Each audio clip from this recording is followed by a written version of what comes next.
The creation of inequality. How our prehistoric ancestors set the stage for monarchy, slavery, and empire. Kent Flannery. Joyce Marcus. Harvard University Press. Cambridge, Massachusetts. London, England.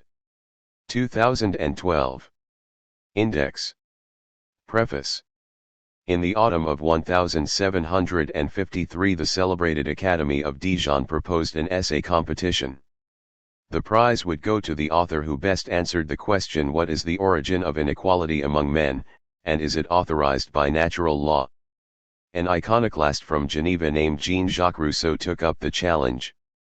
His entry, A Discourse on the Origin of Inequality Among Men, did not win, but 250 years later it is the only one still remembered. So influential was Rousseau's essay that many historians believe it provided the moral justification for the French Revolution. Still others consider Rousseau the founder of modern social science.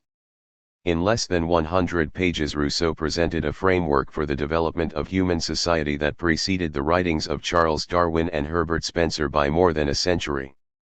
Rousseau's effort was all the more remarkable because he could not draw upon anthropology or sociology, two sciences that did not yet exist. Nor was he able to draw upon archaeology, since it would be another 120 years before Heinrich Schliemann created it.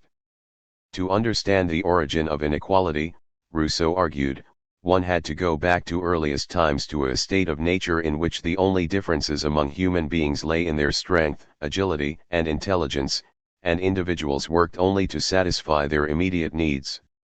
Rousseau believed that all the unpleasant characteristics of the human condition derived not from nature but from society itself as it developed.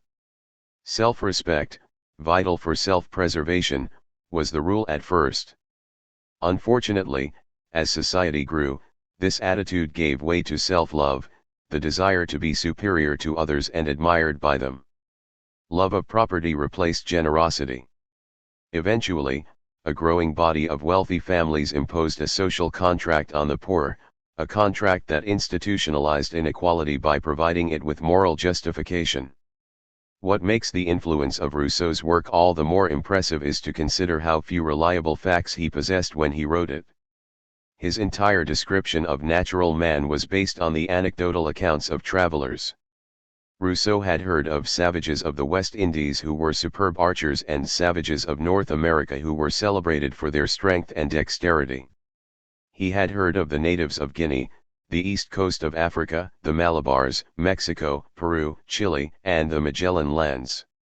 He knew of the Khoikhoi people of the Cape of Good Hope but referred to them by the politically incorrect term Hottentots. It would be easy to list all the details Rousseau got wrong, but that would be like criticizing Gregor Mendel for not knowing about DNA. More useful is to build upon Rousseau's essay by using two more recent sources of information. One source is the vast archive of archaeological information on ancient peoples. The other source is the archive of anthropological information on recent human groups. In a nutshell, here is what those two bodies of information tell us. Anatomically and intellectually, modern humans were already present during the Ice Age. By 15,000 BC, they had driven their closest competitors to extinction and spread to every major land mass on Earth. Our Ice Age ancestors typically lived in small foraging societies whose members are believed to have valued generosity, sharing, and altruism. As anthropologist Christopher Boehm points out, hunting and gathering people usually work actively to prevent inequality from emerging. Not all of our ancestors, however, continued to live that way. Slowly but surely, some of them began to create larger societies with greater levels of social inequality. By 2500 BC, virtually every form of inequality known to mankind had been created somewhere in the world, and truly egalitarian societies were gradually being relegated to places no one else wanted. Evolutionary biologist Edward O. Wilson has compared the appearance of complex human societies to hypertrophy, the exaggerated overgrowth of structures, such as the tail of the peacock or the tusk of the elephant. The growth of complex human societies, however, did not require genetic change. It involved changes in a unique social logic that characterizes every human group. We learn the details of this logic through social anthropology, and we discover the long-term results of its changes through archaeology. In the pages that follow we document our ancestors' creation of inequality by drawing on both archaeology and social anthropology. Several widespread regularities become apparent. First, out of the hundreds of possible varieties of human societies, 5 or 6 work so well that they emerged over and over again in different parts of the world. Second, out of the hundreds of logical premises that could be used to justify inequality, a handful work so well that dozens of unrelated societies came up with them. For whom did we write this book? Not for our fellow archaeologists and social anthropologists, although they contributed much of the information we use.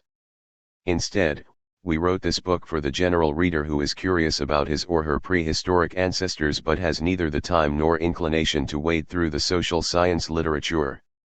Because the book is designed for the general reader, we give the dates of ancient events in 2 familiar and accessible forms. In the case of remote periods, for which dates can never be more than approximations, we give them in years ago. For more recent events, dated by Mesopotamian, Egyptian, Maya, or European calendars, we present our dates in the familiar B.C. or A.D. system, with which all readers of newspapers and news magazines are familiar. In this book we refer frequently to both archaeology and social anthropology.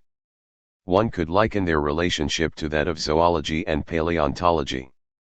By examining living amphibians, reptiles, and mammals, zoologists give us detailed knowledge of their anatomy and behavior. By examining the fossil record, paleontologists demonstrate to us that amphibians preceded reptiles and likely gave rise to them, that reptiles preceded mammals and likely gave rise to them, and so on. Paleontologists are at a disadvantage because they usually have only the skeletons of ancient species to work with. Often, however, the bones reveal attachments for ligaments, tendons, or muscles that zoologists can link to specific behaviors. For their part, zoologists are at a disadvantage because they are limited to those creatures that still live among us. Often, however, paleontologists can fill in the blanks with the skeletons of creatures that lived long ago. Both fields are therefore empowered when there is feedback between them. Archaeology and social anthropology also work best when they work together, but their relationship over the years has been uneasy at best.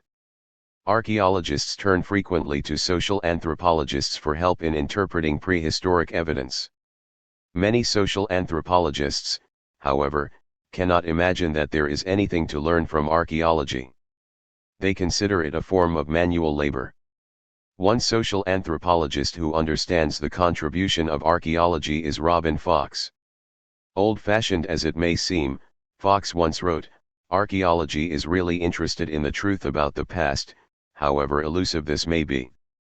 That is because," he adds, "archaeology must always come back to face the brute facts of physical remains, its subject matter.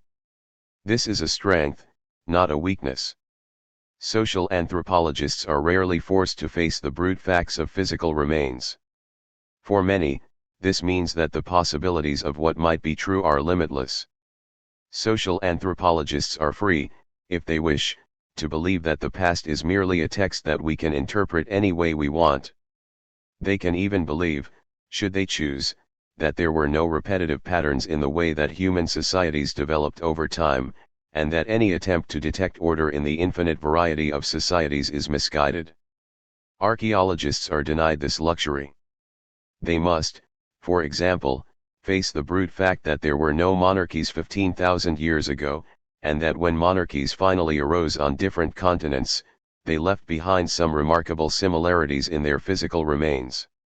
Today's archaeologists are just as interested in social and cultural behavior as social anthropologists are. They are at a disadvantage because they have only the skeletal outlines of past societies.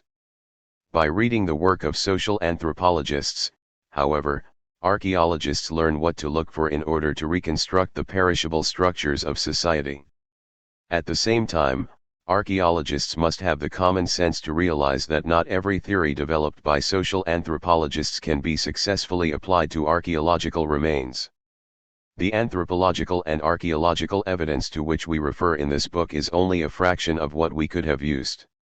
Out of the hundreds of social anthropological studies available, we chose those that could be most readily used to interpret the archaeological evidence. We also looked for studies that either captured an important moment of social change or made explicit the logic of inequality. Given a choice, we turned to studies by the first social anthropologists to contact a specific society, that is, those who were able to describe it before it was hopelessly altered by colonialism or globalization. Many of those classic studies are currently underutilized, because they do not showcase the anthropological theories considered trendy today. What these early studies offer the archaeologist, however, are descriptions of indigenous behavior that can no longer be observed. One day in the future many types of societies, despite having once been widespread, will exist only as archaeological remains. Perhaps when that happens, many of the writings by pioneer anthropologists will be rediscovered. As for the archaeological studies we use, we have been just as selective. Out of the hundreds of possibilities, we chose those from which we could infer actual social behavior. Every archaeological site yields artifacts. Not every site, however, provides evidence of residences, public buildings, ritual features, or burials that show some aspect of inequality. In the course of writing this book we were frequently made aware that it was not always the most recent studies that were the most useful. Good archaeological evidence can come from any decade. The same is true of the theories and explanatory models we encountered. This should not have surprised us. The theory of natural selection was published in 1859 and is still used today. The same could be said of the theory of relativity, first published in 1905. There is, in other words, no shelf life for a truly useful theory. Theory is indispensable in science, because it makes sense out of disparate facts. At the same time, there are limits to how much theory ought to appear in a book for the general reader. There is probably no bigger buzzkill than a long, ponderous chapter on competing hypotheses. We have been guided, in this regard, by a wise old archaeologist named Richard S. McNish. Theory, McNish once told us, is like perfume. Put on the right amount and the suitors will swarm around you. Put on too much and they'll think that you're covering up the smell of bad data. We trust that the theory in this book is just a dab behind the ear. Starting out equal. 1. Genesis and Exodus. We were all born equal, and our birthplace was Africa. Whoever we are, wherever we live, whatever language we speak, whatever our customs and beliefs, whatever the color of our skin, at some point in the last 2 million years our ancestors lived in Africa. It took several emigrations to get us to the four corners of the earth. One exodus, beginning 1.8 million years ago, brought some of our distant ancestors out of Africa but no farther than the warmer parts of continental Eurasia. Joined by African game like the rhino, the hippo, and the elephant, they made it to the northern and eastern coasts of the Mediterranean. From there, some of them reached the Caucasus, while others continued on to India and China. From the Mediterranean, they spread west and north into Europe, reaching the British Isles between 1 million and 700,000 years ago. Our distant ancestors did not rush into colder latitudes and had no watercraft capable of reaching places like Australia and New Guinea. But 400,000 years ago they already had wooden spears and throwing sticks for hunting and stone tools for digging, cutting, chopping, and scraping. Innovation does not seem to have been their strong suit. The change in their tools was unimaginably slow, and there is little evidence that they wore clothing or ornaments, imagined a spirit world, or engaged in art or music. More often than not, the raw materials from which they made their tools came from within 30 to 35 miles of their camping places. This would have been about a 2-day trip for 20th century foragers. Some 200,000 years ago, the people just described were in decline. The newcomers who replaced them were more modern looking than their predecessors, though far from anatomically uniform. Biological anthropologists see them as consisting of at least two distinct groups of people, those they call Neanderthals and those they call, by that wonderful oxymoron, archaic modern humans. Geneticist Svante Pääbo and his colleagues have analyzed more than 60% of the Neanderthal genome and compared it to that of modern humans. They conclude that from time to time there may have been exchanges of genes between Neanderthals and archaic moderns. Of these two types of humans, the classic Neanderthals of Europe were the most powerfully built. Their skeletons indicate that they broke their bones more often than archaic moderns.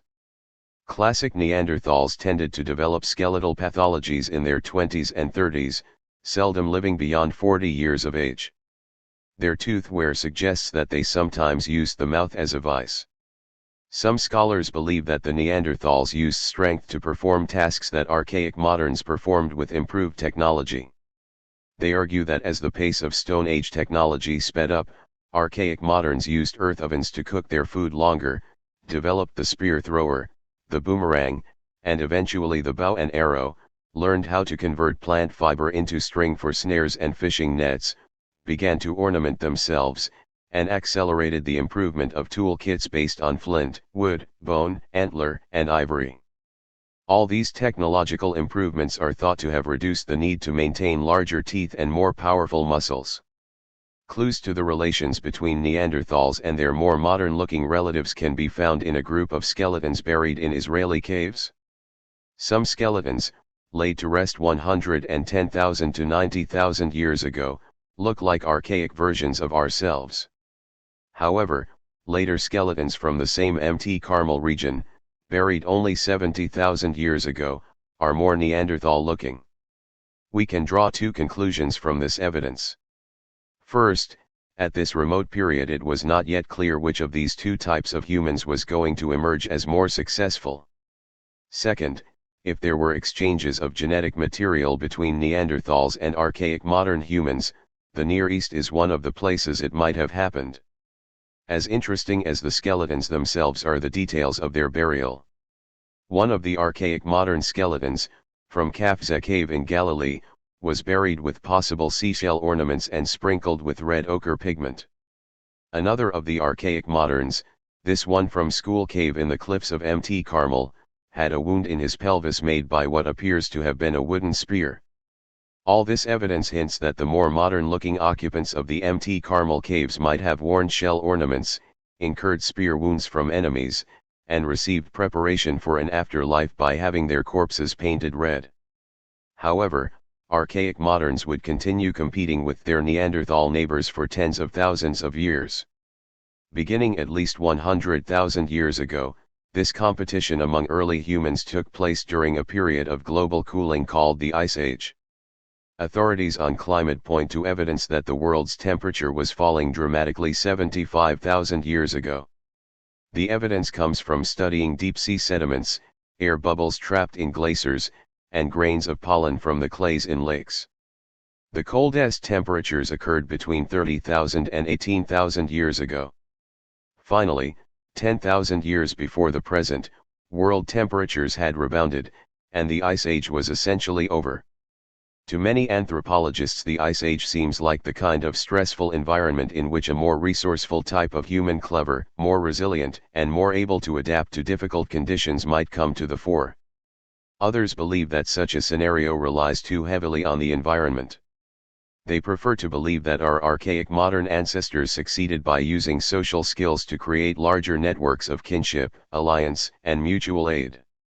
The Neanderthals check out. The Neanderthals dispersed widely over the landscape of Eurasia but generally avoided places as cold as Scandinavia. At the peak of the Ice Age, when their environment included reindeer, woolly mammoths, and woolly rhinos, the European Neanderthals often camped in caves, heating their living space with campfires. Their raw materials came generally from within 60 miles of their encampments, double the distance typical of their predecessors. Roughly 30,000 years ago, however, the Neanderthals vanished, possibly driven to extinction by their more modern-looking neighbors. Edward O. Wilson has pointed out that once our ancestors were left with no closely related competitors, they had achieved ecological release. Now they were free to exhibit greater behavioral diversity, uninhibited by rivals to whom they would have to adjust. The dispersal of archaic modern groups. Even before the disappearance of the Neanderthals, our more modern-looking ancestors had been on the move. Now their exodus would carry them to every part of the Old World, and their descendants would eventually colonize the New World and the islands of the Pacific. It is to this emigration of our more recent Ice Age ancestors that we now turn. To begin with, archaic modern humans seem to have been less heavily built than the classic Neanderthals. They broke their bones less frequently and enjoyed a greater life expectancy. The classic Neanderthal body required plenty of calories for maintenance. Because of their more graceful build and improved technology, more of our archaic modern ancestors could be supported on the same number of calories. Anthropologist Kristen Hawkes has also argued that their greater lifespan was an adaptation for more intense food gathering. For example, older women could provide childcare, freeing women of childbearing age to spend more time harvesting. The possible results of longer and more efficient harvesting can be seen in its effect on slow-moving prey. Two examples given by archaeologist Richard Klein are the angulate tortoise and a marine mollusk called the Cape turban shell, both native to South Africa. The angulate tortoise grows slowly throughout life. As early as 40,000 years ago, tortoises from archaeological refuse in South Africa had begun to show a steady decrease in size, perhaps because they were now being harvested in such numbers that most did not live to old age. The Cape turban shell showed a similar size decrease, possibly the result of overpicking. Around 80,000 to 60,000 years ago, two important archaeological sites in South Africa document increasingly sophisticated tool technology. At these two sites, Blombos Cave and Classes River mouth, ancient hunters had learned how to convert flint nodules into many more inches of long, sharp blades by using a hammer of softer and more controllable material. They turned some of those blades into scrapers for freeing animal hides from fat. They used chisel-like flints to make slots in bone or wood so that tools could be set more efficiently in a handle. They sharpened bone splinters into awls for perforating hides, allowing for tailoring with string or sinew. They also produced tiny flints that served as barbs for composite weapons. As early as 80,000 to 70,000 years ago, from Morocco in the north to Blombos Cave in the south, ancient humans had begun drilling seashells to string on necklaces and were decorating themselves with red ochre and white pipe clay, two naturally occurring pigments. While the humans of 1.8 million years ago had concentrated much of their effort on procuring large game animals, our more recent ancestors had broadened their idea of food to include fish, perhaps because they now had string for making nets. And one of their most significant improvements in food procurement was recorded at Classes River mouth, in archaeological deposits dated from 75,000 to 55,000 years ago. Classes River mouth lies in a zone of vegetation that today's South Africans call fynbos, literally, fine bush. Included among the plants of the fynbos is a flower called Watsonia, a member of the lily family. Like its relative the gladiolus, it has a sizable corm, or bulb, which in the case of Watsonia is edible. When fynbos vegetation is deliberately burned off, Watsonia grows back with its density per acre increased 5 to 10 times. It seems that the occupants of the region had discovered that fact, because some archaeological layers at Classes River mouth have dense accumulations of burned Watsonia and other fynbos plants. What is exciting about this discovery is that it reveals the people of that era to have had what economists would call a delayed return strategy. Rather than restricting themselves to plants or game whose harvest yielded immediate food, the occupants of Classes River mouth were willing to invest labor in activities that would yield no food until the next growing season. At that future time, however, their effort would be rewarded by a harvest 5 to 10 times larger than before. To state it differently, some early humans had learned not merely how to take food out of the environment but to engineer the environment itself. Almost certainly they were able to do this because they had become astute observers of nature and, like the 19th and 20th century hunter-gatherers studied by anthropologists, could name hundreds of plants and animals and rattle off the details of their habitat preference and behavior. From that point on, The evidence for human interference in the environment, sometimes called ecological niche construction, is repeated at other archaeological sites in widely scattered regions. Consider, for example, the following case. In the Egypt of 20,000 years ago, the level of the Nile River was 50 feet higher than today's and rising. At flood stage, its surge of water, carried north toward the Mediterranean from Lakes Victoria and Albert, was sufficient to drown the arid canyons that entered it from the Egyptian desert. Just north of present-day Aswan, a dry canyon known as the Wadi Kubaniya enters the Nile from the west.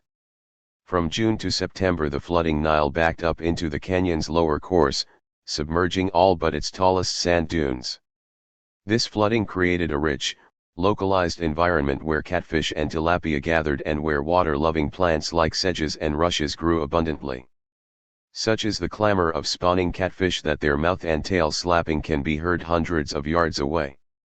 That sound is probably what attracted groups of Stone Age foragers to Wadi Kubaniya, where they camped on exposed dunes. As the flood water receded, tilapia could be caught by hand in their spawning holes, and catfish could be brought to the surface by driving oxygen from the water with kicks and splashes. The number of fish caught was too many to eat at one time. An expedition led by archaeologist Fred Vendorf found more than 130,000 catfish bones at one camp, along with evidence that the heads of the fish had been removed and the bodies smoked or dried to be eaten later. By October, as the water fell, dense mats of sedge called purple nut grass were exposed, as were thousands of club rushes. The sedge mats were 10 feet wide, and every 10 square foot section could produce an incredible 21,200 tubers. The foragers harvested thousands of nut grass tubers with digging sticks and complemented them with the tubers and roasted nutlets of club rush. The plant collectors at Wadi Kubaniya had learned that during October and November the nut grass tubers were small and tender. By February and March they had grown larger and harder and were filled with bitter alkaloids. Even these mature tubers, however, could be rendered edible by grinding them on stones and roasting them. Like smoked fish, the sedge and rush tubers could be stored, and they were high in carbohydrates. From 19,000 to 17,000 years ago, Wadi Kubaniya became a rich target for foragers who had developed techniques of drying, smoking, grinding, roasting, and storing, allowing them to stretch the Nile's temporary abundance into months of food. And like their predecessors at Glacis River mouth, these people had discovered the advantages of engineering the environment. The greater the number of mature nut grass tubers removed, the more densely the new ones would grow back the next year. Judging by the skeleton of a young man buried at Wadi Kubaniya, these fish and tuber collectors were anatomically modern, resembling today's residents of Nubia and the Sudan. The youth had an asymmetrically developed right arm, suggesting that he had been a strong, right-handed spear thrower. A chip of flint from a past wound was embedded in his shoulder, and a healed fracture of his forearm revealed that he had once used that arm to ward off a blow. His death came as the result of a spear-sized projectile that had left 2 flint barbs between his ribs and lumbar vertebrae. Archaeology thus gives us 2 insights into our ancestors of that era. Both Glacis River mouth and Wadi Kubaniya show that they were keen observers of nature, with a rapidly improving technology and the foresight to modify their environment. The spear wounds in the school cave burial and the Wadi Kubaniya youth show us something else. Even as our ancestors improved their social skills, there were times when neighborly contact resulted in homicide. In other words, our ancestors were behaving more and more like us. During the second half of the Ice Age, our modern-looking ancestors spread all over the world. This second major exodus was aided by the fact that much of the Earth's water was by then locked up in ice. Having so much water frozen into glaciers significantly lowered sea levels, temporarily turning large areas of shallow ocean floor into bridges between formerly separate land masses. Now our ancestors could colonize places that their predecessors could not have reached. With remarkable speed, some of them hiked east through the warmer parts of the Old World, including India and Southeast Asia. Once in the Far East, they took advantage of the fact that lowered sea levels had created the Sunda Shelf, an area of exposed former ocean floor that linked Cambodia and Vietnam to Sumatra, Borneo, the Philippines, Java, and the Celebes. All these regions could now be colonized. Farther to the south, lowered sea levels had temporarily created an 11 million square mile continent called the Sahul Shelf, which incorporated Australia, New Guinea, and Tasmania into a single landmass. Some 40 miles of open sea still separated the Sahul Shelf from the Sunda Shelf, but our Ice Age ancestors now had watercraft with which they could island hop to the Sahul. They reached Australia more than 45,000 years ago and proceeded on to Tasmania. Their island hopping took them to the Bismarck Archipelago 40,000 years ago and onto the Solomon Islands within another 12,000 years. The later isolation of Australia and Tasmania created a cornucopia of information for anthropologists. Groups of foragers spread over both land masses, and then as temperatures warmed, glaciers melted, and sea levels rose, the low-lying parts of the Sahul Shelf disappeared. From that point on, the Australians and Tasmanians were cut off from the rest of the world for thousands of years, and their foraging way of life remained unaffected by most changes taking place on mainland Southeast Asia. To be sure, the natives of Australia created their own unique way of life and kept modifying it over time. The point is that any changes they made were indigenous and not the result of influence from mainland Asia, where innovations such as the bow and arrow, agriculture, and hereditary inequality were eventually to appear. As exciting as the colonization of South Asia, the Sunda Shelf, and the Sahul Shelf may have been, it was no more exciting than the colonization of glacial northern Europe. Here our ancestors penetrated farther than any previous humans, in part by protecting themselves from the cold with fur clothing. They entered a Europe so cold that reindeer herds were roaming what is now southern France, and they camped along the migration routes used by those animals, hunting and eating them as they went along. But they also increased their hunting of fur-bearing animals such as the wolf, fox, bear, mink, and marten, and, using bone awls and needles, they tailored their fur into multilayered garments. Thanks to archaeology, we know a great deal about these colonists of the frozen north, some of whose technology resembled that of recent Arctic hunters. And we have reason to believe that the color of their skin, and that of their Neanderthal neighbors, underwent change. In 2007 it was reported that DNA had been extracted from the skeletons of two Neanderthals, one from Spain and one from Italy. Both DNA samples included a pigmentation gene called MC1R. This gene causes red hair and pale skin in children who inherit it from both parents.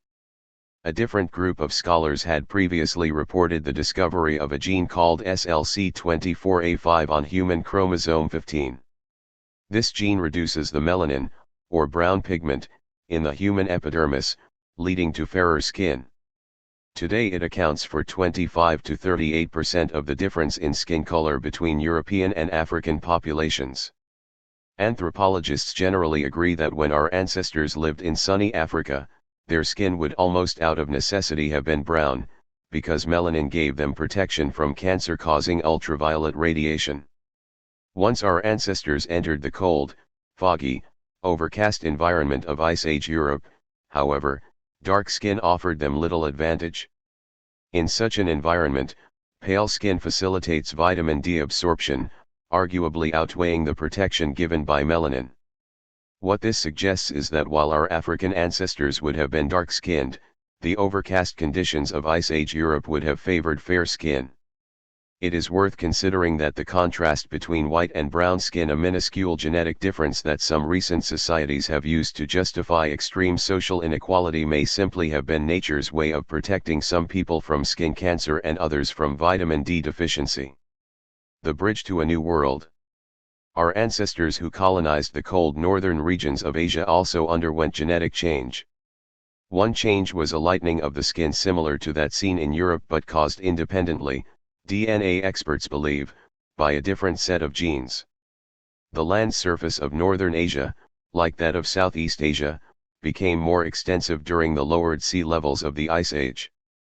For example, one land bridge connected Siberia to the islands of Sakhalin and Hokkaido, allowing for the colonization of Japan. Still farther to the north, lowered sea levels created another land bridge across the Bering Strait, linking Siberia to Alaska.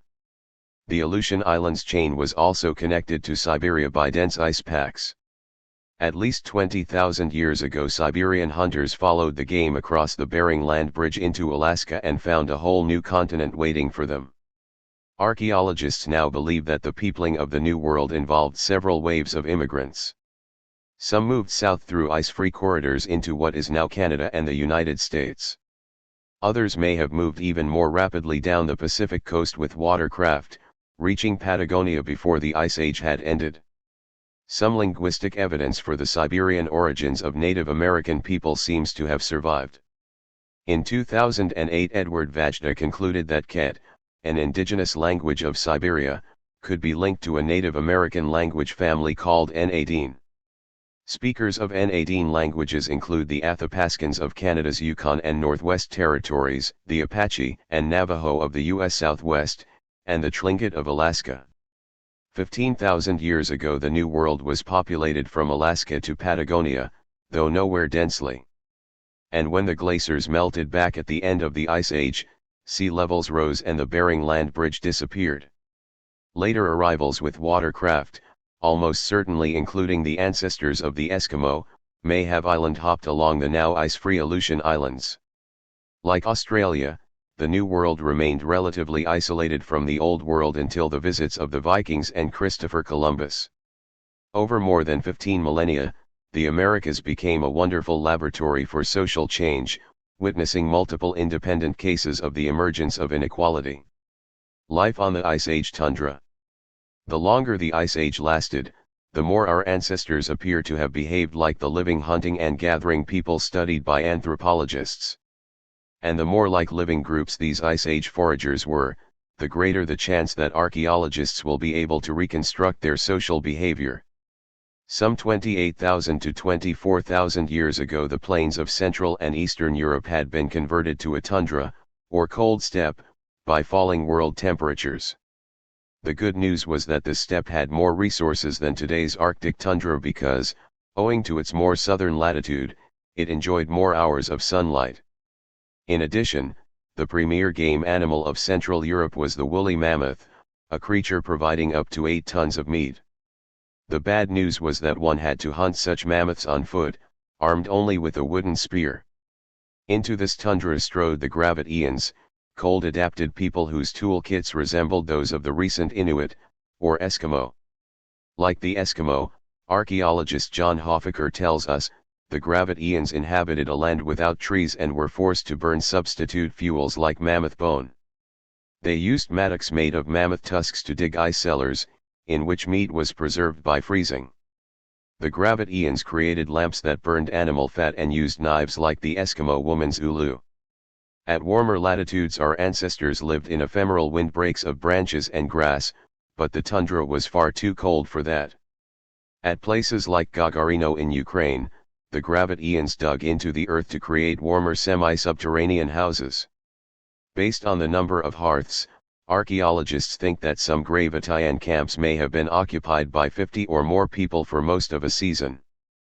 Families came together to hunt mammoths and reindeer, then dispersed for a time, maintaining social networks through visiting, cooperating in ritual, and exchanging raw materials over hundreds of miles. Like the Eskimo, the Gravettians carved figurines in ivory, favoring images of women with huge breasts and hips. The plains of Europe were at their most bitterly cold between 24,000 and 21,000 years ago, and the Gravettians did not hang around to see how much worse it would get. We pick up the story next at the site of Kostinki, on the Great Russian Plain east of Ukraine. At Kostinki, a sizable group of mammoth hunters lived in an enormous communal longhouse, 119 feet long and 50 feet wide. A row of 10 hearths ran down the central axis of the structure, and along its periphery were pits filled with the bones of butchered animals. What this pattern suggests is that perhaps as many as 10 related nuclear families, each with its own hearth, cooperated in the construction of a warm communal shelter and shared in the hunting, storing, and eating of mammoths. Archaeologist Ludmila Iakofleva reports that Sungur, another camp of the same period, had human burials accompanied by more than 3,000 bone beads, not to mention pendants, stone bracelets, and ivory figurines. Some 18,000 to 14,000 years ago the bitterest cold of the Ice Age had ameliorated, and people were drifting back to some of the areas abandoned by the Gravitt-Eons. The landscape was changing from tundra to an environment called taiga, essentially a brushy steppe with evergreens, willows, and birches. On a promontory overlooking Ukraine's Rozava River, just southeast of Kiev, lies a campsite of this period called Mezhyrike. Mammoth and reindeer hunting would have been optimal here from October to May. During that season a number of families converged on Mezhyrike, building smaller and more widely spaced houses rather than living in one large communal shelter. The houses were roughly 20 feet in diameter, and the total population of the camp may have been 50 people. The houses at Mezhyrike were unlike anything seen previously. The structures were probably framed with birch or willow poles and roofed with mammoth hide, none of which has been preserved. What survived were the walls built of mammoth bones stacked to the roof. Each family had its own architectural design. Dwelling 1 was made from 95 lower jaws of mammoths, laid chin down using a herringbone pattern. The builders of Dwelling 4 alternated layers of chin up and chin down mandibles. According to archaeologist Olga Sofer, the hunters of Mezhyrike used mammoth tusk ivory to make figurines, pendants, bracelets, and scrimshod plagues. Most remarkable, however, was the monumental work of art found in Dwelling 1. Here someone had propped up a mammoth skull and painted its forehead with dots, parallel lines, and branching designs in red ochre. Given how much floor space this work of art needed, we wonder if, after its use as a residence was over, Dwelling 1 might have been turned into a building where hunting magic was practiced. At least 20 houses of this era, sometimes clustered in groups of 3 or 4, have so far been found in Ukraine and Russia. They remind some scholars of the whalebone houses built by the 20th century Eskimo. In addition to butchering mammoths and trapping fur-bearing mammals, these ancient occupants of the taiga had turned orphaned wolves into companion animals. They may deserve credit for creating the world's first dog, or, if one prefers, Ice Age man's best friend. Raw materials used by the occupants of Mezhyrike came from a distance. Some of their chipped stone was quartz crystal, brought 60 miles from the southeast, some beads were of amber, brought 60 miles from the northwest, still other beads were of fossil marine shell, brought 200 miles from the south. The distances involved make it likely that these materials were being traded from group to group. With art, and perhaps hunting magic, already documented, let us now move westward into Spain, France, Belgium, and Germany. Some 15,000 years ago, during the last stages of the Ice Age, that part of Europe was a cold steppe with dwarf birches and willows. Archaeologists call the people of this land and era the Magdalenians, after a site in France. Their dependence on reindeer has been compared to the dependence of the Barren Grounds Eskimo on caribou, which is essentially the same animal. The Magdalenians had the cutting-edge hunting technology of 15,000 years ago, bow and arrow, spear thrower, and harpoon. Reindeer provided them with meat, fat for lamp fuel, skins for clothing and tents, sinews for thongs, and antler and bone for tools. Apart from the reindeer, the Magdalenians hunted wild horse and European bison, trapped Arctic hare, ptarmigan, and grouse, and fished for salmon, trout, and pike. Like the earlier fishermen of Wadi Kubaniya, they may have smoked fish to lengthen the season of availability. Magdalenians moved with the game, occupying caves in the winter and riverside camps in the summer. Some 15,000 years ago, the archaeological evidence reveals a full-blown complement of art, music, and ornaments. The Magdalenians played flutes carved from animal bone, made figurines depicting humans and animals, and decorated themselves with beads and pendants of bone, ivory, and animal teeth. Their most celebrated forays into the humanities, however, can be found on the cave walls of Lascaux in France and Altamira in Spain. There these late Ice Age people painted realistic scenes of deer, bison, mammoth, humans carrying bows, and humans and animals penetrated with arrows. Even the most cautious archaeologists concede that the Magdalene eons must be considered fully equivalent to the hunting and gathering groups of the recent past. And that opens the door to a huge archive of detailed information on living foragers, collected by anthropologists over the last century. Our search for the origins of inequality can, therefore, take 15,000 BC as its starting point. Why does evidence for a modern mind not appear earlier? Most observers agree that the behavior of the Magdalene eons reflects a mind as fully modern as the one possessed by the archaeologists who dig them up.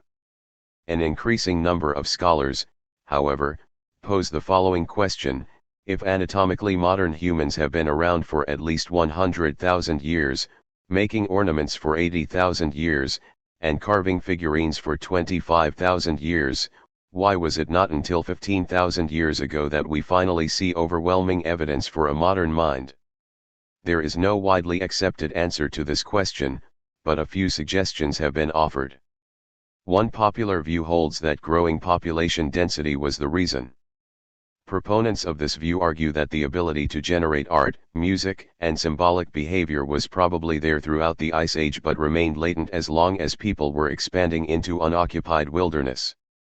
Once the world had become more extensively occupied by groups of hunters and gatherers, or so the argument goes, there would have been increasing pressure to use symbolism in the creation of ethnic identities and cultural boundaries.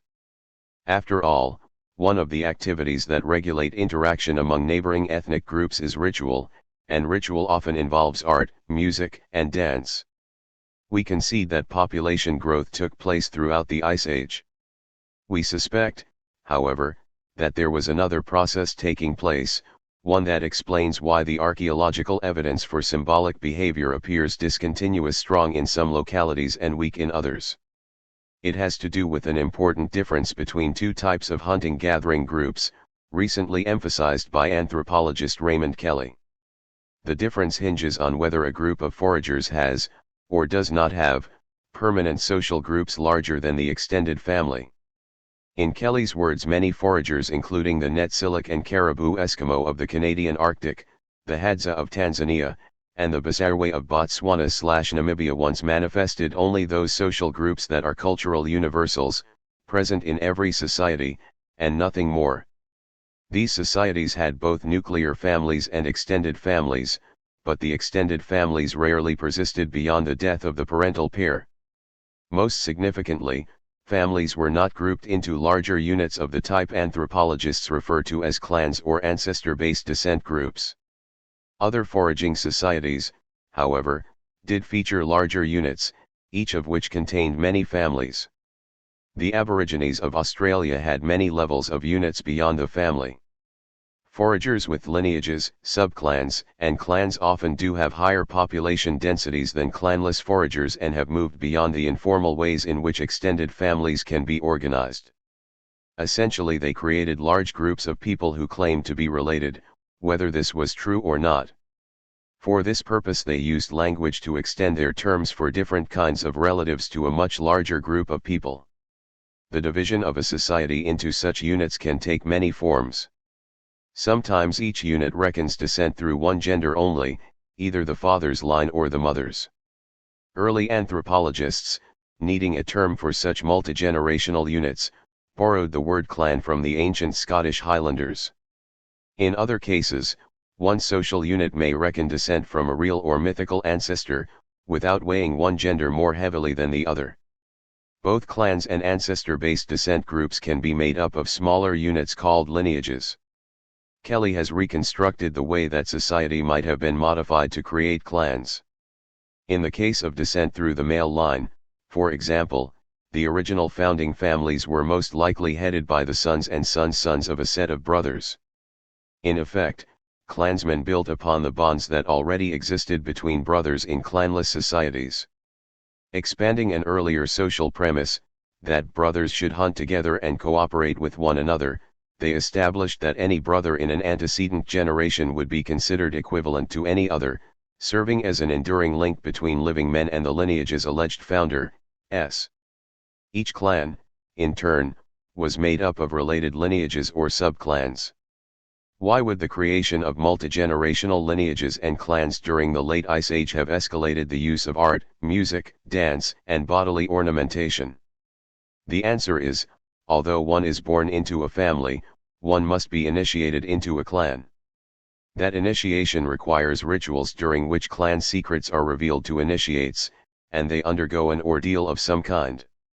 To be sure, even clanless societies have rituals, but societies with clans have multiple levels of ritual, requiring even more elaborate symbolism, art, music, dance, and the exchange of gifts. Still other rituals are used to establish each clan's unique identity and to define its relationship with other clans in the same society. Ideas about incest are often extended to the clan level. In such cases, members must marry outside their own clan. When such marriages take place, both the couple and their respective clans often exchange gifts, and the groom may even have to pay a bride price. All these rituals provide contexts in which music, dance, art, the exchange of valuables, and the decoration of human bodies are carried out on a scale beyond that of clanless societies. We suggest, therefore, that even without the pressures of growing Ice Age populations, the creation of larger social units would have escalated symbolic behavior in effect, launching the humanities. This scenario could explain why the archaeological evidence for symbolic behavior appears at different moments in different regions. Simply put, not all Ice Age societies made the transition to units larger than the extended family. Among the Ice Age societies described so far, we suspect that the mammoth hunters of Eastern Europe may have had clans or ancestor-based descent groups. It seems even more certain that the Magdalenians had them, and that the painted scenes deeply hidden in the caves of France and Spain were visual aids by means of which initiates were taught the origin myths and accepted behaviors of their social unit. Archaeologist Leslie Freeman points out that some scenes painted in Spanish caves could be seen only after initiates had crept on their bellies through constricted passageways, making the experience a more memorable ordeal. Societies with clans enjoy advantages over those without them.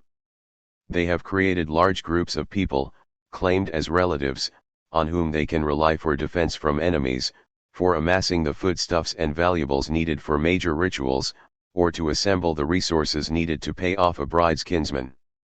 The advantages of clan-based society may even tell us something about the disappearance of the Neanderthals. Neanderthals displayed low population densities and show no archaeological evidence for social units larger than the extended family. In face-to-face competition for territory, they probably stood little chance against archaic modern humans organized into clans. We find this likely because by the 20th century, most hunting-gathering societies without clans had been relegated to the world's most inhospitable environments. They were pushed there by groups with more complex social organization. The popular press likes to suggest that Neanderthals simply were not smart enough to compete with our more modern-looking ancestors, but that view sounds racist to us. The Neanderthals may simply have gone the way of most foragers who had no social units larger than the extended family. Before we begin congratulating our Ice Age ancestors for creating clans, however, bear in mind the fact that they had taken a step with unintended consequences. Clans have an us versus them mentality that changes the logic of human society. Societies with clans are much more likely to engage in group violence than clanless societies. This fact has implications for the origins of war. Societies with clans also tend to have greater levels of social inequality. Later in this book we will meet societies in which clans are ranked in descending order of prestige and compete vigorously with each other. The germ of such inequality may have been present already in the late Ice Age. 2. Rousseau's state of nature. Rousseau felt that to understand the origins of inequality, one had to go back to a long ago time when nature provided all human needs, and the only differences among individuals lay in their strength, agility, and intelligence. People had both anarchic freedom, no government or law, and personal freedom, no sovereign master or immediate superior. Individuals of that time, which Rousseau called the state of nature, displayed self-respect but eschewed self-love. Most anthropologists do not like the phrase state of nature. They do not believe in a time when archaic modern humans had so little culture that their behavior was directed largely by nature. While conceding that the capacity for culture is the result of natural selection, anthropologists argue that humans themselves determine the content of their culture. Many anthropologists, therefore, bristle when evolutionary psychologists presume to tell them which parts of human social behavior are hardwired into the cerebral cortex. Suppose, however, that we pose a less controversial question to anthropologists: what form of human society, because of its highly egalitarian nature, best serves as a starting point for the study of inequality? In that case, many anthropologists would answer, those hunting and gathering societies that possess no groupings larger than the extended family. In this chapter we examine 4 such societies: the traditional Caribou and Netsilik Eskimo, who lived in a setting as cold as Ice Age Europe, and the traditional Basarwe and Hadza, who lived in a world of African game like many of our earliest ancestors. We do not look at the 21st century descendants of those ethnic groups, we look, instead, at the way they lived when anthropologists first contacted them. The less altered by contact with Western civilization any foraging group was when first described, the more useful that group's description is to our reconstruction of ancient life. Some of the first Westerners to visit clanless foragers considered them Stone Age people frozen in time. This idea was so naive and demeaning that it triggered a backlash. Soon revisionists were claiming that recent foragers can tell us nothing about the past, because they are merely the victims of expanding civilization. That revisionism went too far, and now the pendulum is swinging back to a more balanced position. Some of the most eloquent spokespersons for the balanced position are anthropologists who have spent years among foragers. The late Ernest S. Tiger Birch Jr., who devoted a lifetime to Arctic hunters, conceded that the industrialized nation's tendency to swallow up ethnic minorities has left few foraging societies unaltered. This situation does not mean, however, that we cannot make use of recent foragers to understand their prehistoric counterparts. What we need to do, according to Birch, is to select a distinct form of society. Clanless foragers would be one example, and create a model of that society that can be compared to both ancient and modern groups. If we do our work well, some aspects of our model should apply to all clanless foragers, regardless of when they lived. In other words, if one finds that the foragers of 10,000 years ago were doing something that their counterparts were still doing in the year 1900, that behavior can hardly have resulted from the impact of Western civilization. One of the most important behaviors we look at in this chapter is the creation of widespread networks of cooperating neighbors. We also examine the archaeological record for comparable networks in the distant past. Surviving the ice. Archaeologists have often compared the Gravettians and Magdalenians of Ice Age Europe to the recent Eskimo, or Inuit, as they call themselves. The Ice Age preservation of meat by freezing, the shelters built of animal bone, the knives resembling the Eskimo woman's ulu, the animal oil lamps, the ivory carvings, and the heavy dependence on reindeer all invite comparisons to living Arctic peoples. To be sure, the Ice Age in Europe ended 10,000 years ago. But as recently as 1920 there were still indigenous foragers at the top of the world, largely unaffected by the industrialized West, who earned their living under conditions reminiscent of the Ice Age. The Eskimo were not the first people to enter Arctic America. The archaeological record shows that some of the earliest occupants of that region were boreal forest hunters whose behavior resembled that of the later Athapascan people of Canada.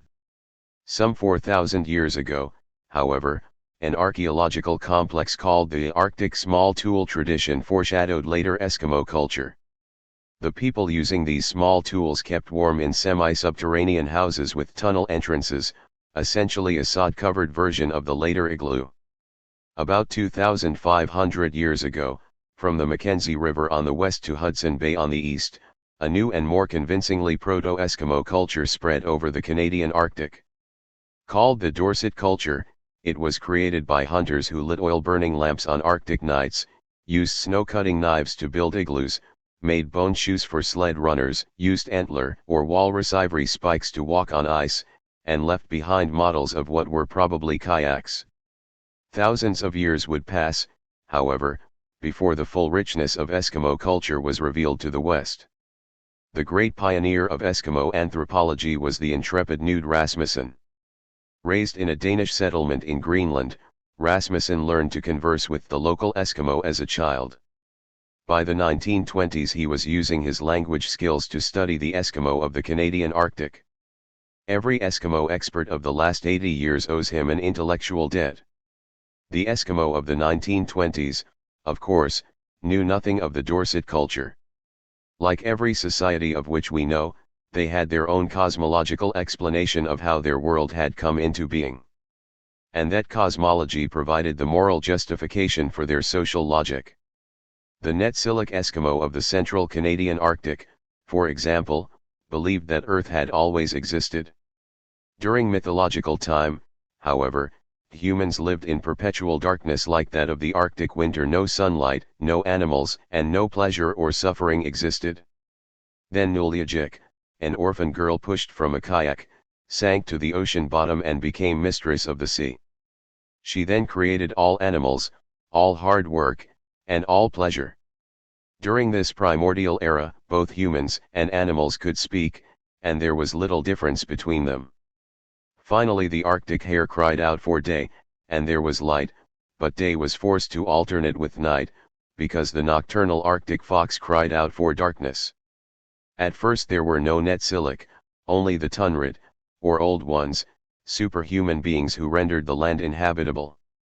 The Tunrid left when the Netsilik arrived, but not before they had invented the leister for spearing fish, the long stone walls for driving caribou on foot, the weir for fishing, and the craft of hunting caribou from kayaks. In the cosmology of the Netsilik, a gradual process of differentiation created deities, humans, and animals out of primordial chaos. Pleasure and suffering were established to give life meaning. With the crystallization of the visible world came the establishment of moral order, a series of prohibitions to control wickedness and promote restraint. Because humans and animals had breath, they could interact with the spirit of the air, giving them more power than plants or rocks. The difference between humans and animals was that humans had names. One's name was so magical that it made one superior to a caribou or seal. The spirit of the air, whose actions could be felt in wind and weather, was one of three spirits more mysterious and powerful than any others. The second of these was the mistress of the sea, already mentioned, who controlled the souls of all sea creatures. The third was the spirit of the moon, who controlled the souls of all animals on land. Like many foraging societies, the Eskimo believed that humans would be reincarnated.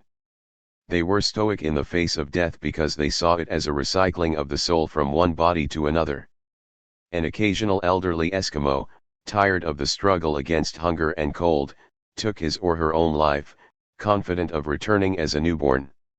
So strong was this belief that babies might be given the name of a deceased elder, or even referred to as grandmother or grandfather.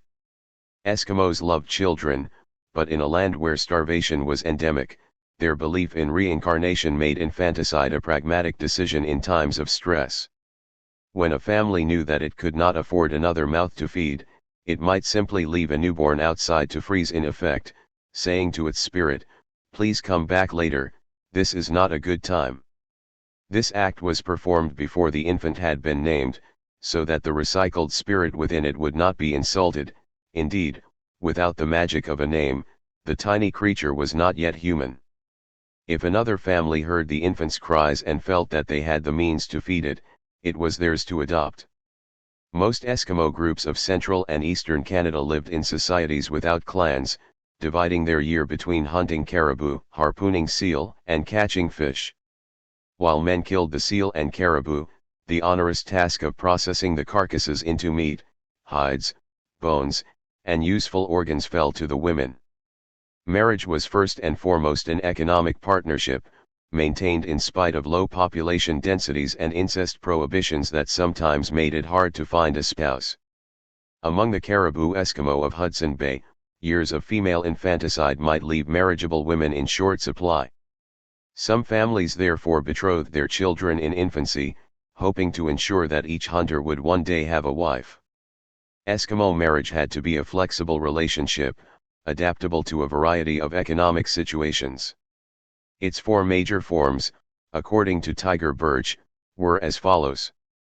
In one type of marriage, familiar to Westerners, a man and a woman became attracted to each other and married. A second type of marriage, however, involved one man and two wives. Such polygamous unions were favored in cases where a gifted hunter was killing enough game to support two wives and needed both just to process the carcasses. His second wife was added only after the first relationship was stable, and the older wife usually remained the dominant one. In regions where years of female infanticide made eligible brides scarce, there was a third type of marriage, one wife with two husbands. Processing animals for two hunters was a great burden for the woman, but no man was expected to process them for himself. The two husbands served as co-fathers to the children. Finally, some Eskimos practiced a kind of co-marriage in which two couples shared sexual partners. This usually happened when two men hunted together and became close friends. Sometimes the wives were coerced into co-marriage, and sometimes they joined willingly. One advantage of co-marriage was that it made siblings out of all the children born to both couples, setting up long-term obligations of food sharing, protection, and mutual support. The Caribou Eskimo and the egalitarian ethic. When anthropologist Kai Birkett-Smith visited the Caribou Eskimo during the period 1921 to 1924, some 437 of them occupied 60,000 square miles to the west of Hudson Bay. Their land was an Arctic heath of lichens and low bushes, and their staple foods consisted of caribou, seal, walrus, Arctic hare, ptarmigan, salmon, trout, and pike, not unlike the diet of the Ice Age Magdalénians. Men built igloos in winter, hunted, fished, and drove sled dogs. Women built tents in summer, tended fires, and tailored clothing from skins. As with so many foragers, no one amassed a surplus. No one claimed exclusive rights to the land. Traps and weirs were communal property. During famines, all food was shared with neighbors. After a successful hunt, the actual slayer of each caribou was identified by the markings on his arrow. The meat was then divided by rule, with the slayer receiving the frontal portion and his hunting companions the rest. So crucial was food sharing that the Eskimo used ridicule to prevent hoarding and greed. Anyone who has seen Eskimos singing satirical songs about greedy individuals or dancing in masks to ridicule stingy neighbors realizes the crucial role that humor plays in human society. Troublemakers were given the silent treatment and might even be left behind when a camp moved. It was expected that a truly dangerous, aggressive individual would be killed by his own family. If, however, a neighbor did it, he might have to flee to avoid the family's revenge. Life in the Arctic was stressful, but the behaviors just described are not unusual for a clanless society. It was a truly egalitarian society in which the slightest attempt to hoard or put oneself above others was discouraged. A skilled hunter and good provider might be universally respected, but even he was expected to be generous and unassuming. The Eskimo lived in a world where magic existed alongside practical knowledge, and the spirits of humans and animals never really died. Some rock outcrops were considered places where people or animals had been turned to stone, and because they now lacked breath, they could no longer interact with the spirit of the air. The Netsilik Eskimo and the creation of larger networks. The caribou that winter near the tree line in Manitoba migrate north to the Arctic coast in spring. By September they are headed south again. In days of old they had to pass through the land of the Netsilik Eskimo, who used long fences of boulders to divert the caribou toward Bowman. Anthropologist Asen Baliksai describes Netsilik territory as a tundra with lakes and rivers and, near the Arctic coast, saltwater bays. Ringed seals were common in these bays and were easier to hunt in winter, after the caribou had moved south. During that season, with the bays frozen over, seals could be killed at their breathing holes by men wading with harpoons. The Netsilik also fished for the migratory salmon trout, or Arctic char, with spears and lysters. They captured seabirds by hurling bolas of stones and thongs. Like many other Eskimo groups of central and eastern Canada, the Netsilik lived in a society without clans. Female infanticide was frequent but could be forestalled when women were in short supply. At such times the parents of infant girls might be asked to betroth them early. This is a good example of a contradiction in social logic, which can be expressed in the following principles. 1. Male infants are valued because they will become hunters. 2. Female infants are expendable because the Arctic has few plants for women to gather. 3. Hunters need wives to process their caribou and seals. 4. At the moment, there are not enough girls to provide wives for all the young men in the region. 5. Premise 4 trumps premise 2, so female infants are no longer expendable and might even be worth bride service. Seal sharing partnerships.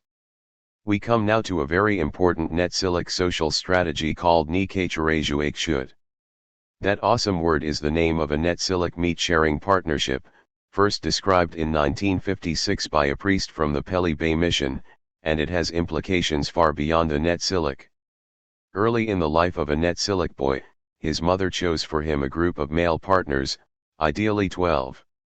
Close relatives and members of the group who camped with the boy's family were not eligible. His mother's goal was to choose individuals who, under ordinary circumstances, would have no close relationship with her son. Eventually the time came when the boy in question had become a hunter. Waiting silently by a breathing hole in the ice, he saw his chance and harpooned a seal. Ritual demanded that the animal be placed on a layer of fresh snow before being carefully skinned, figure 1. Though dead, it was given water so that its soul, when reincarnated, would be grateful and allow the seal to be killed again. Next, the harpooner's wife cut the seal open lengthwise and divided the meat and blubber into 14 predetermined parts. 12 of these parts would go to the partners chosen for him. The last 2 parts, the least desirable, would go to the harpooner himself. The first partner addressed by the term okpataga, my hindquarters, would receive the okpat or hindquarters of the seal. The second partner addressed by the term tonangataga, my high part, would receive the tonangatok or forequarters. Subsequent partners received the lower belly, the side, the neck, the head, the intestines, and so on. Figure 1. Netsilik Eskimo families created social networks through the sharing of seal meat. After laying the dead seal on a layer of clean snow and offering it a drink of water, an Eskimo woman would use her ulu knife to skin it and cut it into 14 portions. Only 11 of the portions are shown on the diagrams, as the other 3 are internal. 12 of the 14 portions were then given to meat-sharing partners. Netsilik meat-sharing partnerships could become hereditary. When 2 adult hunters became habitual partners, they often arranged for their sons to be future partners. If one partner were to die, he could be replaced by someone with the same personal name. This act followed logically from the premise that any 2 people who shared the same name were magically linked. Let us now consider the implications of seal-sharing partnerships. The Netsilik did not have clans or, for that matter, any social grouping larger than the extended family. Clearly, however, they felt the need for a widespread network of allies on whom they could rely to share resources when they were scarce. They created such a network using only their language and the magical power of the name, choosing respected acquaintances to be their sons' hindquarters, kidneys, and so forth. And once that network was operating, they allowed parts of it to become hereditary. 12 meat-sharing partners is admittedly a small group compared to a clan. But when we consider how many partnerships there were, and the likelihood that a set of brothers might belong to several, we can picture a mutual aid network covering thousands of square miles. Providing archaeological time depth. The Netsilik data suggest that foragers without clans sometimes created extensive networks of cooperating non-relatives. Can archaeology detect similar networks among ancient societies? To answer that question we turn to the prehistoric Folsom culture that occupied Colorado 11,000 years ago, near the end of the Ice Age. Colorado had no caribou, but it did have bison antiquus, a creature some 20% larger than today's buffalo. Assuming that its habits were similar to the modern bison, this beast would have migrated north to the high plains in the summer and back to the southern plains in the winter. Archaeologists Mark Steiger and David Meltzer have excavated a possible winter camp made by Folsom hunters, 8,600 feet above sea level near Gunnison, Colorado. There they have found the remains of circular huts, roughly the size of the mammoth hunters' houses at Mezhirike. The best preserved one had a basin-shaped floor sunk more than a foot below ground surface. A ring of post holes suggests that the hut had a conical roof, made of branches and daubed with clay to protect the occupants from wind and snow. The fact that the huts found so far were laid out in an arc makes one wonder if they were arranged around an open area, set aside for communal or ritual activity. Such an arrangement was common among foragers. Some 2,000 feet lower, in the foothills of the mountains near Colorado's border with Wyoming, lies the legendary Folsom site of Lindenmeyer. 11,000 years ago it was the scene of multiple hunting camps on a low ridge, overlooking a wet meadow that attracted migrating bison. Lindenmeyer, excavated by Frank H. Roberts in the 1930s, was painstakingly reanalyzed by Edwin N. Wilmson. One of Wilmson's most exciting conclusions was that at least two different groups of bison hunters, each with its own style of tool manufacture and its own widespread network of partners, had converged on Lindenmeyer to collaborate in the hunt. Folsom hunters possessed the spear thrower known by its ancient Mexican name, the atlatl. The flint points of their spears are considered technological masterpieces. Folsom hunters made the edges of the point sharp and symmetrical by delicately removing tiny parallel flakes. As a final touch, they skillfully struck off a long channel down each face of the point, making it easier to insert in a wooden shaft. Both groups at Lindenmeyer made points of this type. The hunters in one encampment, called Area I, gave theirs gently rounded shoulders and trimmed the edges with small overlapping flakes, taken off at a 90-degree angle to the long axis of the point. Hunters who were camped 330 feet away in Area II, however, gave their points more abruptly angled shoulders and trimmed the edges with non-overlapping flakes, taken off at a 45-degree angle to the long axis. Each group, in other words, appears to have come to Lindenmeyer from a region with its own tradition of point making. Nor did the differences end there. While each of the encamped groups made most of its stone artifacts from flint, each had brought to Lindenmeyer a small quantity of obsidian, a naturally occurring volcanic glass. Obsidian, while less readily available than flint, would have been preferred when hunters wanted extremely sharp cutting edges. One can track obsidian to its source by analyzing its chemical trace elements. This was done to the Lindenmeyer obsidian, with surprising results. The obsidian in Area I was mostly from a volcanic flow near Jemez, New Mexico, 330 miles to the south of Lindenmeyer. The obsidian in Area II was mostly from a flow at Yellowstone Park, 360 miles to the northwest. Not only did the groups camped at Lindenmeyer have different point-making styles, they evidently belonged to different networks of trading partners that gave them access to distant resources. Archaeologists have found no evidence that Folsom society possessed clans. In the case of the Lindenmeyer site, Wilmson reconstructs the individual camps of Area I as consisting of 14 to 18 people, those of Area II he estimates at 13 to 17 people. Clearly these extended families had created networks of trading partners and allowed other families to share their best hunting locales. We do not know if their meat sharing resembled that of the Netsilik.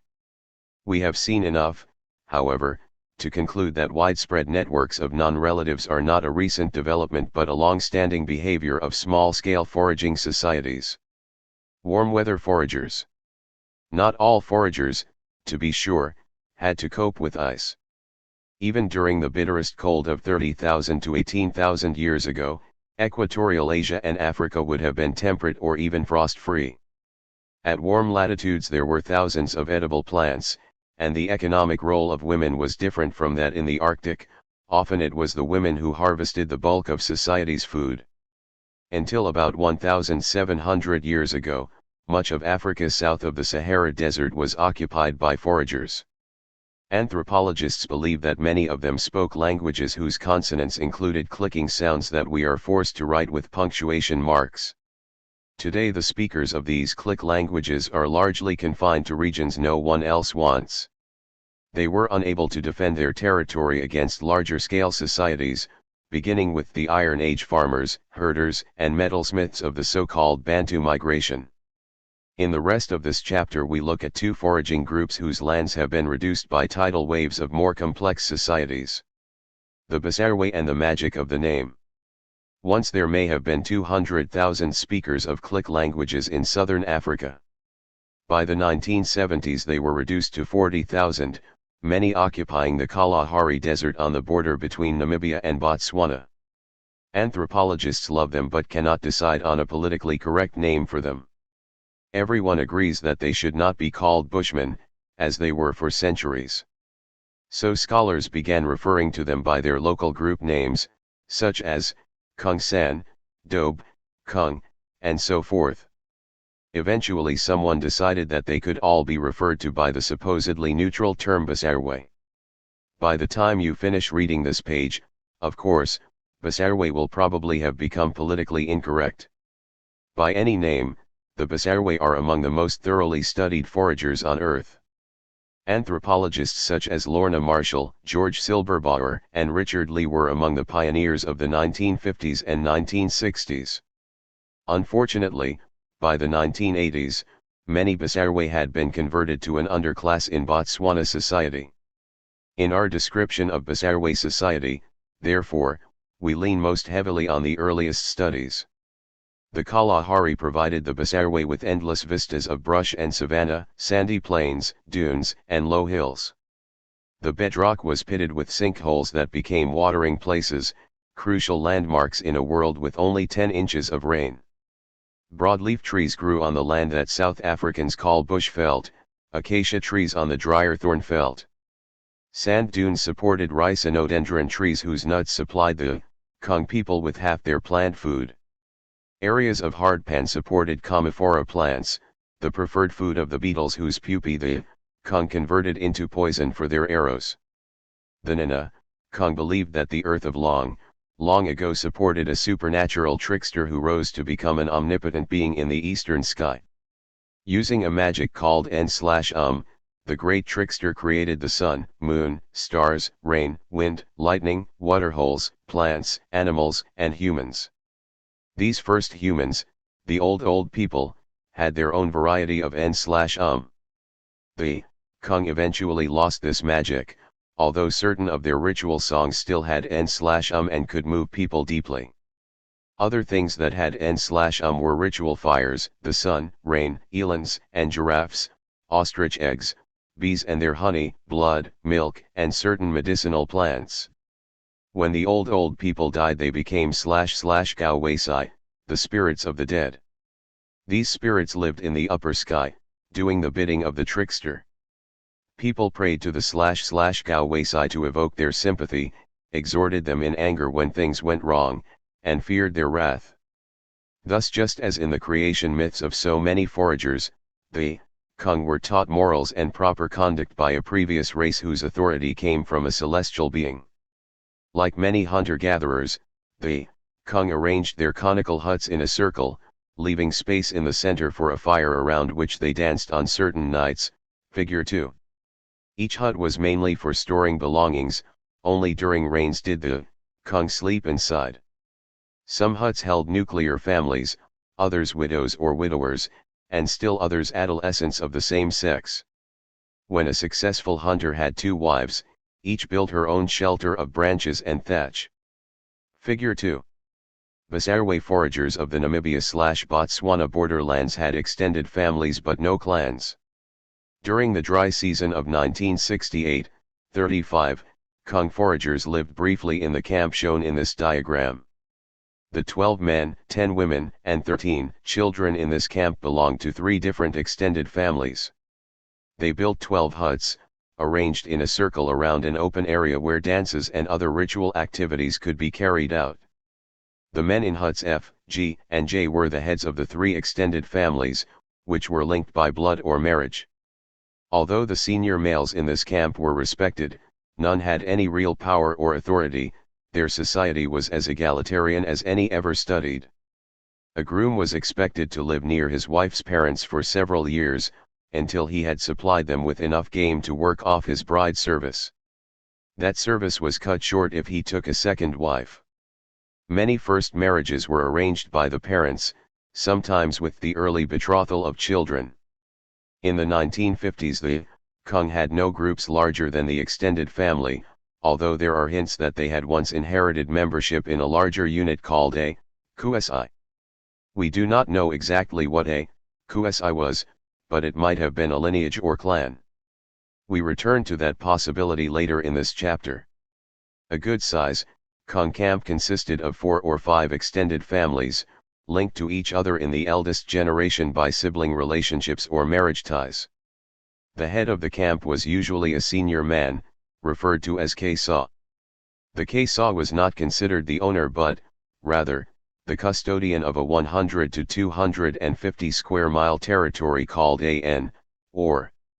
His job was to make sure that only the people of his group were using the plant foods of the n, or, although hungry neighbors could petition to share it.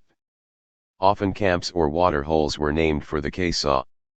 These headmen had no coercive authority and accepted no privileges for fear of arousing jealousy. Kung's social logic included a premise that we encounter over and over in this book: we were here first. The people who had lived at a certain water hole longer than anyone enjoyed the privilege of deciding who else could live there. Within each n, or, the, Kung pursued the following schedule. Women collected plants, an activity with a low risk of failure, and shared the harvest only with their immediate family. Men hunted big game, an activity with a high risk of failure, and when they killed a prized animal, they were expected to share the meat with everyone in the camp. Men hunting alone or in groups of cooperating brothers, cousins, or in-laws tried to get within 30 feet of a kudu, wildebeest, or eland, shoot it with a poison arrow, and then track it until it dropped. Each hunter fashioned his own distinctive arrows, and the man whose arrow killed the beast was allowed to decide how the meat would be allocated. In a ritual reminding us of the Netsilik, the carcasses were divided into 11 packages: the breast, left haunch, right haunch, upper back, and so on. Kung hunters, like the men in Rousseau's State of Nature, were unequal in strength, agility, and marksmanship. Thus there was always the potential that one skilled bowman's arrows would repeatedly be found to have killed the kudu. It is notable how hard the Kung worked to prevent a meritocracy of good hunters from arising. First, using a system of reciprocal gift-giving called hsuro, they exchanged arrows with each other. Richard Lee once examined the quivers of 4 men who were hunting together.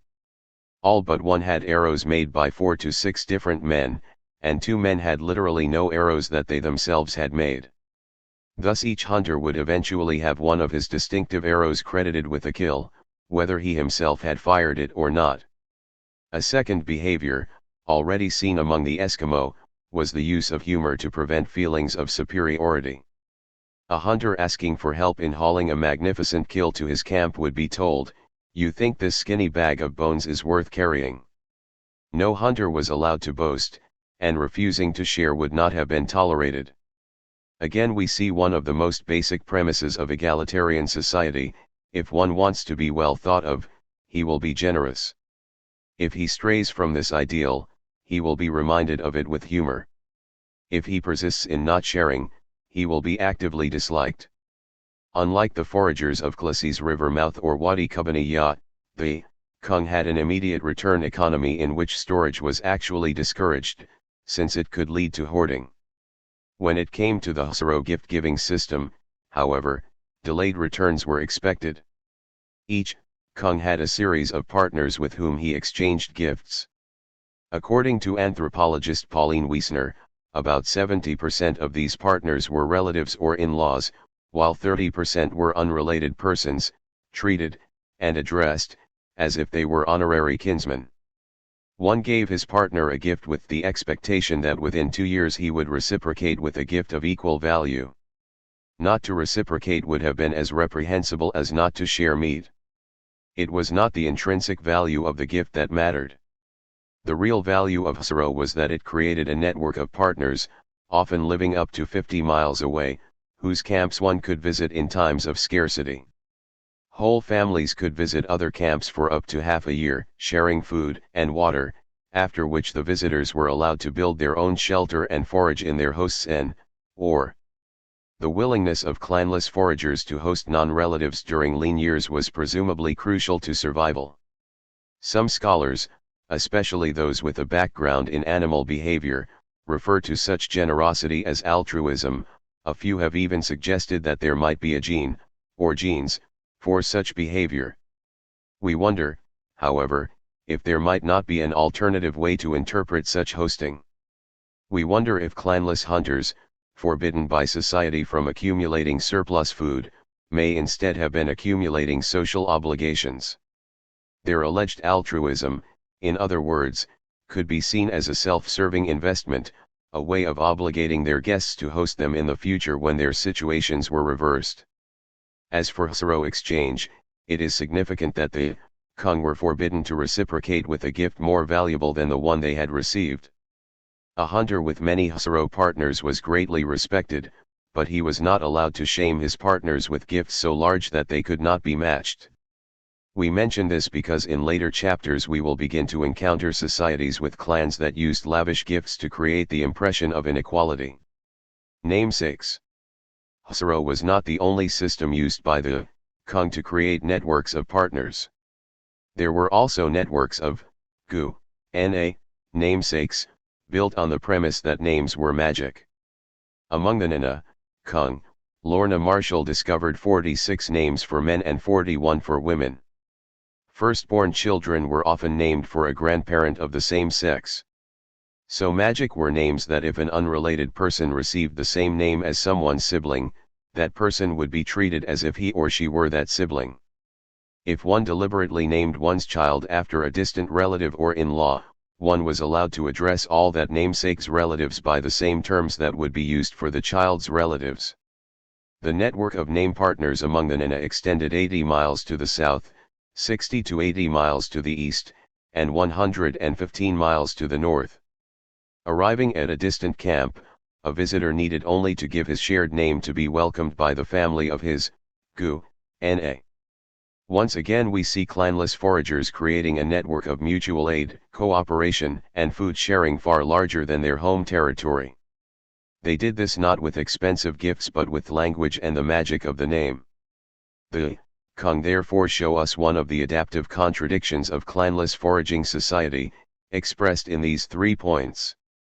One, having no unit larger than an extended family allowed for great flexibility. As resources waxed and waned, camps could move and families could aggregate or disperse within their own N, or as needed. 2, on the other hand, there were times when survival depended on being able to leave one's N, or and seek the hospitality of unrelated neighbors. Under these conditions, having no kin group larger than the extended family put one at a disadvantage. 3. The Kung dealt with this contradiction by creating 2 extensive networks of honorary kinsmen, Hasaro partners and gu, na namesakes. For the Kung, both networks were egalitarian. Later in this book, we will see agricultural societies turn both gifts and magic names into sources of inequality. The Eastern Hadza, setting the stage for larger social units. Lake Eyasi is a body of brackish water in Tanzania's Great Rift Valley. To the east of the lake is a dry, rocky savanna with scattered baobab and acacia trees. Once, in an era of unspoiled environments, this savanna would have supported herds of elephants and rhinos, zebras and giraffes, and smaller game such as the eland, impala, and gazelle. The Eastern Hadza were once 400 strong, occupying 1,000 square miles of the Lake Eyasi savanna.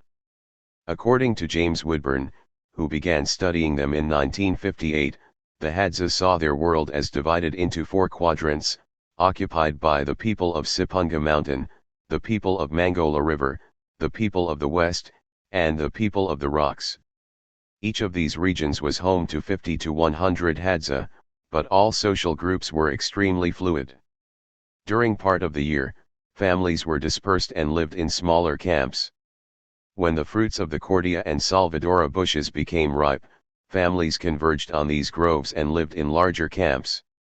Dry season camps tended to be larger because this was the season of big game, and everyone wanted to live near the most skilled hunters. Because of this endless coming and going, some anthropologists consider the camp, rather than a permanent band, the only meaningful social unit for clanless foragers. An average Hadza camp had 18 adults, but camps could be as small as 1 hunter or as large as 100 people. The Hadza moved their camps for a multitude of reasons: to be near large, recently killed game, to abandon a camp where someone had died, to obtain wood for arrow shafts or poison for arrows, or to trade with other Hadza. The nature of Hadza camps varied with the season. During the summer rains they might occupy rock shelters. In the dry season they lived outdoors in ephemeral huts or windbreaks. Their most substantial camps lay usually within a mile of water, often among groves of trees or protective rock outcrops. At these camps Hadza women made conical shelters thatched with grass, rarely spending more than 2 hours at the task. A young woman usually built her shelter close to the one occupied by her mother, close enough so that her husband could perform bride service, supplying meat to his mother-in-law, yet not so close that he would violate the custom of mother-in-law avoidance. In addition to supplying his mother-in-law with meat, a young man was expected to give her long strings of bride price beads. Good hunters, with 2 wives, needed twice the beads. If similar social obligations existed during the Ice Age, it would explain why so many seashells were turned into beads and traded over great distances. Like the Eskimo and Kung, the Hadza respected generosity and hospitality. None of the quadrants of their world were considered exclusive territories. Anyone could hunt, collect wild plants, or draw water anywhere. An individual living at a camp where he normally did not belong was called Huidi, visitor, but no one really objected to him. In fact, some visitors ingratiated themselves with their hosts by bringing them what they most desired: honey. Although sharing was important to the Hadza, anthropologists Kristen Hawkes, James O'Connell, and Nicholas Blurton Jones point out that men were under more pressure to share than women. As with the Kung, women engaged in low-risk plant collecting and kept most of the harvest for their family. Men engaged in high-risk big game hunting and were expected to share with everyone. Any big game killed would be presented to the whole camp. A refusal to do so would bring supernatural punishment and social retribution. Game was eaten immediately because the Hadza, unlike some of the Ice Age foragers we saw earlier, did not smoke or store meat. Like the Kung, they were immediate return strategists whose meat sharing built social bonds. Meat and honey made up only 20% of the Hadza diet by weight, but no other foods did as much to strengthen the fabric of society. Like the other foragers in this chapter, the Hadza had an egalitarian, consensus-based society in which leadership was non-coercive, really amounting to no more than the advice of a few respected senior men. The composition of larger Hadza camps, however, provides us with a possible scenario for the origins of lineages and clans. Hadza women, as we have seen, built their huts close to their mothers. Monogamous Hadza couples, in fact, were 5 times as likely to share a camp with the wife's mother as with the husband's. This means that a Hadza camp often consisted of a senior woman, her married daughters and their husbands, and her married granddaughters and their husbands. Woodburn points out that this social grouping has the same genealogical composition as a matrilineage, that is, a lineage whose descent is reckoned in the female line. In other words, the occupants of some Hadza camps may have constituted the raw material out of which, under the right conditions, a lineage could have crystallized. When a society feels the need for a large, multi-generational group of allies, lineages, and clans can be an even better solution than the seal-sharing partners of the Netsilik or the name-sharing partners of the Kung. We have mentioned the possibility that the Kung may once have had larger social segments called Kusi, membership in which was inherited. At certain times in the past, therefore, the genealogical groupings seen in large foraging camps may occasionally have turned into multigenerational social units. In the case of the Kung, such larger units might later have dissolved back into their constituent extended families when conditions changed for the worse when, for example, the Kung were driven into the Kalahari Desert by more powerful neighbors. Archaeologists should therefore be alert to the possibility that some Ice Age foragers developed lineages or clans for a time, only to lose them when conditions deteriorated. The preservation of equality in small-scale foraging society. In this chapter we have looked exclusively at societies whose largest unit was the extended family. All used social pressure, disapproval, and ridicule to prevent anyone from developing a sense of superiority. Such attempts to keep everyone equal provide a notable contrast to the behavior of our nearest living relatives, the great apes. Humans share 98% of their DNA with chimpanzees, and chimpanzees are anything but egalitarian. They have alpha males who physically abuse their rivals and beta males who bully everyone but the alphas. One of the goals of anthropology is to understand the differences in behavior between apes and men, in the hope of learning what it means to be human. In a neoclassic study, anthropologist Marshall Sahlins proposed that sex, food, and defense of the group were the three basic needs for both apes and early humans. What differed, Sahlins argued, was the priority placed on each need. For apes the highest priority is sex, followed by food and defense. Chimps are extremely promiscuous, and males compete constantly for mates. Males are willing to share portions of monkeys that they have killed, but they do not like to share females. Strong hormones drive males to fight viciously over the troop's alpha position and the females who go with it. For human foragers, on the other hand, food is the first priority, followed by defense and sex. Marriage, a food-getting partnership rather than a hormone-driven sexual liaison, has replaced the promiscuity of ape society. For example, we have seen that two Eskimo husbands could share the same wife without displaying the jealousy and violence of male chimpanzees. Precisely because human marriage is an economic partnership, it showed great flexibility from the beginning. No traditional forager would accept the argument that marriage must be restricted to one man/one woman in order to preserve the family. Traditional Eskimos, for example, knew that a family could be one man/one woman, or one man/two women, or one woman/two men, or even two men/two women. Far from threatening the institution of the family, this flexibility strengthened it by allowing it to adjust to any economic situation. That is not to say that male foragers never competed in any aspect of sexual activity. There was one arena in which they competed, but it was out of focus to them because of their cosmology. Anthropologist William S. Laughlin once lived with a group of 78 traditional Eskimo hunters in Alaska's Inequality Pass. Part of his research included a study of their blood antigens. The group was led by a senior male, described by Laughlin as a superior caribou hunter. Antigen studies showed that this man had fathered 7 of his group's children, who in turn produced 10 grandchildren, for a total of 17 living descendants. In other words, this one respected senior male had contributed his genes to some 20% of his group's population. Evolutionary biologists would say that this caribou hunter had competed with others to pass on his genes, and that he succeeded admirably.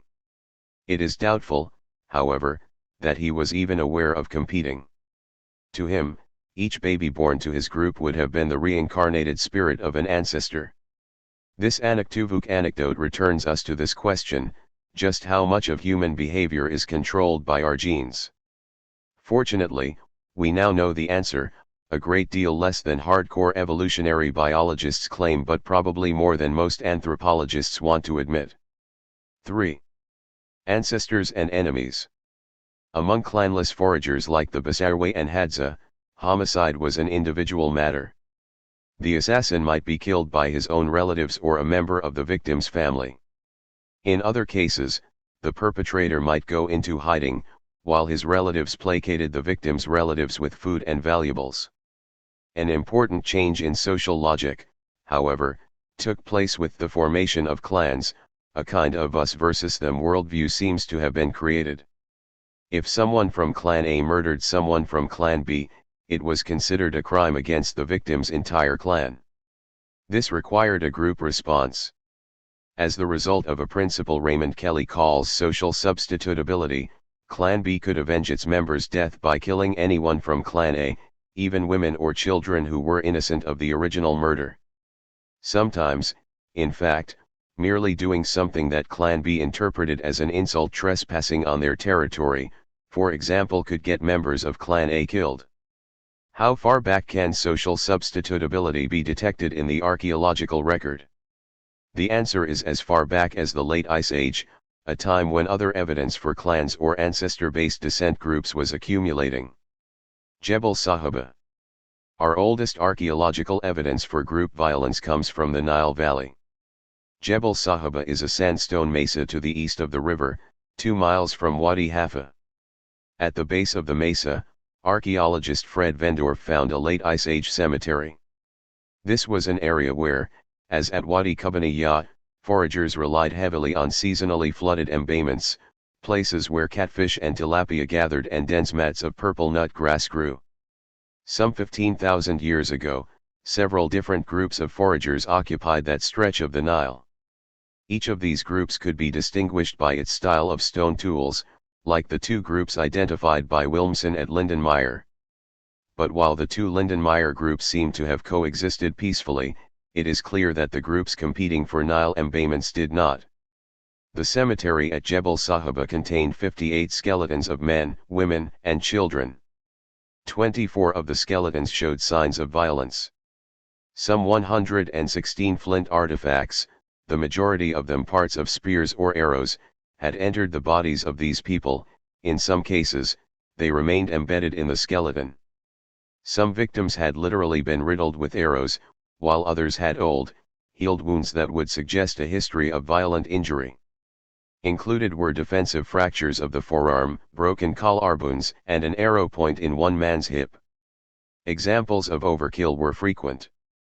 A middle-aged man, burial 21, had been hit with 19 flints.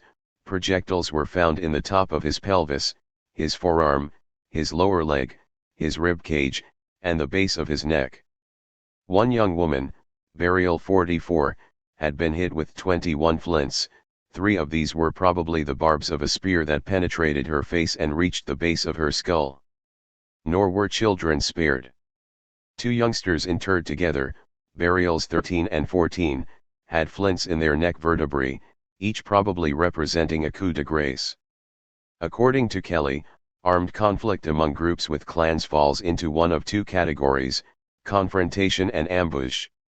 Confrontation takes place between all male war parties, and there is no element of surprise. Ambush, on the other hand, often kills unsuspecting men, women, and children. Kelly considers Jebel Sahaba clear evidence for ambush. He describes several victims as having been pincushioned with arrows fired by multiple enemies, a common phenomenon in ambushes. Vendorf agrees with Kelly and suspects that 2 factors led to a history of ambushes at Jebel Sahaba. First, the Nile embayments of that era would have been rich but circumscribed environments, surrounded by desert. Second, there were several groups of people competing for the fish and nut grass of each embayment, apparently ready to defend them with violence if necessary. Ambushes of this kind are too small-scale to be considered war, but they can be nasty, and once begun they can turn into blood feuds that can last for years. While blood feuds tend to arise with clans, there are exceptions to this rule of thumb.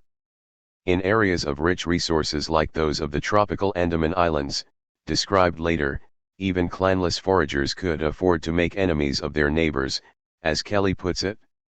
In the case of Jebel Sahaba, however, we believe that we are dealing with societies with clans. One reason is that the site was a cemetery. To be sure, even Neanderthals sometimes buried their dead. Only at later sites like Jebel Sahaba, however, do we see actual cemeteries created so that multiple generations of men, women, and children from the same social unit could be laid to rest together. In an era without written deeds, Creating a cemetery allowed foragers to lay claim to a rich embayment by arguing that their ancestors had been buried there since time began. It was their way of saying, "We were here first." The Andaman Islanders. The Andaman Islands are located in the tropical Bay of Bengal. They were colonized by hunters and gatherers thousands of years ago, perhaps by watercraft from Burma, modern Myanmar. When first contacted by Western explorers, the foragers of the Andamans did not have permanent social groups larger than the extended family.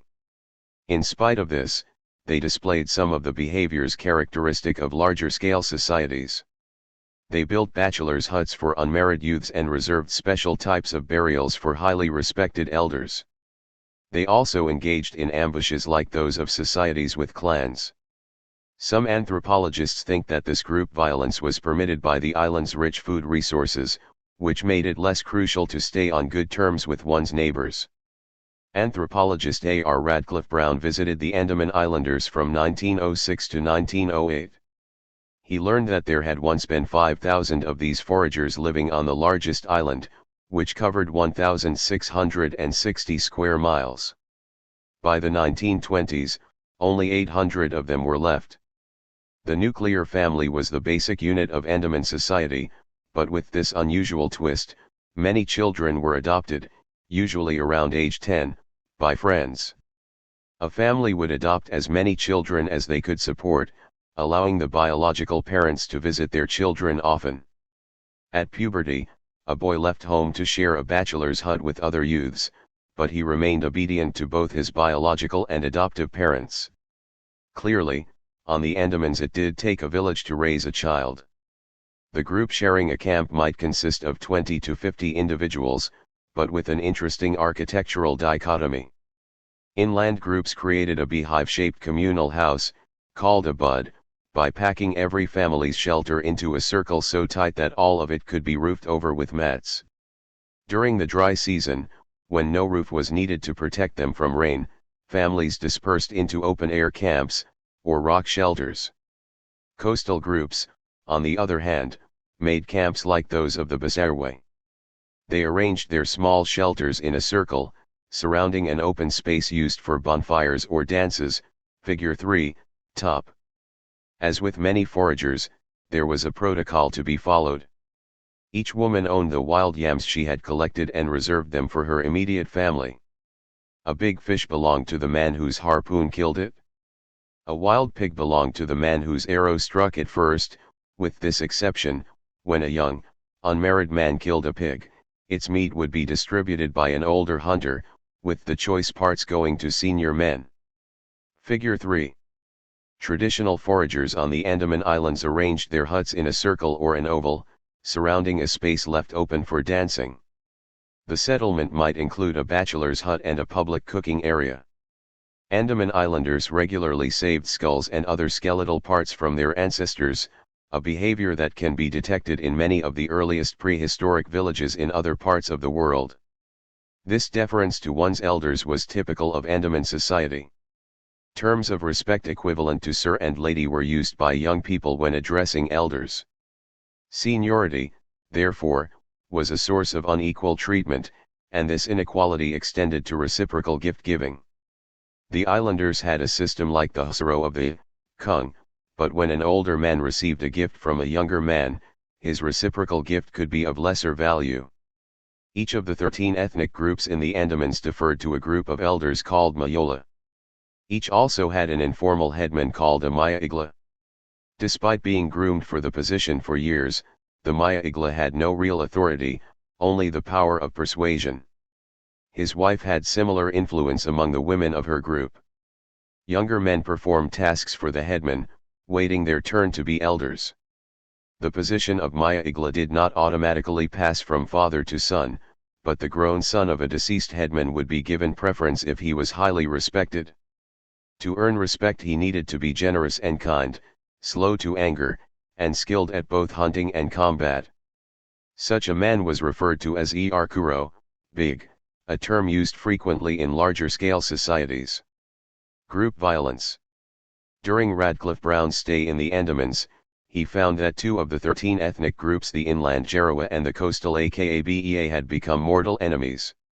Raymond Kelly, who has studied the Andaman information, traces their hostilities to the period between 1792 and 1858, when the Akabea took away territory from the Jarowa.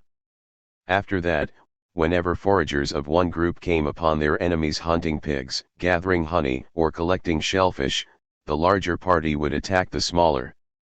So frequent were such attacks that the Jarowa, who usually went around naked, took to wearing bark armor to ward off arrows. Because the Akabea and Jarowas spoke different dialects, it was difficult for them to hold peacemaking ceremonies. In areas where there was no such language barrier, the islanders did negotiate truces. Any man who had killed an enemy took to the jungle for months of ritual purification. In his absence, the women of both groups arranged for the other men to dance and hunt together, ending hostilities for a time. Despite having no clans, the Andaman Islanders displayed several behaviors typical of societies with clans. One of these was the painful ordeal of deliberate scarring at initiation, which was thought to ensure toughness. A second behavior was the creation of the bachelor's hut. While its original purpose was probably to make sure teenage boys did not sleep with teenage girls, the hut was also associated with ceremonies. For example, the bachelors often prepared ritual meals for the entire camp. Such bachelors' huts may have been the prototype out of which larger-scale societies created the men's house. A third intriguing behavior was the unequal treatment shown certain elders after death. While most Andaman Islanders were buried in the ground, some respected and influential people had their corpses exposed on platforms in trees. Such elders were mourned until all the flesh was gone from their bones. Then, to the accompaniment of dancing, their bones were recovered, washed, painted, saved, made into ornaments, given away as presents, or worn to protect against illness. Figure 3, bottom. Why do the clanless Andaman foragers show us so many ritual institutions typical of societies with clans? As we mentioned earlier, many anthropologists suspect that it had something to do with the abundant resources of the Andaman Islands. We doubt, however, that this was the whole story. We detect principles of social logic that allowed for differential burial treatments and exceptions to reciprocal gift-giving. This logic was tied not to the Andaman environment but to the premise that elders were more deserving of respect than youths. An introduction to Australia and Tasmania. The 18th century Europeans who arrived in Australia found it already inhabited. The descendants of the hunters and gatherers who entered Australia more than 45,000 years ago had grown to an estimated 300,000, divided among 300 groups called, for want of a better term, tribes. On the island of Tasmania, southeast of Australia, there may have been another 8,000 foragers. Every Australian forager belonged to a clan. Many groups had a pair of still larger social units, each composed of multiple clans. These paired units, called moieties, after the French word for one half, provided a kind of loyal opposition for each other in social and ceremonial situations. Society was thus built of nested units, families within clans, clans within moieties, each unit requiring its own rituals. What we do not know is whether nested units arose from clanless society or were an ever-present alternative, depending on local circumstances.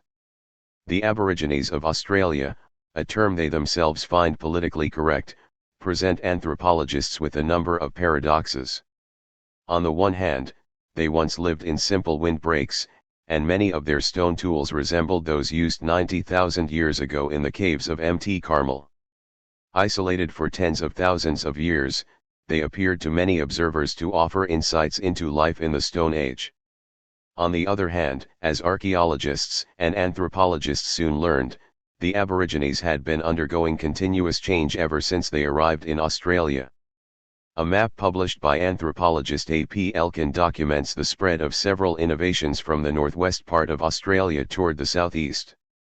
Largely restricted to the northern Kimberley region were cave paintings reminiscent of those in Ice Age Western Europe. The Aborigines of northern and central Australia used circumcision as an initiation ordeal, but it never reached Queensland and New South Wales. In New South Wales and Tasmania, initiation involved the knocking out of a tooth.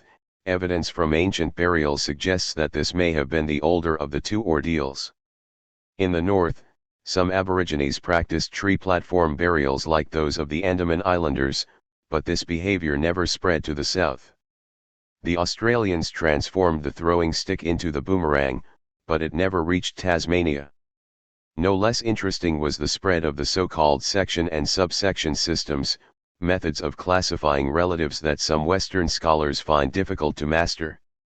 These uniquely Australian systems ensured that everyone you ever came into contact with was classed as a kinsman, letting you know how to behave toward him or her. This was done by extending the terms for relatives outward until they embraced the entire tribe. Since this extension was accompanied by incest prohibitions, the subsection system left only about 1 in 8 members of the opposite sex eligible to marry you. Although the section/subsection system of classification is considered prototypic of Australia, subsections were in fact an innovation, still spreading in the 19th century. According to anthropologist M. J. Magid, the Walbari tribe of the Northern Territory adopted sections no longer ago than 1850, it added subsections some 20 or 30 years later. Such classificatory terms spread 100 miles in about 20 years, and by 1896 the Aranda tribe of the Alice Springs area was adopting subsections in imitation of the Walbari. The reason for such a rapid spread, Magid felt, was that Aborigines did not like it when their neighbors displayed innovations that they lacked. And Magid discovered an equally revealing fact: although we know that the Walbari began using subsections no more than 150 years ago, they had revised their origin myth to allege that subsections were given to them during the 4th stage of creation. The lessons of Australia are many. Yes, the 19th century Aborigines provide insights into a long ago era, but neither they nor anyone else were frozen in time. From the moment they reached Australia, the Aborigines began creating new ways to organize society, some of which were still spreading when Europeans arrived. The Aborigines also show us that, contrary to popular belief, cosmology and religion are not eternal and unchanging. When societies and their situations change, cosmologies get revised as well. As we have seen, many of Australia's innovations failed to reach Tasmania. Rising sea levels at the end of the Ice Age isolated that island, preventing some ancient behaviors from being superseded. The Tasmanians hunted with javelins and wooden clubs but missed out on the spear thrower and the boomerang.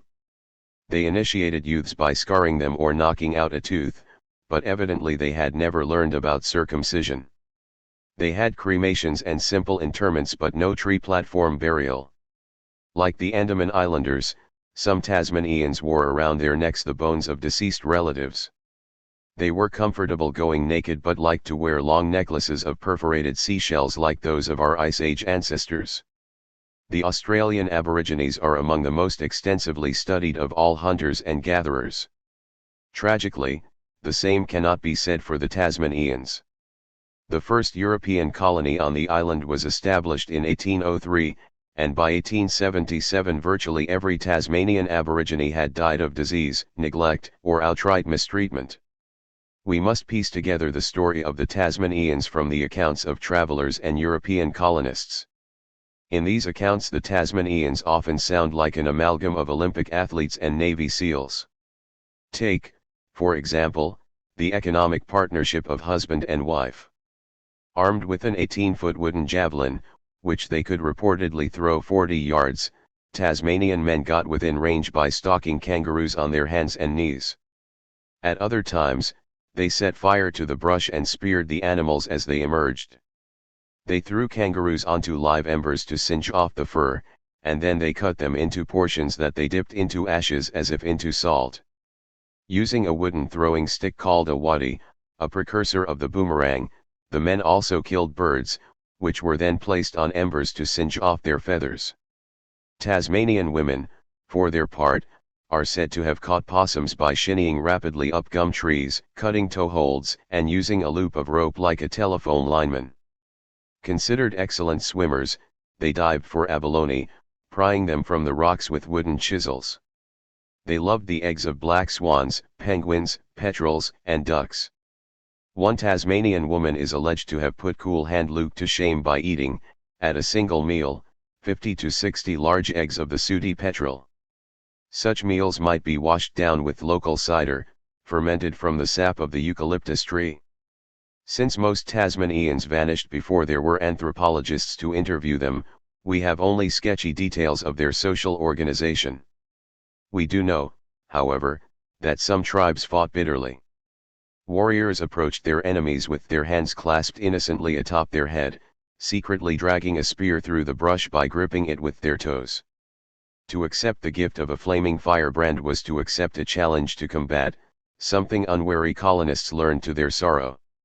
During the 1890s, many residents of Australia, appalled by the demise of the Tasmanians, pressured the government to create a post called Protector of the Aborigines, so that similar genocide would not take place in Australia.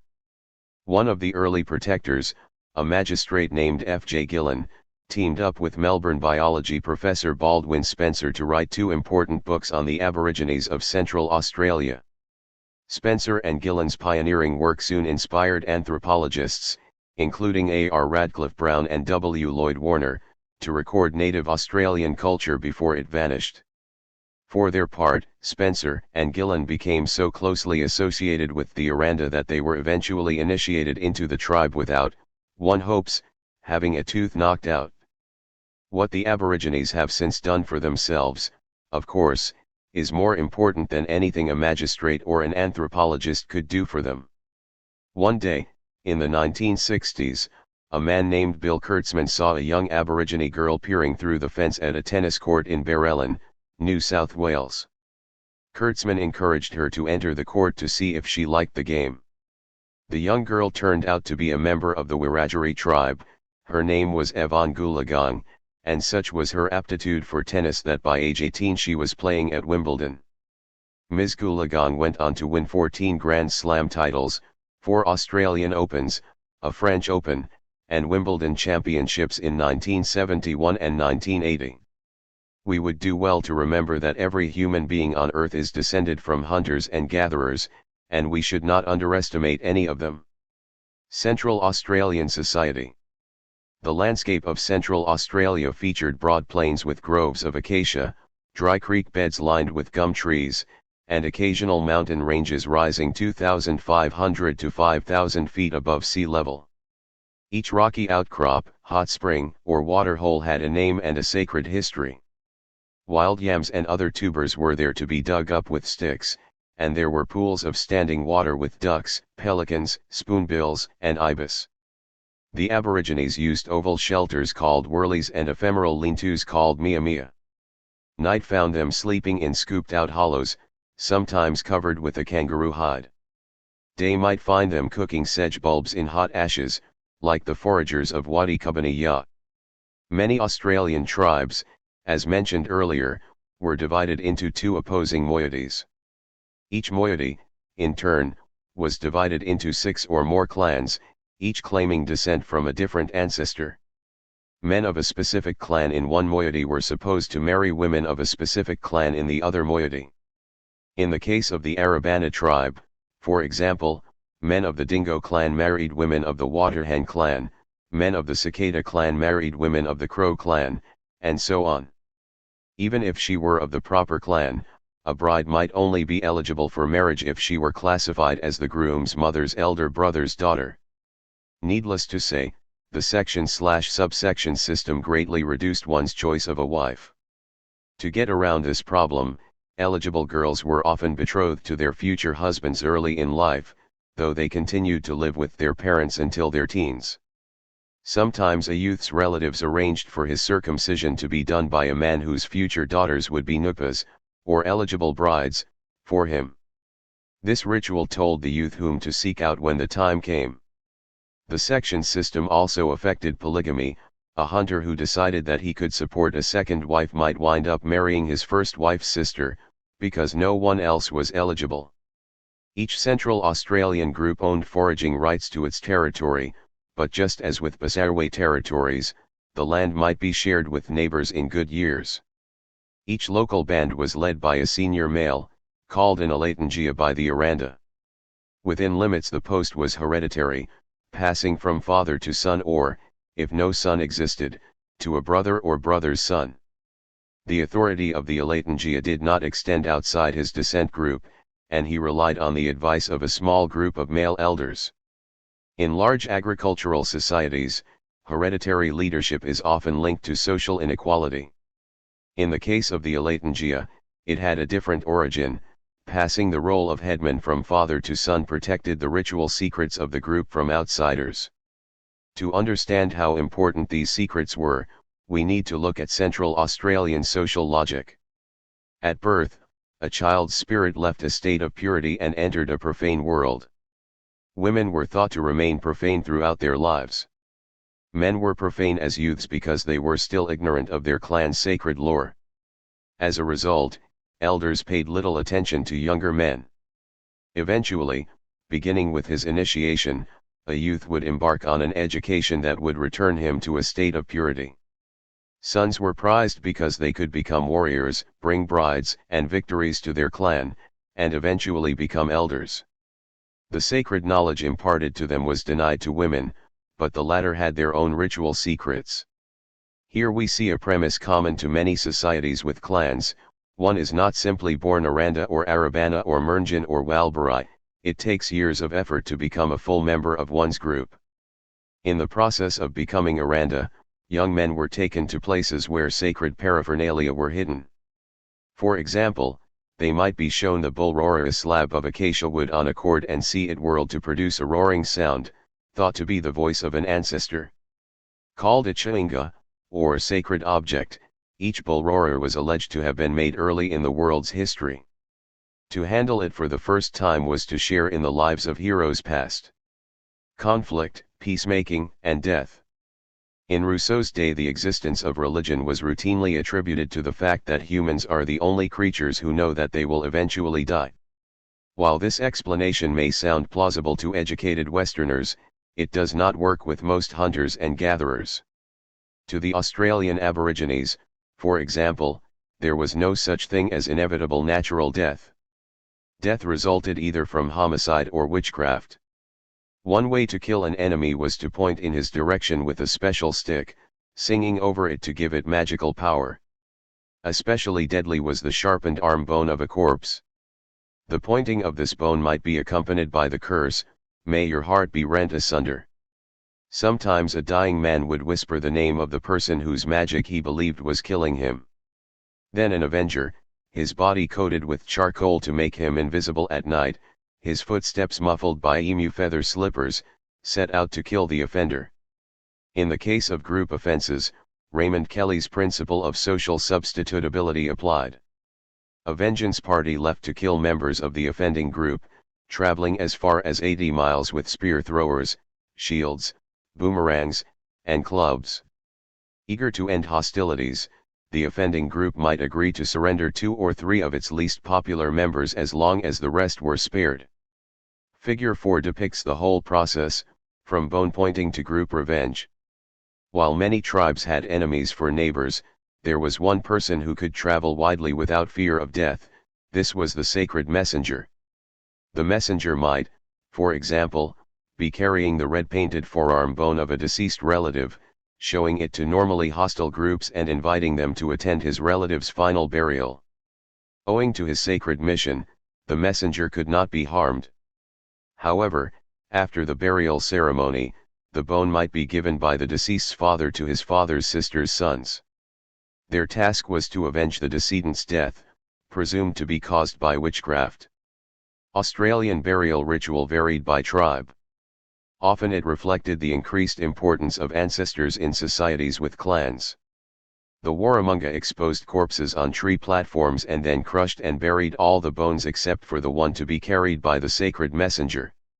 When that last bone was finally interred, the deceased could be reincarnated. The Luritja tribe sometimes cannibalized their enemies, adding insult to injury by destroying the forearm bones so that their victims could not be reincarnated. Burial in Mernjan clans consisted of interring the dead, exhuming them later, defleshing the bones, and saving skeletal parts as sacred relics. We call attention to this ritual because archaeologists have detected it in the earliest village societies of the Near East, strongly suggesting that those ancient societies also had clans. Potential inequality in foraging societies with clans.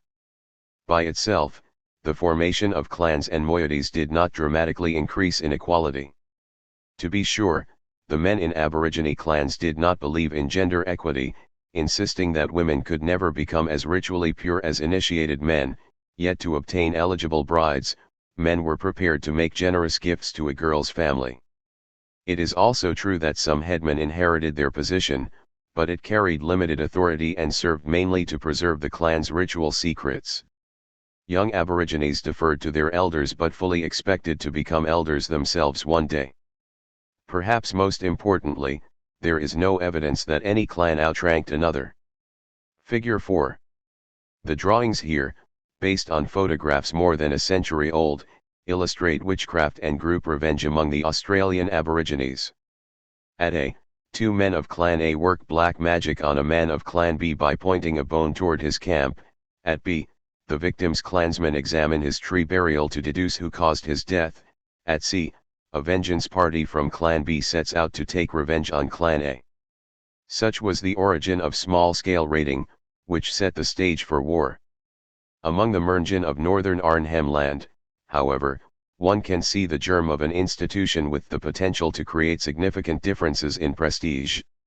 This was an intertribal trading system called Marikuditra, used to obtain much of the paraphernalia used in ritual. Among the items circulating were wooden spears, parrot feathers, beeswax, resin, red ochre, and beads. The farther away a man's trade goods came from, the more highly prized they were and the greater his renown as an entrepreneur. At the time of W. Lloyd Warner's study, the Marikuditra had yet to turn anyone into a prestigious big man like those we will meet in later chapters. It would have taken only a few changes in logic, however, to nudge the system in that direction. 4. Why our ancestors had religion and the arts. Each hunting and gathering society discussed so far had its own distinctive character. All, however, featured a set of common principles, a few of which we list here. 1. Generosity is admirable, selfishness is reprehensible. 2. The social relationship created by a gift is more valuable than the gift itself. 3. All gifts should be reciprocated, however, a reasonable delay before reciprocating is acceptable. 4. Names are magic and should not be casually assigned. 5. Since all humans are reincarnated, ancestors' names should be treated with particular respect. 6. Homicide is unacceptable. A killer's relatives should either execute him or pay reparations to the victim's family. 7. Do not commit incest, get your spouse from outside your immediate kin. 8. In return for a bride, the groom should provide her family with services or gifts. 9. Marriage is a flexible economic partnership, it allows for multiple spouses and variations. In addition to these principles, which imply no inequality among members of society, we also encountered some premises that allowed for a degree of inequality. They were as follows. 10 men have the capacity to be more virtuous or ritually pure than women. 11 youths should defer to seniors. 12 late arrivals should defer to those who were here first. In those societies that featured lineages, clans, or ancestor-based descent groups, the following new premises appeared. 13 When lineages grow and divide, the junior lineage should defer to the senior lineage, since the latter was here first. 14 You are born into your family, but you must be initiated into your clan. 15 The bad news is that initiation will be an ordeal. The good news is that you will learn ritual secrets, become more fully a member of your ethnic group, and perhaps gain virtue. 16 Any offense against a member of your lineage or clan, such as murder or serious insult, is an offense against that entire social unit. It requires a group response against some member, or members, of the offending group. 17 Any armed conflict should be followed by rituals of peacemaking. Many of the aforementioned principles are considered cultural universals, shared by virtually all societies. It should come as no surprise that another widespread social attitude is ethnocentricity. Each society believes that its behavior is appropriate, while its neighbors do things improperly. Foragers, however, tend to be philosophical about these differences. Convinced that each human group has a different origin and different ancestors, foragers adjust to their neighbors rather than try to change them. Ethnocentricity thus need not lead to intolerance, although in larger-scale societies it sometimes does. Another widespread principle is that in life there are no accidents, everything happens for a reason. If you fall ill, it is because you have offended a spirit. If you die, it is because someone has worked witchcraft on you. Failed hunts are the outcome of hunting magic done wrong. Failed harvests are the result of rituals incorrectly performed. The latter premise, of course, did not disappear with the Ice Age. We know that the Powerball lottery depends on randomly generated numbers. Yet we often hear the winner, interviewed beside his newly purchased RV, attribute his victory to supernatural intervention. Then he adds, "I believe that everything happens for a reason." Cosmology and social logic. Cosmology is a universal institution. All societies have a story that explains how the universe and its beings came into existence. Since no humans were present at the origin of the cosmos, the story is of necessity a myth. Anthropologists define myth as a folk tale believed to be true and regarded as sacred. Myth differs from legend, which is also believed to be true but not regarded as sacred. Most foragers' creation myths begin with a chaotic earth that is without form or void. Often there is no light until a spirit or creature requests it. The first humans were created from earth or clay, from plants or animals, or from half-formed beasts. The original humans often had superpowers, magic, or the ability to speak directly with animals. They lost these abilities, often as a form of punishment, when they took on their final form. Creation myths, however, are more than just folk tales. Myths serve as charters for social groups. They include instructions from supernatural spirits on how to earn a living and behave toward each other. In the case of the foragers discussed so far, their cosmology generated many principles of their social logic. That same cosmology supplies yet another universal premise: many beings, objects, and places are sacred. Questions about the antiquity of the sacred come up frequently. Many Western scientists cannot believe that people as pragmatic as hunters and gatherers would invest their energy in something as irrational as belief in the sacred. A number of biologists and psychologists, whose views are discussed in a recent synthesis by Nicholas Wade, have concluded that religion might have a genetic basis. For their part, anthropologists are skeptical about the existence of genes for religion. They can think of many ways that a concept of the sacred could emerge from logic alone. Consider, for example, the Zapotec Indians of southern Mexico, who referred to the wind as P. No one can see the wind, but the Zapotec were sure it existed because they could feel it on their faces, see it bend trees, and hear it howl during storms. They recognized the similarity between that wind and the equally invisible breath that flowed in and out of their bodies while they were alive. No special gene was required to convince the Zapotec that wind was a sacred force. For them, breath was the difference between life and death. As with all human groups, Zapotec rationality had its limits, and the Zapotec chose never to say nobody knows. For them, P came to mean wind, breath, and sacred life force. For hunters and gatherers, as we have seen, the transition from natural to supernatural was seamless. The Netsilik were raised not only to harpoon seals but also to give the dead seal a drink and return its bladder to the sea. Once reincarnated, the seal would remember the hunter's kindness and allow itself to be harpooned again. That seemed entirely logical. Anthropologist Roy Rappaport, who experienced firsthand the power of the sacred in New Guinea society, has provided us with a framework for the study of religion. Rappaport argues that all religion consists of three components. First are the ultimate sacred propositions, beliefs considered irrefutable despite the fact that there is no empirical evidence to support them.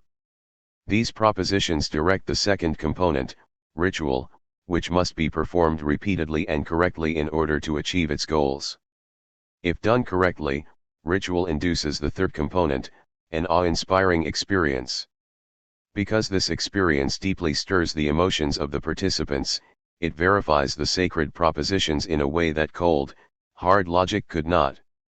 For archaeologists, ritual is the key component of this self-validating system. Because ritual requires paraphernalia, costumes, pigments, and musical instruments, and because it must be performed over and over again, it leaves archaeological traces. We have seen them already in our discussion of the Ice Age. In recent years we have heard several prominent Western scientists argue that religion could be dispensed with. Rappaport, however, points out that any institution as universal as religion must have contributed to the survival of human groups, otherwise it would long since have disappeared or been replaced by something else. Without acknowledgement of the sacred, there would be nothing to give the ultimate propositions the gravitas they need to generate the first principles of social logic. What appears to bother Western scientists the most is that religion so often seems at loggerheads with science and social progress. This situation conflicts with the widespread assumption that humans are rational thinkers. Part of the problem, we suspect, is that many scientists are wrong about why humans have language and intelligence in the first place. Because those human attributes originated in the context of foraging, they assume that the purpose of language and intelligence was to make us better at hunting and gathering. After all, our ancestors learned to classify hundreds of plants and animals, shout instructions to each other during hunts, and create technologies to convert superficially unappetizing plants into meals. The trouble with this assumption is that our earliest ancestors shared the African savanna with animals that could hunt game and convert plants into meals more efficiently than humans ever could. So let us suggest an alternative scenario: human language and intelligence evolved not to make us better at foraging but to make us better at social networking. If our ancestors had been as pragmatic as some scientists believe, there would have been no need for a concept of the sacred. But in addition to being verbal and intelligent, our ancestors were arguably the most emotional, moralistic, superstitious, and, sometimes, irrational creatures on Earth. To be sure, our ancestors had an incredible knowledge of plants and animals, but their most important intelligence was social intelligence. Their classifications often include not only every living human they come into contact with but every ancestor, including some who were supernatural. The result is that foragers can create larger societies, larger networks of sharing and cooperating individuals, than those of any of their primate relatives. To underscore this, let us consider some of the data that have accumulated since Marshall Solins wrote his classic comparison of apes and early humans. What have you done with my dominance hierarchy? Chimpanzees, with whom we share 98% of our DNA, have strong social inequality. They display a dominance hierarchy or pecking order in which alpha individuals dominate all others, beta individuals dominate all but the alphas, and so on down the hierarchy to the lowliest omega. It is not predetermined who the alphas will be. Chimps live in troops, and their social structure emerges from a series of interactions among individuals in the troop. These interactions, some confrontational, determine who the alphas, betas, and gammas will be. Nor is the hierarchy set in stone. Betas have been seen forming alliances to overthrow an alpha by force. One of the victorious betas then takes over the fallen leader's place. According to primatologists John Mittani, David Watts, and Martin Miller, one of the ways that male chimps learn to create alliances is by hunting colobus monkeys together and sharing the meat. This food sharing could be seen as a precursor to the sharing of meat by human foragers. It does not, however, extend beyond the limits of the troop. No one has ever seen members of two chimpanzee troops meet at the border between their territories and exchange food. In fact, groups of males from Troop A have been observed ambushing and killing isolated males from Troop B. Thus, when a troop of chimps has depleted the food in its territory, it cannot appeal for help to a neighboring troop. Chimps cannot do what human foragers do, accumulate social obligations with their neighbors as a hedge against lean times. It was not the ability to hunt with spears instead of teeth that created the greatest differences between human foragers and apes. By giving humans the capacity for language and culture, natural selection enabled them to reach beyond their local group and make relatives out of strangers. Their use of words to create clan members, section members, gift partners, and namesakes, and to establish mutual obligations and systems of bride exchange, enabled human society to spread to every corner of the earth. Our Ice Age ancestors temporarily put an end to leadership based on confrontation. As Christopher Boehm reminds us, the headmen of foraging groups were not bullies. They were generous, modest, and diplomatic, because their constituents were too skilled at alliance building to put up with bullies. The fate of a bully was to be lured into the bush and shot with poisoned arrows. Those who study apes, however, tell us that their dominance hierarchies provide stability to their societies.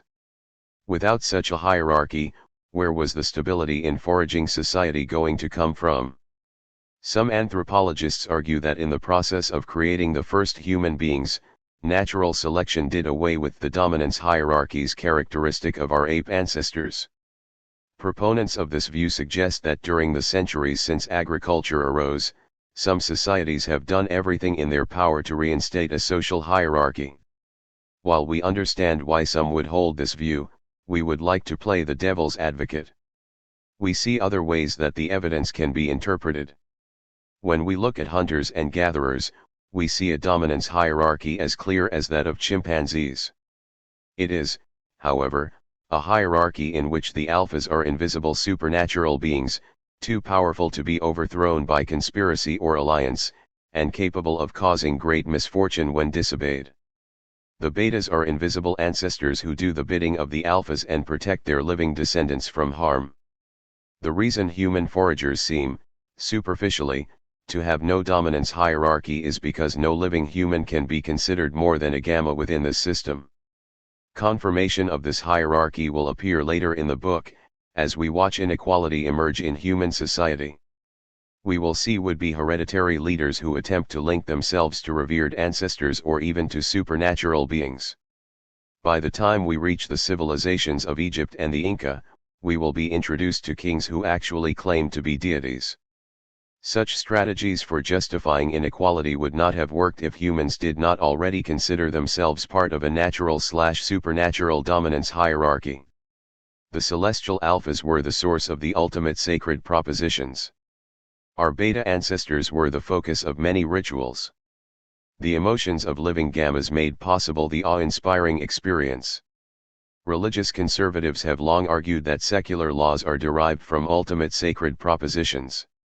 They will be pleased to learn that their view is supported by what we know of foragers. They may be less pleased to learn that ultimate sacred propositions are not eternal and unchanging. In the Aranda view of creation, humans were once told that initiation required the knocking out of a tooth. They later decided that they had been told to circumcise initiates.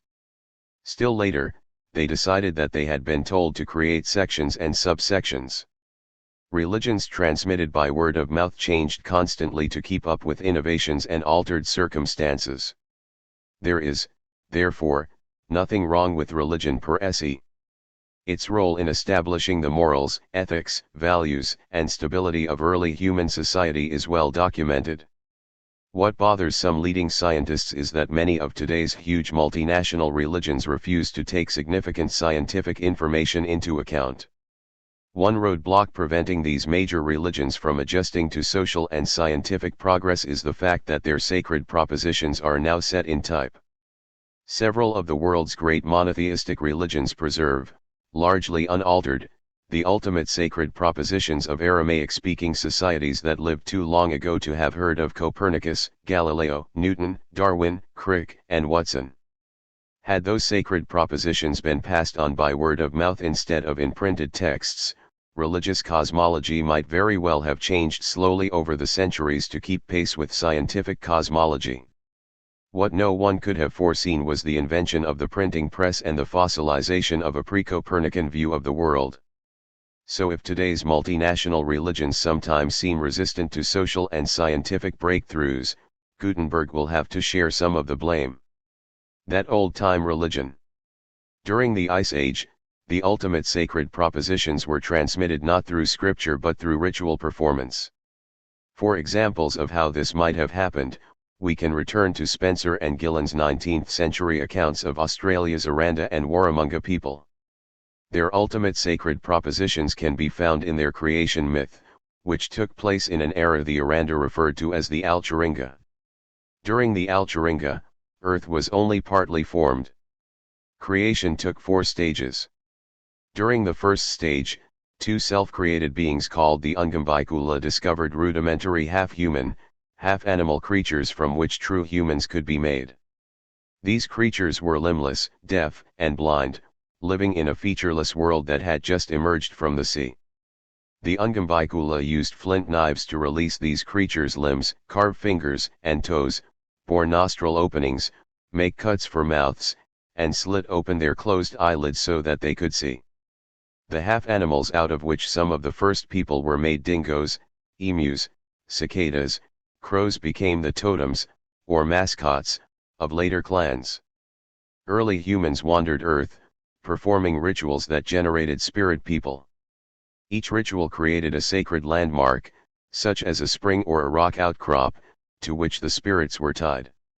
Some spirits eventually became people, but others became part of a reservoir of spirit children who lay in wait to be reincarnated.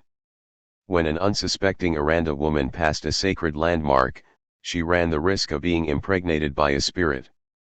Such spirits, the ultimate source of all babies, returned to their landmarks after the people they inhabited had grown old and died. In the second stage the Aranda were taught to perform circumcision with flint knives. This ritual replaced their earlier circumcisions, which, all male readers should skip the rest of the sentence, were done with glowing fire sticks. In the third stage they learned ritual subincision, an even more painful mutilation of the male organ. In the fourth stage they learned the section/subsection system.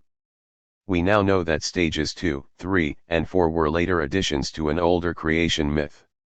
We suspect that stage 1 of the myth was very old, because ancient rock paintings in northwest Australia depict half-formed humanoids without mouths, like those of the Alcharinga.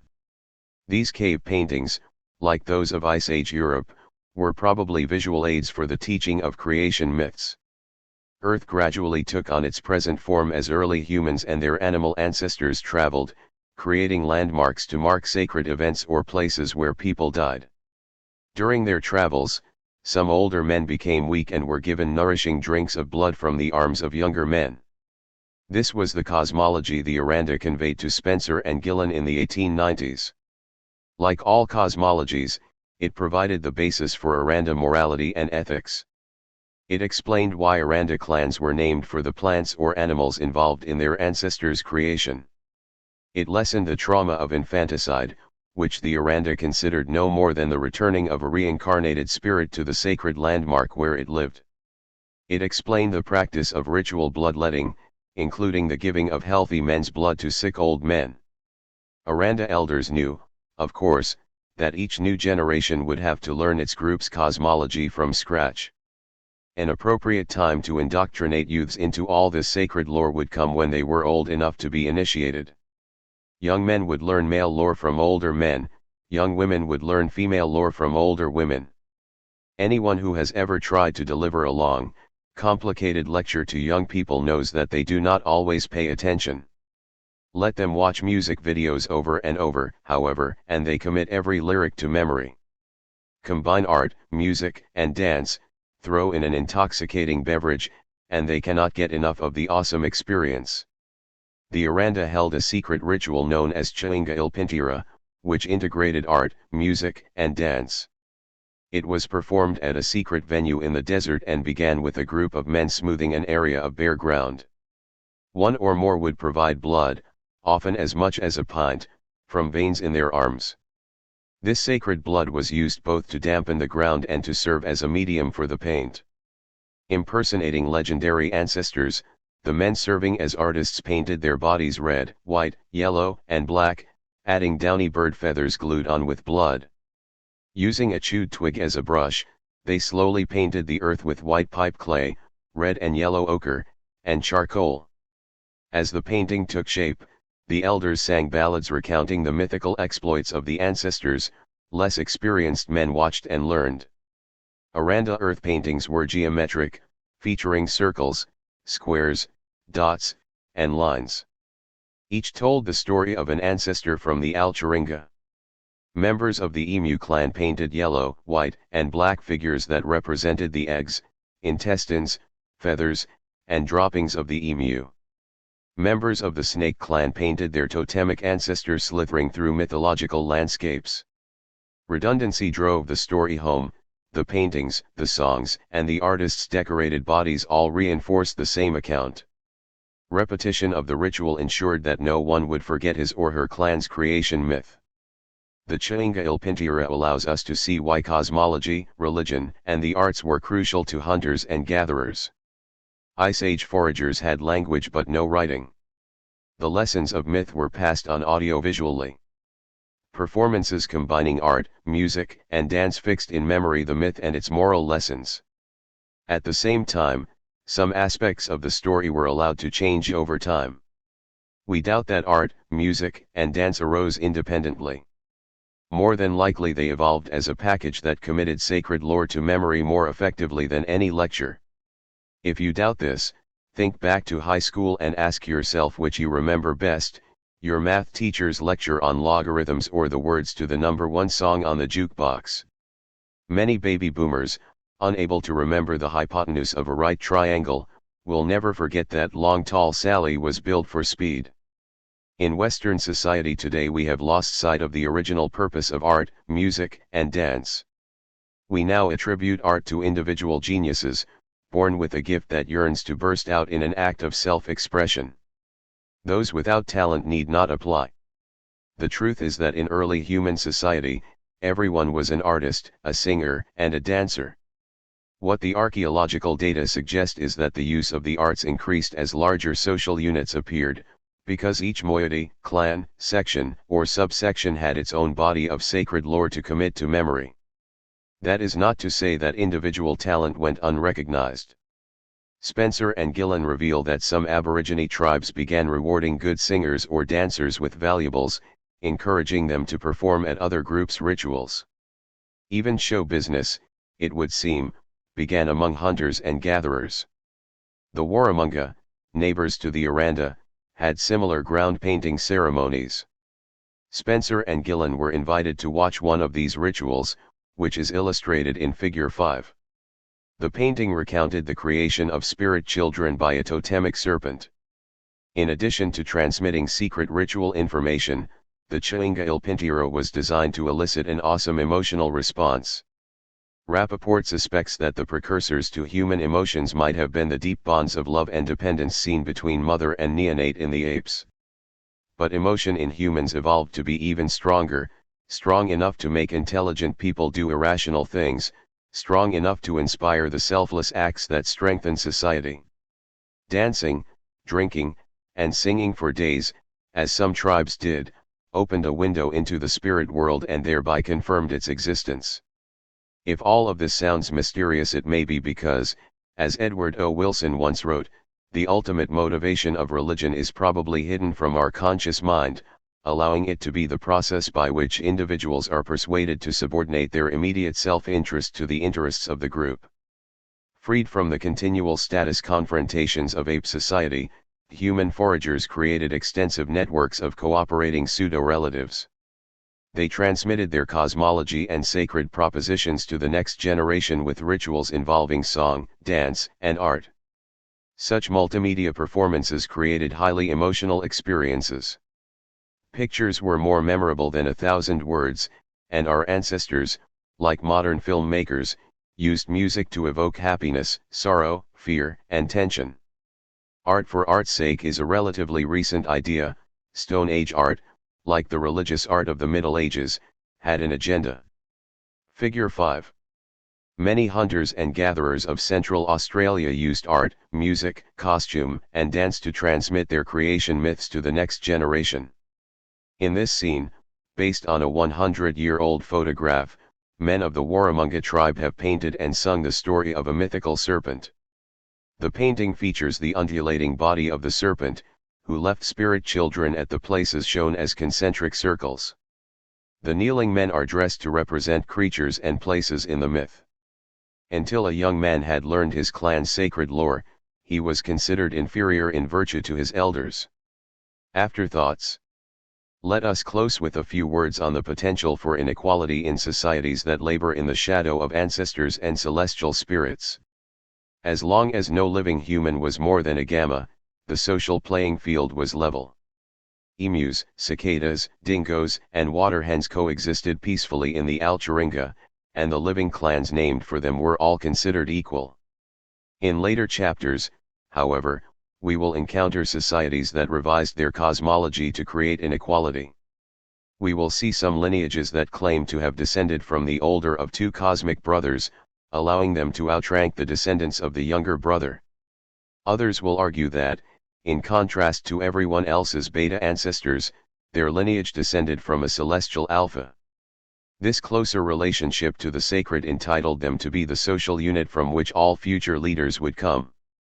Thus the concept of the sacred, which had once strengthened human society by encouraging selflessness and reducing status confrontation, would one day be manipulated to create a hereditary elite. 5. Inequality without agriculture. Inequality, according to Rousseau, began when self-esteem gave way to self-love. Foragers knew that as long as they suppressed ambition and greed, they would be well thought of.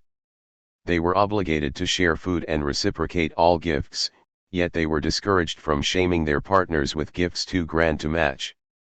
Once larger units such as clans had arisen, however, a number of societies witnessed changes in social logic.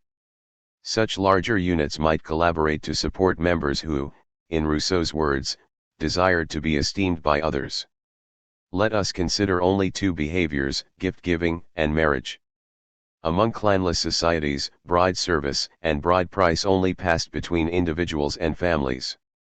Some societies with clans, however, decided to require even larger gifts between the clans of the bride and groom. Sometimes these gifts went on long after the marriage had been consummated. In some cases the bride's clan considered itself superior because it was giving the gift of life, that is, future children. That clan might demand such an expensive bride price from the groom as to drive him into debt, forcing him to borrow from his clan's people. Similar changes took place with the custom of reciprocal gift-giving. Most clanless societies took pains to reciprocate with gifts of equal value. No one wanted to be shamed by receiving too valuable a gift from a kinsman. Many clans, however, did not mind shaming a rival clan with expensive gifts. If being generous was good, being more generous than another clan made one superior. Some clans came close to impoverishing themselves while shaming their rivals with lavish gifts and feasts. Rousseau suspected that self-love became more common after the adoption of agriculture and animal husbandry. He felt that farming could exacerbate natural inequality by allowing smarter, stronger, and more industrious individuals to create the food surplus they needed to outstrip their neighbors. Many of today's anthropologists would agree, to this extent, societies with agriculture and animal husbandry do seem to create more opportunities for inequality. There are, however, a few exceptions to the preceding paragraph. Most were unknown in Rousseau's day. Some hunting and gathering societies did not wait for agriculture to promote self-love. They produced both wealth and inequality using only wild foods.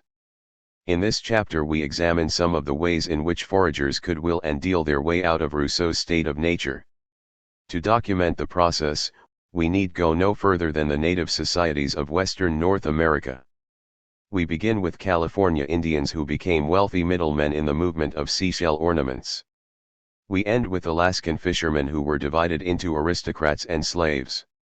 In our examination of Western North American societies we are not limited to early European eyewitness accounts, because those eyewitnesses were preceded by thousands of years of prehistory. Here is a case where social anthropology and archaeology can work together. Social anthropology gives us, in great detail, the historic tip of the iceberg. Archaeology gives us, albeit in less detail, the mass of prehistoric ice that is hidden from view. Only when we employ both disciplines do we see the whole iceberg. The Chumash of the California coast. California once displayed a prodigious diversity of hunting and gathering peoples.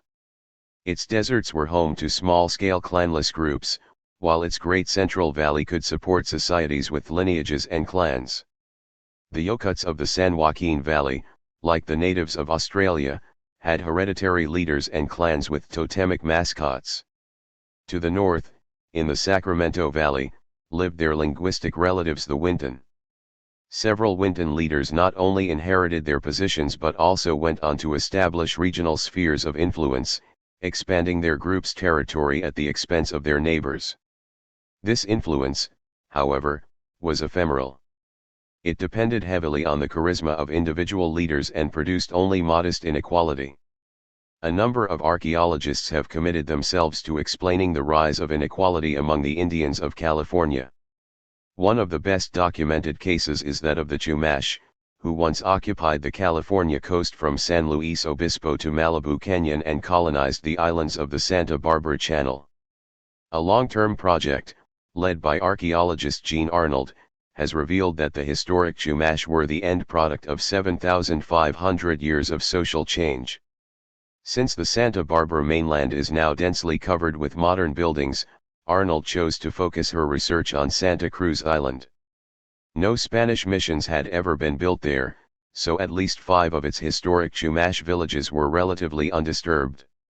These had been villages composed of 125 to 250 people living in very large houses.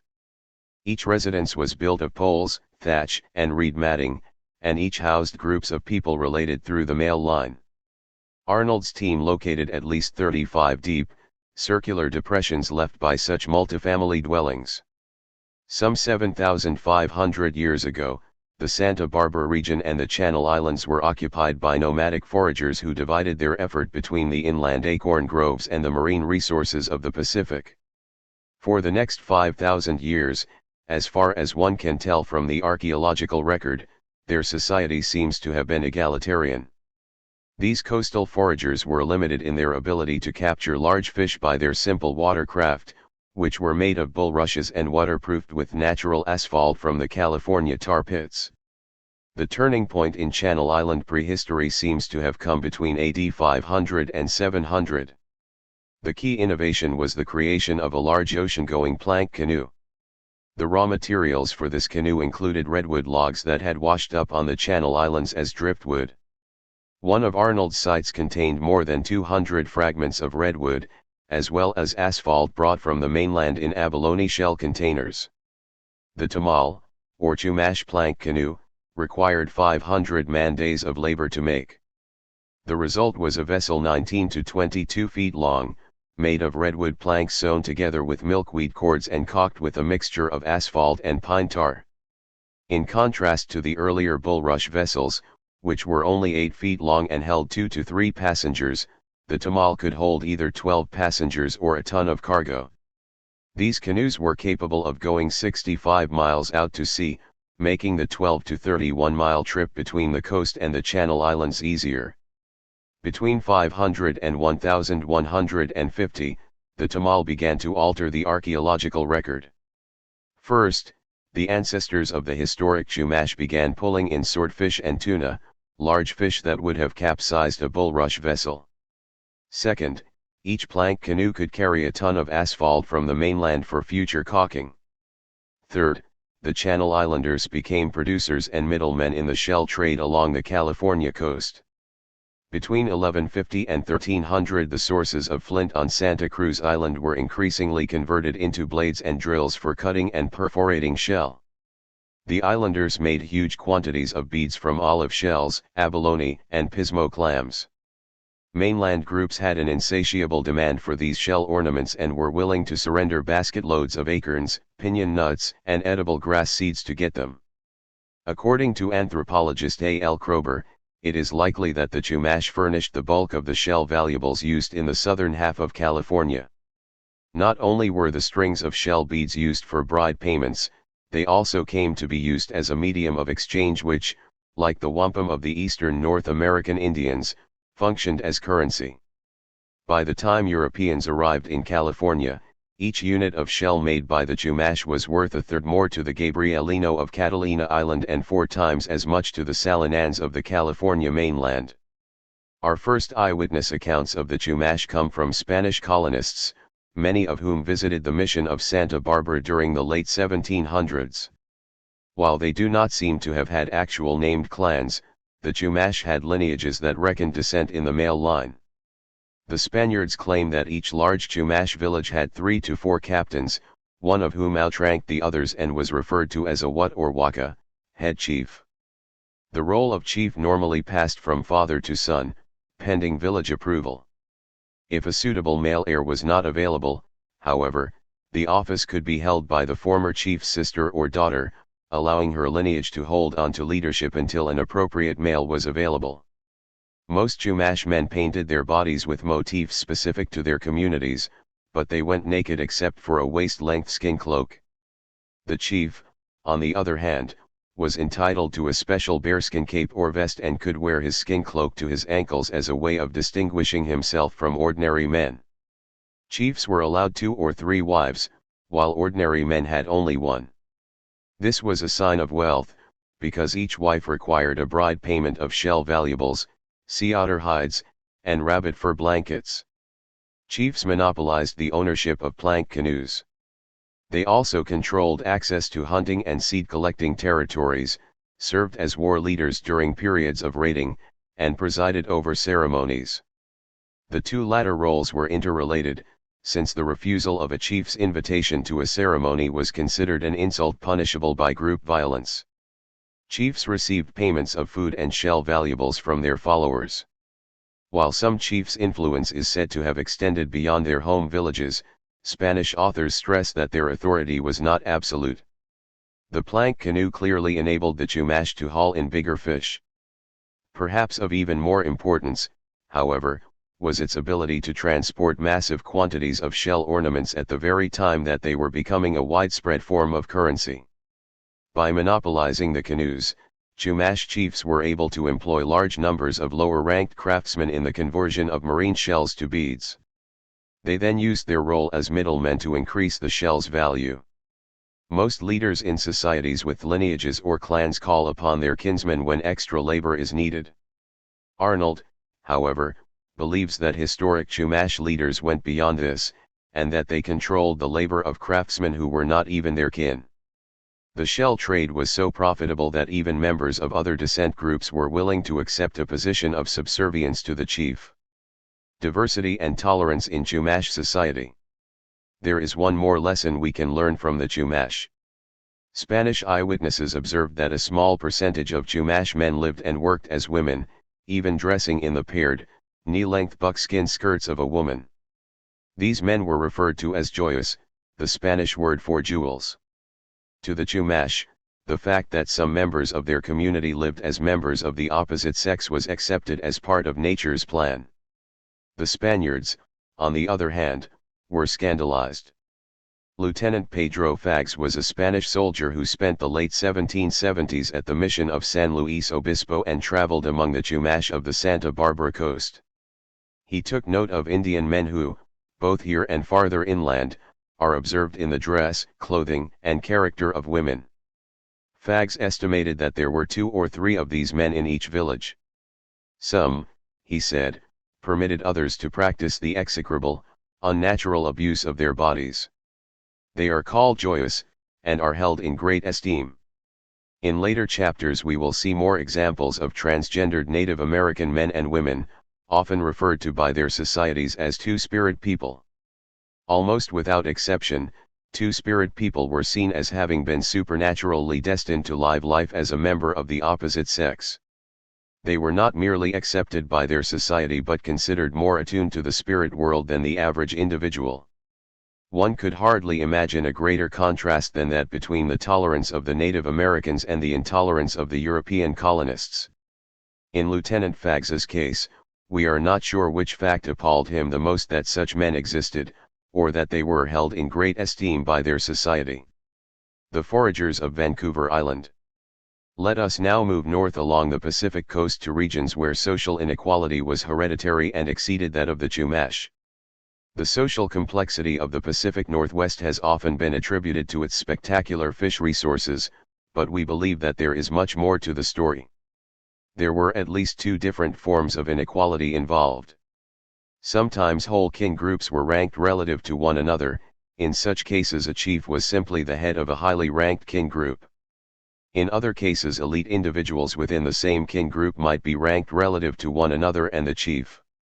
In both systems chiefs displayed their wealth and rank by sponsoring ceremonies at which guests were treated to food and gifts. There are two conflicting interpretations of these ceremonies. One group of anthropologists considers such feasts of merit to have been the mechanism by which chiefs rose to prominence. The chief who threw the most spectacular event, they argue, humiliated his rivals because they could not match his generosity. This scenario is based on the principle that one is shamed by a gift he cannot reciprocate. Other anthropologists, however, see the feast of merit as a symptom of rank rather than its cause. They point out that when European travelers first reached the Pacific Northwest, the ceremonies in question were relatively modest and did not serve as a major route to prominence. To be sure, guests were given food and gifts, but this was done mainly to repay them for acting as witnesses to an important event, such as the transfer of a chiefly title from father to son. What gave these feasts such a competitive flavor in later years? We believe that it was the suppression of raiding. It turns out that in the days before European contact, Pacific Northwest chiefs led raiding parties against their enemies, traveling overland or in 60-foot war canoes.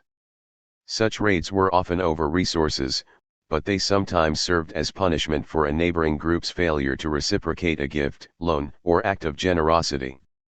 In some cases the victors brought back captives and kept them as slaves. Warfare, however, is one of the first behaviors suppressed by colonial governments. When Euro-American authorities suppressed warfare, the Feast of Merit became an alternative outlet for the competitive elite. Such feasts evolved into displays at which the host lavished food and gifts on his rivals, flaunting his wealth by destroying valuable possessions and sacrificing slaves. Among the best known of these displays was the potlatch of the Kwakiutl people of Vancouver Island. According to anthropologist Wayne Suttles, the potlatch was a modest ceremony prior to 1849.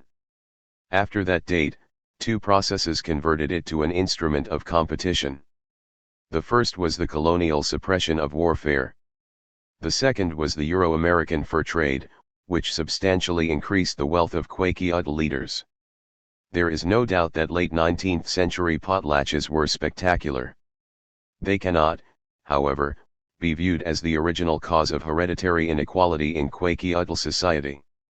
We know of no society, including that of hunter-gatherers, that did not hold feasts. If feasting alone could create hereditary inequality, there would have been no egalitarian societies left for anthropologists to study. The historic Nootka. The Japan Current warms the west coast of Vancouver Island. 100 inches of annual rainfall produce dense evergreen forests. Seals, sea lions, porpoises, and whales swim offshore. Salmon swim up the rivers to spawn. The halibut are immense, and an oil-rich fish called the olachen is abundant. On land are elk, deer, and bear, and the inlets teem with ducks and geese.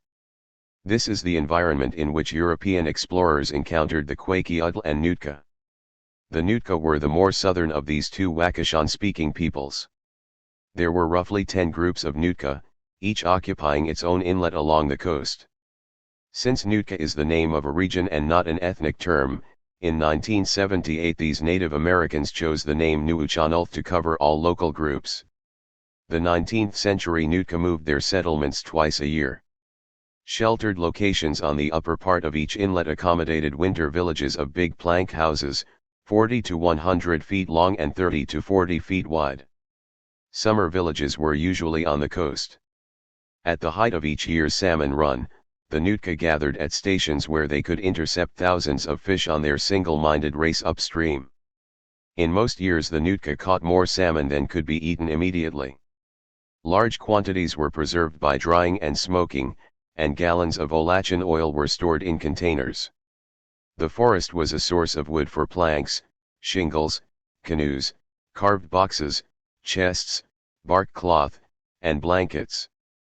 The surplus food, shell valuables, sea otter pelts, and craft items could be traded for resources from the snow-capped mountains and Fraser River Plateau to the east. The basic unit of Nootka society was a local group led by a hereditary chief called a hawil. He and his family wore distinctive clothing, elaborate hats, robes trimmed with sea otter fur, and ornaments of abalone, dentalium, tooth shell, and native copper. The chief himself did no menial labor. Chiefs practiced polygamy and sought to marry women from other chiefly families, thereby ensuring the high rank of their offspring. Sometimes highly ranked girls were betrothed when they were only 8 to 10 years old. Usually a chief's oldest son was the highest in rank, his second son next in order, and so on, with nephews in line after sons. Within the extended family, in other words, rank declined as genealogical distance from the chief increased. Senior lineages outranked junior lineages. In later chapters we will see that many agricultural societies on the islands of the South Pacific had a similar system of descending rank. The children of the chief's more distant relatives had fewer privileges, but they were addressed with terms of honor. They could raise the rank of their offspring by marrying someone of an even higher rank. It was often from among his more distant relatives that the chief selected his war leaders and spokesmen, giving them a way to increase their renown through hard work. Serving as craftsmen, fishermen, and hunters for the chiefly families were large numbers of Nootka of humble birth. These people were recompensed in various ways for their services, and they endeavored to make sure their expertise was passed from parent to child. On the bottom rung of the social ladder were the slaves alluded to earlier. Most were women or children captured in raids on enemy villages, and they could be bought, sold, mistreated, or even killed. On the other hand, slaves might also be freed as an act of generosity during feasts of merit, or ransomed by their relatives if the price was right. During the 1930s, Philip Drucker visited the Nootka and attempted, by interviewing elderly individuals and consulting documents, to reconstruct Nootka life of the era 1870 to 1900. Drucker's accounts are useful to us because he was at once a social anthropologist, an ethnohistorian, and an archaeologist. He therefore asked many of the questions we would like to ask. The Nootka of the period 1870 to 1900 showed a level of inequality that seems surprising compared to foraging societies like the Basarway and Aranda, or even the Chumash. In Drucker's reconstruction, however, we can see that many principles of Nootka inequality could have been created out of the pre-existing principles of egalitarian foraging society. All that would have been required were appropriate changes in social logic. Many egalitarian foraging societies reckoned descent through both father and mother, so did the historic Nootka.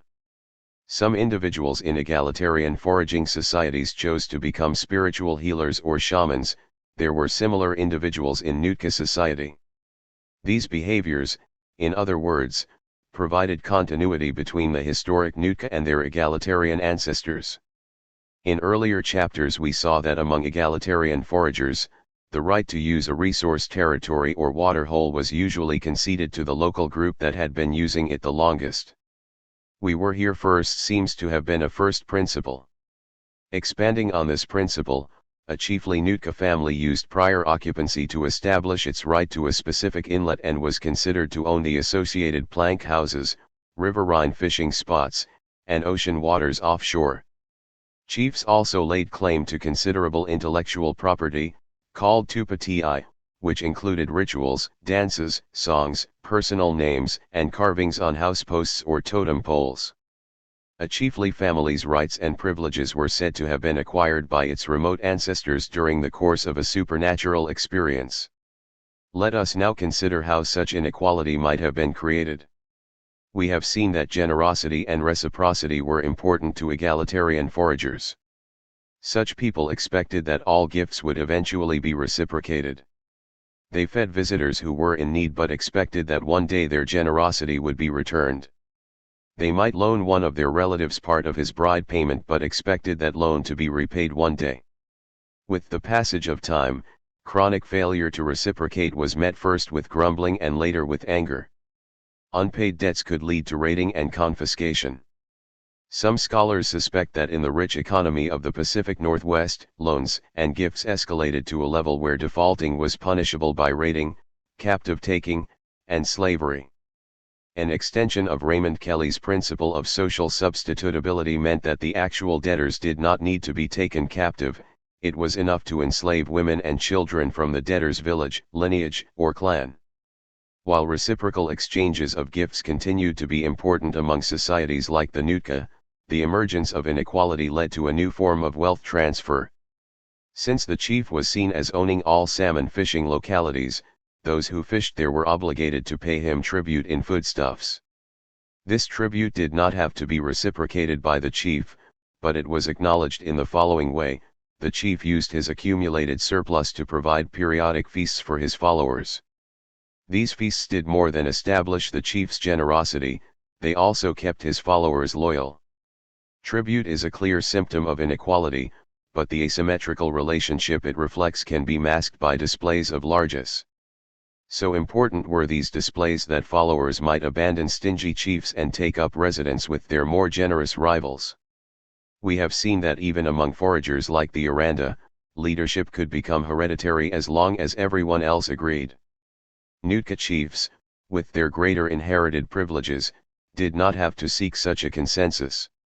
They did, however, pass on their titles in ways that showed a desire for the support of their followers.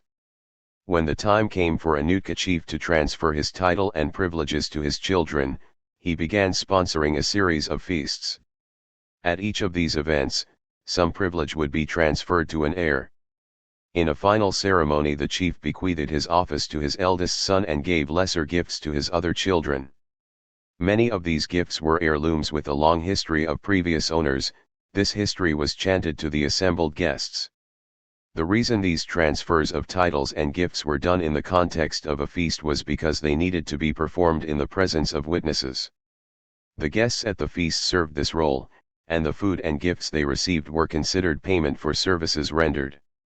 Such title transfer may have been the original role of the potlatch, long before it escalated under the influence of the Euro-American fur trade and the suppression of raiding. There was indeed competition involved, but according to Drucker it was not among rival chiefs. Each chief's privileges were a legacy from his distant ancestors, and the main pressure he felt was to outperform those ancestors. To be sure, ancestors were important even to egalitarian foragers. At some point, however, the Nootka had revised their creation myth to include the acquisition of titles and privileges by chiefly ancestors. This revision created the need to meet or exceed their ancestors' displays of wealth. The Nootka chief also co-opted certain rituals, one of which involved whale hunting. Figure 6 shows a building used in 1904 for hunting magic by the Nootka of Jewett's Lake, British Columbia. This building contained life-size wooden statues of successful harpooners, wooden carvings of whales, and large beds of deceased ancestors' skulls. Along 3 of the walls of the house, additional skulls were arranged as if standing guard. The chief of the Yukwot local group visited the shrine and conducted rites of hunting magic to coax the whales closer to shore. During the ritual, his wife lay on one of the beds of ancient whalers' skulls. Figure 6. The ancestors played a crucial role in the traditional hunting magic of the Nootka. In this drawing, based on a 100-year-old photograph from Vancouver Island, we see a ritual building dedicated to successful whale hunters of the past. Included in the building were life-size wooden statues of great harpooners and large beds of deceased ancestors' skulls. As long ago as 9,000 years, Near Eastern village societies were making comparable statues and curating the skulls of clan ancestors. We have seen that even egalitarian foragers built modest ritual structures, such as a sweathouse or bachelor's hut. Some also preserved the skulls of deceased relatives. The Nootka simply saved more skulls and built larger buildings to curate them. Later in the book we will encounter early agricultural societies that also preserved the skulls of their ancestors in special buildings. Such behavior was widespread in the ancient world, whether one lived on wild or domestic foods. Let us now turn to the topic of intellectual property. Even among egalitarian foragers, names were considered magic. Among the Nootka, certain names and titles became the prerogative of chiefly families. The chief inherited the right to assign these names and titles to others, to display the images of certain supernatural beings, to own certain crests that were analogous to those of medieval heraldry, to erect freestanding figures and totem poles, and to adorn his house with carved beams and paintings. The chief patronized the craftsmen who created these works of art for him, providing a route to prominence for skilled people from families of lesser rank. Chiefs, as mentioned earlier, owned the large houses in which dozens of people spent the winter. Within these houses, each person's sitting place reflected his or her rank. Individuals of highest rank slept in the rear of the house, an area made private by the erection of a decorated screen. From the perspective of an observer standing in the rear of the house and facing the door, the chief occupied the right rear corner, the person second in rank occupied the left rear corner. The front corners were for the third and fourth ranked persons, while the fifth and sixth in rank occupied the middle of the house. Slaves usually slept just inside the front door, the most vulnerable area in case of an enemy raid, figure 7. How might Nootka inequality have been created? Archaeologists working in the Nootka region face a daunting task. Vancouver Island's high rainfall can turn into mush plank houses, shingles, carved posts, and beds of ancestral skulls. In spite of these obstacles, dedicated archaeologists are searching for the origins of social inequality on the northwest coast. According to archaeologists Gary Coupland, Terence Clark, and Amanda Palmer, the large multifamily houses of the Pacific Northwest have a 2,000-year history. The McNichol Creek site in the land of the Tsimshian Indians, north of Vancouver Island, was occupied between AD 1 and 500. Some of its occupants left behind artifacts of polished nephrite, a jade-like stone used for luxury items. More detailed evidence was recovered at the Ozette site on the northwest coast of Washington, a summer village occupied from 60 BC to AD 1510. The Ozette houses were large, up to 66 by 39 feet, and the quantity of luxury goods varied within and between houses. Figure 7. The Nootka lived in large, multifamily plank houses that could exceed 70 feet in length. In these houses the location of sleeping areas reflected the hereditary rank of each resident. The chief, or top-ranked resident, slept in the right rear, behind a decorated screen. The second-ranked resident slept in the left rear. The remaining residents were distributed as shown in the drawing. Note that slaves were required to sleep near the entrance, the most vulnerable area in case of an enemy raid. House 1 at Ozette had evidently sheltered at least 11 families, each with its own discrete hearth area. From the perspective of an observer standing at the rear of the house and facing the door, it was in the right rear corner that archaeologists found the highest density of luxury items. The second highest density came from the left rear corner. Fewer luxury items appeared as archaeologists worked toward the door, where the lower-ranking families and slaves presumably slept. The archaeological evidence, in other words, matches Drucker's description of a Nootka chief's plank house. On the Fraser River Plateau to the east of Vancouver Island, rainfall is lower and the preservation of archaeological sites is better. The prehistoric societies of the Fraser River, which had access to their own salmon runs, may have experienced a period of inequality between the years 800 and 1200. While the Fraser Plateau evidence does not necessarily explain how the Nootka created inequality, it allows archaeologists to suggest one way that it might have happened. Two large villages on tributaries of the Fraser River may provide the key. Archaeologist Brian Hayden began excavating the Keatley Creek site in the mid-1980s. Anna Marie Prentice began excavating the Bridge River site early in the 21st century. Each site is covered with depressions left by the collapse of semi-subterranean houses, some small but others exceeding 60 feet in diameter. Prentice believes that social inequality may have been present in the region by AD 400 but did not become pronounced until 800 to 1200. Three processes were evident during the latter period. First, the acquisition of luxury items, including polished nephrite, increased.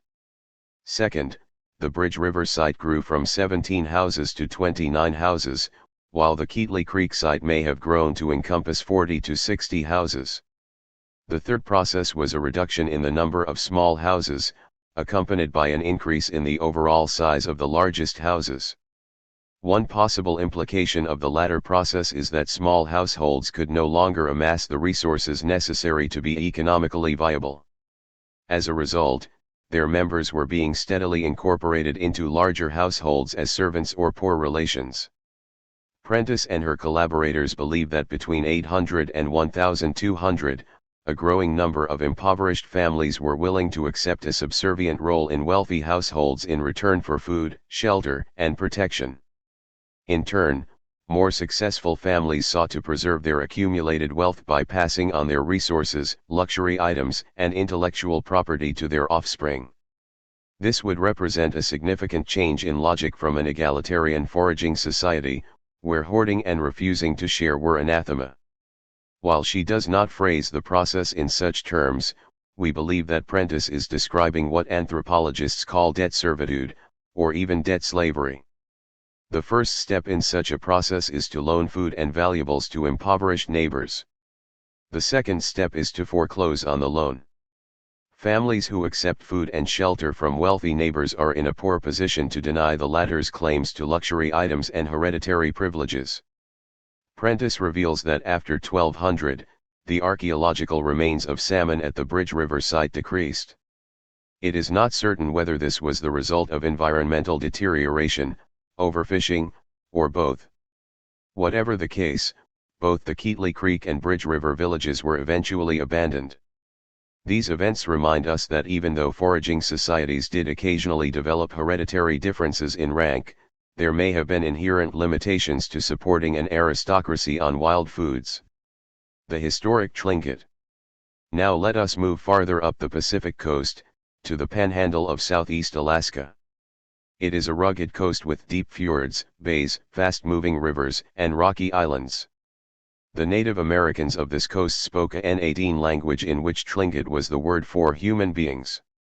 The late Frederica de Laguna, who was both a social anthropologist and an archaeologist, estimated that there may have been 10,000 Tlingit in the year 1740. Unfortunately, by 1838 their numbers had been reduced to less than 5,500. Like the Nootka, the Tlingit built villages on sheltered bays in the winter and lived in hunting and fishing camps in the summer. Their winter villages featured plank houses large enough for at least 6 families and their slaves. Totem poles were erected in front of the houses to honor important ancestors. Like some Australian foragers, Tlingit society featured 2 opposing divisions, called the Raven and Wolf moieties. Each moiety was made up of 30 or so clans whose members reckoned descent in the mother's line. Clans were further divided into lineages or house groups. Each house group claimed that it could trace its descent from a founding ancestor. In reality, however, the system was fluid. Lineages that grew rapidly might either split in 2 or become populous enough to declare themselves a new clan. Lineages that shrank below a certain threshold might be absorbed by a more prosperous clan. Recall that Prentice and her collaborators have suggested a similar scenario for failing households on the Fraser Plateau. The lineages within each clan were ranked, and a Tlingit chief was simply the head of the most highly ranked lineage within his clan. His immediate relatives were a kind of aristocracy, identified by their hats, blankets, crests, ear ornaments, lip piercings, and tattoos. Lower-ranking lineages within each clan were treated as commoners but, as among the Nootka, could achieve renown through craftsmanship or bravery in combat.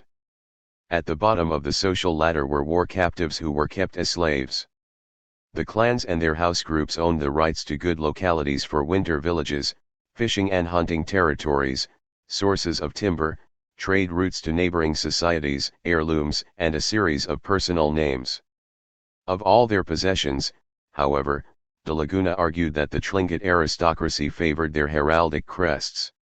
These designs were woven on blankets, carved on canoes and totem poles, and depicted on wooden screens that divided the plank houses into living spaces, figure 8.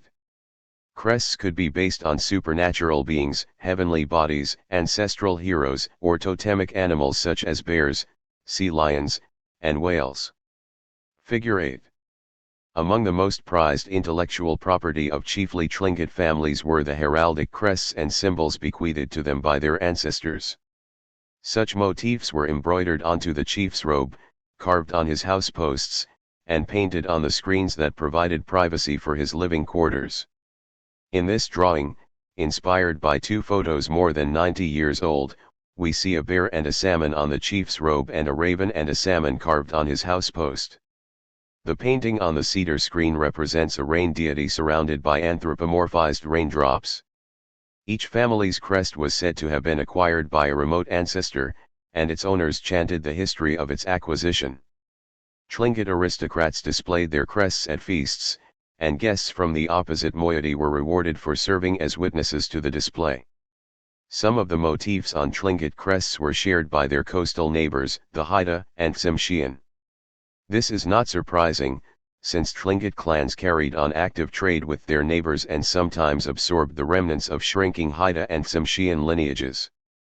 Tlingit houses, like their Nootka counterparts, were divided into multiple sleeping areas. The house's owner lived in the rear behind a decorated wooden screen. In front of this screen was a platform, a place of honor, where the owner and his family sat. After the owner had died, he was left on this platform for 4 days, dressed in ceremonial clothing, his face painted with clan symbols and his valuables displayed beside him. If the deceased was a chief of the highest lineage, mourners sang continuously and his widows fasted for 8 days. Eventually the chief was cremated. Those who built the funeral pyre and the wooden box for his ashes were given gifts. Sometimes a chief's valuables, or even one of his slaves, might be added to the fire. In other cases a slave or two might be freed to symbolize the chief's generosity. As with Nootka houses, the sleeping area for slaves was just in front of the door. In addition to using their slaves as a first line of defense, the Tlingit kept their doors so small that an intruder would have to enter on hands and knees. Some villages were further defended with a palisade of wooden posts. The Tlingit threw feasts equivalent to those of the Nootka, during which the host's children had their nobility validated. Boys' and girls' ears were pierced for ornaments, girls' hands were tattooed, and slaves who assisted in the ritual were rewarded with their freedom. Only people who had been honored in this way as children were considered true aristocrats. De Laguna stressed that nobility came from the title bestowed by one's father, not from the feast itself. As with the Nootka, in other words, the role of the Feast of Merit was to validate existing rank rather than generate it out of egalitarian life. The more feasts a man sponsored, however, and the more lavish his gifts, the greater his reputation became. Accumulating wealth for a major feast was so daunting a task that some aristocrats turned to their poor relations, allowing them to work off debts by contributing items. The host's wives also solicited contributions from their clanspeople, who belonged to the opposite moiety from the host. There was tension between rival clans, according to de Laguna, as they competed in gluttony and dancing. On the final day of the feast, the host recited his family history and gave away furs, copper valuables, blankets, and even slaves. 2 types of inequality, in other words, were visible during Tlingit feasts of merit. The most important and pervasive type was inherited nobility. Aristocrats inherited titles and privileges from key ancestors and passed them on to their children in front of witnesses. The second type of inequality, less pervasive, was achieved prestige. Highly motivated aristocrats were able to sponsor more feasts and give away more gifts than others. Such displays enhanced a man's reputation during his lifetime, but there was no way to transfer that reputation to his children, they were still too young to have achieved anything. It is likely that Tlingit feasts, like those of the Nootka, escalated after the colonial suppression of warfare. Once, in the 18th century, the Tlingit had made 60-foot war canoes and went on raids with spears, daggers, war clubs, and bows and arrows. They wore body armor made from wooden slats and peeked out through slits in protective helmets. The Tlingit took scalps or heads from male enemies and brought women and children back as slaves. The distinction between achieved prestige and hereditary nobility is an important one. We will refer to it again in the context of agricultural societies, especially those of Southeast Asia and New Guinea. Achieving renown by hosting a feast builds on egalitarian society's long-standing love of generosity. Turning debtors into servants or slaves builds on society's long-standing dislike of failure to reciprocate gifts or repay loans. Making the master-servant relationship hereditary dilutes the personal freedom of Rousseau's hypothetical state of nature. For a slave, that freedom is erased entirely. The impact of the Tlingit on their egalitarian neighbors. The Tlingit had two kinds of neighbors. On the coast to the south were the Haida and Tsimshian, who also had hereditary nobles. To the east, beyond a snow-capped cordillera, were foragers speaking Athapascan languages. Trade among the Tlingit, Haida, and Tsimshian began as exchanges of gifts. First came gifts between clans of the same moiety, then gifts between opposing moieties, and eventually exchanges with more distant societies. The Tlingit sought native copper from the interior, dentalium from the south, walrus ivory from the north, decorative porcupine quills from the boreal forest, animal furs from the Athapascans, and slaves wherever they could get them. The Tlingit understood exactly how to deal with the Haida and Tsimshian because those groups also had nobles, commoners, and slaves. The farther east the Tlingit traveled, however, the more often they encountered egalitarian hunting and fishing societies. Their challenge then became the incorporation of egalitarian trading partners into the hierarchical society of the Tlingit. This incorporation changed some Athapascans dramatically. In the remainder of this chapter we look at three of those Athapascan groups, the Tuchone, the Tagish, and the Teslin. The Tuchone of the interior Yukon were the least affected by the Tlingit, and they probably give us our best glimpse of what an unmodified Athapascan foraging society might have looked like. Tuchone families belonged to clans who reckoned descent in the mother's line.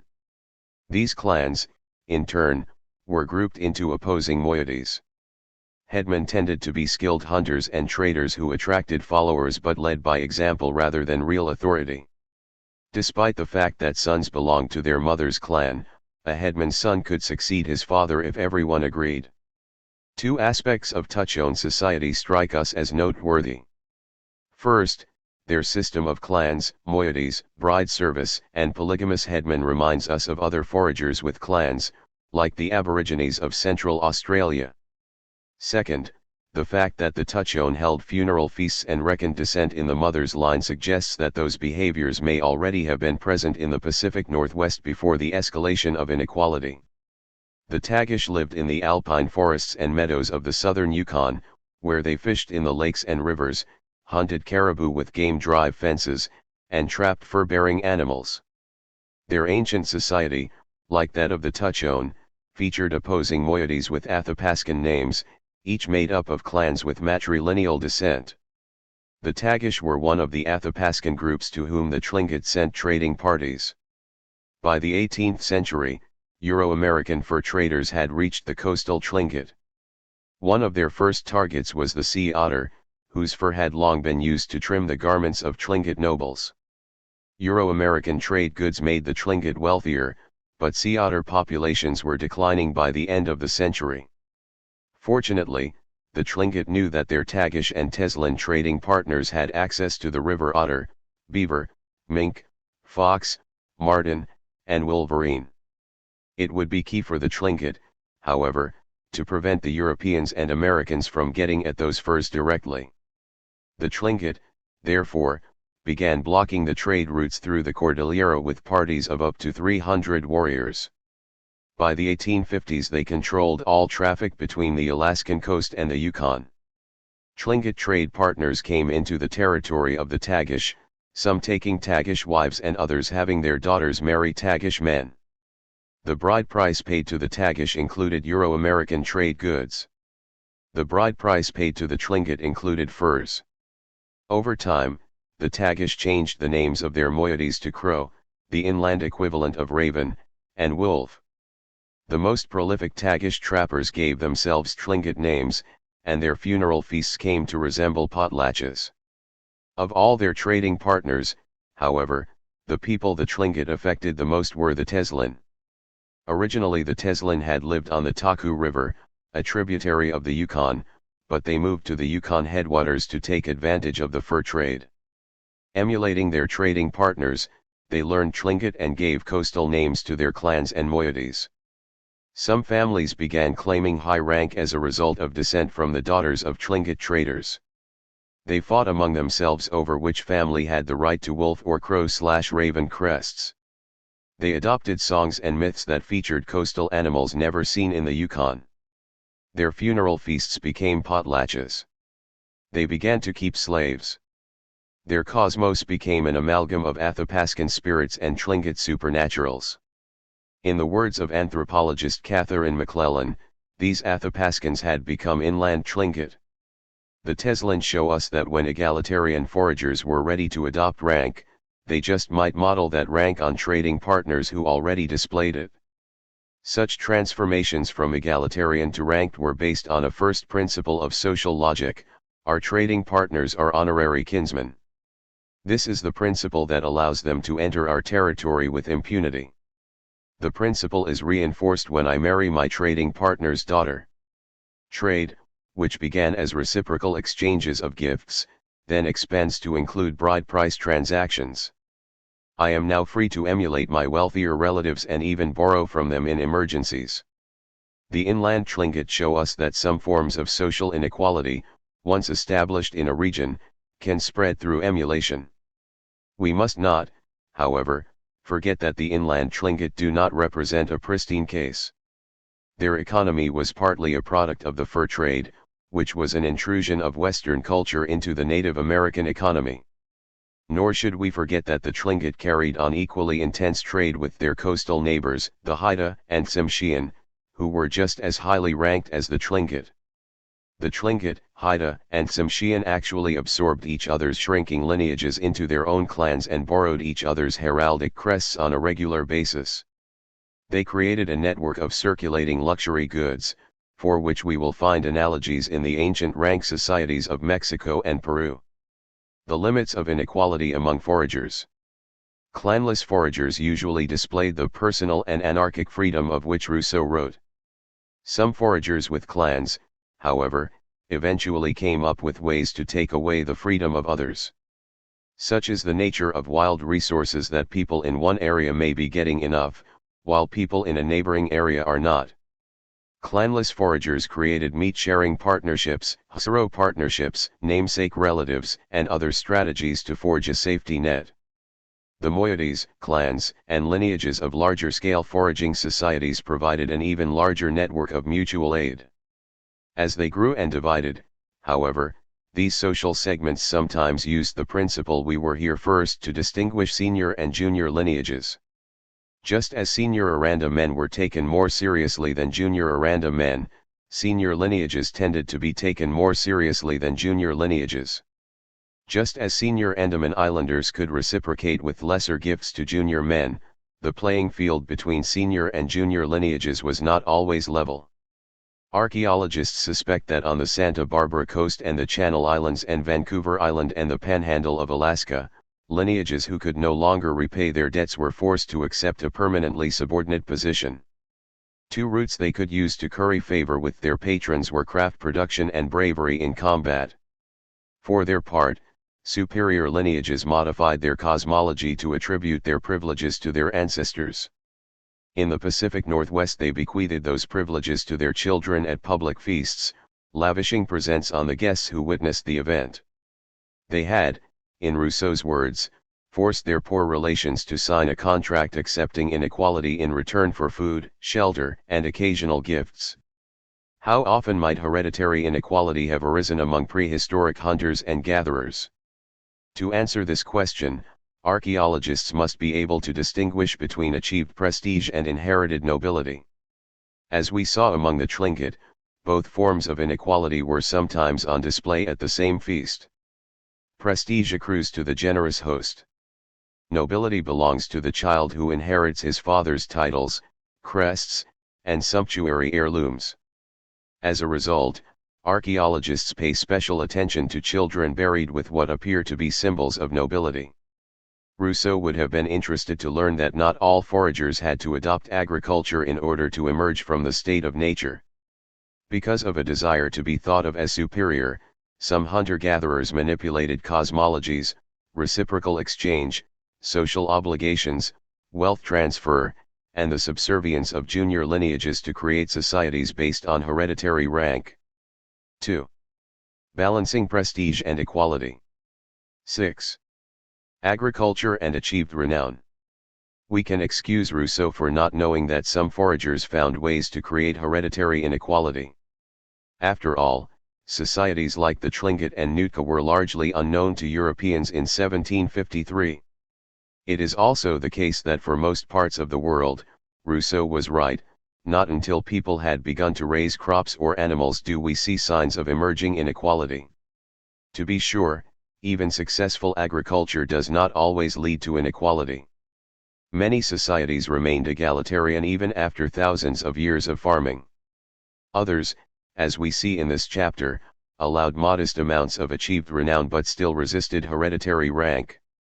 Even after rank began to appear, it could not always overcome the widespread desire for a level playing field. There were, as we will see later in this book, societies that oscillated between equality and hereditary rank for decades. To be sure, some of those societies eventually made inequality permanent.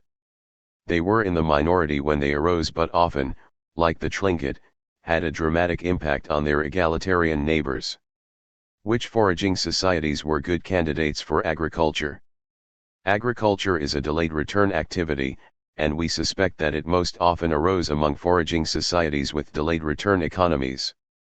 By the end of the Ice Age, a number of hunter-gatherers were burning wild vegetation to increase its productivity, replanting the excess tubers they had harvested, broadcast sowing excess seeds, or building fences to drive wild animals into temporary enclosures. Most farming and herding probably began as extensions of those practices. For many foragers, in other words, the first attempts at horticulture may not have felt like a dramatic behavioral change. On other occasions, the introduction of agriculture has been known to trigger significant changes in behavior. In the 1960s, the Ghana of the Kalahari region foragers who lived next door to the Kung began raising domestic beans, melons, and goats like their Bantu-speaking neighbors. By the late 1970s, anthropologist Elizabeth Cashton had noted the following changes. 1. The Ghana stopped moving their camps and became virtually sedentary during the rainy season. 2. Families began to preserve rather than share their meat. 3. People began to tolerate successful families' accumulation of food. 4. Families were allowed to acquire, store, and trade valuables without criticism. 5. People began to purchase cattle from their Bantu-speaking neighbors. 6. Polygamous marriage among Ghana men increased to 25%, while it remained at 5% among their Kung neighbors. 7. A man who wanted to marry might have to pay the bride's family as many as 10 goats. 8. Older men with growing wealth, many of whom had 2 to 3 wives, began passing themselves off as headmen who spoke for the whole group. Their behavior was tolerated because the former prohibition against accumulating property was beginning to fade. These behavioral changes show us agriculture's potential to overcome the egalitarian logic of foragers. We must keep in mind, however, that the Ghana changes took place in the politically altered world of the 20th century. We must therefore ask whether similar changes followed the adoption of agriculture in the pre-industrial world. For this we turn to the island of New Guinea. Early agriculture in New Guinea. We have seen that many foragers of Australia and the Andaman Islands collected wild yams. We now believe that by the end of the Ice Age, Some societies in Southeast Asia and the Pacific Islands had begun to encourage yams and other native plants by tending and managing them. Eventually they began to plant them in gardens. This did not happen among the Aborigines of Central Australia, who remained hunters and gatherers. It did, however, happen in New Guinea, which had once been connected to Australia by the lowered sea levels of the Ice Age. New Guinea is the world's second largest island, covering more than 300,000 square miles. The spine of the island is a snow-capped mountain range flanked by dissected high plateaus. To the north and south of this spine are swampy lowlands covered with tropical forest. Archaeologists do not agree on the date when the transition from tending to gardening was complete. Nor is it always clear which of the domestic plants were native to New Guinea and which were introduced from mainland Asia by watercraft. Among the key plants were the sago palm, whose pith can be made into flour, taro, a relative of the calla lily, whose starchy root is edible, the Asian yam, another plant with a starchy root, the pandanus or cara nut plant, plantains and bananas, and the familiar coconut palm. Archaeologists suspect that the active tending of these plants began as early as 6,000 years ago. Perhaps 2,000 years later, some New Guinea highlanders were digging drainage ditches to encourage them. This activity suggests a delayed return labor investment, and perhaps even active horticulture. Sago would have done well in the coastal swamps and yams on the drier plateaus. Eventually two more foods were introduced by watercraft. These were the domestic pig, possibly brought from Indonesia 3,000 years ago, and the sweet potato, introduced by ship from the New World after it had been discovered. The introduction of the sweet potato, which is superior to the yam when it comes to gardening above an elevation of 6,000 feet, led to population increases in the mountains of New Guinea. Gardening required more than land clearance, planting, and drainage ditches. It also required magic. Some wet crops, like taro, were considered female, some dry crops, like yams, were considered male. In the plateau country a magical plant called cordyline considered male had to be planted on the female side of each garden to neutralize unwanted femininity. Horticulture alone did not lead to inequality in New Guinea society. It is likely, however, that it led to the following changes in cosmology and behavior. 1. The creation myth was revised to claim that spirit ancestors, among their other teachings, showed humans how to garden. 2. Even those tribes with a history of immediate return economy converted to a delayed return economy, justifying the investment of labor in clearing and planting gardens. 3. Prohibitions against hoarding were relaxed so that gardeners could begin storing plants such as yams and sweet potatoes. 4. Previous behaviors in which men shared meat with everyone and women collected plants only for their family were modified. Now men pressured their wives to produce surplus plants for lavish feasts to which guests were invited. 5. Bride price escalated. An introduction to New Guinea societies. Like the Ghana people described earlier, New Guinea gardeners stopped moving from camp to camp during the growing season. Once having cleared land and established gardens, they began to spend longer periods of time in substantial houses of pole and thatch.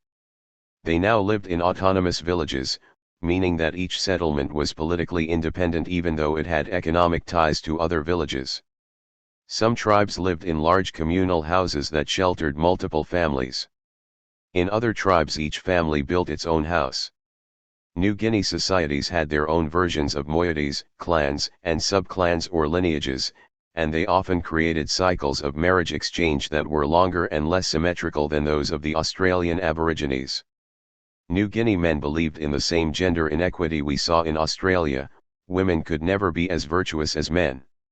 Among the Etoro tribe, anthropologist Raymond Kelly discovered a hierarchy of virtue whose premises followed from Etoro cosmology.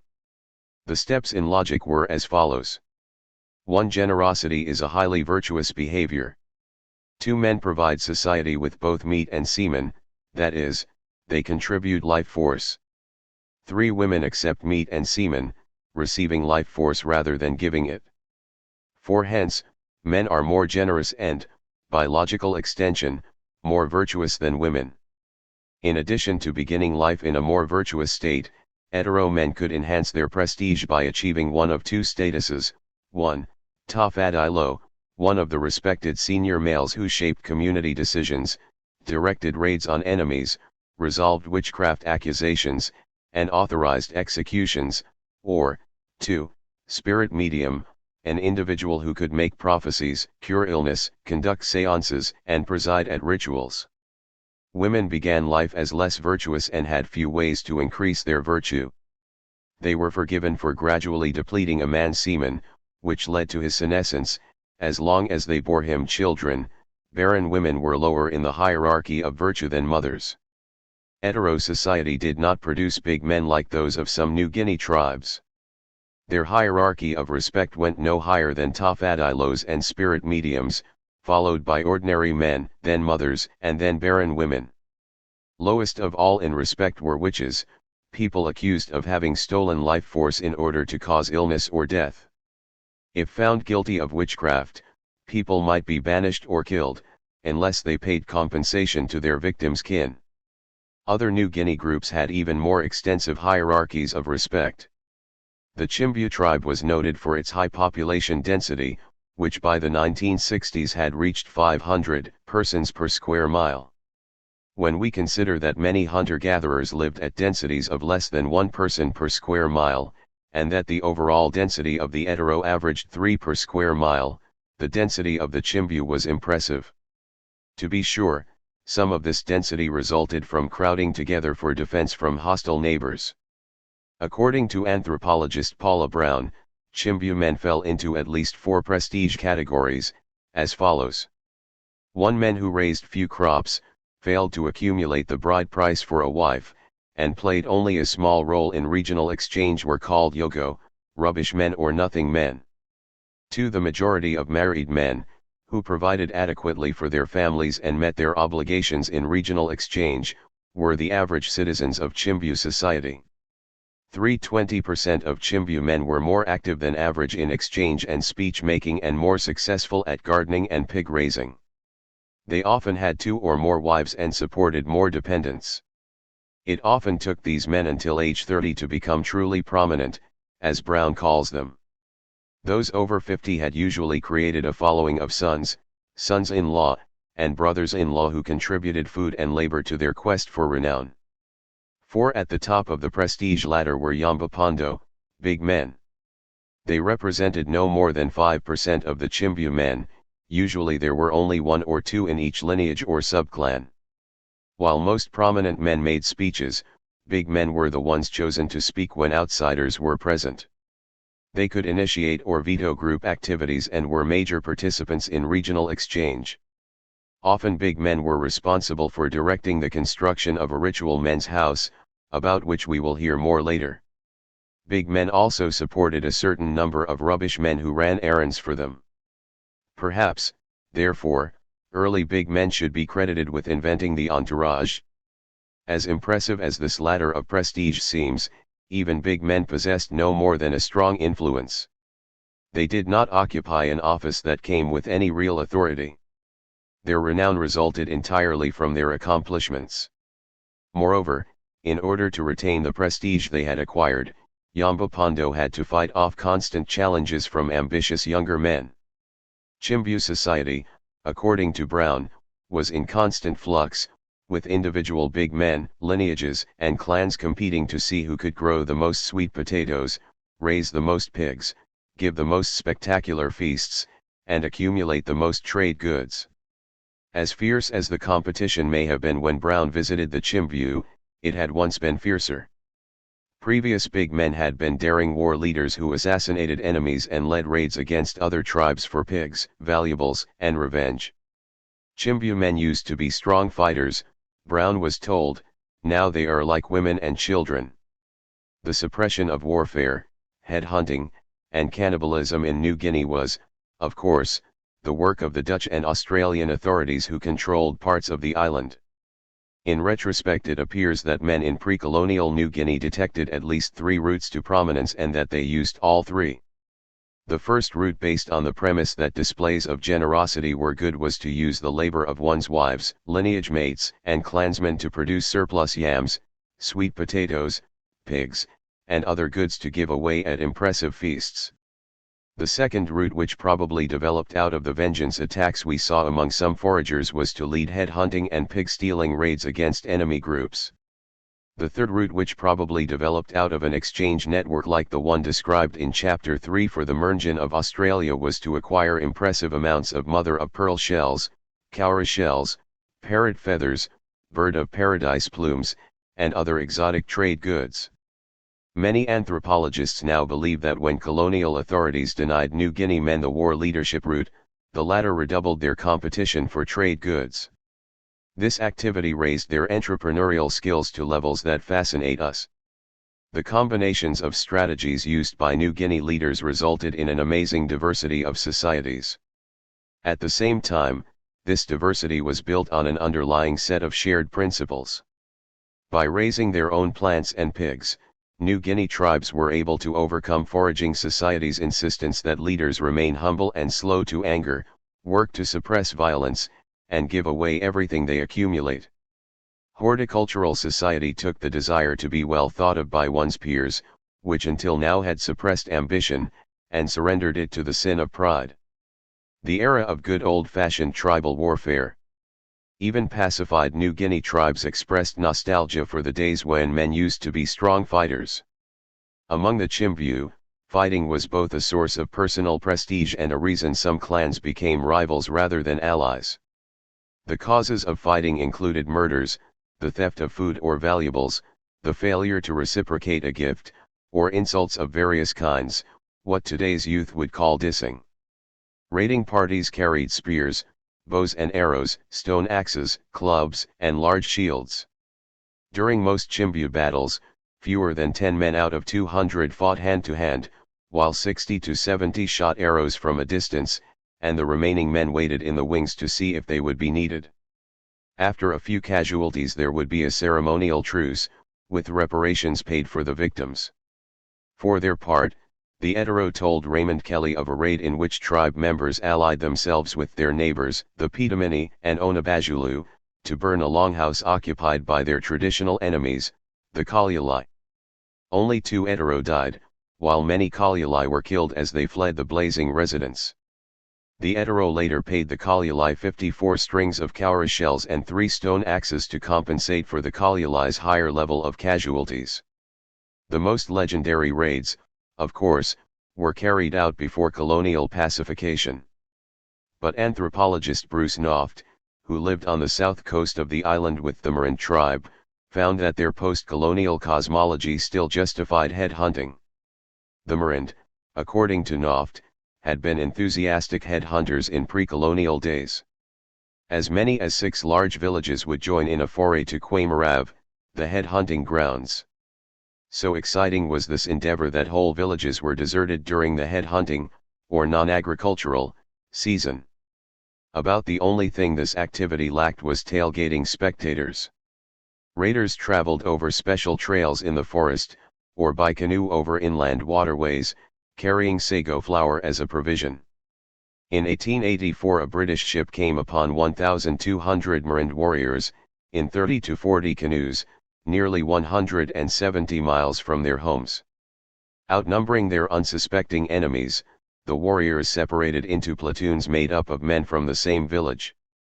They surrounded an enemy settlement by night and attacked at dawn. A warrior would crack a man's skull with a club and then behead him. The victim's last cry was assumed to be his name, and that name would be given to a future Marin child. The warriors spared children and young women because, in a polygamous world, young women were always in high demand. Marin warriors often returned with canoe loads of heads, an estimated 150 a year. The heads were kept as trophies, while other body parts might be cannibalized. This head hunting was not a random act of aggression but a death-defying ritual, believed to bring good fortune and abundant harvests to the takers of the heads. Chimbu kinsmen as brokers. Most horticultural tribes still valued the generosity and reciprocal gift-giving we saw in hunting and gathering societies. Indeed, These behaviors escalated in societies with lineages, clans, and moieties, because now each of these larger units had reciprocal relations with others. We will use the Chimbu as an example. The Chimbu reckoned descent through the father's line. Above the family was a lineage of 15 to 60 related men and their families. These lineages, in turn, were grouped into clans numbering 600 to 700 people each. Sometimes the largest descent group in the area claimed to have been founded by a specific male ancestor, and each of its subgroups claimed to have been created by one of the founder's sons.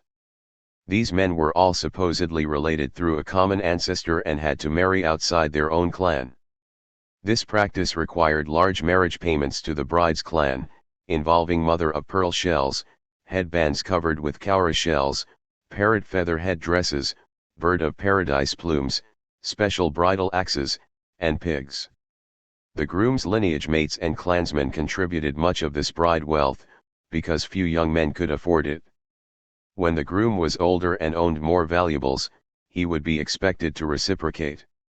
Chimbu clans, and even whole tribes, invited their neighbors to feasts that were supposed to impress them, and eventually to be reciprocated.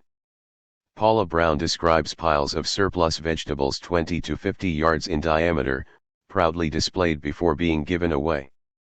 Every 6 to 10 years, Chimbu villagers would invite several hundred guests to watch them sacrifice pigs to their deceased ancestors. Later, the meat would be cooked and distributed to the guests. Each host group expected to receive a reciprocal feast one day, and no one ever forgot. Inadequate payment of pork debt could provoke armed retribution. To be sure, after a successful raid, the victorious group was expected to pay war reparations, once again involving trade goods and pigs. Big men also used lavish feasts to gain prestige. They quickly learned that the more wives a man had, the more yams and sweet potatoes his family could grow, and the more pigs they could raise. As we will learn later on, amassing an unrivaled quantity of food allowed a big man to humiliate his rivals by giving them more than they could repay. To achieve this, big men not only led pig-stealing raids against neighbors but also put pressure on their entire clan to contribute. There was risk involved, for if an ambitious man maxed out his credit borrowing more than he could ever repay, he could lose his prestige and spend years in servitude to his creditors. Some archaeologists, as we saw earlier, suspect that this kind of debt servitude led to inequality on the Fraser Plateau and in the Pacific Northwest. The Enga tribe, one pig and one pig only. One of the longest and most complex histories of competitive trading and feasting is that described by anthropologist Pauline Wiesner and her colleague Aki Tumu, a member of the Nga tribe. The story began 9 to 12 human generations ago when the sweet potato was introduced to the Nga, and the tribe's population increased from 20,000 to 100,000 in roughly 220 years. Like so many New Guinea tribes, the Nga were organized into clans that reckoned descent from a common male ancestor. Some men were described as Kamango, big men, having achieved renown by mediating disputes, giving speeches, and manipulating trade in shells, feathers, aromatic oils, ceremonial drums, and pigs. Sweet potato gardening increased the women's workload but also raised their value in the eyes of ambitious men. Now the pigs that created prestige for the men were fattened on sweet potatoes grown by the women. As populations grew, new ceremonies and exchange systems were spun off. An ancient initiation ritual called the Kapili eventually evolved into a cult honoring the ancestors, and then into a major ceremonial exchange system. Because one of the Kapili's goals was to unify the Nga tribe and integrate it with its neighbors, great pains were taken to prevent anyone from giving gifts too large to be reciprocated. The equality of all participants in Kapili was expressed in the obligation to contribute one pig and one pig only. Kapili, in other words, counterbalanced some of the intense competition that took place at the big man level. Another institution, slowly evolving, was the tea cycle. The tea originally began as a mechanism for wealth accumulation, financing bride price and funerary gifts, by tapping into valuables that circulated beyond the immediate kin group. But as the population grew and the level of tribal warfare increased, the tea came to be used as a way to accumulate valuables for war reparations. An unanticipated consequence of the latter move was that some groups began engaging in war just to avail themselves of the generous reparations. Since the goal of these new battles was wealth rather than revenge, no one really wanted to die in them. Wars became increasingly ritual, and the reparations increasingly involved pigs rather than land and crops. From 1915 through 1945 the Inga came to realize that killing pigs was better than killing people, and the tea gradually became an exchange cycle. At its peak the cycle involved more than 375 clans. The first would provide its trading partners to the west with pigs, pearl shells, axes, salt, oil, and edible flightless birds called cassowaries. These items would be passed westward to a second clan, then to a third, and so on. The last clan to receive the items launched a west-to-east counter-cycle. Half the pigs they received would be butchered, and the cooked pork was then sent east to the very people from whom they had received the original pigs. Australian authorities were naturally happy to see warfare decline. The Inga tribe, for its part, had managed to preserve the dual values of equality and delayed reciprocity, even as its big men were creating differences in prestige. The Mt. Hagen tribes, I'll see your one pig and raise you two. In the highlands of New Guinea, just east of the Inga and west of the Chimvue, live the tribes of the Mt. Hagen region. In the 1960s roughly 60,000 Melpa tribespeople occupied 530 square miles. Their neighbors, the Gay-Wiggle, numbered 30,000. The women of Mt. Hagen, described in an important study by anthropologist Marilyn Strathern, tended gardens and raised the pigs that constituted the family's major source of wealth. Their men cleared the forest, dug drainage ditches, and made war on their enemies. Men also participated in a spectacular exchange system called Mocha, which was studied by anthropologist Andrew Strathern. Like the tea cycle of the Inga, Mocha almost certainly began as a way of creating wealth for war reparations. With the suppression of war by the Australian government, Mocha surged in importance as a way for men to compete without human casualties. Mocha, however, did not admonish men to give one pig and one pig only. It dared men to say, I'll see your one pig and raise you two. It turned exchange into a high-stakes game, at the end of which someone would fold and someone would emerge with renown. Like the Chimvue, men in the Mt. Hagen region climbed a ladder of prestige. About 15% of the population wound up as unproductive rubbish men who attached themselves to big men as errand boys. Many rubbish men never married, because their kinsmen considered them such losers that they would not contribute to their purchase of a wife. Ordinary men, usually monogamous and at least minimally involved in trade, made up 70% of the population. The remaining 15% were big men, who averaged between 2 and 3 wives and were very successful at trade, controlling almost all the valuables referred to colloquially as shell money. At roughly 10 years of age, all boys left their families and went to live in a communal men's house. This circular, dormitory-like structure was almost certainly an outgrowth of the bachelors' huts of earlier foraging societies. Once they had joined the men's house, boys' ritual lives would be very different from that of their sisters. From that point on they would spend less time with women, because such contact could deplete their life force. For their part, the women lived in oval longhouses with 2 doorways, one for women and children and one for the pigs they nurtured as a source of wealth. In the good old days, big men led raids against enemy villages. During the subsequent phase of peacemaking and reparations, the killers presented the victims' group with live pigs, cooked pork, fruits, cassowary eggs, and shell valuables. The recipients of these reparations would then return gifts of equivalent value, plus an additional amount, like the vigorish of modern loan sharks. It was this additional amount that was referred to as mocha. The victors would accept the mocha and return it with yet more vigorish. This back and forth I'll see you and raise you was called building a road of pigs between us, and it was intended to prevent counterattacks. With the suppression of warfare, Ceremonial trade in shell valuables, feathers, salt, stone axes, animal fur, and red ochre escalated, always including mocha. A man might give his trading partner 2 mother-of-pearl shells and a pig. The recipient gave back 8 to 10 pearl shells and shared the cooked meat of the pig with others. A man who received baby pigs might give back fully grown pigs or sides of cooked pork, a kind of value-added pig. One gained prestige by finally giving a gift so big that it could not be returned with mocha. Eventually the big men of Mt. Hagen began wearing 1 bamboo tally stick for every event at which they had given a mocha of 8 to 10 shells. Figure 9 shows a big man wearing long strings of tally sticks, called omak, communicating to everyone that he is a man of renown. Big men were skilled at timing their gifts and very persuasive at convincing their kinsmen to help them accumulate resources. However, they had no authority to give commands and no way to enforce them. Nor could the sons of big men inherit their father's prestige, they had to earn it on their own.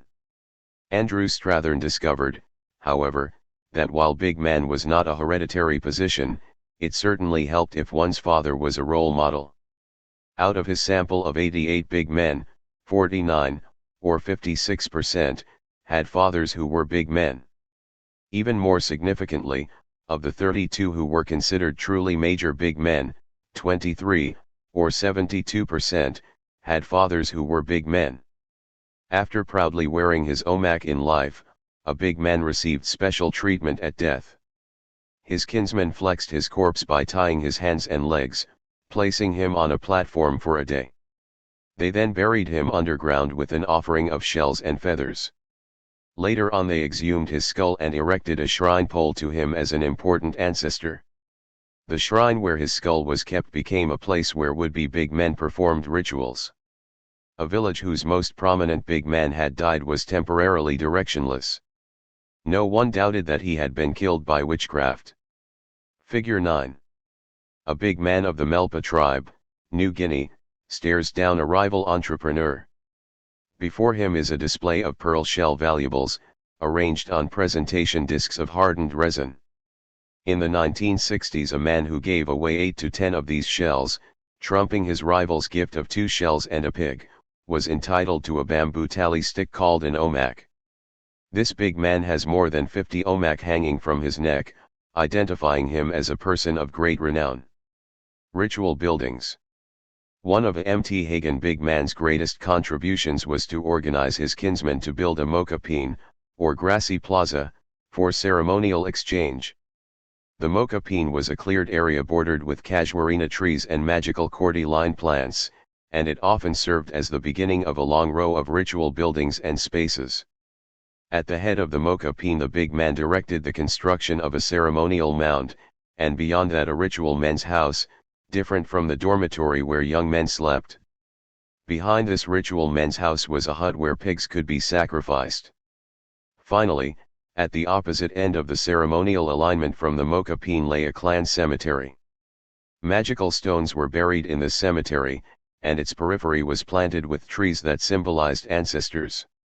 Let us consider the implications of the alignment consisting of a mocha peen, a ritual mound, a ceremonial men's house, a sacrificial hut, and a cemetery with sacred trees and magical stones. Almost any archaeologist coming upon it would consider it a ceremonial complex and assume that its construction had been directed by the hereditary leaders of a society with high levels of inequality. In reality it was the creation of a society whose leaders had achieved renown but possessed no real authority. That society received crucial support from its ancestors, invisible betas who were now in a position to lobby the celestial alphas on behalf of their descendants. Prevented from collecting enemy heads to bring their village good fortune, the big men of Mt. Hagen were at least able to earn renown through mocha and, in some cases, to have their own skulls become objects of veneration. Achieving renown in Assam, the Angami Naga. Assam is India's easternmost province. Its borderland with Burma, modern Myanmar, is an area of forested mountains where a variety of tribes, mostly speaking Tibeto-Burman languages, once supported themselves by raising rice, millet, cattle, and pigs. Identifying themselves with names such as Angami, Lhota, Ao, Rengma, Sima, and Konyak, these hill people were referred to generically as the Naga. Today they belong to a separate nation called Nagaland. While they shared no history with the people of New Guinea, Naga societies displayed many behaviors similar to those we have just discussed. Many lived in autonomous villages, were divided into clans, built dormitory-style men's houses, ambushed enemies and brought back their heads, and ascended a ladder of renown by funding a series of increasingly prestigious rituals. Some of the most impressive rituals involved the hauling of multi-ton stones to villages, where they would be set up as permanent monuments. It was through headhunting that life force was accumulated by Naga villages. Life force was something that passed from humans into the rice and millet they grew, then into the humans and animals who ate the crops. That life force could be recovered later, when animals were sacrificed or enemies beheaded. Warriors who returned to their village with enemy heads underwent rituals of purification and then were allowed to wear insignia of prestige. The Sima Naga awarded the head taker a boar tusk collar. The Rengma and Lhota let him wear clothes of special cloth. The Konyak allowed him to wear special tattoos and a pendant in the shape of a trophy head. The final resting place of an enemy head varied by tribe.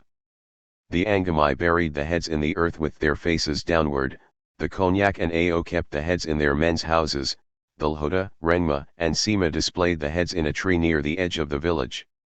A man who had beheaded no one was considered such a wimp that he had trouble getting a wife. We will focus here on the Angami Naga, who lived near the Burmese border, south of the Rengma, Lhota, and Sima. Angami villages were defended with walls and ditches. Each clan had its own men's house, and often its own fortifications. The clans, which reckoned descent in the male line, sometimes bickered until they split in two. In spite of losses to warfare and fissioning, however, clans worked hard to keep from shrinking or going extinct, even adopting outsiders if necessary. Though they quarreled with each other, the clans in a village would come together to fight other villages or ethnic groups. The Angami went to battle with 5-foot spears of sago palm, shields made from elephant hide, and a machete-like knife called a deo. Each warrior also carried a bag filled with panges, or sharpened bamboo spikes. Retreating after a raid, he would mine the trail behind him with panges to impale the feet of pursuers. Prisoners were often beheaded, but they were rarely tortured. An exception was made for a Lhota warrior named Chukaramo, who was captured by the Angami after he had speared 30 of them. The Angami war leader had Chukaramo tied to a tree and let young boys cut small pieces off him. He reportedly died after Peace 312. A pioneering account of the Angami was written by John H. Hutton, who lived among them prior to World War I. Hutton discovered that the Angami cosmos was filled with spirits, the most important of whom was Kapinopfu. The creator of all living beings, Kapinopfu dwelt in the sky, where most successful people would go after death. There were spirits of fertility, spirits who delivered game to the hunter, and malevolent spirits who brought death. Individual humans were protected by lesser spirits. The Angami believed that they were descended from two brothers who had emerged from the earth. These brothers gave rise to two groups of human descendants, who sound like opposing moieties. Because Thavo, the older brother, emerged first, his descendants were allowed to begin eating before the descendants of Thikrano, the younger brother. This myth provided justification for a principle with which we are already familiar: whenever a clan or lineage splits in two, one division is considered senior, the other junior. Angami men, like their New Guinea counterparts, had two pathways to renown. Both paths were related to the acquisition of life force. One could become a pehuma, or war leader, by supplying one's village with life force in the form of enemy heads. Before colonial rule, this path produced legendary pehumas whose names were widely remembered, and some of these leaders managed to pass on their positions to their firstborn sons. An alternative pathway was to become a kamuvo, a kind of holy man or ritual sponsor, of which there might be two or more in each village. One became a kamuvo by first amassing wealth and then distributing it through a series of lavish ritual feasts, each more impressive than the one before it. The message sent by these feasts was that the would-be Kamuvo had acquired a surplus of life force that he was willing to share. Each ritual feast had its own Angami name, but all could be lumped under the borrowed Assamese term Jena. The keys to a Jena were, 1. Dances and music that created an emotional response, 2.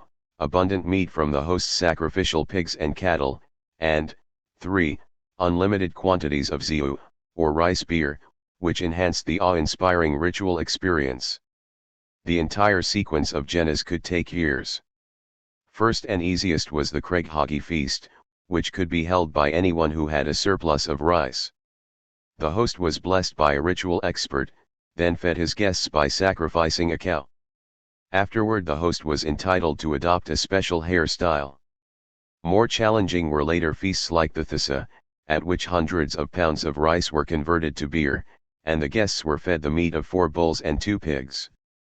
This ceremony entitled the host to decorate his house in a special way. At the even grander Lisu feast, the host needed to amass 3 times as much rice as for the Thissa. In addition, he had to sacrifice 10 bulls and 5 pigs. Afterward he could decorate his house with special wooden horns and assume the title of house horn bearer.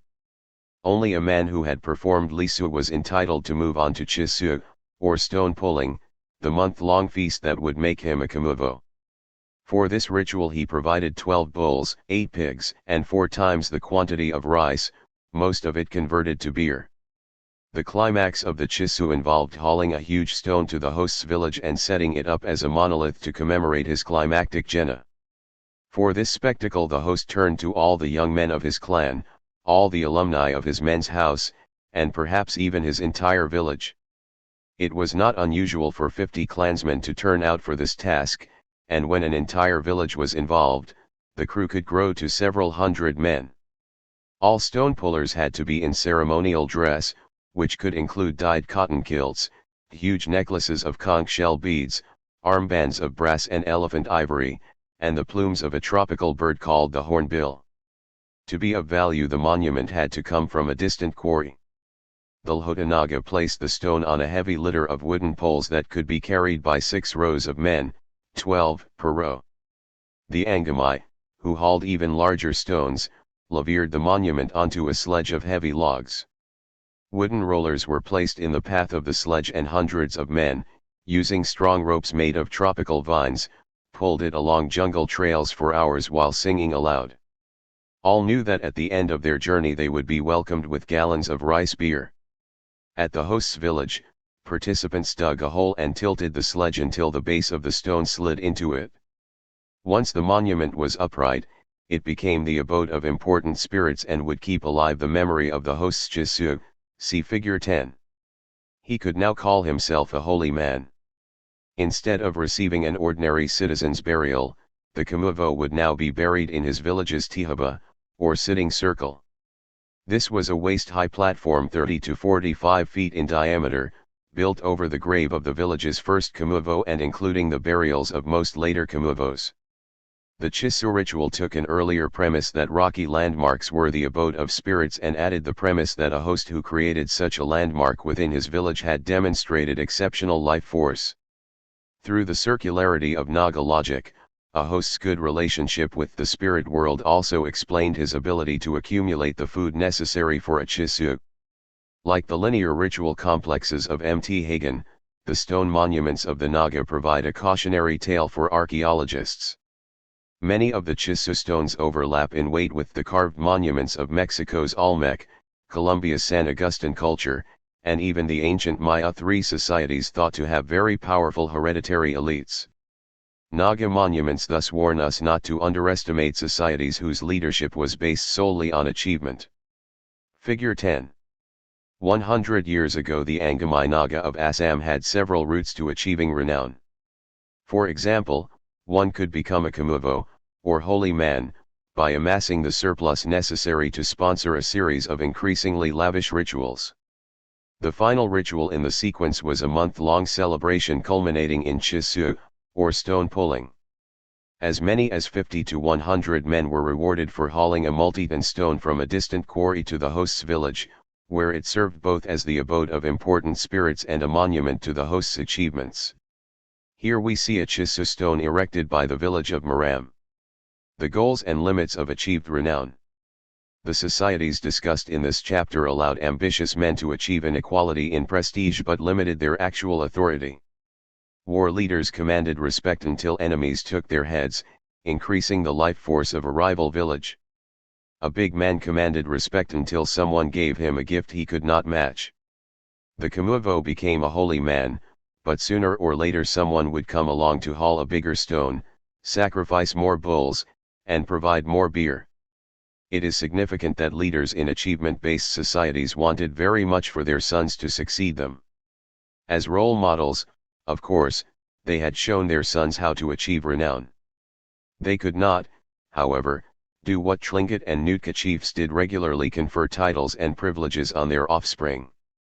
Moreover, surrounding every man of achievement were ambitious young rivals who were determined to become big men, war leaders, or holy men themselves. Achievement-based societies became very common once agriculture had arisen. To demonstrate this, we will focus our attention on one of achievement-based society's most widespread institutions, the men's house, or clan house. We will look first at the ritual houses of several living societies. We will then show that similar houses were built by ancient societies in Mexico, Peru, and the Near East. By so doing, we are following a principle we spoke of earlier. When one sees people doing the same thing at 8000 BC and AD 1900, one probably has identified a behavior that arose repeatedly in world history. 7. The ritual buildings of achievement-based societies. Foragers often create ritual space by arranging their shelters in an oval. The enclosed area can then be used for feasting or dancing, sometimes around a communal hearth. Farming villages, for their part, often formalize ritual space by creating a building to house it. In Aboriginal North America, that building could be a sweat house, a kiva, or a ceremonial lodge. We will see examples of those buildings in the chapters that follow. In other regions, the ritual building might be a men's house. The ground plans of men's houses vary considerably. Some are circular, and others are rectangular. Some have benches on which men can sit, and some have beds or platforms on which they can sleep.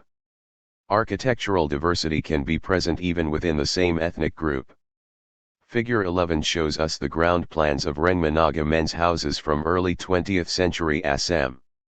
Note that the men's house of the eastern Rengma had large communal sleeping platforms, while that of the western Rengma had rows of beds. As we will see later, many prehistoric men's houses had sitting or sleeping benches.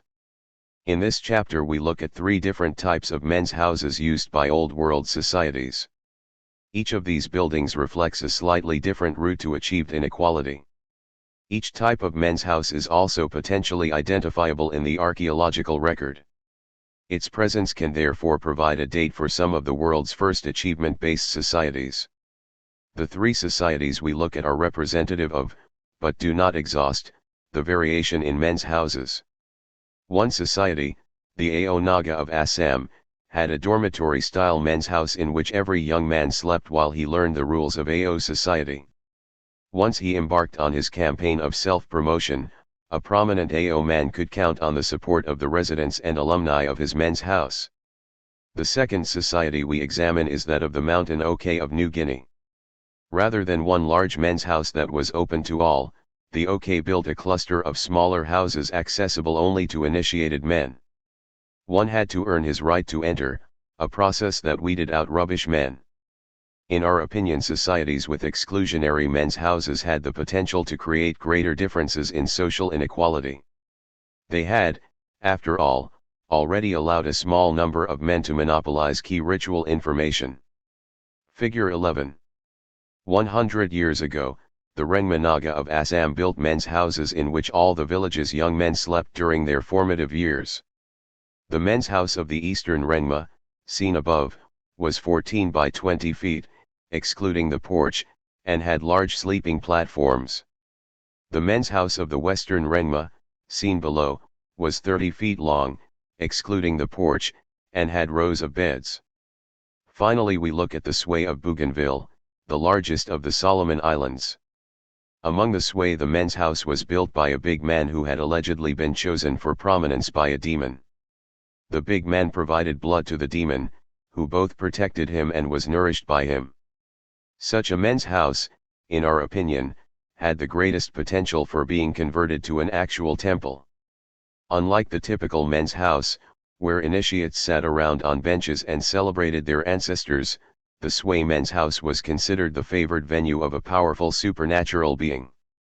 What makes the latter possibility exciting to archaeologists is that in many regions of the world, the Near East, Mexico, and Peru, to name only three, there came a moment when the men's house gave way to the temple. And that moment was often accompanied by evidence for hereditary inequality. The Arishu of the Ao Naga. Like their Angami neighbors, the Ao Naga had an achievement-based society. An ambitious man could rise to prominence by sponsoring a series of increasingly expensive ritual feasts. His clan, as well as the alumni of his men's house, contributed to these feasts and basked in the reflected glory.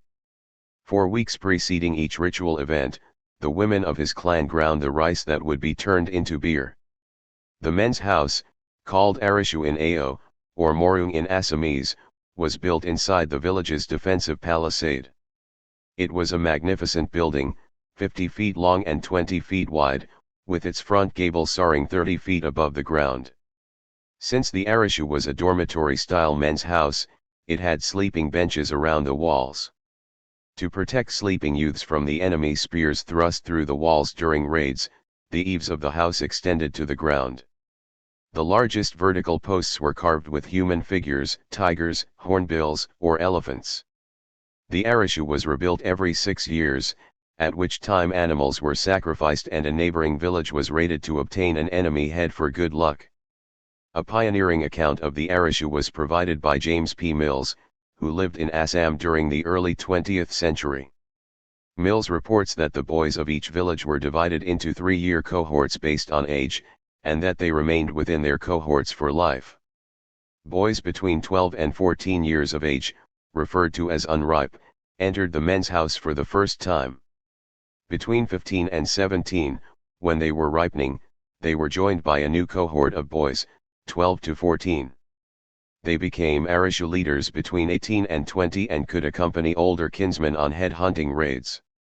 After 2 more 3-year stages, most of them were married men and considered clan leaders. When they were between 27 and 29, they were counselors and got the biggest share of meat at ritual feasts. Finally, when they were between 36 and 38, they were declared priests. This term implies that a gradual increase in virtue was involved.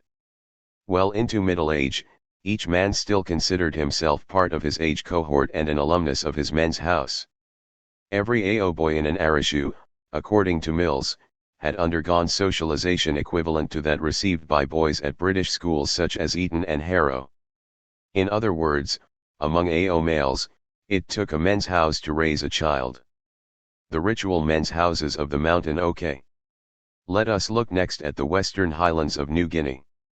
Here 15,000 people, referred to as the mountain OK, made a living in roughly 4,000 square miles of forest by growing taro, raising pigs, and hunting and fishing.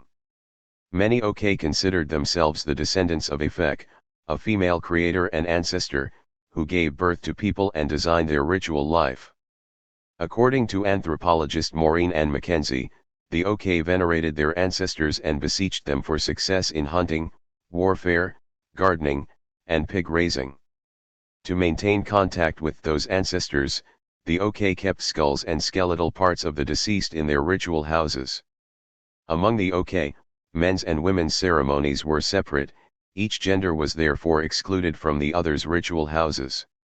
The village of Telefal, where Mackenzie lived, had 5 kinds of ritual buildings, 3 for the men and 2 for the women, figure 12. Examples of such buildings were as follows. The Kabil M, or Hornbill House, for new male initiates. The Yolam, or Ogen M, Ancestor House, for previously initiated men. The Katib M, or Old Men's House, also for previously initiated men. The dungam, or mktib, a hut where women were secluded while giving birth. The unanimous a ritual venue for women. Figure 12. The traditional mountain OK of New Guinea built multiple men's houses, allowing relics from logically contradictory parts of their cosmology to be kept separate. The village of Telefal, for example, had 3 small ritual houses for male initiates and 2 small ritual houses used by women. Not far from Telefal lay Badaman, another mountain OK village. This village had 4 ritual men's houses, as follows.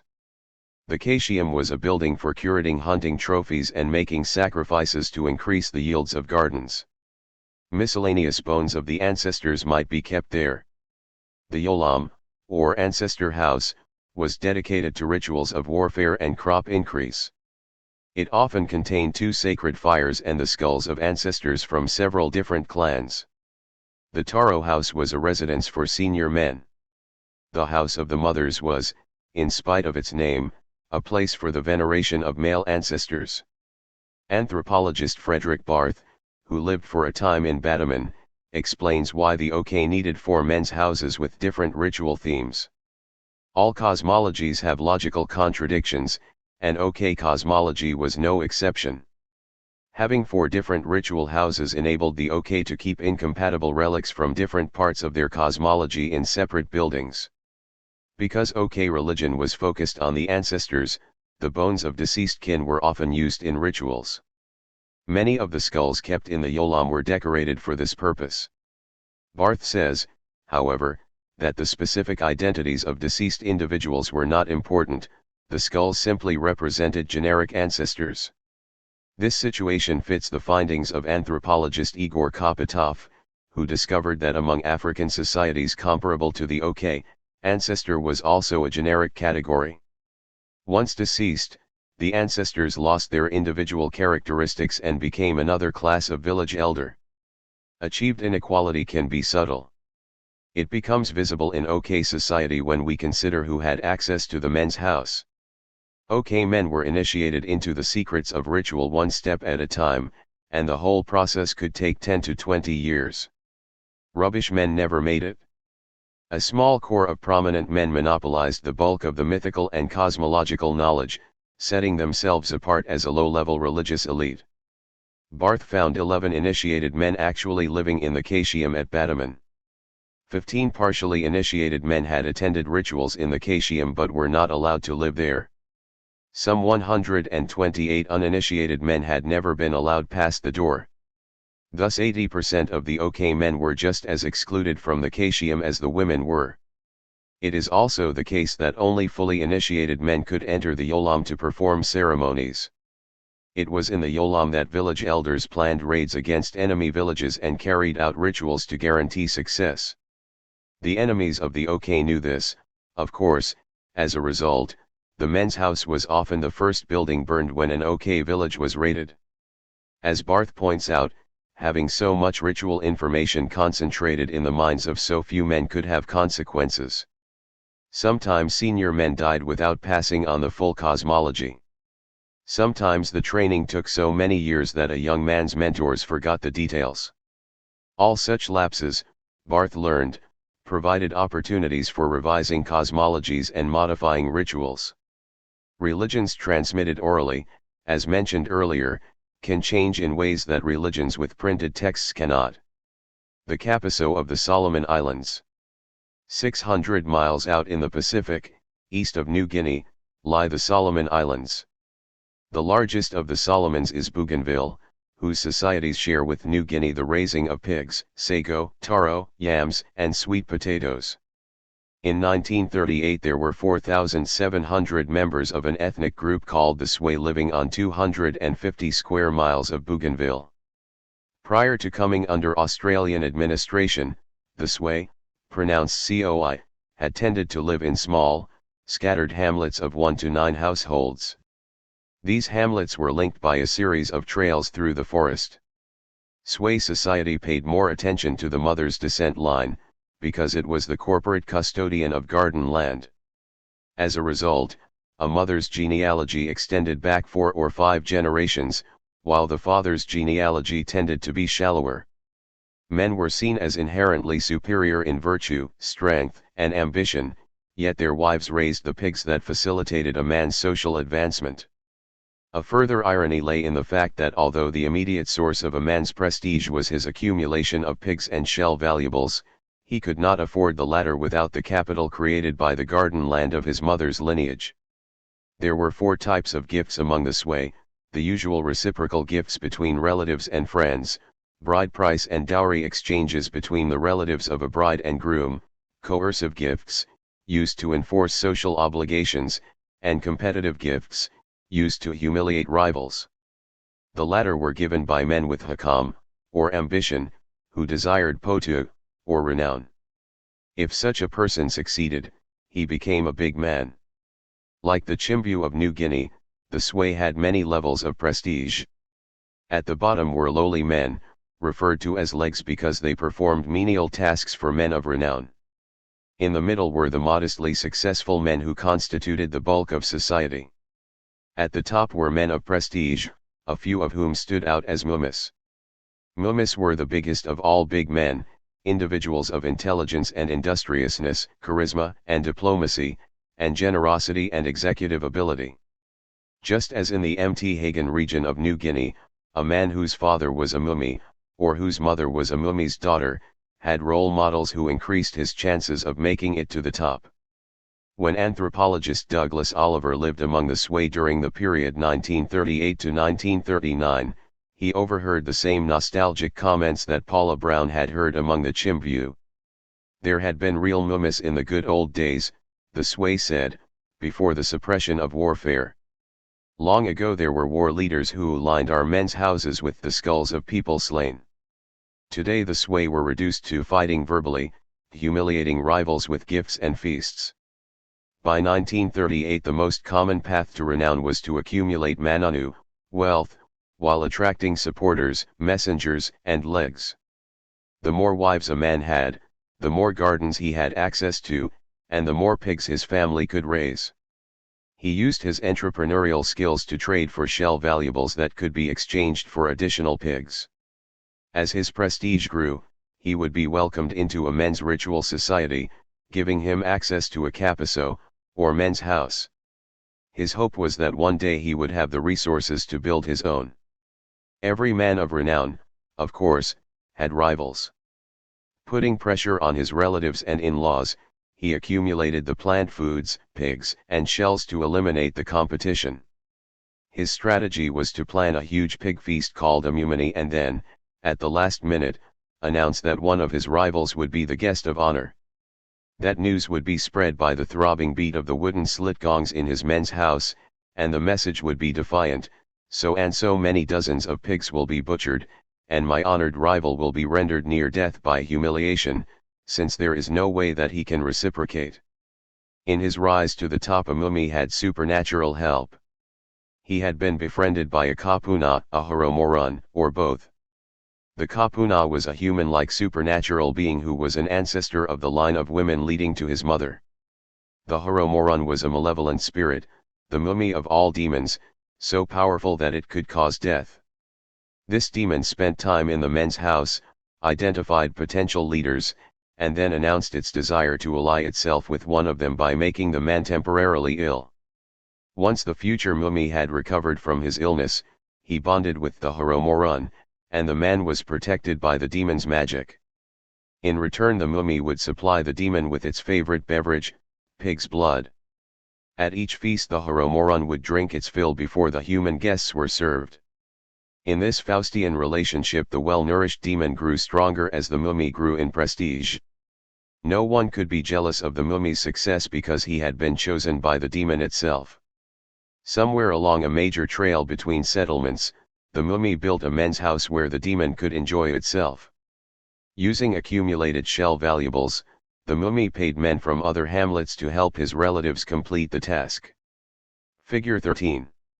In the traditional sway society of Bougainville, the capiso, or men's house, was built by a big man called a mummy.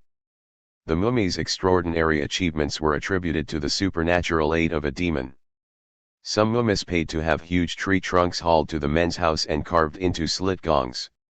This illustration, based on a 70-year-old photo, shows the hauling of a future slit gong across a river. Oliver watched a big man named Kuyaka create his own capiso in the late 1930s. It took 85 men 3,600 man-hours to build it, and Kuyaka paid for it with 18 pigs, masses of steamed taro, and the milk of 2,000 coconuts. In olden days such a men's house would have been consecrated by beheading a man from an enemy community and keeping his skull in the clubhouse. Critical features of the Sway men's house were its 9 to 10 wooden slit gongs, ranging from 3 feet long and 1 foot in diameter to 15 feet long and 5 feet in diameter. Each gong, hollowed out of a tree trunk, was given a different name and produced a different tone. The largest gongs weighed many tons, and their procurement was a feat equivalent to the stone pulling of the Naga. Oliver witnessed the delivery of one immense tree trunk, a task in which 200 men participated, figure 13.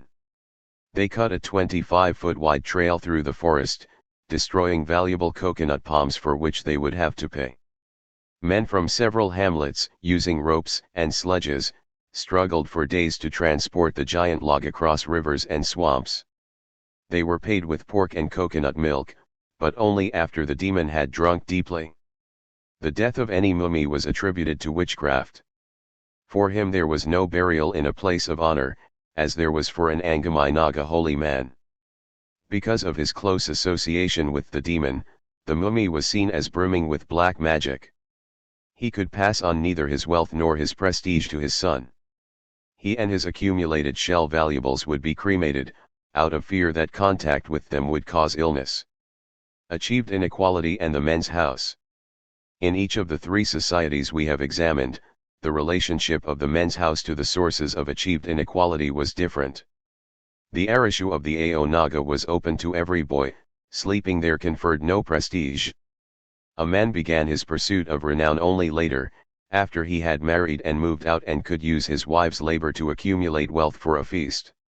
At this point, however, he could count on the support of current and former members of his men's house. Among the mountain Oke, on the other hand, simply being allowed into the Kashium was a source of prestige. It meant that one had been initiated into a small group of ritual leaders, an honor afforded to only 1 in 5 men. Oke men's houses were smaller than those of the Naga, and owing to their different ritual functions there could be as many as 4 in use at a time. Finally, among the Sway, the Kapiso was strongly associated with the big man who paid to have it built, just as an Angamai Naga stone monument was associated with the man who paid to have it set up. Inside the Kapiso lived a demon that drank pig's blood and protected its favorite big man with black magic, magic so powerful that even a deceased mummy's shell valuables had to be burned. The mummy's reputation reflected a premise that we also see in societies with hereditary nobles: our leader has a closer relationship to the supernatural world than the rest of us. Let us close with the limitations of leadership in this chapter's 3 societies. Their leaders had prestige but no actual political power. They could pay people to build men's houses but not order them to do so. Most importantly, they could not pass on their prestige to their sons. The latter were forced to earn it on their own. 8. The prehistory of the ritual house. At the start of the 20th century, village societies with achievement-based leadership were among the most common in the world. They were remarkably stable societies, made up of descent groups that exchanged brides and gifts, honored their ancestors, considered everyone equal at birth, yet threw their support behind gifted kinsmen who sought to achieve renown. Such societies were also widespread in prehistory. We probably all have ancestors who lived in one. Once you know what to look for, you can identify them in the archaeological records of the Near East, Egypt, Central and South America, North America, and Africa. Achievement-based societies became common as soon as each of those regions had adopted agriculture and village life. When did the first achievement-based village societies appear? Perhaps 10,000 years ago in the Near East, 4,500 years ago in the Andes, and 3,500 years ago in Mexico. No two of these regions were exactly alike, but all three had a series of recognizable behaviors in common. One of those behaviors was the building of ritual venues, some of which were almost certainly men's houses. As we have seen, men's houses came in many varieties. They could be built by big men, clans, or entire villages. They could be inclusive dormitories or places for an exclusive few. Ancestors' remains might be kept in them, as well as enemies' heads, since men's houses often played a role in turning youths into warriors. This could make the men's house the target of an enemy attack.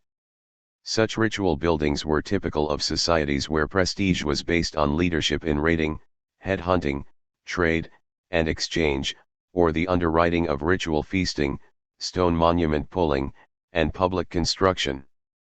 In this chapter we consider three regions, some of whose early ritual buildings displayed many features of men's houses: benches for sitting or sleeping, curated skulls and skeletal parts, sunken floors, white plastered surfaces, or other attributes not shared with residences. We begin in the Near East because it provides our oldest examples. From foraging to achievement-based village society in the Near East.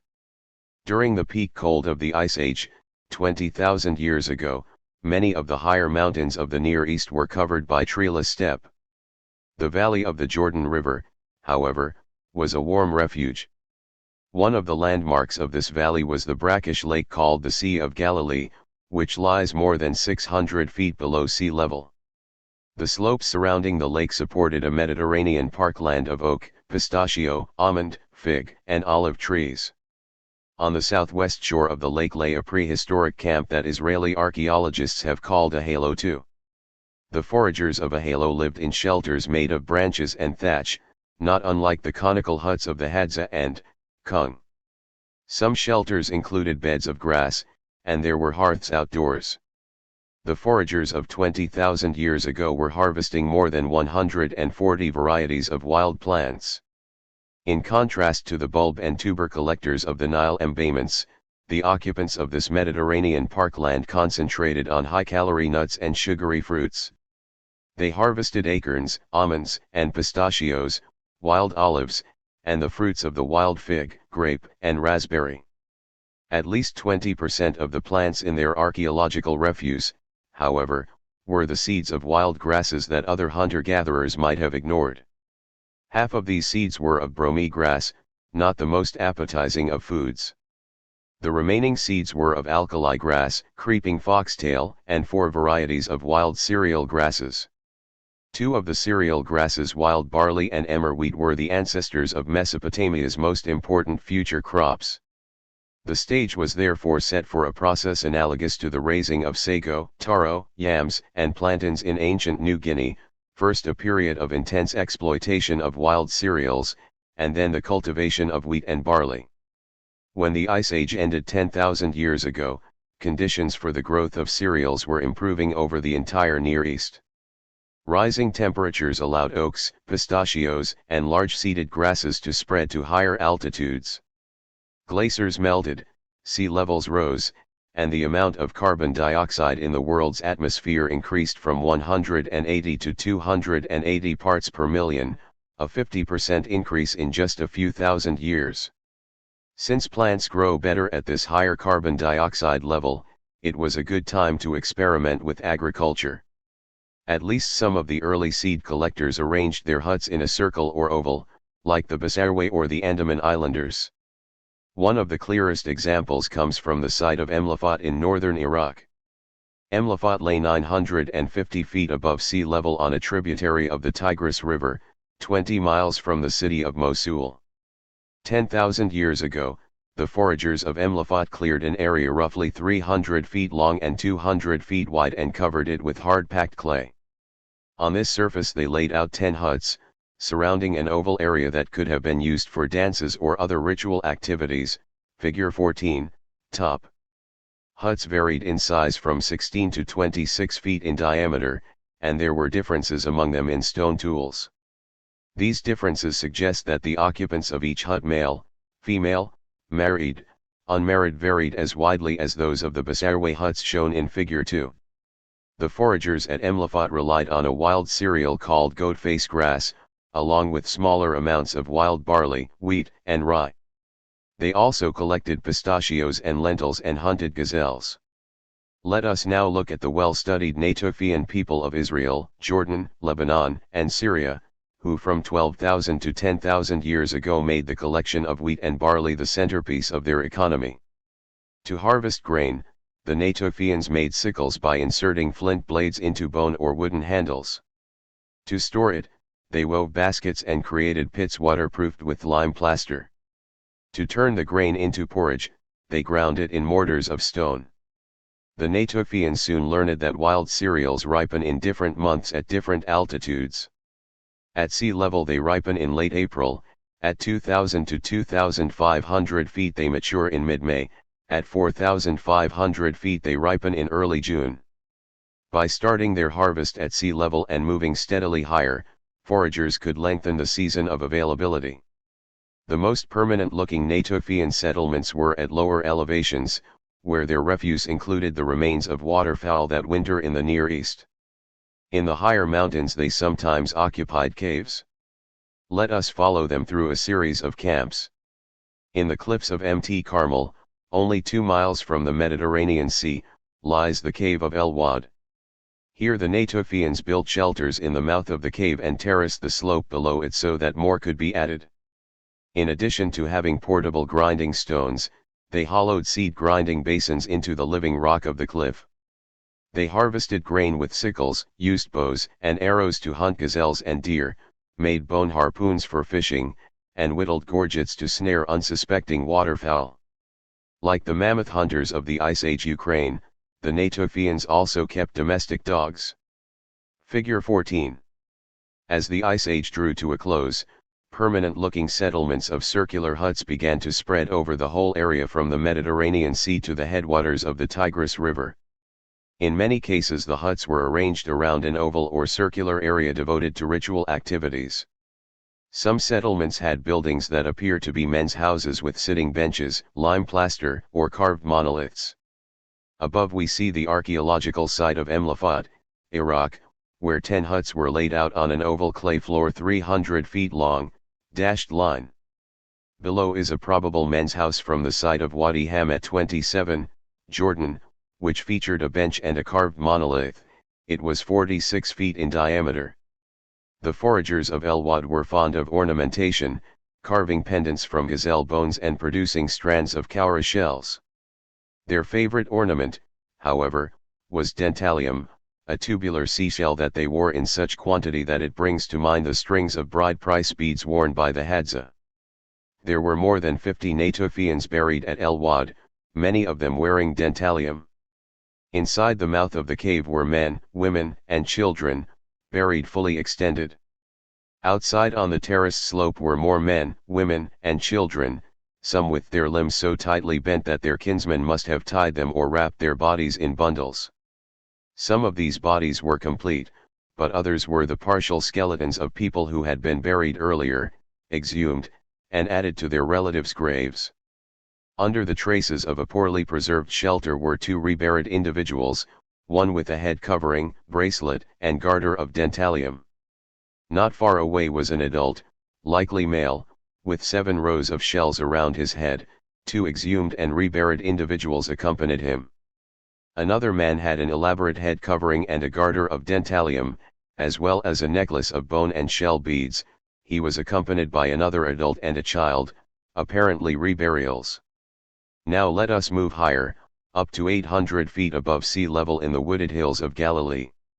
Here another group of Natufians camped in the cave of Haonim, just 8 miles from the sea. Much as they had done at the cave of El Wad, the Natufians modified both the chamber of the cave and the slope below. In the case of Haonim, the Natufians built more substantial shelters. The floors were sunk into the earth, the lower walls were of stones fitted together without mortar, and the roofs were framed with branches. 5 of these circular huts, most of them with hearths, formed a cluster inside the cave. On the terraced slope outside the cave was a structure that may have been used for the storage of grain. 3 generations of Israeli archaeologists, including Ofer Bar Yosef and Anna Belfer Cohen, have excavated burials inside and outside the cave. The remains tell an interesting story. An analysis of 17 of the skeletons by anthropologist Patricia Smith revealed that 8, or nearly half, were congenitally lacking the third molar, or wisdom tooth. Such a high frequency of this genetic anomaly suggests that the people of Hayanim were mating within a small gene pool. There are several possible explanations for such inbreeding. We have seen a case where one prominent male in a foraging society contributed his genes to 20% of his local band. We have also seen that the wives of polygamous hunters were sometimes sisters. Finally, we have seen that the marriage rules of some Australian societies reduced the number of eligible mates to 1/8 of the population. In a small population of foragers, any or all of these processes might have increased the frequency of a genetic anomaly. The Natufians of Hayanim also decorated themselves with dentalium, and herein lies another story. Some of the dentalium belong to a species from the Mediterranean Sea, only 8 miles to the west. Other dentalium, however, belong to a species from the Red Sea, some 400 miles to the south. The latter almost certainly reached Galilee as the result of exchanges with other groups. Why would one trade for a shell that one could get by taking an 8-mile walk? The answer is, it was not the intrinsic value of the shell that mattered but the social relations generated by the exchange. Let us continue our ascent to higher elevations, this time to a stream canyon 25 miles northwest of Jerusalem. Here, at an altitude of 1,000 feet in the mountains of Judea, lay the cave of Shukba. Archaeologist Dorothy Garrett found abundant sickles and hearths at Shukba but surprisingly few grinding stones and storage pits. This raises the possibility that the Natufians stayed at Shukba only long enough to harvest the available wheat and barley, after which they carried as much grain as possible to more permanent camps at lower elevations. A good example of a longer-term, lower elevation camp would be An Malaha in the Jordan River Valley. Here the Natufians lived on the slopes above Lake Huli, a reed-bordered expanse of fresh water north of the Sea of Galilee. The lake itself lay only 200 feet above sea level, flanked by mountains with cereal grasses and oak, pistachio, and almond trees. Several generations of archaeologists, including Jean Peru and François Arvala, have uncovered a sequence of repeated encampments at Malaha. The Natufians lived in circular or crescent-shaped huts whose lower halves were sunk below ground. The posts supporting the roof were set into the dry-laid masonry walls that lined the subterranean part of each structure. The huts varied from 13 to 26 feet in diameter. Because so many have been excavated, we can see that some huts were large enough for a nuclear family, while others would have been appropriate only for an individual, perhaps a second wife, a widow, or a widower, and still others were big enough to be bachelors' huts. One building discovered by Peru stood out from the rest. Its outer diameter was roughly 21 feet, and it had a sitting bench more than 2 feet wide running around the interior. Unlike a typical residence, this structure and its bench were coated with lime plaster. The floor was carefully paved with flagstones. A small fireplace was set against the wall, and a single human skull rested nearby. We believe that this building may be one of our oldest examples of a bachelor's hut or men's house. Was the Natufian men's house a dormitory for all youths or a ritual house for the initiated few? The building at Malaha seems too small to have held more than the initiated. The encampment of Wadi Ham at 27 in Jordan, however, appears to have had a larger Natufian ritual house. This one was 46 feet in diameter and had an apparent bench, 10 feet wide, running around the wall. On the sunken circular floor of the building lay a broken monolith, carved with geometric motifs, figure 14, bottom. The Wadi Hamma structure is twice as large as the lime-plastered building at Malaha. It is possible, therefore, that both inclusive and exclusive men's houses were present in the Near East at this time. In addition to possible men's houses, multi-generational cemeteries, and exchanges of shell valuables, the Natufians provide us with evidence of feasts at which large quantities of meat were shared. One of the earliest examples comes from Hylazon Tuktit cave in Lower Galilee. In the center of the cave, the Natufians created 2 small subterranean structures and 3 burial pits. At least 3 wild cattle and more than 70 tortoises were cooked and eaten at some point in the burial ceremony. This is far more meat than the occupants of a typical Natufian camp would have consumed at a funeral and hints at substantial social networking. The spread of achievement-based villages and ancestor ritual. 10,000 years ago, from the Bay of Haifa to the Tigris River in Iraq, at least 3 major processes were underway. One process was the emergence of domestic races of wheat and barley, mutant strains that left the cereals with no seed dispersal system but made them easier for humans to harvest and thresh. This first process led to a second, the gradual conversion of long-term camps into permanent, multi-generational villages. In the course of this transformation, circular huts were replaced by larger rectangular houses. Some of the latter had their own storage rooms and, if the walls could bear the weight, even a second story. As life became sedentary, it facilitated a third process, the hunting of herd animals with drive fences and corrals, followed by the penning, imprinting, and raising of their young. Small numbers of goats, sheep, and pigs gradually became residents of the village.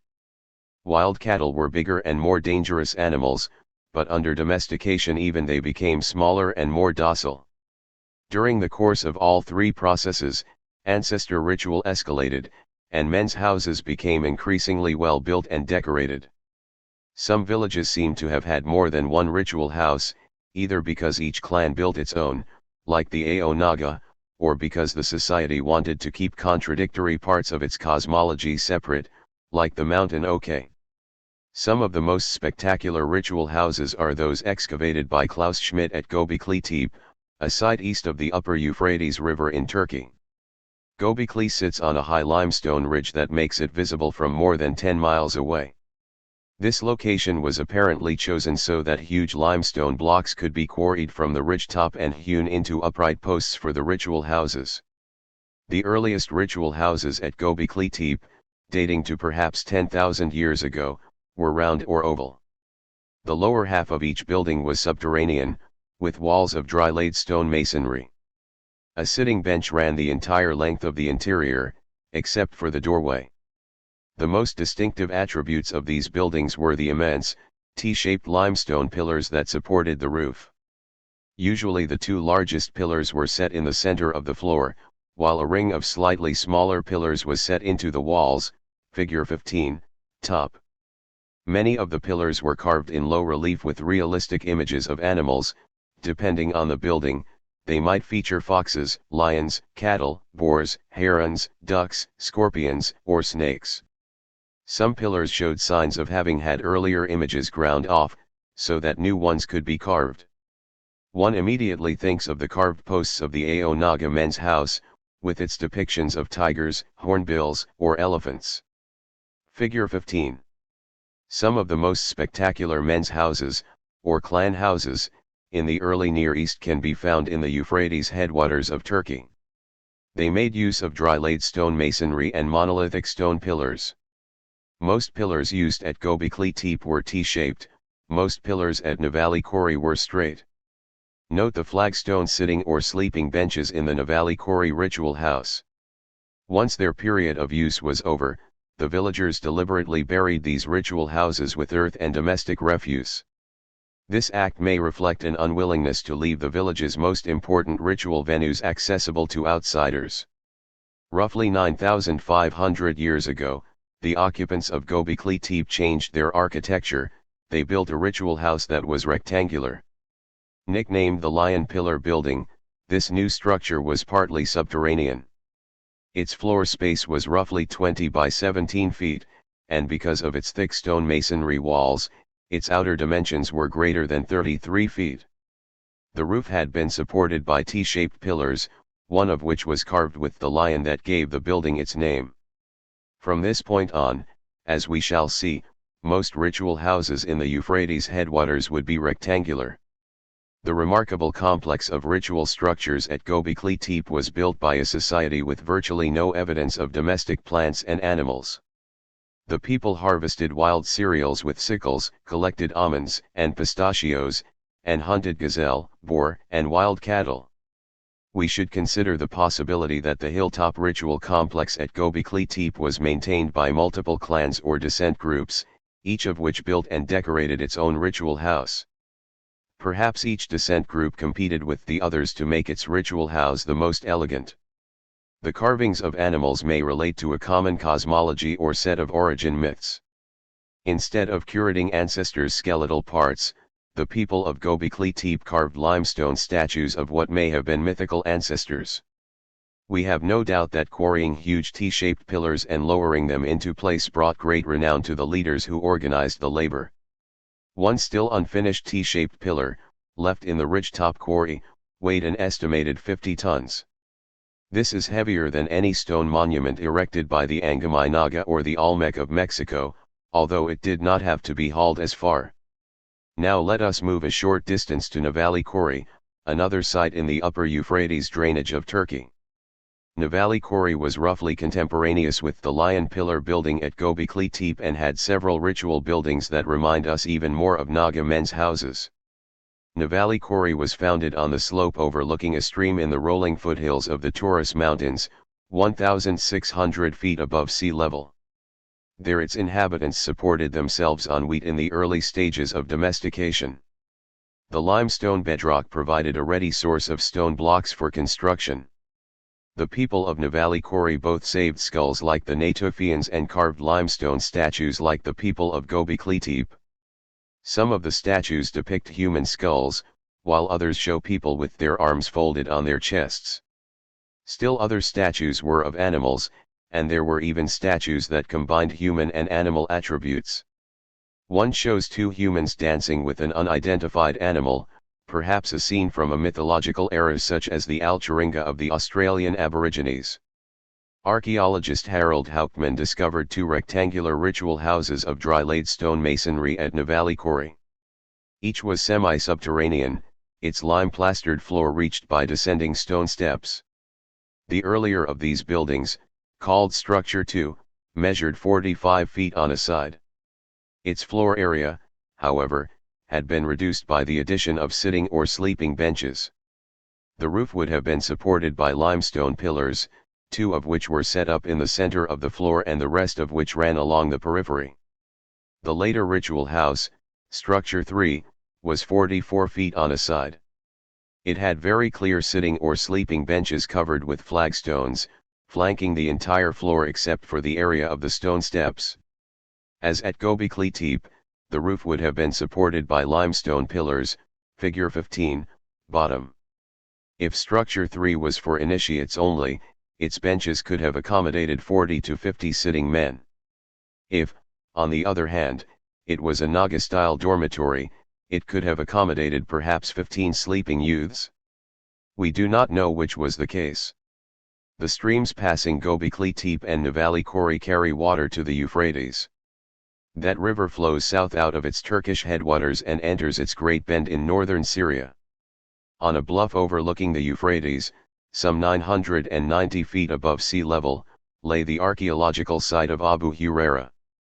Here excavations by Andrew M. T. Moore revealed the slow transformation of a 2-acre encampment of circular huts into a 28-acre village of large, rectangular houses. The first occupants of Abu Huraira, who lived there 10,000 years ago, harvested wild rye, barley, and 2 species of wild wheat. They stalked herd animals with bow and arrow, relying most heavily on gazelle. The unit of residence was the extended family, but instead of sharing one large building, they lived in clusters of 5 to 7 small, circular houses grouped around an open area. Over the next 2,000 years Abu Huraira became a village of rectangular houses. By this time Abu Huraira's economy was based on domestic wheat, domestic barley, wild rye, lentils, field peas, faba beans, and flax or linseed, from whose fibers linen could be woven.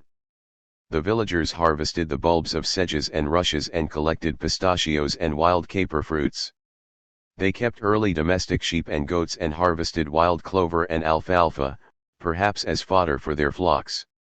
One building, partly exposed by Moore, was a likely ritual venue. Its full dimensions are unknown, but its walls were up to 4 mud bricks wide, twice the width of a typical house wall, and its corners were aimed at the cardinal points. Basically rectangular, it had a crescent-shaped room at one end that resembled the apse of a church, figure 16, above. This apsidal space appears to have been a charnel room, that is, a place where remains of the dead were kept. A large pit inside the apse contained the skeletons of 25 to 30 individuals, men, women, adolescents, and children, many with their skulls missing. Elsewhere in the room were additional burials and isolated skulls. This building, constructed 8,000 years ago, evidently served a purpose similar to the ancestor houses of New Guinea. One young man buried at Abu Huraira had an arrow point in his chest cavity. Given the rating we have seen in societies of this type, our only surprise is that this young man was shot once rather than pincushionned. His untimely death makes us wonder why palisades or other defensive works have not been more often discovered at early Near Eastern villages. One answer is that archaeologists do not always excavate the outskirts of the village, where such defensive works were usually built. When they do investigate the village periphery, they sometimes find ditches or walls. Consider, for example, the village of Tel Makhzaliya in northern Iraq. Some 8,500 years ago its occupants were planting wheat and barley on a rolling plain west of the Tigris River. Archaeologist Nikolai Bader discovered that Makhzaliya had once been surrounded by a defensive wall, which he was able to trace for roughly 200 feet. The lower part of the wall was made of upright blocks of stone, standing 5 feet tall in places, while the upper wall was built of hard-packed earth. Equally impressive defenses have been found at the site of Tel Es Sultan, known to the Israelis as Jericho. This large village lay in a hot, arid region, 900 feet below sea level, near the point where the Jordan River enters the Dead Sea. The source of its water, both for drinking and irrigation, was an oasis created by the spring of Es Sultan. Figure 16. Some early Near Eastern ritual houses had apse-shaped rooms where the ancestors' skeletal remains were curated. Above we see an apsidal building from Abu Huraira, Syria, where the remains of more than 30 people were kept. Below we see the apsidal skull building from Kyonu, Turkey, where the remains of more than 400 individuals were kept. The skull building featured sitting benches and a rectangular stone altar, on whose surface was found hemoglobin from both human and cattle blood. Owing to later damage, the full dimensions of these buildings are not known. Roughly 8,000 years ago, Jericho was defended by a ditch and a 14-foot high stone masonry wall. It also seems to have had a lookout tower, in this case preserved more than 25 feet high. The tower was flanked by storage facilities, a few still holding charred cereals. Some archaeologists, reluctant to accept the fact that village societies often engaged in raiding, have offered non-defensive explanations for Jericho's wall. Such attempts to pacify prehistory underestimate the worldwide evidence for raiding in achievement-based societies, as well as the fact that contemporaneous sites such as Makhzaliya had clear defensive works. Jericho, then a village of mud brick houses, had a multi-stage burial program similar to that of some Australian Aborigines. People were buried first as individuals. At a later date their graves were reopened so that their skulls, and perhaps some limb bones, could be reburied in a charnel room. Archaeologist Kathleen Kenyon found many partly decayed bodies that had, in her words, been searched through for the particular purpose of removing the skulls. One cluster of 7 skulls stood out from the others. Their facial features had been reconstructed by coating the skull with lime plaster and placing seashells in the orbits to represent eyes, figure 17, left. According to the biological anthropologists who have examined them, all these plastered skulls came from adult men. This should not surprise us, given the tendency of Near Eastern societies to reckon descent through male ancestors. Archaeologists have found similar skulls at An-Ghazal, an early village on the outskirts of the Jordanian city of Amman. An-Ghazal was founded 9,000 years ago on an embayment of the Wadi Zarqa, a spring-fed river traversing the arid region. Some 1,500 years later the site had grown to cover more than 30 acres, making it one of the largest villages of its time. The villagers of Engizal lived in extended families whose houses averaged 18 by 26 feet. They grew barley, wheat, peas, chickpeas, and lentils, raised goats, cattle, and pigs, and hunted gazelles with bow and arrow. One ritual building at Engizal, partially destroyed by the growth of Amman, was almost 50 feet long. It had 4 rooms of differing sizes, and its walls bore unusually thick lime plaster, painted red with ochre. This building was as large as the dormitory-style Arishu of the Ao Naga, but owing to its destruction we cannot confirm what kind of building it was. Archaeologist Gary Rolefson found that Engizal had a multi-stage burial program similar to that of Jericho. Many people were buried originally below the floor of a residence, only to be exhumed later so that their skulls could be removed. Groups of skulls were then buried elsewhere. One pit at Engizal contained 4 skulls whose features had been reconstructed with lime plaster. Figure 17.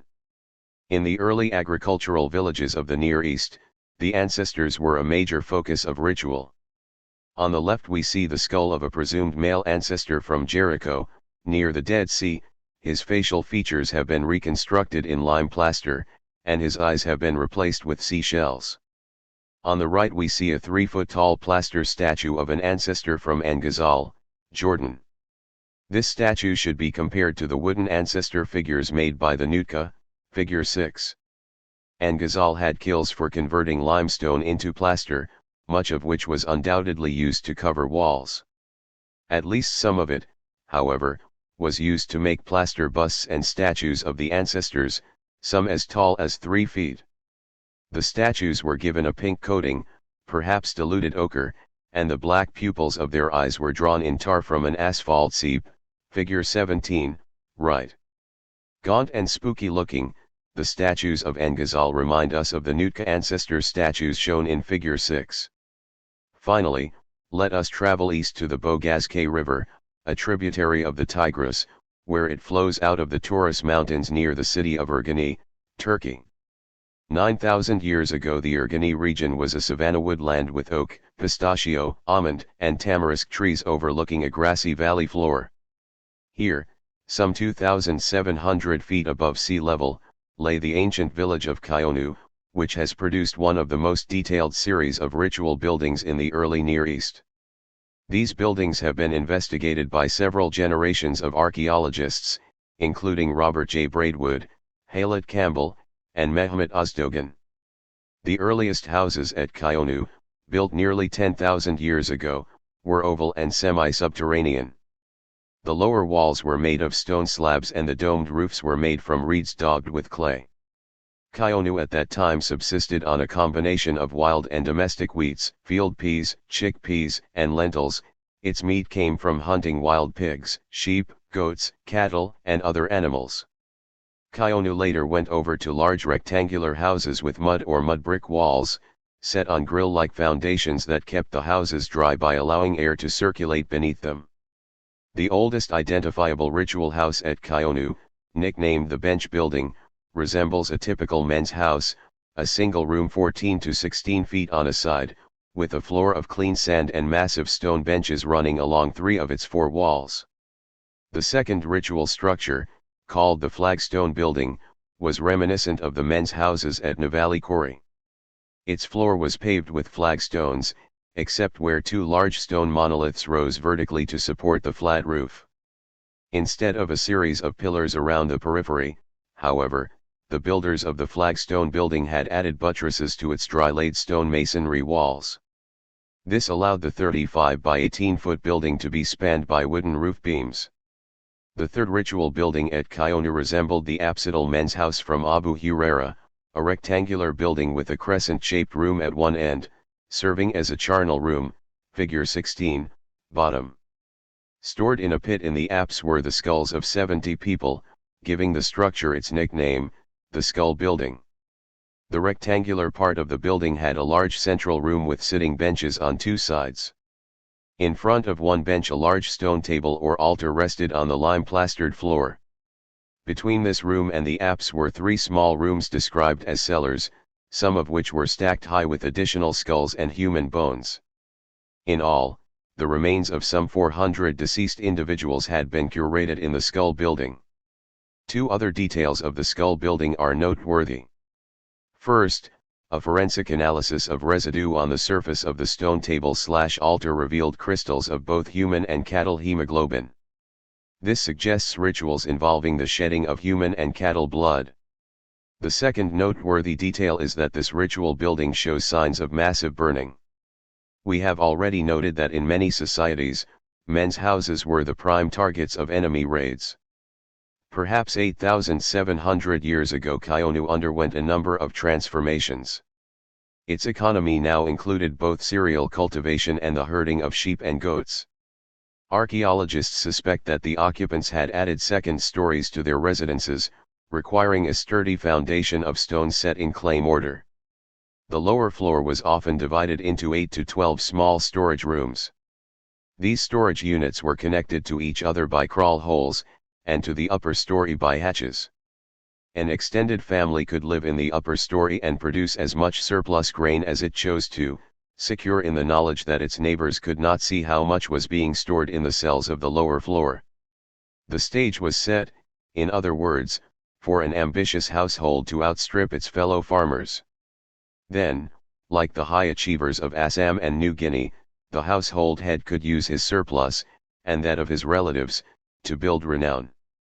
There are signs that such differences in surplus and renown were indeed emerging at this point in Kaonu's history. The village now had a cleared plaza, 165 by 83 feet in extent, not far from its ritual house. The residences north of the plaza were among the largest in the village and contained the most prestigious valuables. The residences to the west of the plaza were smaller and showed little evidence of luxury items. During this period the leaders of Kaonu directed the building of a new structure called the Terrazzo building, roughly 40 feet long and 30 feet wide, figure 18. Its corners were aimed at the cardinal points. The thick stone walls were given decorative buttresses. The floor that gave the building its name was made of thousands of red stone chips, set in clay and polished. Forensic analysis once again revealed crystals of human hemoglobin, this time on the rim of a heavy circular basin. The Terrazzo building had no sitting bench, no charnel room, and no curated remains of ancestors. In our opinion it may signal an important transition in the development of Near Eastern society, the shift from societies with men's houses to societies with actual temples. The implications of this transition require so much discussion that we must defer them to a later chapter. From foraging to achievement-based society in the Mexican highlands. During the late Ice Age the climate of the central Mexican highlands was cooler and drier than today's.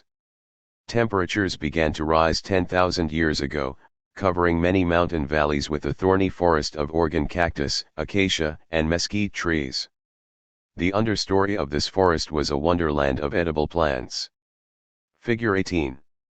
The Terrazzo building at Kaonu, Turkey, measured 40 by 30 feet. It was rectangular, and its corners faced the cardinal directions. This ritual building, where traces of human hemoglobin were found on a heavy circular basin, dates to 8,700 years ago. It may fall near the transition from men's houses to temples. Foragers in highland Mexico had an immediate return strategy. Rainy summers and dry winters forced them to move their camps often. During lean seasons they dispersed into family-size bands of 4 to 6 persons. In seasons of abundance families came together to form camps of 25 to 30 persons. Since pottery had yet to be invented, Mexican foragers used bottle gourds to transport water. Their familiarity with gourds led them to recognize their relatives, the wild squashes, as potentially cultivable plants. Soon they were growing squash for its protein-rich seeds and its useful, gourd-like rind. Wild squashes have no edible flesh, and some species even have a bad odor. It is at this point that we can see major differences between the Natufians of the Near East and the so-called archaic hunter-gatherers of highland Mexico. Wild wheat, barley, and goat-face grass grew so densely, and provided so much carbohydrate, that they could sometimes support life in villages. Squash and gourds could not support such a sedentary lifestyle. Little by little, however, the nomadic foragers of highland Mexico began increasing their cultivation of plants. Some 8,000 years ago they added beans, tomatoes, and chili peppers.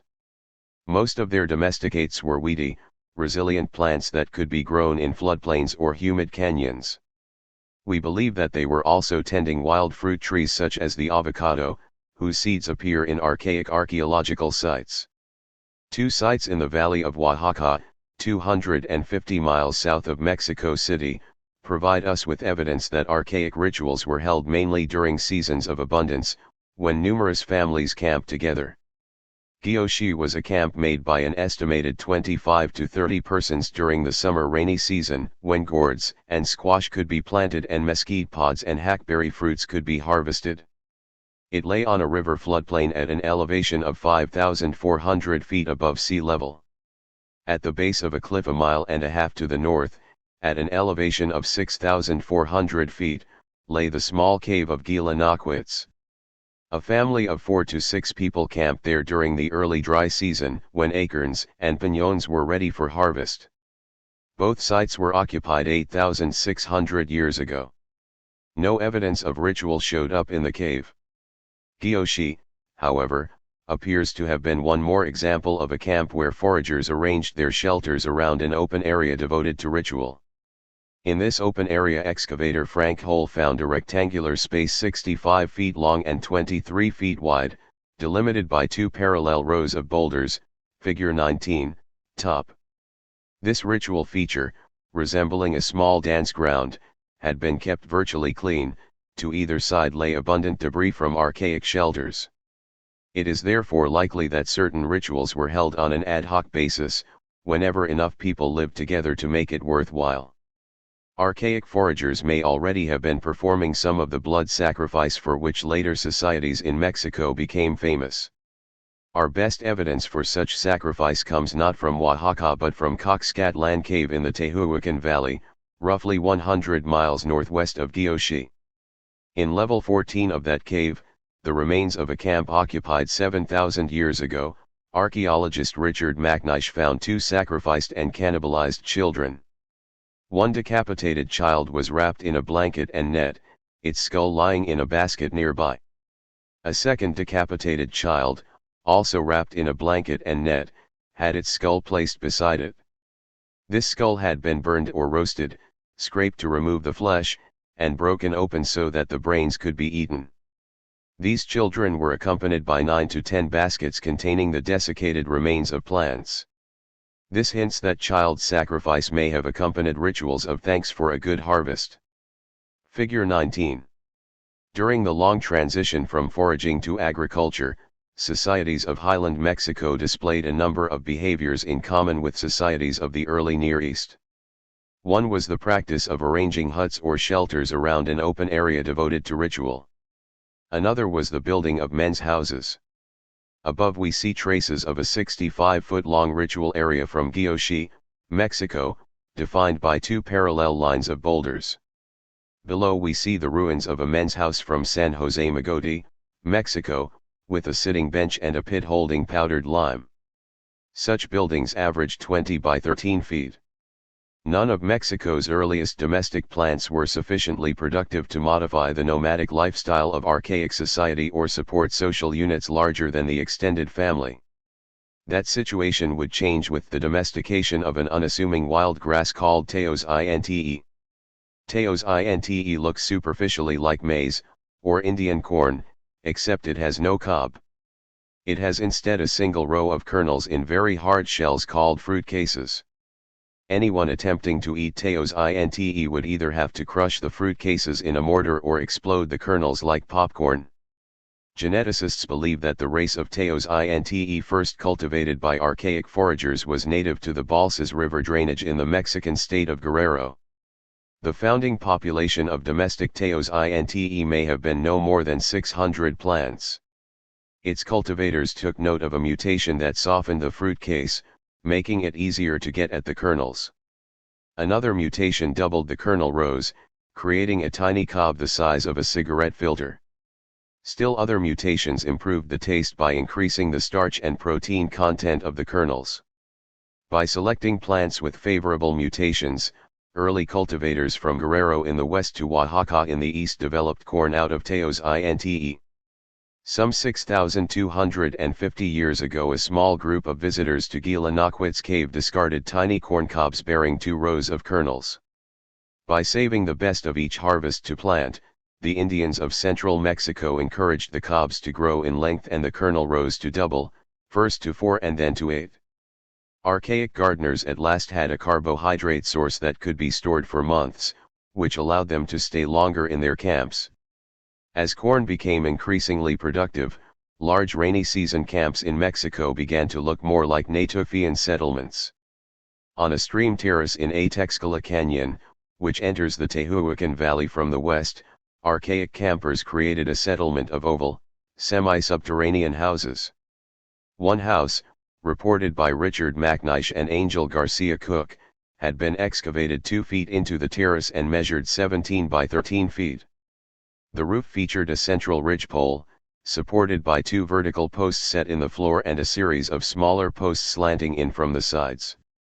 The builders used stone slabs to reinforce the subterranean part of the house and created a shallow hearth in the floor. Scattered around the house were stone mortars and grinding slabs for reducing kernels to cornmeal. The Texcala Canyon camp was occupied about 4,500 years ago. As long-term camps grew into villages, families became less likely to disperse during the dry season. While women, children, and the elderly stayed at home, small groups of men went on hunting trips and returned with deer. One such all-male camp was made in Cueva Blanca, a cave in the Oaxaca mountains not far from Guilanaquitz. Despite the changes brought about by agriculture, we can see at Cueva Blanca the same weapon-sharing behavior we saw among the Besarwe hunters of the Kalahari Desert. Each hunter at Cueva Blanca seems to have made his own stylistically distinct flint points for the darts launched by his atlatl, or spear thrower. He then evidently exchanged darts with his hunting partners, much the way the Besarwe exchanged arrows. Within the cave, a variety of distinctive points was found in each hunter's workspace. There were even dart points left behind in Cueva Blanca that appear to have been made in the Tehuacan Valley, which was a journey of 4 or 5 days to the north. This evidence suggests that some system of reciprocal exchange, analogous to Husaro among the Kung of Botswana, existed in the Mexican Archaic. Some 3,600 years ago Highland Mexico experienced a transition similar to the one we saw earlier at Cayonu and Abu Hurera. Encampments of semi-subterranean oval huts gave way to permanent villages of rectangular houses.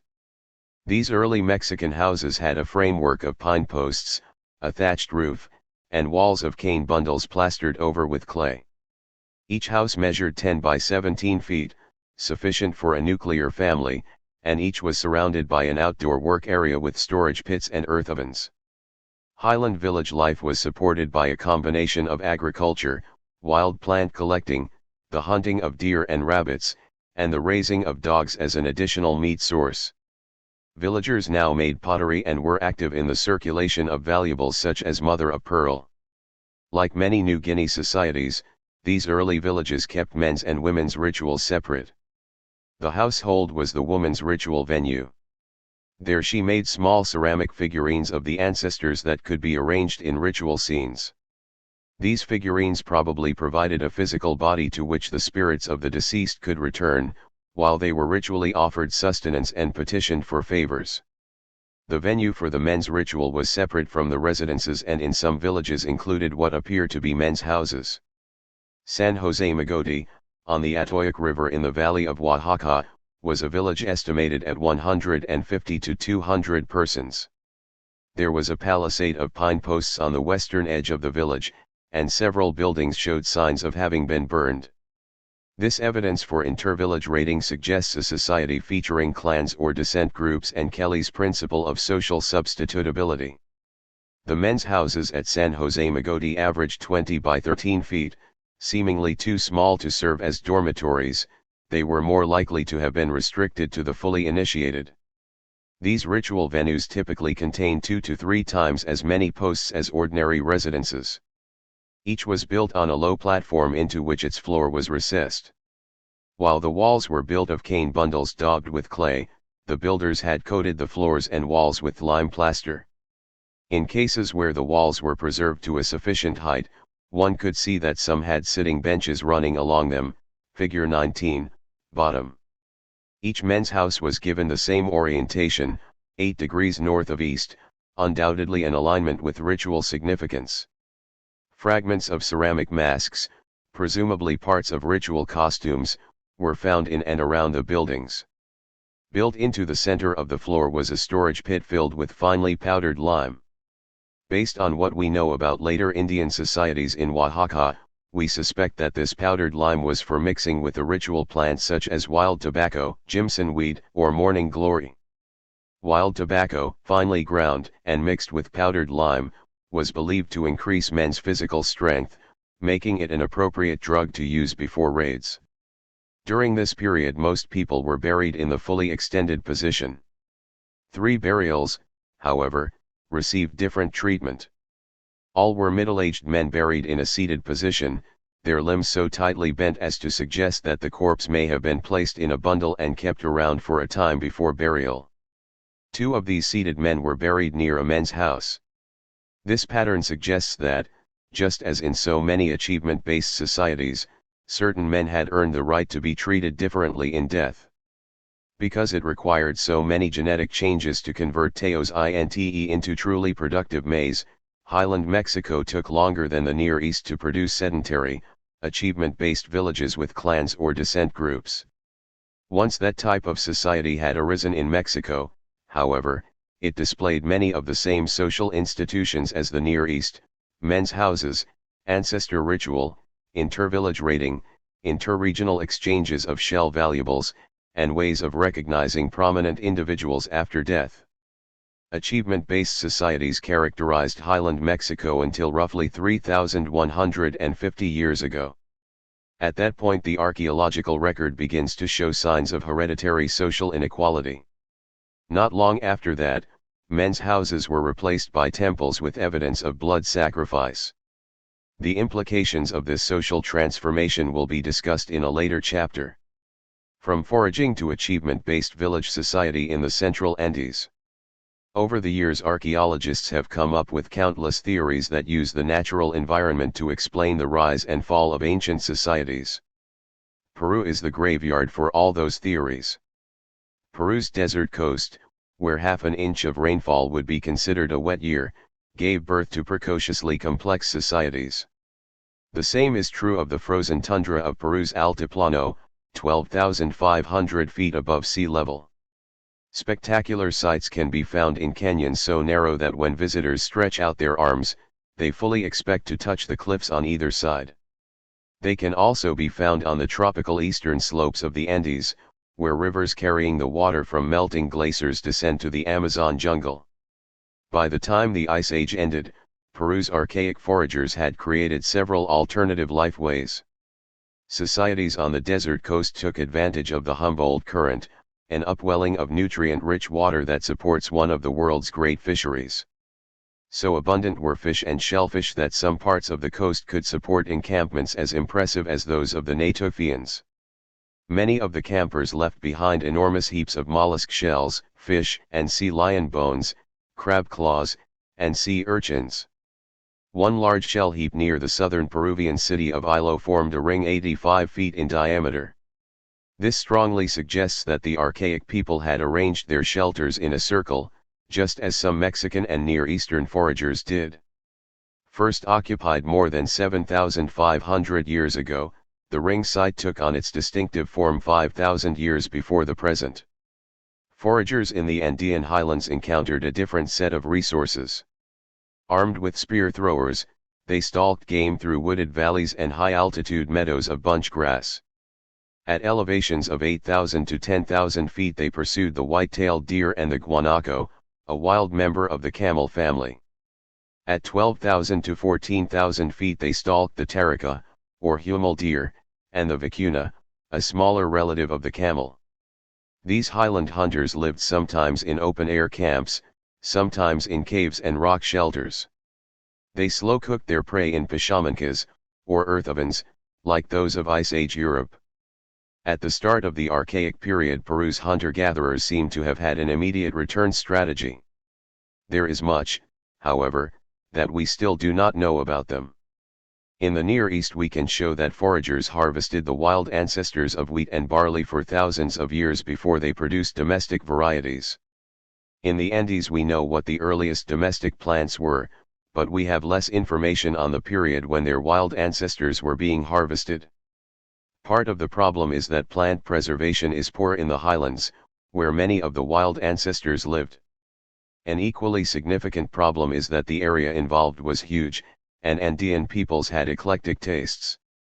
Some of the domestic plants they adopted were native to the coast, some were native to intermontane valleys, some were native to high-altitude tundra, and some came from as far away as Brazil and Paraguay.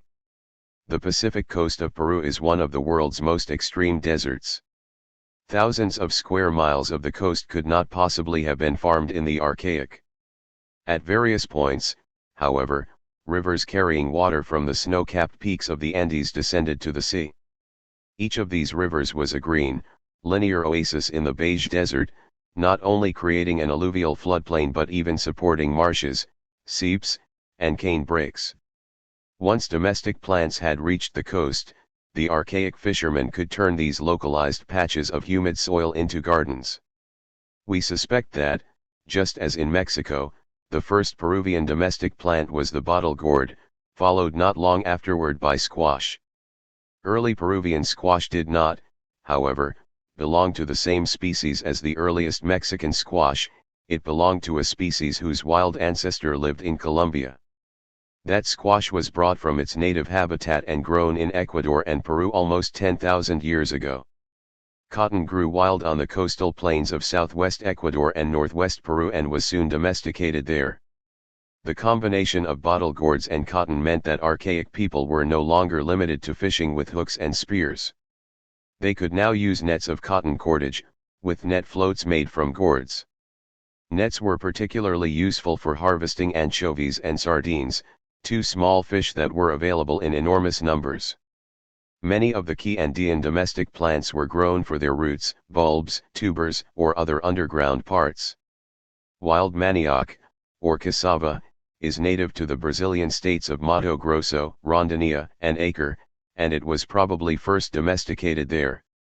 That same region may have produced both the jackbean, Cannavallia, and a species of chili pepper, different from the peppers domesticated in Mexico. Peru welcomed those foreign plants. The peanut grows wild in forest and savanna environments between southeast Bolivia and northern Paraguay. It may have reached the Peruvian coast 7,000 years ago.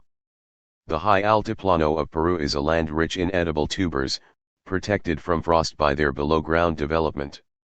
The best known of these is the wild potato, probably domesticated somewhere in the southern highlands. Potatoes and manioc gave Andean farmers the carbohydrate source they needed for sedentary life. Another product of the altiplano was a weedy plant called quinoa, whose tiny seeds could be ground into flour. It reached the Pacific coast during the Archaic period. Some plants from the Amazon jungle and the high tundra of the Andes reached the north coast of Peru even before they had undergone sufficient genetic change to be recognizable as domestic varieties. The only reason we consider them cultivated plants is because they had clearly been brought hundreds of miles from their native habitats. The spread of such crops suggests that Archaic foragers traveled long distances and had trading partners with whom they eagerly exchanged products. While all these domestic plants were spreading to the coast, another domestication process was taking place in the highlands. Hunters who for thousands of years had pursued, surrounded, and driven the guanaco and vicuna into cul-de-sacs were beginning to pen up captive animals and tame their young. Archaic highlanders built corrals in caves the way Natufians had built circular huts in caves. One of the oldest corrals was created more than 4,000 years ago by building a stone wall across the mouth of Inca Cueva 7, a small cave in the Puna, or high-altitude tundra, of the Argentinian Andes. The penned-up animals had left pellets of their dung on the floor of the cave. Tucumake, a cave in the Puna near Ayacucho, Peru, had a corral roughly as old as the one at Inca Cueva 7. Corrals were not limited to caves, of course. Archaeologist Mark Aldenderfer excavated an archaic campsite on a terrace of the Osmar River, 50 miles inland from the aforementioned ring site. Asana, located almost 9,500 feet above sea level, had been repeatedly used as a campsite for thousands of years by the hunters of guanaco and huemul deer. As long as 6,800 years ago, the hunters at Asana were building small oval structures that may have been ritual sweat houses. The best preserved of these structures had a clay floor, a basin to hold water, and a mass of fire-cracked rock. In such a sweat house, water was poured over heated rocks to create a sauna for rituals of purification. In a later camp at Asana, occupied at roughly the same period as Inca Cueva 7, the campers built an apparent corral of wooden posts. Forensic analysis of the soil inside the corral revealed the breakdown products of animal dung, although individual dung pellets could not be recognized.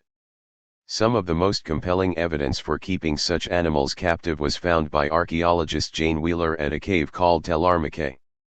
This cave lay in the tundra near Lake Junin in central Peru. The evidence consists of very high levels of infant mortality, typical of domestic herds in the centuries before modern veterinary medicine. Eventually, 2 domestic members of the camel family appeared in Peru. 1, the llama, was a beast of burden derived from the guanaco.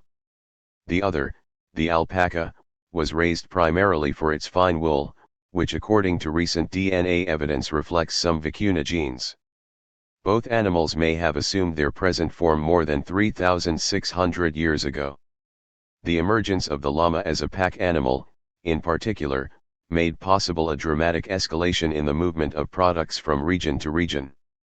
One could load a llama caravan with highland potatoes and descend to the Pacific coast, where the potatoes would be exchanged for dried anchovies. Such exchanges made every product available to every region. While all of this was taking place, maize was slowly spreading from group to group on its way south from Mexico to Peru. By the time it reached the north coast of Peru, perhaps 4,000 years ago, it was simply one more plant added to the potatoes, manioc, squash, beans, peanuts, and other crops. The archaic Peruvians did not see corn as a staple but as a plant whose sugary kernels could be turned into chicha, or maize beer. From that point on, chicha took on the ritual importance that rice beer did among the Naga. From camps to achievement-based villages with ritual houses. Coastal Peruvian societies underwent a transformation similar to that seen in Mexico and the Near East. From semi-nomadic societies living in circular, semi-subterranean huts, they developed into achievement-based societies living in autonomous villages of rectangular houses. 2.5 miles inland from San Bartolo Bay on the central Peruvian coast lay the archaic site of Paloma. Here Robert Benfer and Jeffrey Quilter discovered a semi-permanent settlement of 30 to 40 people living in shelters like those at Ajalo. The people of Paloma tended gardens of squash, beans, and gourds during the time period of 6,500 to 5,000 years ago, but the real staples of their diet were anchovies and sardines, augmented by larger fish and shellfish. The occupants of Paloma salted the corpses of their ancestors to slow down decay. They buried their dead with limbs tightly flexed, wrapped in reed mats. An analysis of 200 skeletons revealed a disproportionately high frequency of men, suggesting that female infanticide may have been practiced. The men had a high incidence of inner and middle ear damage, probably caused by a lifetime of diving for mollusks in the cold ocean water. 9 miles from Paloma, the Chilxa River empties into the Pacific Ocean. 2 miles inland lay another archaic camp, this one occupied 5,500 to 4,500 years ago. At the Chilxa camp, archaeologist Christopher Donnan discovered a number of conical huts. While most were made of canes, the upright posts of at least one hut were rib bones salvaged from a beached whale. The families living at Chilxa caught their fish with cotton nets or with hooks carved from mollusk shells. They also took advantage of the high water table near the river, creating small vegetable gardens by digging down to the humid soil just below the surface. By this time the rugged canyons through which many Peruvian rivers approached the coast had been recognized as optimal for small-scale irrigation. In each canyon there were places where farmers could divert water into small canals that descended in elevation more slowly than the river itself, allowing them to irrigate most of a river terrace. The village of La Galjada lay in just such a location. One of the mightiest watercourses on the north coast of Peru was the Santa River.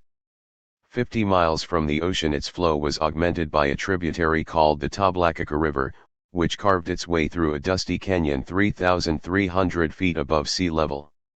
Roughly 4,400 years ago the village of La Galjada was founded on a terrace of the Toblacaca, and its families began irrigating gourds, squashes, chili peppers, common beans, jack beans, lima beans, peanuts, cotton, and orchard crops such as guavas and avocados.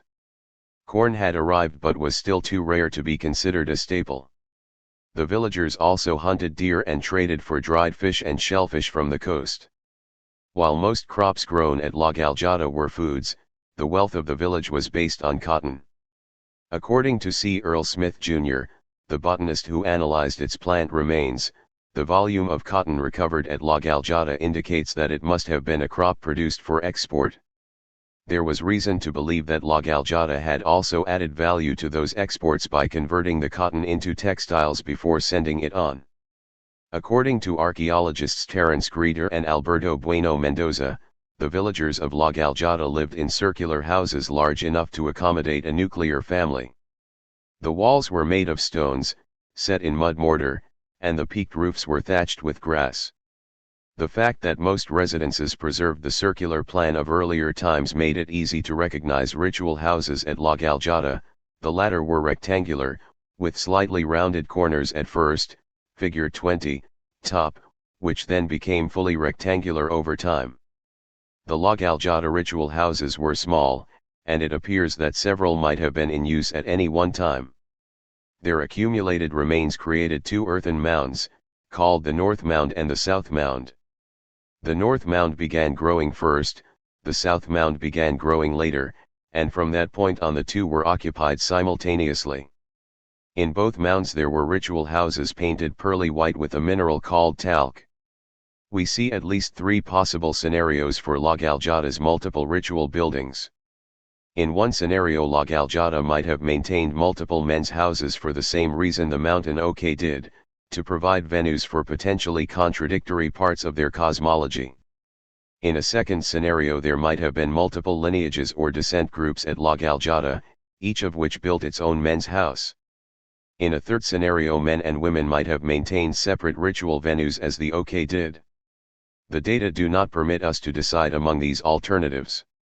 The earliest ritual houses at La Galjada were only about 7 by 9 feet in size. The walls, which in one case had survived to a height of 5 feet, were of broken fieldstone set in mud mortar, plastered over with clay and painted white. Some walls were decorated with rows of niches, and the roofs were of acacia poles plastered with clay.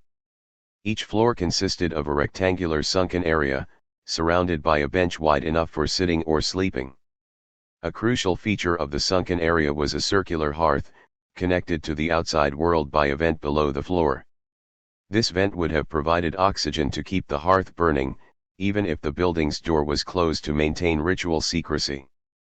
Archaeologist Michael Mosley suspects that the sunken floors and hearths reflect a widespread Andean cosmology, one in which the first humans ascended to the Earth's surface through caves, springs, and holes in the ground. Later ritual houses in the north and south mounds, built perhaps 4,000 years ago, continued to feature benches, sunken floors, and central hearths similar to the earlier versions. These buildings, however, had small variations in wall decoration, either because they were built by different social units or because they addressed different ritual needs. Figure 20. Early men's houses in Peru were often painted white, had decorative wall niches, and featured sitting or sleeping benches around a sunken floor with a hearth. Above we see a 7 by 9 foot men's house from La Galjada. Below we see 3 men's houses from Kodosh, the largest measuring 30 feet on a side. Left behind on the floors of some ritual houses were the downy feathers of white, green, and orange tropical birds, obtained in trade and probably used in costumes or body decoration. Among the burnt offerings found in the central hearths were carbonized chili peppers. This discovery leads us to hope that those attending the ritual did not inhale. Once each ritual house fell into disuse, it was burned and then used as the final resting place for the bundled remains of men, women, and children. Many of the corpses were wrapped in cotton textiles or sleeping mats, and a few were supplied with cotton bags bearing the designs of birds and snakes. Some burials were provided with gourd bowls or stone cups, and others were ornamented with bone pins inlaid with turquoise. Each abandoned ritual house was then deliberately filled with earth to the height of its surviving walls. Do the diverse burials in the ritual houses at La Galjada imply that both men and women used these buildings? Might they have been analogous to the kivas of Pueblo Indian societies? Not necessarily. For all we know, the women and children buried there might simply have been family members of male lineage heads. Many features of the La Galjada buildings, the benches, the sunken floors, and the pearly white plaster, strike us as being similar to those of men's houses elsewhere. The deliberate post-abandonment filling with earth reminds us of the ritual buildings at Göbekli Tepe, and the bundled human remains remind us of the charnel rooms at Abu Huraira and Kayonu. Ritual houses similar to those of La Galjada have been found 9,000 feet above sea level at Huaracoto, on a different tributary of the Santa River. At Huaracoto, archaeologists Richard Berger and Lucy Salazar Berger found small ritual chambers that also had sitting or sleeping benches, central fire pits, and ventilator shafts below the floor to provide oxygen for burnt offerings. Traveling east from Huaracoto, one would cross the crest of the Andes and begin a long descent toward the Amazon basin. Some 6,500 feet above sea level one would reach the Iguaras River, still in the highlands but only 25 miles from the tropical slopes of the eastern Andes. 3 miles from the Peruvian city of Huánuco, on a terrace of the Iguaras, lies an early village with ritual buildings that could be men's houses. The site of Kodosh, excavated by Seiki Izumi and Toshihiko Sono, was founded 4,000 years ago. Like La Galjada, it had more than one ritual house in use at a time. The ritual buildings at Kodosh were rectangular and somewhat larger than those at La Galjada. Built of stone masonry plastered over with clay, they had the same central fireplace with an underground ventilator shaft, the same sunken floor surrounded by sitting or sleeping benches, and similar niches decorating the walls. The oldest ritual house at Kodosh, which we will call the White Building, had an earlier and later version sitting side by side, figure 20, bottom. Upslope from the White Building and connected to it by a narrow, twisting stairway was a second ritual house. This cobble masonry building was square with rounded corners and roughly 30 feet on a side. It was large enough to have been a dormitory-style men's house. Its wall decoration included rows of ornamental niches, as well as a clay frieze depicting a pair of crossed human forearms. This unusual frieze gave the structure its nickname, the Building of the Crossed Hands. Now consider the wide altitude range covered by the societies to which these three villages belonged. La Galjada grew cotton and received shipments of fish from the nearby coast. The region of Huaracoto was too high and cold for cotton production, but it could have received cotton textiles from lower altitude villages analogous to La Galjada. Villages founded near the tropical forest, such as Kodosh, could have provided villages like Huaracoto and La Galjada with the feathers of tropical birds. Such was the network of interactions among early village societies in the Andes. Roughly 3,500 years ago, the ritual houses at Kodosh and La Galjada were replaced by actual temples. The main temple atop the north mound at La Galjada, reached by a long, narrow stairway, took the form of a giant U. Much larger than La Galjada's earlier ritual houses, it could have accommodated 50 people. This architectural change, to paraphrase Michael Mosley, reflects a shift from small, private rituals to larger, more public performances. It is a change seen also in Mexico and the Near East, and we will consider its more universal implications later in this book. 9. Prestige and equality in four Native American societies. The early village societies of Mexico, Peru, and the Near East went on to develop hereditary rank and never looked back. Not every society with achievement-based leadership, however, underwent such a transformation. Many agricultural village societies resisted every attempt to increase inequality. They found a way to let talented people rise to positions of prominence while still preventing the establishment of a hereditary elite. The balance they struck between personal ambition and the public good allowed their way of life to endure for centuries. Some of the best known of these societies were the Tewa, Hopi, Mandan, and Hidatsa of North America. In this chapter we look at their prehistoric origins and reflect on the balance of prestige and equality they were able to achieve. Agriculture and village life in the Southwest United States. We have seen that maize, or Indian corn, passed from group to group for thousands of years as it made its way south from Mexico to Peru.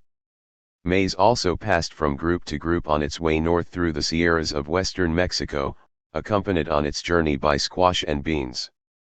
The Mogollon highlands on the Arizona-New Mexico border proved receptive to these Mexican plants. This is a mountainous region 4,500 to 6,500 feet above sea level, where rocky canyons alternate with woodlands of juniper and piñon. The Native Americans who lived there had a long tradition of harvesting seeds and nuts, a life way into which Mexican seed crops were quickly accommodated.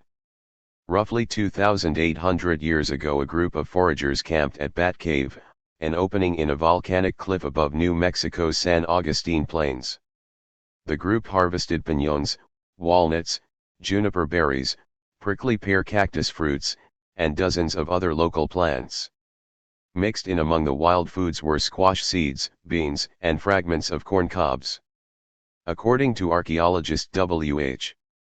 Chip Wills, these Mexican plants were more than 1,000 miles from their native habitats and must, therefore, have been locally grown.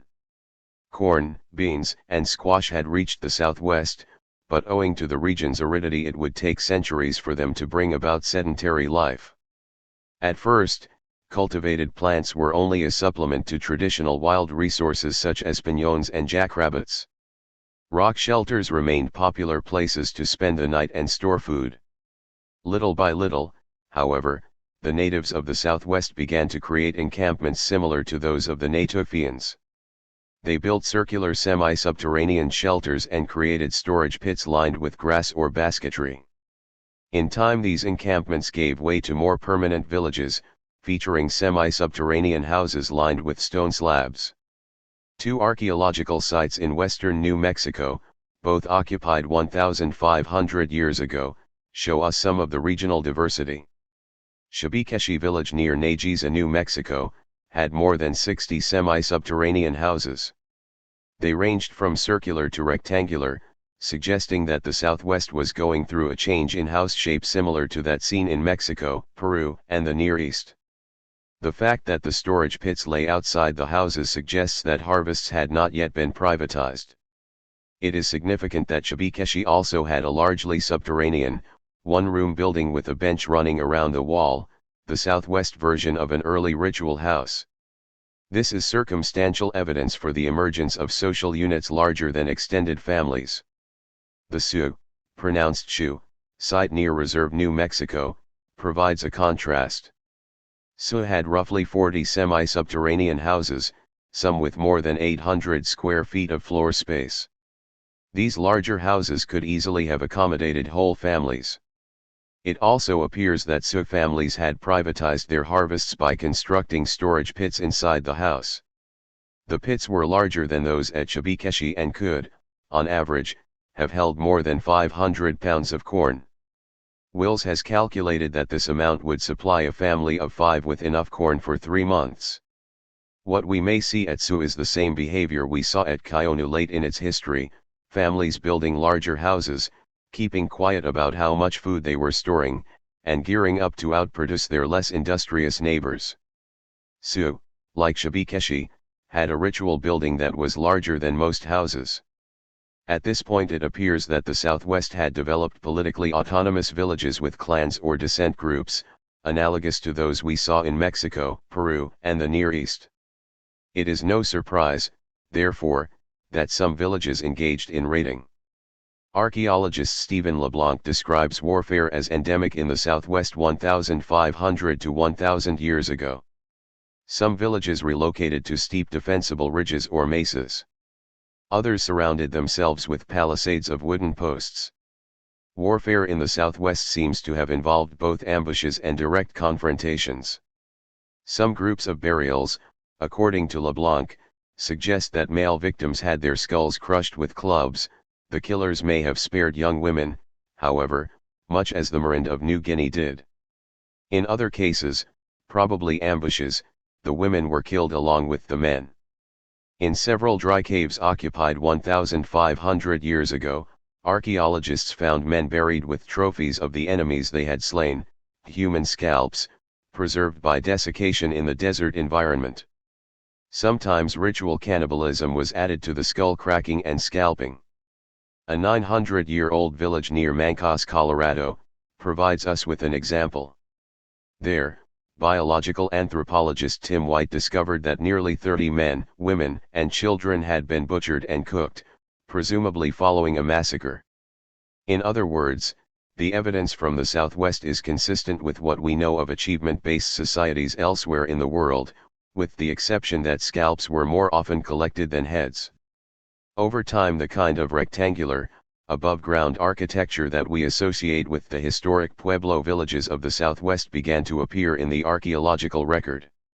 Between 1,240 and 1,140 years ago, in the region of Dolores, Colorado, semi-subterranean houses had given way to apartment-like blocks of above-ground rooms. In some of these blocks, large residential rooms were lined up in front of even more substantial storage rooms. Virtually the only remaining circular structures appear to have been for ritual. They were forerunners of the kivas built by historic Pueblo clans. According to archaeologist Stephen Plog, the Southwest reached its maximum prehistoric population about 900 years ago, and then it began to decline. This period of decline, with many villages being abandoned and others accepting refugees, has provided archaeologists with insights into the origins of the historic Pueblo societies. For example, the region of Black Mesa, Arizona, was abandoned 900 years ago and repopulated 250 years later by people who may have been the ancestors of the historic Hopi. Later in this chapter we look at the Hopi village of Old Orabi. Old Orabi was considered one of the western pueblos. The eastern pueblos are believed to have had separate origins. For example, many archaeologists suspect that when the spectacular cliff dwellings of Mesa Verde, Colorado, were abandoned, their former occupants moved south and east toward the headwaters of the Rio Grande in northern New Mexico. There, along with other immigrants, they contributed to the creation of the eastern pueblos. It is probably no accident that the legendary histories of many Pueblo villages describe the arrival of groups from diverse regions. The order in which various groups arrived often determined their rights and responsibilities. One of the forerunners of today's eastern pueblos was Arroyo Hondo, near Santa Fe, a site occupied 700 to 600 years ago. Arroyo Hondo grew to 1,200 rooms, arranged in 24-room blocks 2 stories tall, and had 13 open ritual plazas.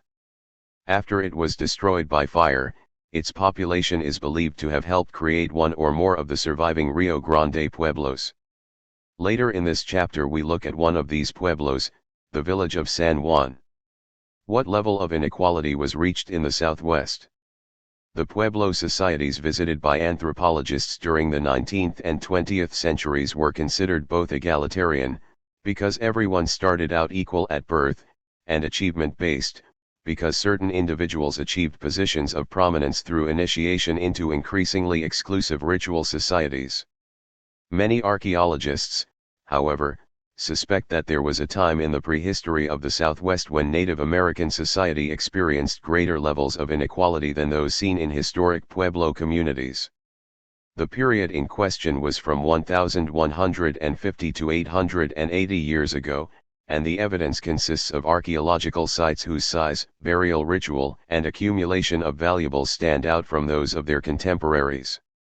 One of those atypical sites is Pueblo Bonito in Chaco Canyon, not far from Shabikeshi village. To say that opinions on Pueblo Bonito differ would be putting it mildly. To some archaeologists, familiar mainly with sites in the southwest, Pueblo Bonito seems as spectacular as the ancient cities of Mexico and Peru. To most archaeologists familiar with Mexico and Peru, Pueblo Bonito just looks like a big village. In this chapter we follow the thoughtful middle ground established by two experts on the region, Stephen Plog and Linda Cordell. Chaco Canyon is 20 miles long. Within its watershed, it had large expanses of alluvial soil that could be irrigated with canals. There were pine forests on the nearby mountains for fuel and construction materials, and the canyon had unlimited sandstone for masonry walls. Archaeologist Gwyn Vivian once reported masonry dams up to 120 feet long in the region. There were at least 10 ancient canals that could be traced for distances of anywhere from 2,000 feet to more than 3 miles. Many irrigation systems collected and channeled rain runoff, watering fields that received only 9 inches of rainfall in a normal year. The settlements in Chaco Canyon included many small hamlets that probably housed no more than 1 clan each. In addition, there were 9 large, multi-clan villages. Each hamlet had only 1 kiva, while the larger villages had many, reinforcing the likelihood that each clan maintained its own ritual building. Some of the larger villages had 2 clear divisions, suggesting that clans may have been grouped into opposing moieties.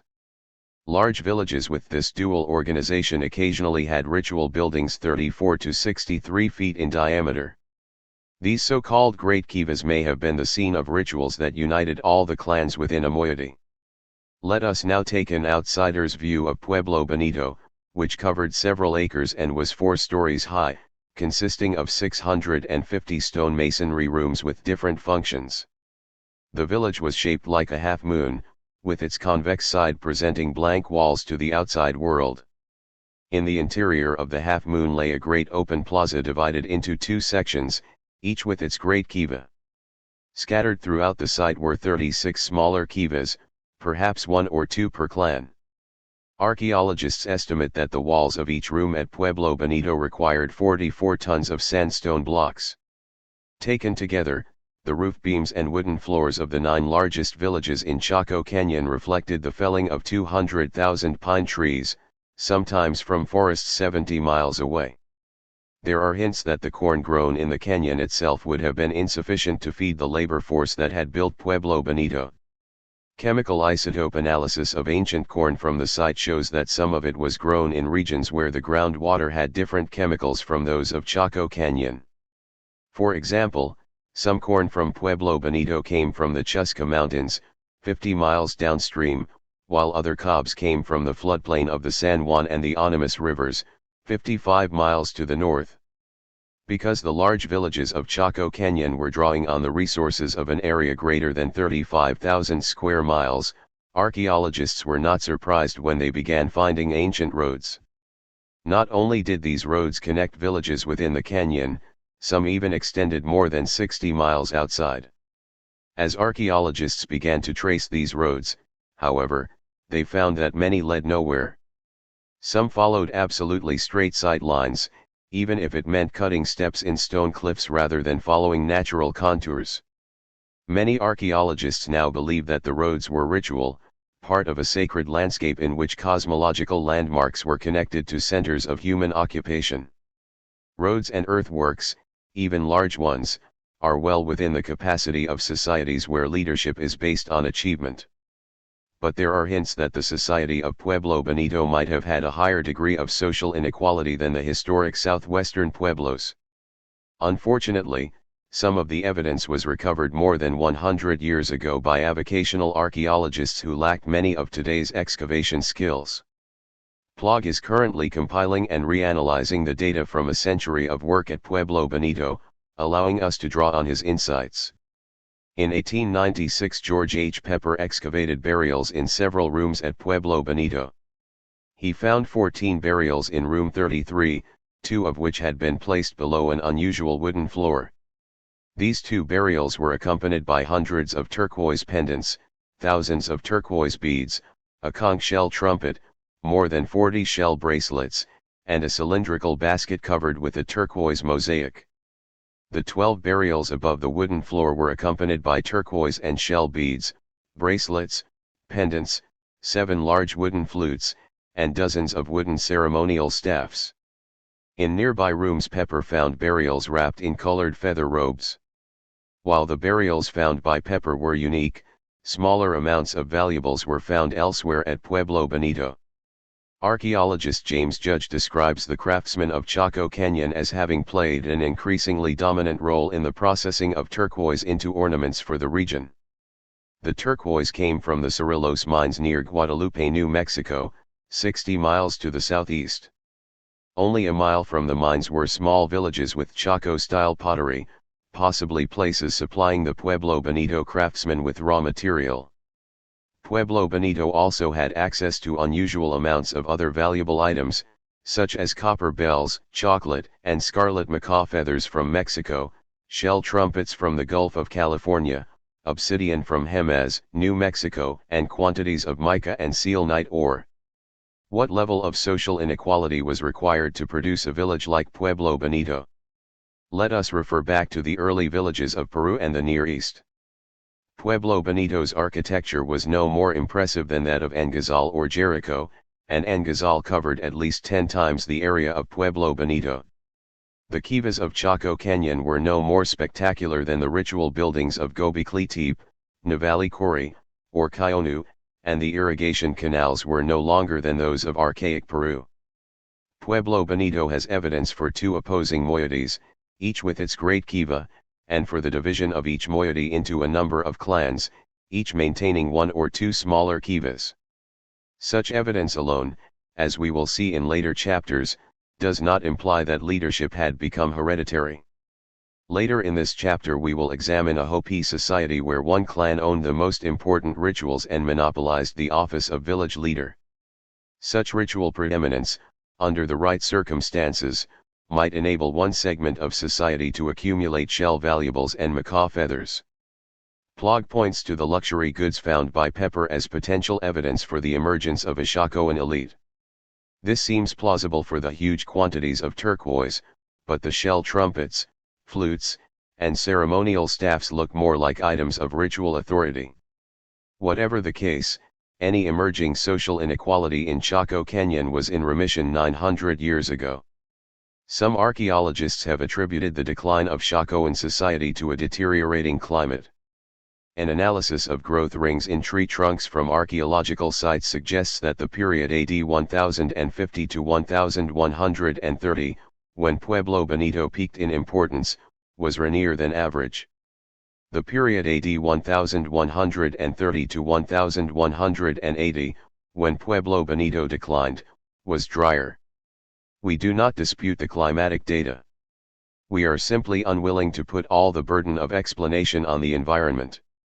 Later in this book we will examine several Asian societies that created hereditary inequality, only to overthrow it periodically and return to a more egalitarian way of life. In none of these Asian cases was a drought to blame.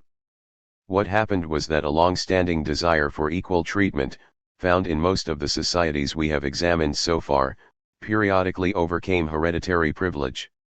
It is possible that similar processes were at work in the U.S. Southwest. An overview of the eastern and western pueblos.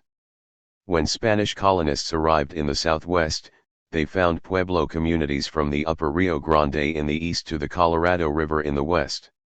Some villages greeted the Spaniards with a hail of rocks and arrows. In other cases people abandoned their homes and took refuge in remote areas. Despite the outward similarity of many pueblo communities, these societies were the product of very different ethnic groups and language families. The Hopi spoke a language of the Uto-Aztecan family, making them distant relatives of both the Ute and the Aztec. The Tewas spoke a language of the Kiowa-Tanon family, making them linguistic relatives of some Plains Indian groups. The people of Acoma and Cachiti spoke Kirisan languages.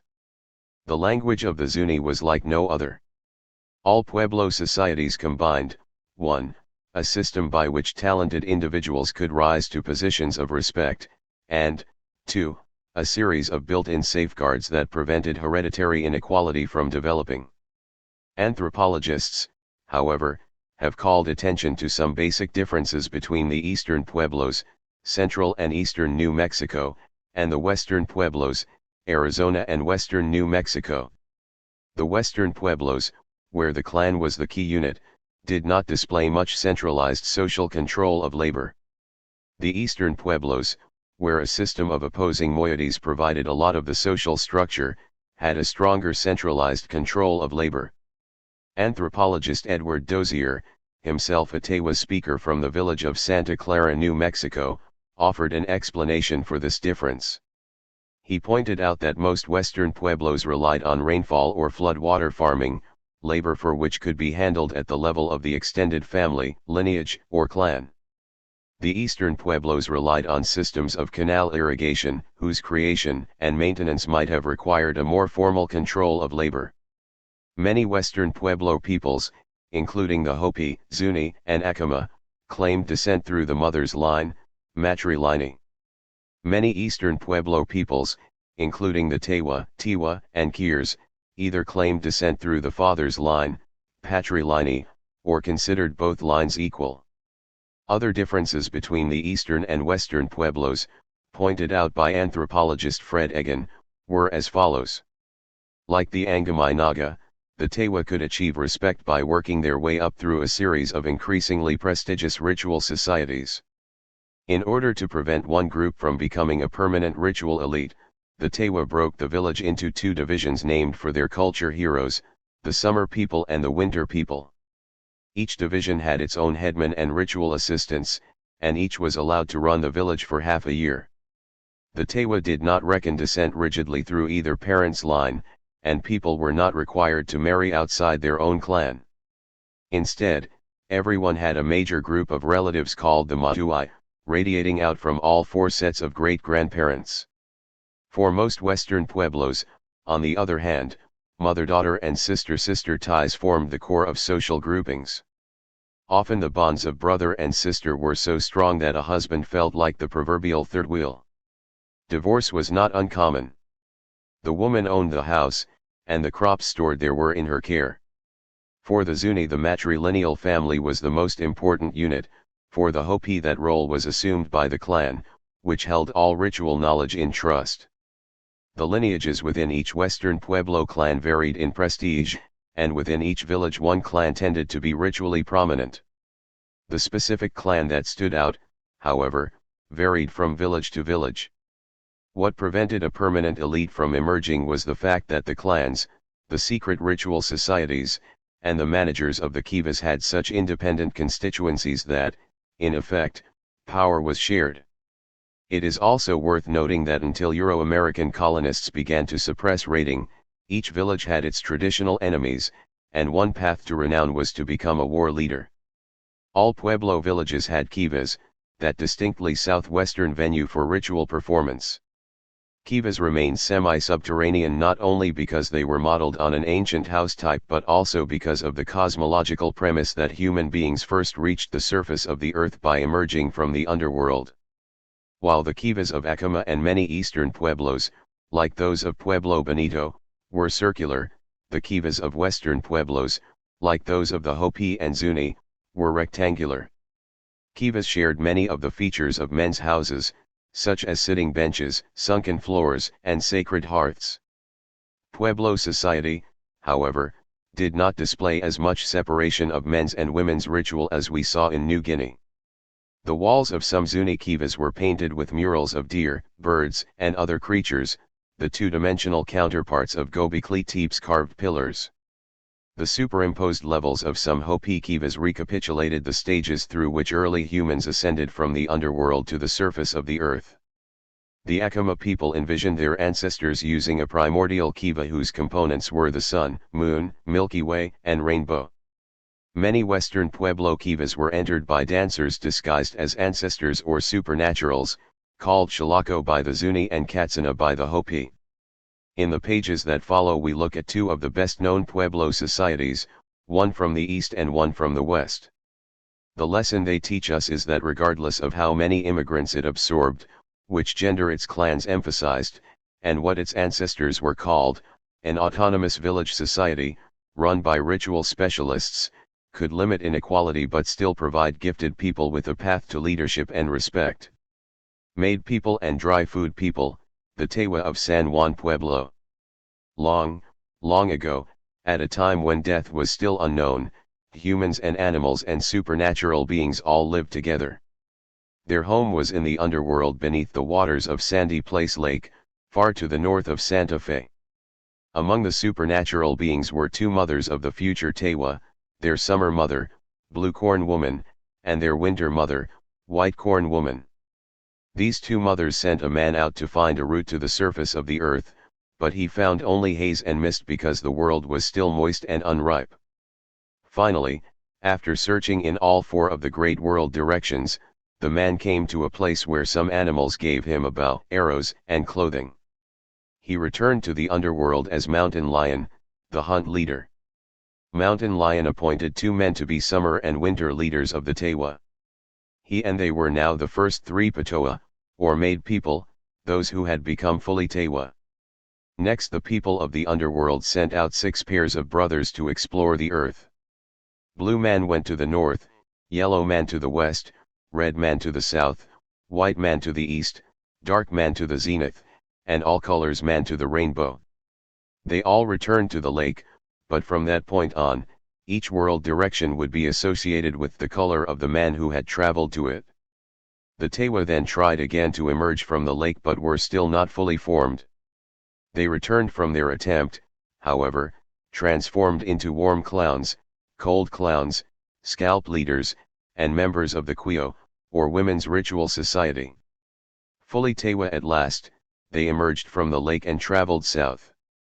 Along the way the winter people survived by hunting, and the summer people lived by growing corn and harvesting wild plants. They eventually founded the 6 Tewa-speaking villages of northern New Mexico. This cosmology of the Tewa explained why each village was divided into summer and winter people, and why those two major divisions were crosscut by ritual societies featuring warm clowns, cold clowns, scalp leaders, medicine leaders, and women's ritual leaders. The story of creation also revealed that no one was born fully Tewa, one had to become Tewa gradually, through ritual achievement. In the course of initiation into successive ritual societies, the Tewa would recapitulate the stages through which their ancestors had worked their way to the surface of the earth.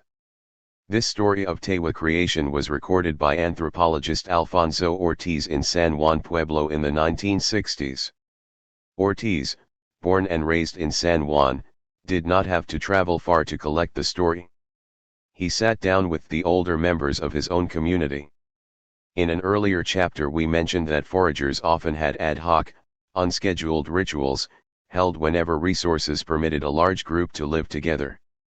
In contrast, sedentary agriculturalists were able to hold scheduled, calendrical rituals at the same time every year. The Tewa had between 40 and 50 rituals of this type. They relied on the vernal and autumnal equinoxes and the summer and winter solstices to set the ritual calendar. Most ritual activity was concentrated between the fall and spring equinoxes, because that was a time of reduced agricultural activity. The Tewa planted corn, chili peppers, beans, melons, squash, and gourds after the spring equinox. Later in the spring they collected wild plants. Vegetable crops were harvested in early fall, after which everyone helped clean the irrigation canals. After the fall equinox it was time to harvest piñones. In the early winter the village authorities began to redistribute stored food. After the winter solstice, in an act of public welfare, the village's poorest families were given food. Like the Etero, the Chimvu, and the tribes of Mt. Hagen, the Tewa had a hierarchy of virtue. This hierarchy involved 3 levels of being for living humans and 3 levels of becoming for the spirit world. At the bottom of the hierarchy were ordinary Tewa who, over the course of their lives, rarely qualified for ritual or political roles in the village. They were called dry food people, a reference to those late arriving ancestors who had walked on the world only after it had dried out, and had themselves become hard and dry. At the top of the hierarchy were the made people, or Patoa, literally, completed, those who had become fully Tewa by ascending to the top of the ritual/religious hierarchy. The Patoa were considered the most virtuous people in society. They were at the core of Tewa ritual organization, controlling and directing all public ceremony, a task for which they were helped by lay assistants. Intermediate in virtue, between the made people and the dry food people, were the Tau'i, persons, who symbolized the 6 courageous pairs of brothers sent out to explore the world while it was still moist. They lay at the core of Tewa society, mediating between the made people and dry food people. The path to becoming a made person led through at least 8 ritual societies. It began with the Women's Society, followed by the Scalp Society. In the past there was a scalp leader whose expertise ensured success in raiding traditional enemies like the Navajo. One role of the Women's Society was to curate the scalps for him. Next on one's ritual ascent was the Hunt Society, followed by the Warm Clown Society and the Cold Clown Society. The terms warm and cold referred not to actual temperatures but to the summer/winter dichotomy. Then came the Bear Medicine Society, so named because its members, like bears, were thought to be able to heal themselves. Finally came the climactic stages of one's ritual ascent, the Summer Society and Winter Society. Those who made it to the top were now Patoa. In the 1960s these made people and their lay assistants numbered 52 people, roughly 6% of a village of 800. This was small by past standards. According to Ortiz, a much higher percentage of Tewa became Patoa prior to 1900. Described by some anthropologists as part-time priests, the made people endeavored to keep the seasons moving normally while maintaining peace and harmony in their village. They were the representatives on earth of the most respected supernatural beings, Blue Corn Woman and White Corn Woman. After death their souls would be honored. They would come to symbolize those supernatural beings who had remained below the lake and, therefore, never dried out. For their part, the Tau'i had their own souls and, as we shall see, their own final resting place in the ritual landscape. The dry food people became lesser spirits, known as the dry food who are no longer. In olden days one kiva in the center of San Juan village had been the navel of the earth. From there, 4 lines went out to sacred mountains at the 4 corners of the Tewa world, north, south, east, and west. These were the first mountains seen by the pairs of mythical brothers who left the underworld. Each mountain had a lake or pond where the spirits of made people went to live with the supernatural beings. On each mountaintop the spirits of past Tau'i stood watch. Those Tau'i had created a mesa on the way to each mountain. Between San Juan village and each of these mesas was a shrine to one of the 4 great world directions. It was to these shrines that the souls of dry food people went. Figure 21. The Tewa of San Juan Pueblo lived at the heart of a sacred landscape. Its center was the navel of the earth, marked with an X, which was surrounded by dance plazas, gray rectangles. From here, pathways radiated out past shrines and flat-topped hills to a series of sacred mountains up to 80 miles distant. These mountains stood at the 4 great world directions, each associated with a color. Whether one's soul went to a shrine, a mountaintop, or a mountain lake was determined by how far one had ascended the ladder of ritual/religious achievement. Arrows indicate the direction of ritual movement. In other words, the Tewa world was a carefully laid out, sacred, quadripartite landscape composed of mountains, mesas, shrines, and kivas, all connected by roads or sight lines. Figure 21.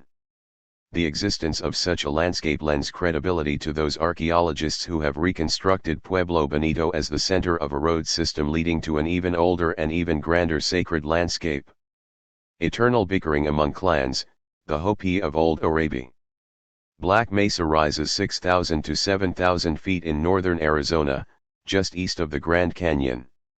The hills are dotted with piñon and juniper trees, but the growing season is barely long enough for agriculture. Hopi Third Mesa is a peninsula-like extension of Black Mesa, and it is here that the village of Old Orabi was founded. Like the Tewa, the Hopi once resided in the underworld. One day they heard footsteps above them and investigated, but found that the surface of the earth was still cold and dark. Eventually they discovered that the footsteps were those of a supernatural being named Masayu, skeleton. Seeing the light of a fire in the distance, they approached and came upon a garden of corn, beans, squash, and other cultivated plants. Skeleton met them, fed them, and warmed them by his fire.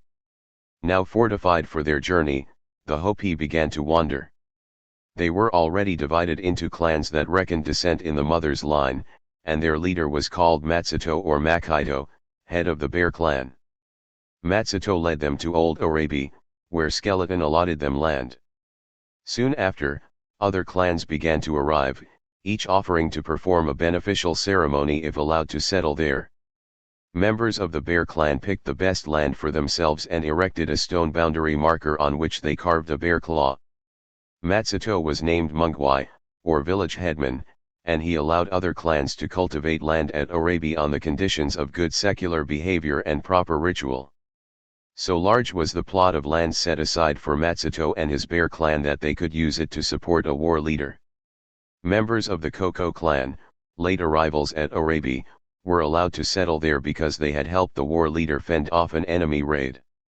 Henceforth the Koko clan would consider the defense of Old Orabi to be one of its main responsibilities. This Hopi account of creation was recorded in the early 1930s by anthropologist Misha Titiev. Titiev was the son of Russian immigrants rather than a Native American like Alfonso Ortiz. He became such a friend to the people of Orabi, however, that he was eventually adopted into the Sun clan. Hopi cosmology provided justification for the leadership role played by the Bear clan. It drew on that widespread principle of social logic, we were here first. The Orabi origin myth also supported a scenario long advanced by Southwest archaeologists, namely, that many historic Pueblo villages were multi-ethnic in origin, that lands were allocated on a first-come, first-served basis, and that late arrivals had to be on their best behavior. In the matrilineal society of the Hopi, daughters remained for life in their mothers' households, their husbands joined them there. A typical extended family included a woman's maternal grandparents, her parents, her mother's sisters and their husbands, and her unmarried brothers and sisters. Such a family occupied a block of contiguous rooms in the village. Families at Orabi were grouped into lineages, about 39 in all, and the lineages were grouped into 21 clans.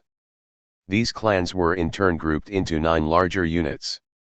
Had there been only 2 of these larger units, each representing half the village, they would have been considered moieties like the summer and winter divisions of San Juan Pueblo. Since there were 9 of these larger units, however, anthropologists refer to them as phratries, borrowing the ancient Greek word for a group of clans. Titiev discovered a number of obsolete clan names at Orabi, suggesting that some former clans had become extinct. Many clans shared kivas peacefully with each other. Others, however, bickered continuously, validating prophecies that they were destined to quarrel. Orabi had both clan houses and kivas. There were 31 clan houses in which the women kept tipani, or clan fetishes, the equivalent of the sacred bundles of the Plains Indians discussed later in this chapter. There were also 13 kivas, 8 of which could host major rituals and 5 of which could host only minor events. At least 9 of the kivas had mountain shrines associated with them, creating a sacred landscape similar to the Tewa. Titiev believed that in the past each clan had owned a specific ceremony, usually held in one of the kivas it controlled. Hopi kivas were rectangular and subterranean, entered through a hatch in the roof by a ladder, figure 22. In the middle of the floor was a sipapu, a cavity representing the hole through which humans had emerged from the underworld. The kiva also had a fireplace and a hollow bench, used to conceal sacred objects from view. The kiva was for ritual performances, the clan house was for private meetings and the curation of ritual paraphernalia. Like the Tewa, the Hopi scheduled many of their rituals to coincide with solar or lunar events. One of the most important rituals commemorated the departure of the Hopi from the underworld. According to Hopi cosmology, when their ancestors left the underworld they brought with them a number of spirit beings called Katcinas, anglicized Kachina. The Kachinas had accompanied the Hopi during their wandering but were killed in an enemy attack and returned to the underworld. Each year they were allowed to return to Earth for a period extending from the winter solstice to the summer solstice, during which time they could mediate between the Hopi and the spirit world. Figure 22. Instead of building men's houses, the achievement-based village societies of the American Southwest built subterranean kivas that were entered through the roof. This drawing, based on a 100-year-old photograph, shows 3 Hopi men exiting a kiva at Old Orabi Pueblo, Arizona. At the proper time of the year, dancers from 2 clans impersonated Kachinas by dressing in sacred masks and costumes that the Kachinas had allegedly left behind. Like the bullroarers of the Australian Aborigines, the costumes of the Kachinas were so old that no one could remember when they had been made. Prior to initiation, children watched the Kachinas in awe, believing that they were supernatural beings. After initiation, they knew them to be Hopi men in costume. The Hopi of Third Mesa tended gardens of corn, beans, squash, gourds, and melons, always trying to produce a surplus. The ideal was to have a year's supply stored to ward off drought. They relied on underground seepage of water and, because of the slope of the mesa, were able to capture most available rain runoff. Once the harvest of carbohydrate sources was in, a hunt leader added protein to the diet by organizing a rabbit drive. Another post-harvest activity was raiding. The Hopi people's official position was that they fought only in self-defense. In days of old, however, after praying to ancestral warriors for help, they set off enthusiastically with bows and arrows, tomahawks, spears, and throwing sticks. Orabi's traditional enemies included the Apache and Ute, whose scalps would once have been brought back, displayed on poles, and ritually fed. These scalps were treated as sons of the Nina, or slayer, who had taken them. They would be buried with him when he died, just as scalps had been left with burials in dry caves 1,500 years earlier. Among the Hopi, the scalp taker had to seclude himself in a kiva for 4 days and nights, fasting and undergoing rituals of purification so that the spirits of his victims could not take revenge. Inequality and conflict. Let us look now at the sources of inequality at Old Orabi. They lay principally in the field of ritual leadership and were based on the alleged sequence of the arrival of various clans. Because the culture hero Matsuto had reached Orabi first, his Bear clan was preeminent in ritual. At the time of Tityev's stay, the Paikas clan was second only to the Bears. Ritual authority, however, did not necessarily translate into secular authority. The head of the village, always drawn from the Bear clan, could urge proper behavior. The heads of the 21 clans, who served as his advisors, could agree. The war leader could threaten the disobedient with punishment. But in the final analysis there was no monopoly of force, no power to carry out commands. Since the highest authorities were ritual leaders, the ultimate punishment for wrongdoing would be supernatural. Even within a phratry, the ties between clans were so weak that bickering was endemic. In 1934, for example, the Paikas and Putki clans, both part of Phratry 8, began quarreling. The Putki argued that the ceremonies they owned entitled them to be ritually superior to the Paikas. In fact, they claimed that the ancestors of the Paikas were late arrivals, Tewa speakers from the village of Hano, and therefore not true Hopi. This quarrel confirmed an ancient prophecy that warned the Paikas to beware of the Putki. The most famous Orabi conflict took place in 1906 and is still the subject of heated debates. It involved the Bear and Spider clans, both part of Phratry 2. According to Tityev, the Spiders argued that they were equal to the Bears in ritual authority but were never allowed to provide Orabi with its headman. The Bears sought justification for their ritual preeminence in the legend of Matsuto. The Koko clan of Phratry 6 sided with the Spiders. More and more clans began to choose sides in the dispute, and eventually half of Orabi's population picked up and moved to nearby Hotevilla. The bear-spider conflict had been simmering for decades before Orabi split, and many scholars believe that the dispute had multiple underlying causes. Anthropologist Gerald Levy has examined many potential causes, which include the destabilizing effects of population growth, drought, the erosion of farmland, and interference in Hopi life by everyone from Anglo-American ranchers and missionaries to the U.S. cavalry.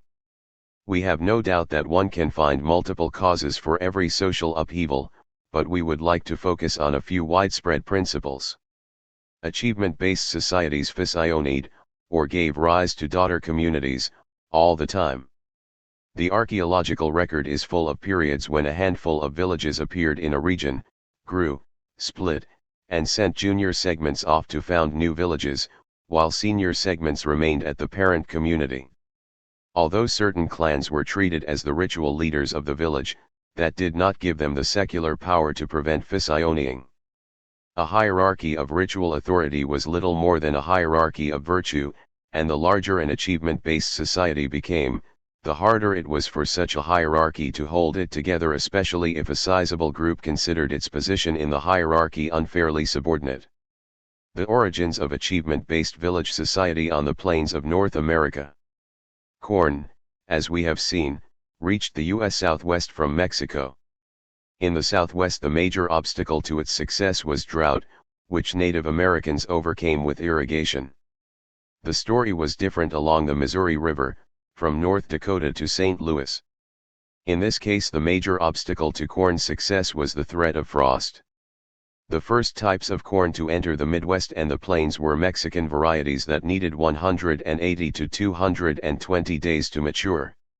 They succeeded in the warm Southwest but were too cold sensitive for the shorter growing season of the central United States. Corn reached the Midwest at least 2,000 years ago but did not grow well enough at first to become a staple. What probably opened up the plains and the Midwest was a new type of corn called Northern Flint, which matures in only 160 days. Archaeologist David Brose suggests that this newly evolved corn was given one of its first serious tryouts by the Indians of northern Ohio and western Ontario, a region whose climate is ameliorated by the waters of Lake Erie. The lake was surrounded by humid soil and provided native people with the fish needed to sustain life while they experimented with the growing of 160-day corn. Once flint corn, with its 8 to 12 rows of kernels, had established itself, 1,000 to 900 years ago, virtually all Native American groups in the Midwest made a greater commitment to corn agriculture. For millennia the plains, the land of the bison or American buffalo, had been home to hunters and gatherers. Now the Missouri River became a corridor leading horticulturalists north to the Dakotas. A prehistoric society known as the Middle Missouri Tradition, using hoes made from bison shoulder blades, began cultivating the floodplain of the Missouri and its major tributaries. They planted gardens of corn, beans, squash, gourds, sunflowers, and tobacco, fished and collected mussels from the river, and hunted buffalo on the prairies beyond the river. The earliest Middle Missouri villages, occupied perhaps 1,000 years ago, were at the mercy of marauding foragers who came off the plains to raid their food supplies. In response, the villagers surrounded themselves with defensive ditches and palisades. Villages typically had anywhere from 15 to 100 rectangular houses, each big enough for an extended family. The houses had fireplaces and storage pits, and the doors were kept narrow for defense. The ritual buildings in these villages, called ceremonial lodges, were framed with cedar posts and covered with an insulating layer of prairie sod. In spite of the distances involved, the villagers of the Middle Missouri Tradition carried out active exchanges of valuables with other regions. They acquired native copper from Lake Superior, conch shells from the Gulf Coast, dentalium from the Pacific, and a stone called catlinite from which tobacco pipes could be carved. In 1541, Spanish explorers under Francisco Vázquez de Coronado reached what is now Kansas. Over the next century, many of the Spaniards' horses escaped into the plains and changed the life ways of Native American groups.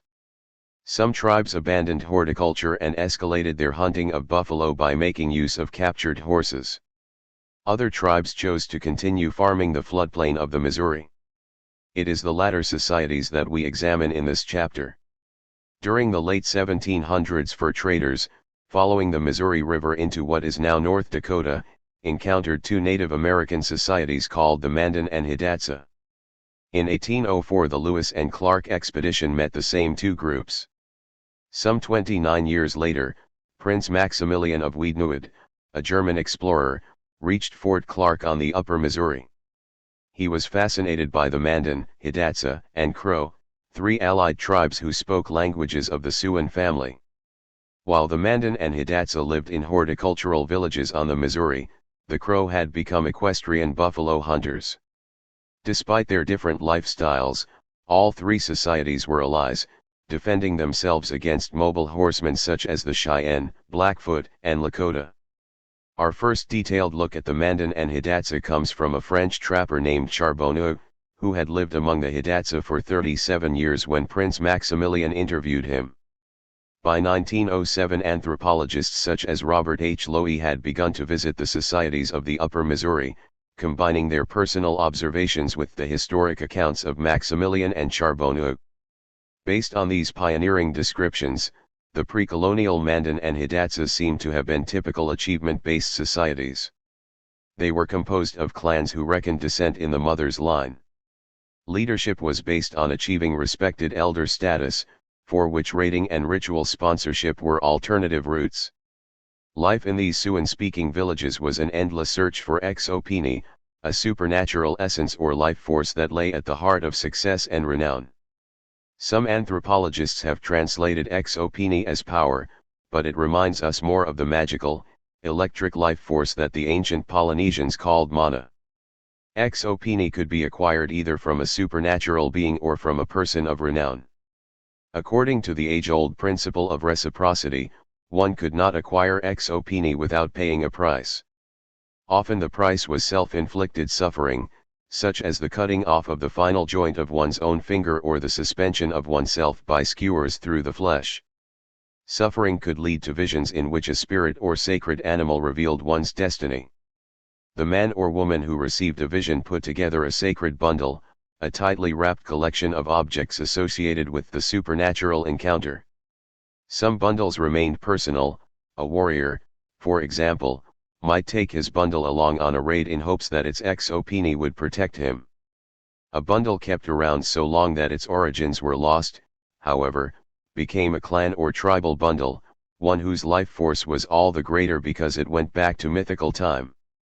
The clan created a story about its origins, sang songs to it, and performed rituals over it.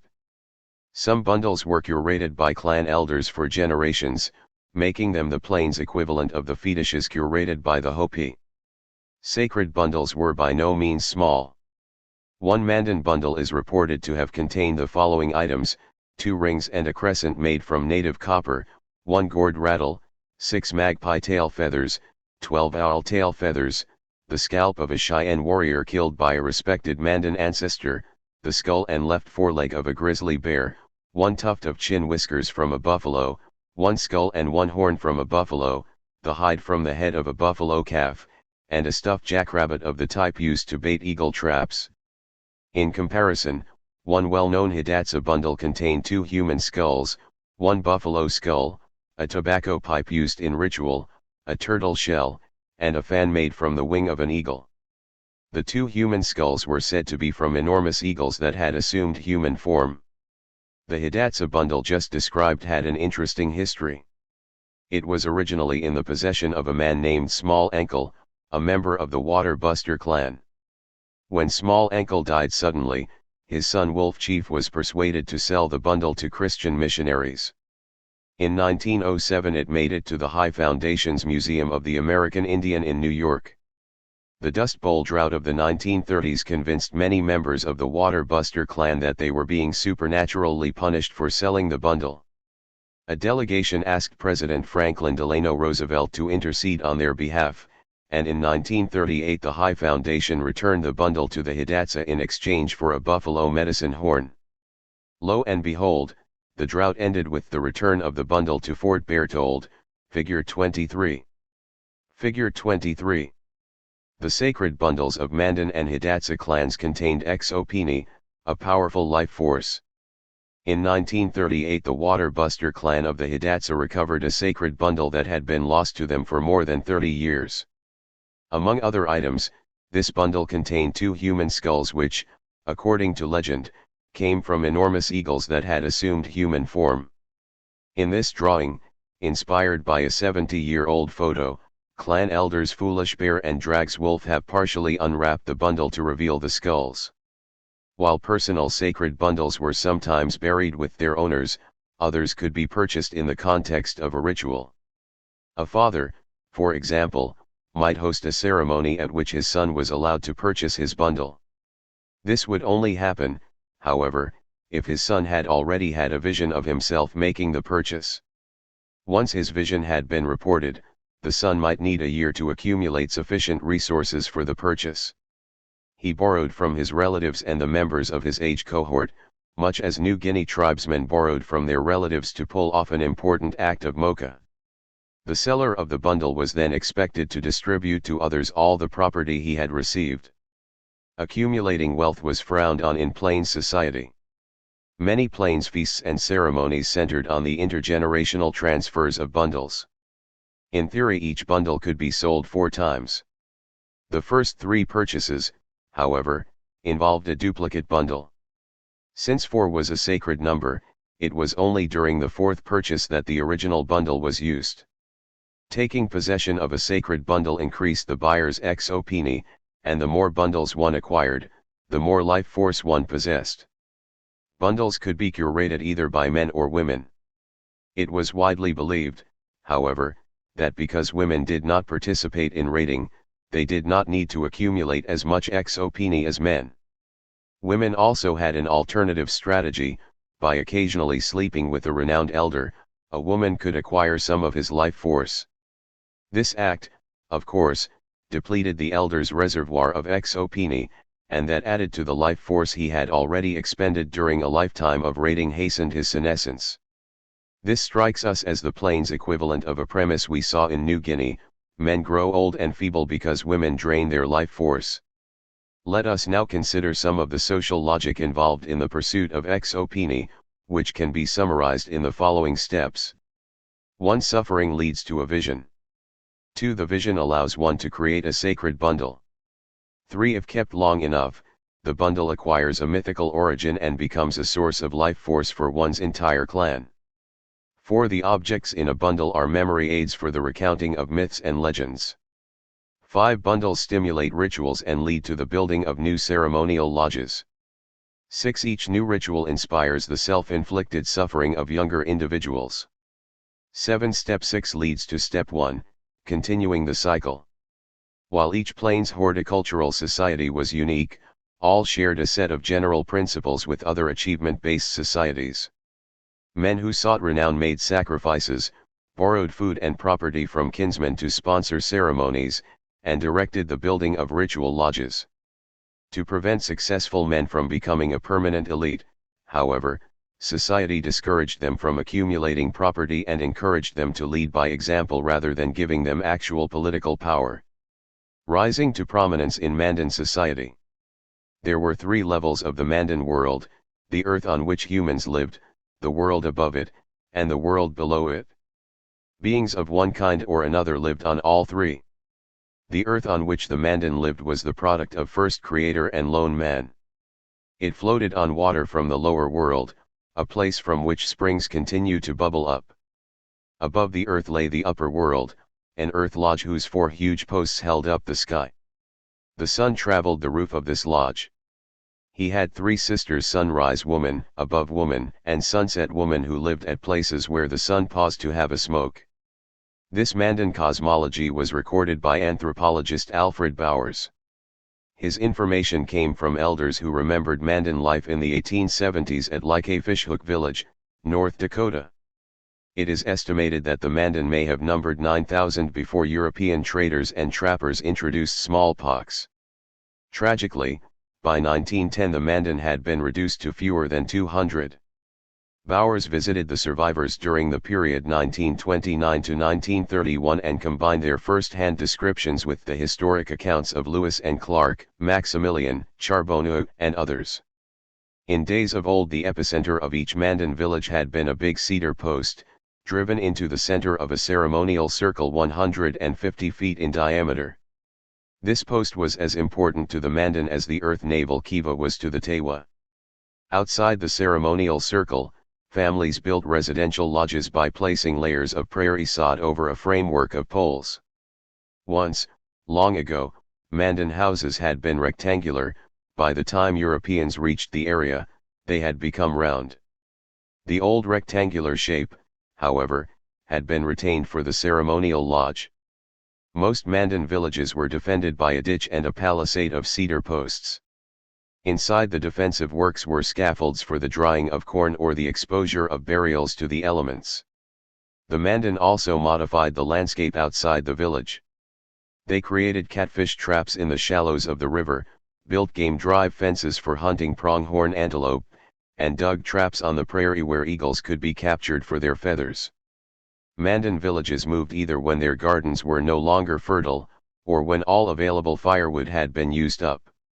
Even in wooded riverside locations, where settlements endured for years, villages might be temporarily abandoned for the summer buffalo hunt. Loading their possessions onto a travois sled pulled by a team of dogs, families moved out onto the plains, where they lived in teepees until the hunt was over. Once they returned to their village for the winter, they set about building corrals in the cottonwoods along the river, where unsuspecting bison could be driven when they sought shelter from the cold.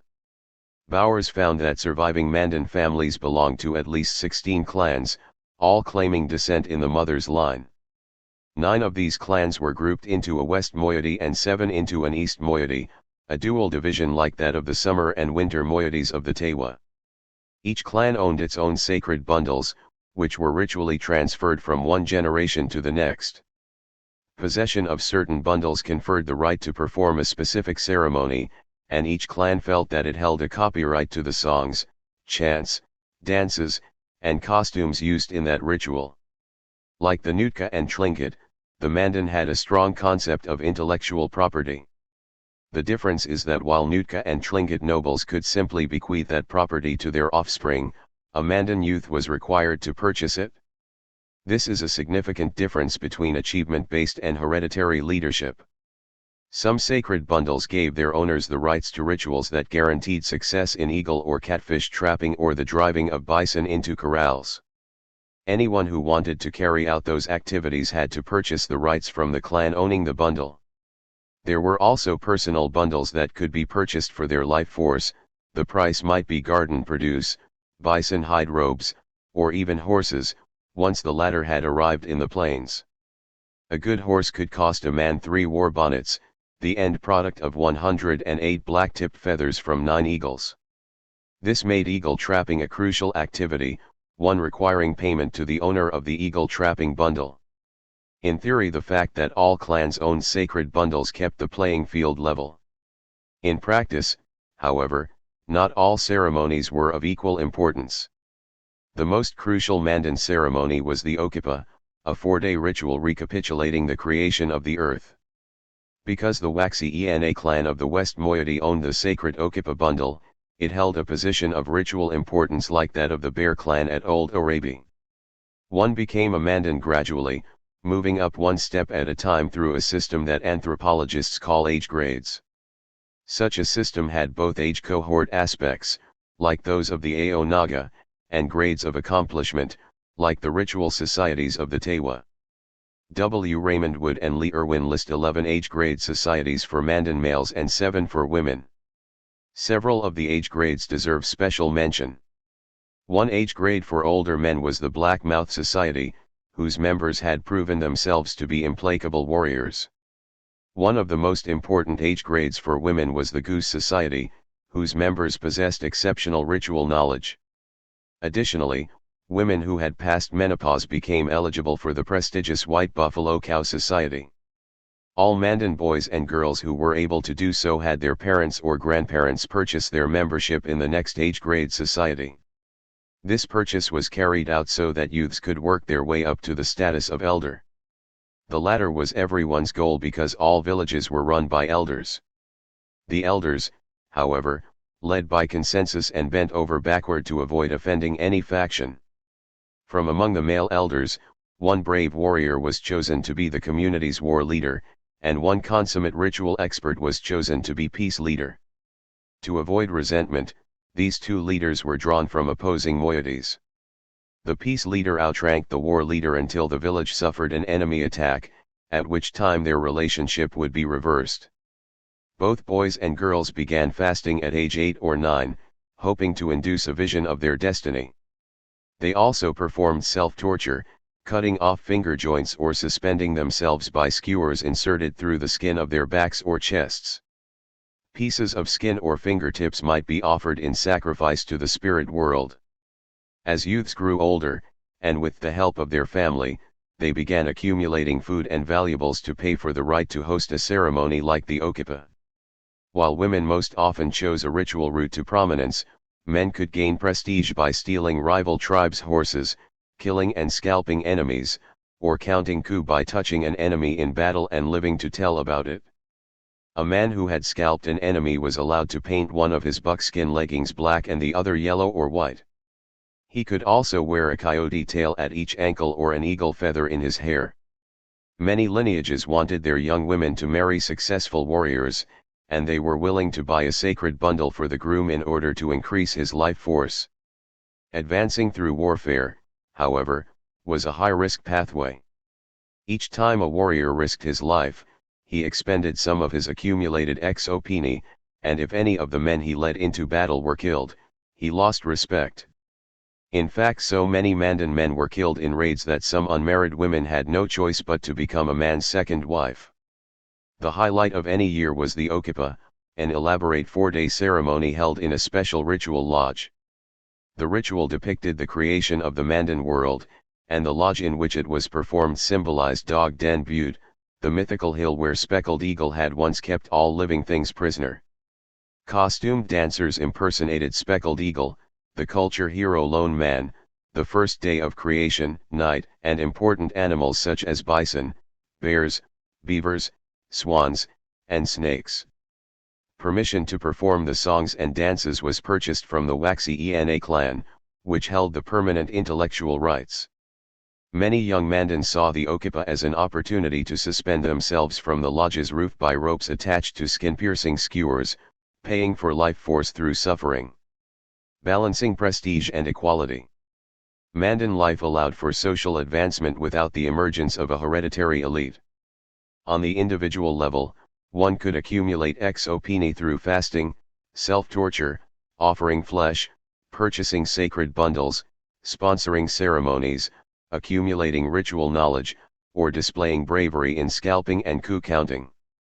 On the community level, however, war leaders and peace leaders were chosen from opposing moieties. Each clan owned the rights to its sacred bundles and rituals, and the elders led by consensus. To be sure, one clan held intellectual rights to the Okipa, but anyone could sponsor the ritual as long as he or she paid for it. Rising to prominence in Hidatsa society. The Hidatsa lived just to the north of the Mandan, along the Missouri and its Knife River tributary. In the past, before their decimation by smallpox, the Hidatsa numbered more than 4,000. Even after losing part of their population to smallpox, the Hidatsa retained much of their traditional organization. 7 clans claiming descent in the mother's line were grouped into 2 opposing moieties, 4 clans in one and 3 in the other. Men advanced toward elder status through 12 age-grade societies, each of which owned the intellectual rights to a series of songs, dances, and costumes. One difference from Mandan society was that members of the Black Mouth Society were not warriors but senior men who occupied the final age grade before becoming village elders.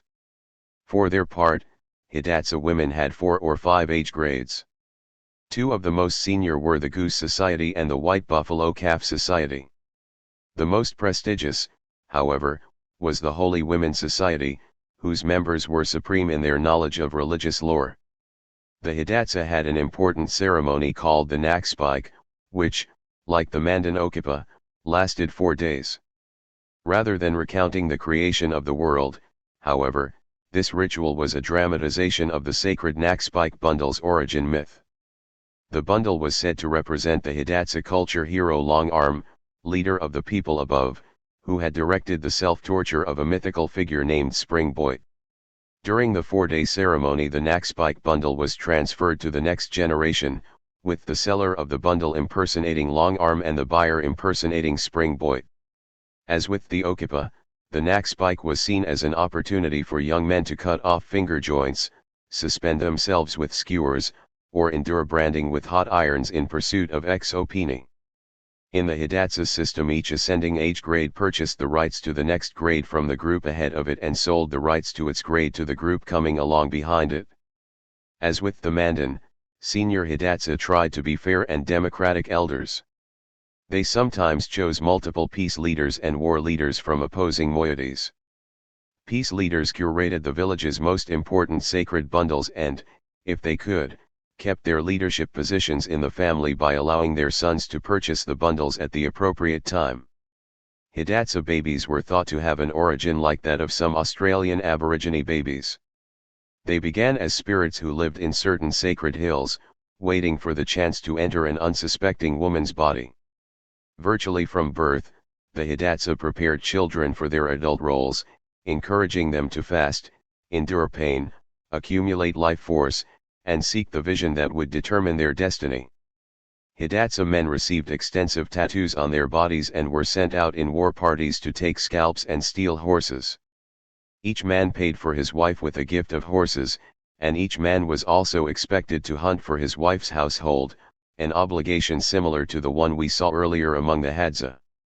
The potential for achieved inequality in Hidatsa society lay in the fact that large families could work hard, grow more crops, trap more eagles, trade more war bonnets for horses, and acquire more life force through the purchase of sacred bundles. There was a limit, however, to how much wealth or status one could accumulate. For example, there was constant pressure to give away your possessions to others, and if you began to act superior, you would be ridiculed even by your own relatives. Bravery and ritual expertise were admired, but in the end your task was to live out your destiny, following the vision that the spirits had allowed you to see. Two-spirit people. In Plains society, as we have seen, children as young as 8 years old were encouraged to seek a personal vision through fasting and pain. For most young people, a window opened into the spirit world and set them on a gender-specific course. Men in buckskin leggings stole enemy horses, killed buffalo, and counted ku. Women in buckskin skirts hoed gardens, made buffalo hides into robes, and cooked their families' meals. Once in a while a Hidatsa youth began dreaming of a spirit called village old woman. This dream was considered his vision, and it meant that his destiny was to be a two-spirit person. For the rest of his life he would dress in women's clothing and perform women's work. He might set up housekeeping with a man and even adopt children. Anthropologist Raymond Damali estimates that there might have been a dozen two-spirit people in a Hidatsa village of 100.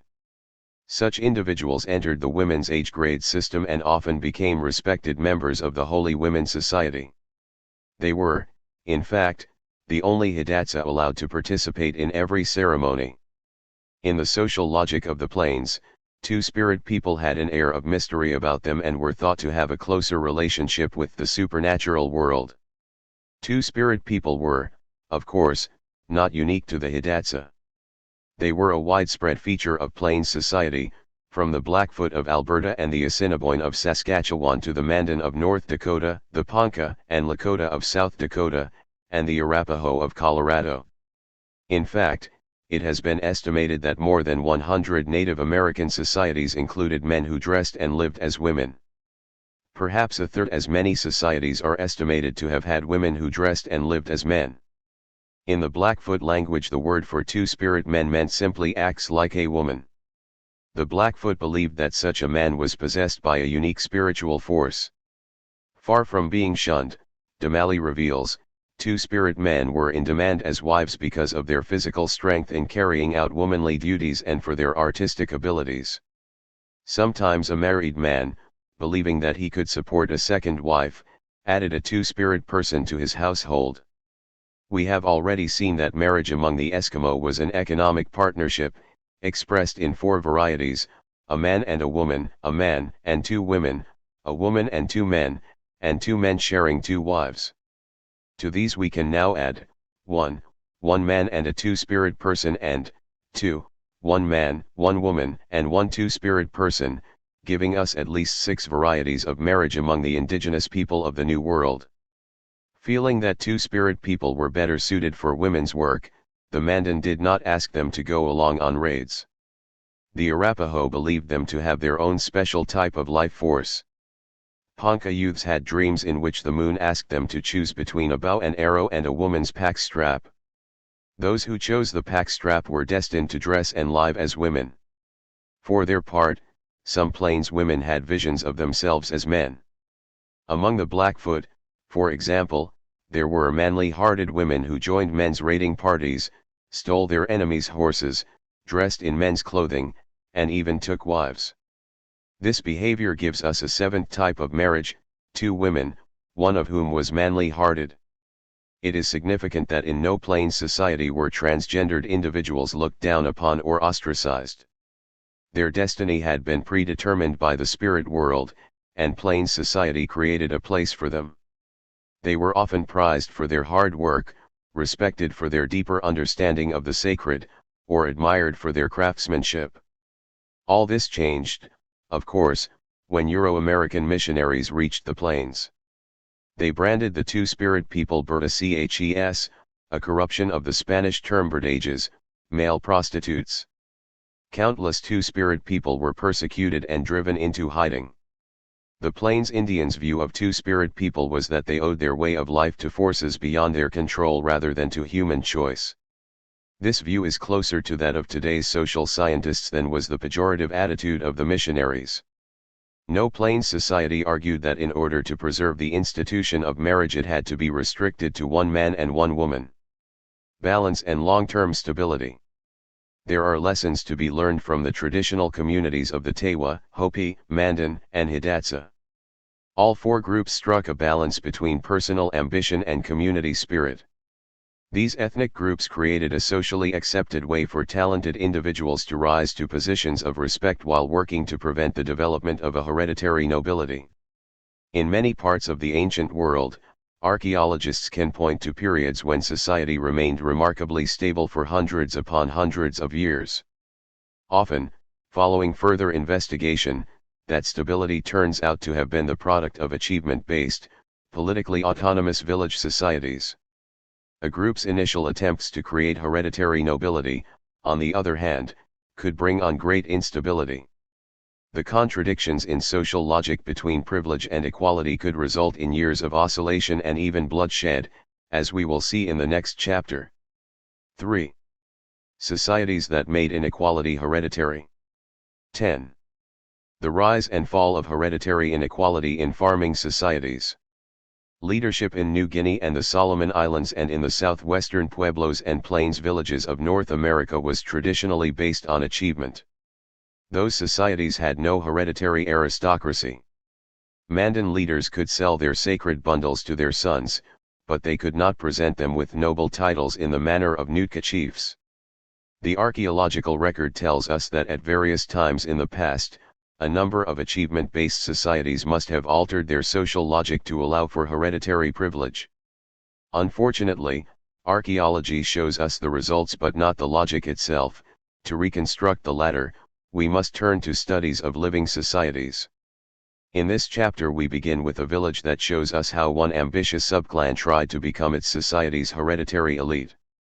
To do so, it had to convince rival subclans of its right to intellectual property that had previously been shared. Authority in the village of Avitip. The Sepik River flows east through Papua New Guinea and then turns north and empties into the Bismarck Sea. Along the lower Sepik and its tributaries, clearings open to reveal the gardens, hamlets, and villages of the yam-growing Abalam, the farmers and fishermen of the Ayatmul tribe, and their neighbors the Manambu, just to mention a few. The Abalam had a classic big man society.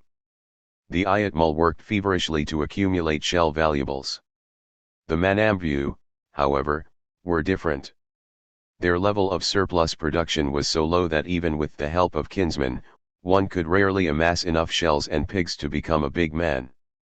In the 1970s, anthropologist Simon Harrison came to live in Avitip, a dispersed community of roughly 1,600 Manambu. He discovered a society with several paths to leadership. First, there were secular political leaders who had achieved respect for their work ethic, hunting prowess, strength, generosity, and debating skills. Second, there were ritual leaders who had been initiated through successively higher levels of sacred knowledge. In the past there had been a third path to renown through headhunting and warfare, activities predictably suppressed by colonial authorities. Individuals in Avitip were grouped into lineages, lineages were grouped into subclans, and subclans were grouped into clans. Political leaders were drawn from the ranks of clan elders and possessed only secular power. They rose to prominence by winning debates against rivals. Ritual authority, on the other hand, lay in the hands of men called Simbuks, each of whom was the head of a laki, one ceremonial division of a ritual cult. Each Simbuk desired to pass on the office to his oldest son in order to preserve all his cult's ritual secrets. Such a move was predicated on the sons passing all levels of initiation. If those hurdles had not been passed, the order of succession was to the Simbuk's younger brother or, if none existed, to his sister's son. Even when they were successful at keeping ritual office within the family, Simbuks had little secular power. Subclans, of which there were 16, were the most dynamic units in Avitip society. Each subclan built its own men's house, featuring big wooden posts, beams, spires, and slit gongs. Every object stored in the men's house embodied an ancestral spirit. Inside the building, men sat at one of 3 hearths, depending on whether they had been initiated into the first, second, or third level of sacred knowledge. One of the greatest sources of tension in Avitip society was the rivalry between secular and ritual leaders. Subclans struggled to grow in population, because if their numbers declined it became harder to win debates.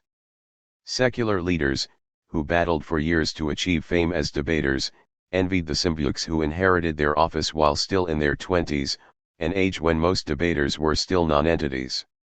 Occasionally a Simbuk would pick up debating skills, becoming a leader in both the secular and ritual spheres. Such men were so envied that they ran the risk of being murdered. For their part, some secular debaters took advantage of disputes in ritual succession, usurping a Simbuk office to which they were not entitled.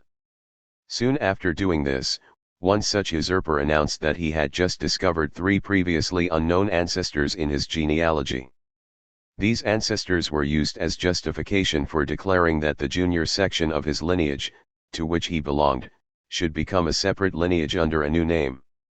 This strategy, combined with population growth, was one way for a junior lineage to achieve parity with a senior lineage. Any attempt by a lineage or subclan to improve its position provoked a debate. Such contests were held on formal debating grounds near the men's house, figure 24. There, men from 2 rival subclans faced each other across a vine boundary.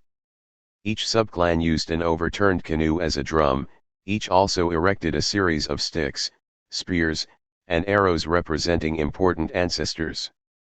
The women of each subclan danced and prepared food for the participants. Each debater held a bundle of magical cordyline leaves while he spoke, throwing one leaf to the ground to dramatize each point he was making. As long as he held the leaves, he could not be interrupted. When the leaves were all on the ground, the debater could be heckled. When tempers flared, onlookers used humor to prevent violence. While secular leadership required oratorical skills, ritual leadership required a prodigious memory. It also employed a principle with which we are already familiar: names are magic. All the men and women of an Avitip subclan considered themselves the namesakes of mythical ancestors. The names themselves were not secret, but the myths they referred to were. Each subclan owned between 1,000 and 2,000 names, the total of its past, present, and future members. For the entire community of Avitip, that could mean an estimated 32,000 names. Each subclan jealously guarded its names and tried to grow in numbers so that it could own more and more names over time. During Harrison's stay at Avitip, the largest and most powerful subclan was the Malia. This subclan comprised 246 members, or 15% of the community, the result of 3 generations of deliberate population growth. The Malia had 6 highly acclaimed orators, ranging from 40 to 70 years old. For 4 decades they had been aggressively debating the ownership of disputed names, gradually winning by superiority of numbers. The goal of the Malia was nothing short of the monopolization of all names, and hence all ritual authority. They usurped several positions of genealogical seniority. They then attempted to revise the genealogical record to legitimize their usurpation. They co-opted the ancestors of a mythical village once claimed by their rivals, the Nangunda subclan. The Nangunda objected, so the Malia debated them and won. When one Nangunda orator collapsed and died, the Malia claimed to have killed him by sorcery. In their own words, their aim was to tread other subclans underfoot. The Malia were out to eliminate the traditional Avitip separation of secular and ritual authority.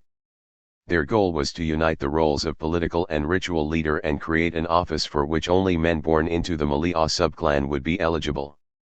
All the other 15 subclans, for their part, were trying to keep the Malia from succeeding. Figure 24.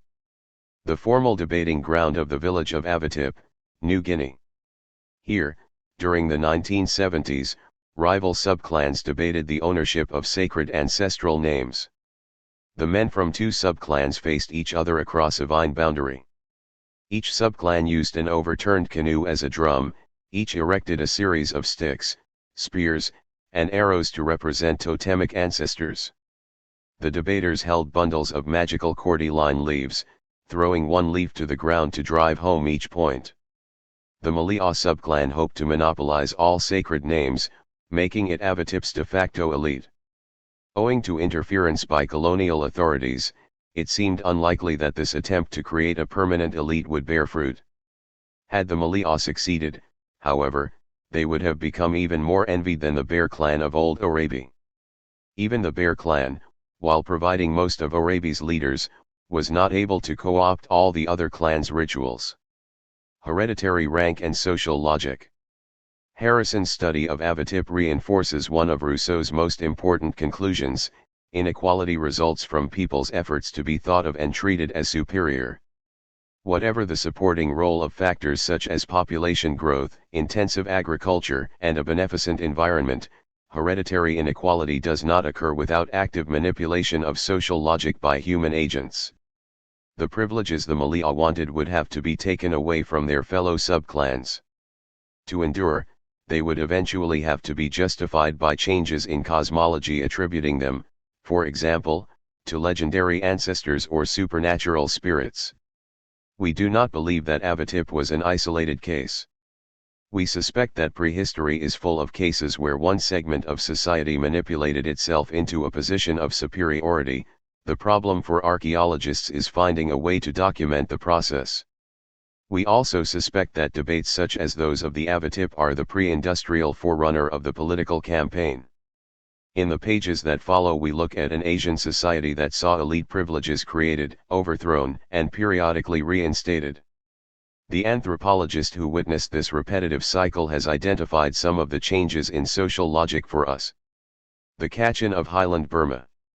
We looked in previous chapters at the traditional Ao and Angami Naga of India's Assam province. Across the border in Burma, modern Myanmar, lived their neighbors, called the Kachin. All 3 groups spoke languages of the Tibeto-Burman family. As it happens, Naga and Kachin are generic terms for diverse groups of societies, some of which had hereditary rank and some of which did not. To complicate matters further, some Kachin societies had a history of shifting back and forth between hereditary privilege and equality. Archaeologists refer to such repeated shifts as cycling.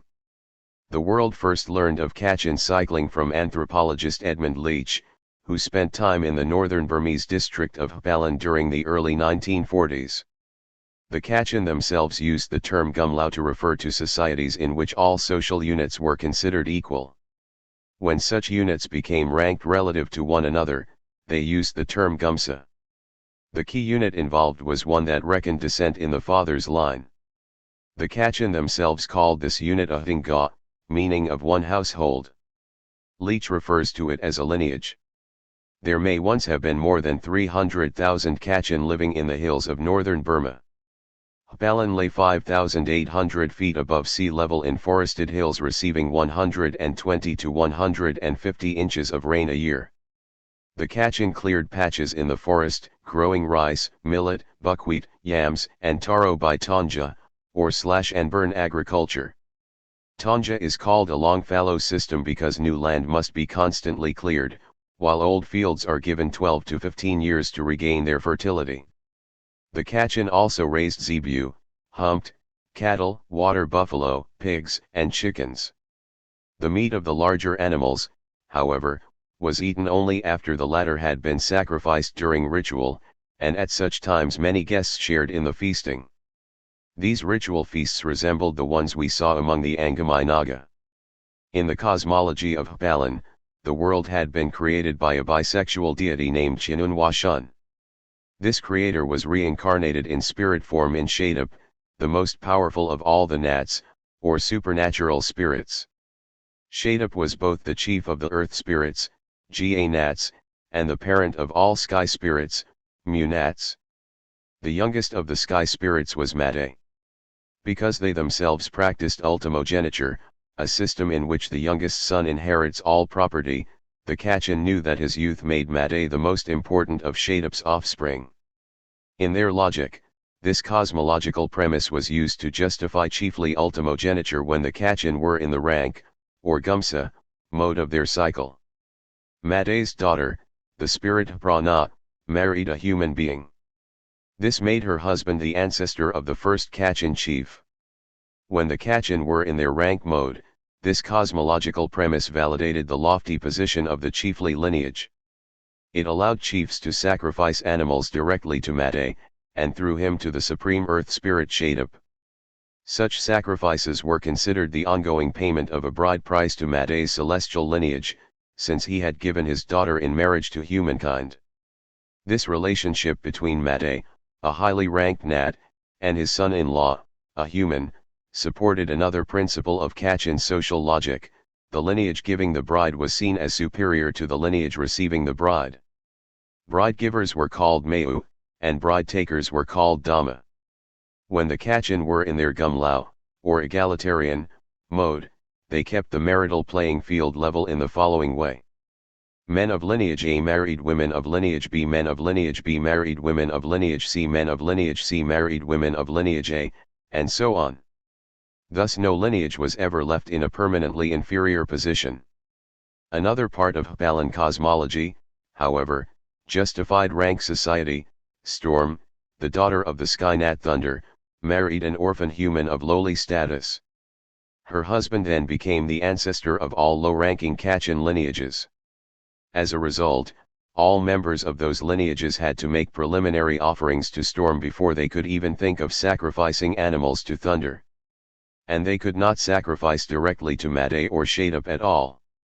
Human ancestors, of course, also played a role in this cosmology. The ancestors of every lineage became Masha Nats, ancestor spirits, and every household had shrines to them. Ancestor spirits were thought to intercede with the celestial Nats on behalf of their descendants. When the Kachin were in rank mode, their chief had two household shrines, one for his human ancestors and one for Mate. Lower-ranked households, on the other hand, had only one shrine, at which they supplicated or scolded their human ancestors before making sacrifices to less powerful Nats. The animal sacrifices of the Kachin, called Natgala, or spirit-making, were built on the age-old principle of reciprocal gift-giving. One sacrificed to a Nat to put him in one's debt, expecting him to return the favor. The Nat took only the nsa, breath, or essence, from the sacrificed animal, leaving the meat to be shared by humans at a feast. When the animal was the size of a water buffalo or zebu bull, it could feed a large crowd of guests and bring prestige to the host for his generosity. When the Kachin were in rank mode, the ritual required an additional step: one hind leg from every animal sacrificed was given to the hereditary chief. This act was a form of tribute, justified by the chief's genealogical relationship to Mate. The Hainat partook of the essence of the animal, while the chief's family ate the meat. As some Kachin expressed it, they were ruled by thigh-eating chiefs. The chief often used his house to entertain distinguished visitors. This justified calling upon his followers to help build and repair his house, much the way clans repaired their men's houses in egalitarian societies. When a respected man sacrificed animals and used the meat for a feast, it was commemorated in ways reminiscent of the Angami Naga. The host might create a circular dance ground 45 to 60 feet in diameter. In front of his house he set up a sacrificial post. This post was decorated with symbols of the Nat being honored by the sacrifice, and the skulls of the sacrificed animals were hung there. When the chief himself hosted a major celebration called a Manau, he sometimes commemorated it by erecting a stone monument. The chief was not seeking to achieve renown, since he had already been born to privilege. Instead, like the Nootka and Tlingit chiefs, he was seeking to reconfirm the high rank of his lineage by meeting everyone's lofty expectations. Figure 25. In the early 20th century, the Kachin of Highland Burma oscillated between 1. Egalitarian society with achievement-based leadership and 2. Rank society with hereditary chiefs. When a village was in its Gumsa, or rank mode, the Kachin built their chief a large house like the one shown here. The porch lay at ground level, while the rest of the house was elevated for protection. All Kachin families could pray to their household nats, or ancestral spirits. Only chiefs, because of their noble ancestry, could pray directly to the supreme Nat Mate. The chief maintained a room for distinguished guests, whose sitting places reflected their relative ranks. Along with monuments to his greatness and lavish hospitality, a major Kachin chief might live in a house called a Htingnu, figure 25. Built of bamboo and thatch, the Htingnu could be up to 100 feet long, large enough to accommodate the chief's multiple wives and children, loyal followers from lower-ranked lineages, servants, and slaves. A special hearth was set aside for entertaining guests, whose seating positions were ranked according to their social standing. We call attention to how similar this sounds to the sleeping positions within the plank houses of the Nootka. Cycling between egalitarian and rank society. The contrast between Gumlao and Gumsa leaders was great. Under Gumlao, each village was autonomous. Some Gumsa chiefs, on the other hand, oversaw more than 60 villages at a time. They could ill afford to forget, however, that it was the chief's entire lineage that enjoyed high rank, not the chief alone. This led to a complex dynamic among brothers. Some anthropologists suspect that ultimogeniture was a social adaptation to long fallow agriculture. Slash-and-burn agriculture requires so much land clearance that older sons were encouraged to emigrate to new patches of forest, leaving the youngest son behind to support his elderly parents. The older brother who decided to emigrate took a group of followers with him to carve out a clearing elsewhere.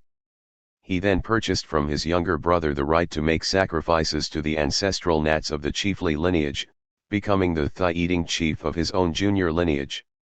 An older brother who declined to emigrate had only two choices: he could become a ritual specialist, or he could remain subservient to his younger brother. An older brother who remained subservient could become so disgruntled as to become a political rival.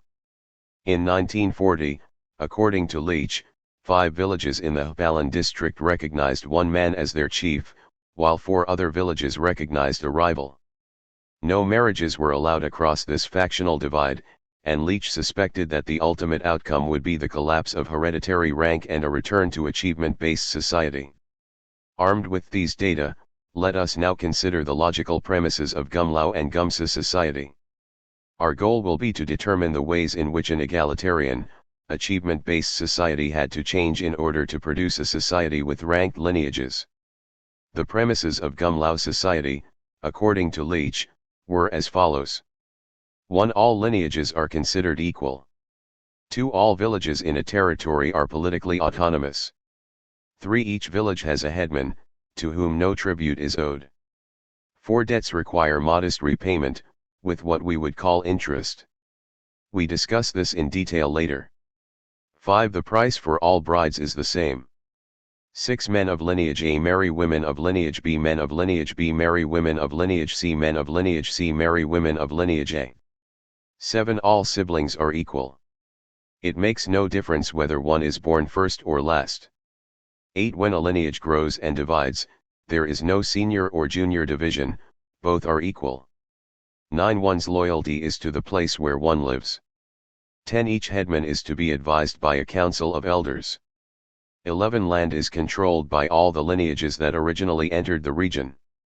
Late arrivals must negotiate for land. 12. Everyone makes sacrifices to his or her household ancestors, to one of the lesser sky spirits, and to one of the lesser earth spirits.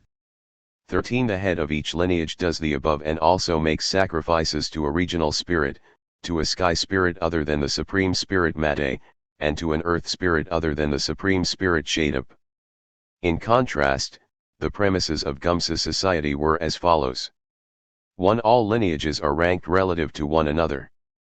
2. Villages are no longer autonomous, all settlements within a territory are controlled by a single chief. 3. Everyone who does not belong to the chief's lineage must pay him tribute, usually in the form of a thigh from every animal sacrificed. 4. Individuals of high hereditary rank must pay more compensation, interest, for their debts. 5. Families of elite brides can request a higher bride price. 6. The giver of the bride is considered superior to the recipient. 7. To encourage older sons to leave home and found a new lineage elsewhere, all property is left to the youngest son. 8. Any lineage that grows and splits results in senior and junior lineages, with the former dominant. 9. One's loyalty is to one's lineage rather than to a place. 10. The hereditary chief is to be advised by a council of lineage heads. 11. All land is controlled by the chief's lineage. 12. Lower-ranking people continue to make sacrifices to their household ancestors, and to lesser sky and earth spirits. Chiefs alone make sacrifices to the regional spirit of their lineage, as well as to the supreme sky spirit Mate, his daughter Prana, and the supreme earth spirit Shadab. Chiefs are allowed to sacrifice to the highest spirits of earth and sky, because those spirits are now considered remote ancestors of the chief's lineage. Explaining the shift from achievement-based leadership to hereditary rank. We know which premises of social logic had to change in order for Kachin lineages to become ranked. We now consider 3 alternative scenarios for how it might have happened. One scenario, proposed by Leach, includes interactions with a more complex neighboring society, called the Shan. The Shan differed from the Kachin in significant ways. Instead of practicing long fallow, slash and burn agriculture in the highlands, the Shan were supported by permanent wet rice paddies in the riverine lowlands. Shan agriculture was so productive that it could support princely states with lineages of aristocrats, commoners, and slaves. While the Kachin sacrificed to spirits of the earth and sky, Shan rulers had been converted to Buddhism.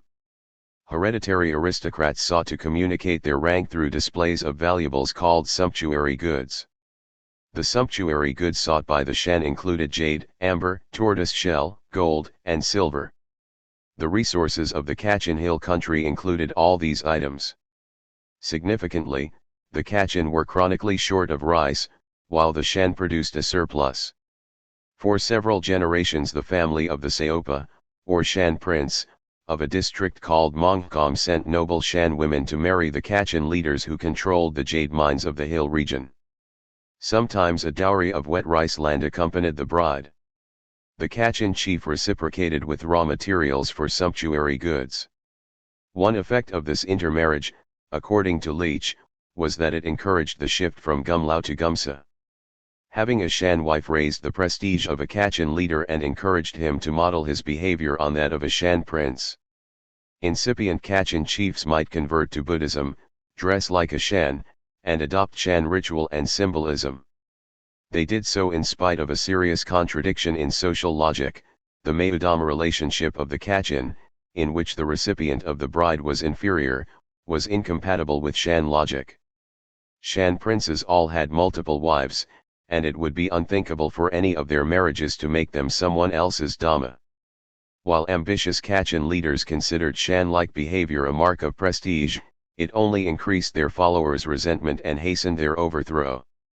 The result was an inherently unstable situation in which hereditary inequality was repeatedly created, lasted for a few generations, and then collapsed. The strength of Leach's scenario is its grounding in historical fact. While it accounts for the imitation of Shan behavior by Kachin chiefs, however, Leach's scenario relies on intervention by Shan princes. We would prefer a scenario like Harrison's for Avatip, which shows us one subclan trying to steal all ritual authority from its rivals. The strength of the Avatip scenario is that it does not assume intervention by princely neighbors. Anthropologist Jonathan Friedman has proposed such a scenario, based mainly on Kachin behavior but augmented by what we know of various Naga groups. Friedman's scenario begins with a society whose lineages are equal in rank, like the Gumlao version of Kachin society. Each local lineage has its own set of ancestor spirits, arranged in short genealogies of 3 or 4 generations. There is also a village Nat whose domain is the local territory. On a higher plane lie the earth Nats and sky Nats which, in the egalitarian mode of Kachin society, can receive sacrifices from any lineage through the intervention of its ancestral spirits. In Friedman's scenario, the creation of hereditary rank takes place when one lineage convinces all the others that the village Nat is its ancestor. That move converts one Kachin social unit into a chiefly lineage, descended from the Nat who rules the whole territory. At this point the Kachin revise their cosmology to allege that their most highly ranked lineage is descended from Mate, while their lower-ranking lineages are descended from the lesser Nat Thunder. Friedman was aware that the most difficult task facing a would-be chiefly lineage was making its privileges palatable to others. In his scenario, that palatability was based on a familiar premise, one we saw earlier among achievement-based societies like the sway of Bougainville. If one was extraordinarily successful, it meant that one had a special relationship with a supernatural being. In Kachin society, the lineages that worked the hardest and produced the greatest surplus could sponsor the most prestigious sacrifices and feed the most visitors. Their fellow Kachin, however, did not attribute such success to hard work. They believed that one only obtained good harvests through proper sacrifices to the Nats. Wealth was seen not so much as the product of labor, and control over others' labor, as the result of pleasing the appropriate celestial spirits. The key shift in social logic was therefore from they must have pleased the Nats to they must be descended from higher Nats than we are. Once one lineage was seen as having descended from the Nats that ruled a region, it made sense that that lineage should control the region's lands. It was also entitled to receive tribute from other lineages, because it alone could intercede on society's behalf with the highest Nats. As we shall see later in this book, Friedman's scenario resonates with the archaeological record in Highland Mexico, where the earliest evidence for hereditary rank was accompanied by depictions of what appear to be the spirits of earth and sky. Unfortunately, some archaeologists have oversimplified Friedman's scenario to the point of implausibility. What they have argued is that hereditary inequality was generated by competitive feasting. There are several problems with this oversimplification. As we have seen in previous chapters, competitive feasting in achievement-based societies usually escalated only after warfare had ceased to be a path to prominence. Instead of creating hereditary rank, it produced individual big men who had no way of bequeathing renown to their offspring. Let us repeat what we said in an earlier chapter: if feasting were all it took to produce hereditary inequality, there would have been no achievement-based societies left for anthropologists to study. A third scenario, debt slavery. There is a third possible scenario for the establishment of rank society among Tibeto-Burman speakers, including both the Naga and the Kachin. Its premises are to be found in Leach's description of Kachin marriage and the Mayudama system. In the 1940s, a moderately well-to-do Kachin groom might have to give his bride's lineage 4 head of cattle, plus valuables such as slit gongs, swords and spears, coats and blankets, and pottery vessels. In many cases the haggling over bride price went on for a long time, with negotiators using tally sticks to represent cattle and valuables. Often a groom had to go into debt to pay for a bride. This was as true for wealthy grooms as for ordinary grooms, since bride price was set higher for the former. One of the contradictions of Kachin logic was that bride price was supposed to reflect the prominence of the bride's family, while in practice it reflected what the bride's family believed the groom could pay. A prominent groom could thus go even further into debt than a man of modest means. It is no accident that the Kachin word ha meant both debt and feud. Although debts might be left unpaid for long periods, thereby allowing social relations to continue, failure to pay could eventually have repercussions. In Charles Dickens's England there were debtors' prisons for those who failed to repay their creditors. The Kachin punishment was just as grim: debt slavery. Many Kachin, unable to repay their loans, had to sell themselves into bondage to work off such debts. Leach estimates that in days of old, up to 50% of the Kachin may have been mayam, or slaves, nearly all owned by the chiefs or village headmen who extended the loans. A rule similar to Raymond Kelly's principle of social substitutability held a debtor's whole lineage accountable for his failure to pay. This swelled the ranks of the mayam. Slaves in societies such as the Kachin, to be sure, do not fit our stereotype of chattel slavery in the pre-1860 United States. Mayam status was more like that of an illegitimate child, or a poor son-in-law working off his bride's service. Debt slaves were considered Kachins, but of a particularly low lineage. Some eventually worked off their debts or married into non-slave lineages. We consider debt slavery a third scenario that might have brought about the inequality of lineages, both among the Kachin and, as we saw earlier, the Native Americans of the Pacific Northwest. It is a scenario supporting Rousseau's conclusion that the most unpleasant inequalities of human society were the result not of nature but of developments in society itself. One of the strengths of the debt slave scenario is that it is based on events Leach actually witnessed. One question, however, remains: what would happen to slaves when society cycled from ranked to unranked? Leach reveals that some Kachin chiefs came to rely more on the loyalty of their personal slaves than on the loyalty of families from lower-ranked lineages. As Gumsa society broke down, therefore, the most loyal slaves may have been assimilated into their owner's extended kinsmen so that this close relationship could continue. Cycling among the Konyak Naga. Let us now go west from the Kachin Hills and cross the border into Assam, north of the territory of the Ao and Latha Naga. Here one encounters a land of forested hills, 4,000 feet above sea level, drenched with 160 inches of monsoonal rain between April and September.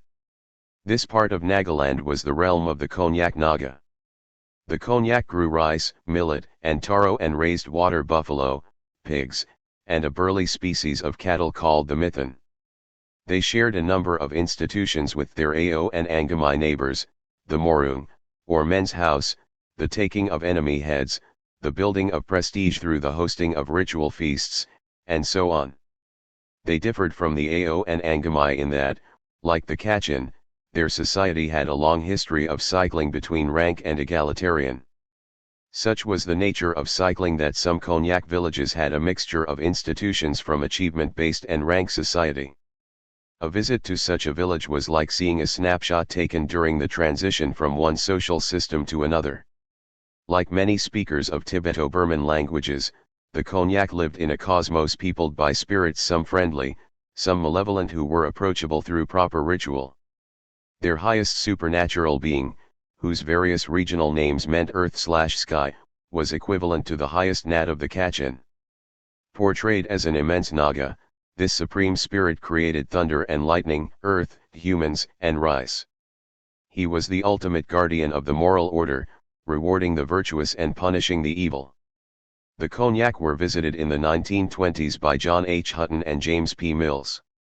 Anthropologist Christoph von Furr-Heimendorf lived among them during the period 1936 to 1937 and returned in 1962 to see how their life had changed.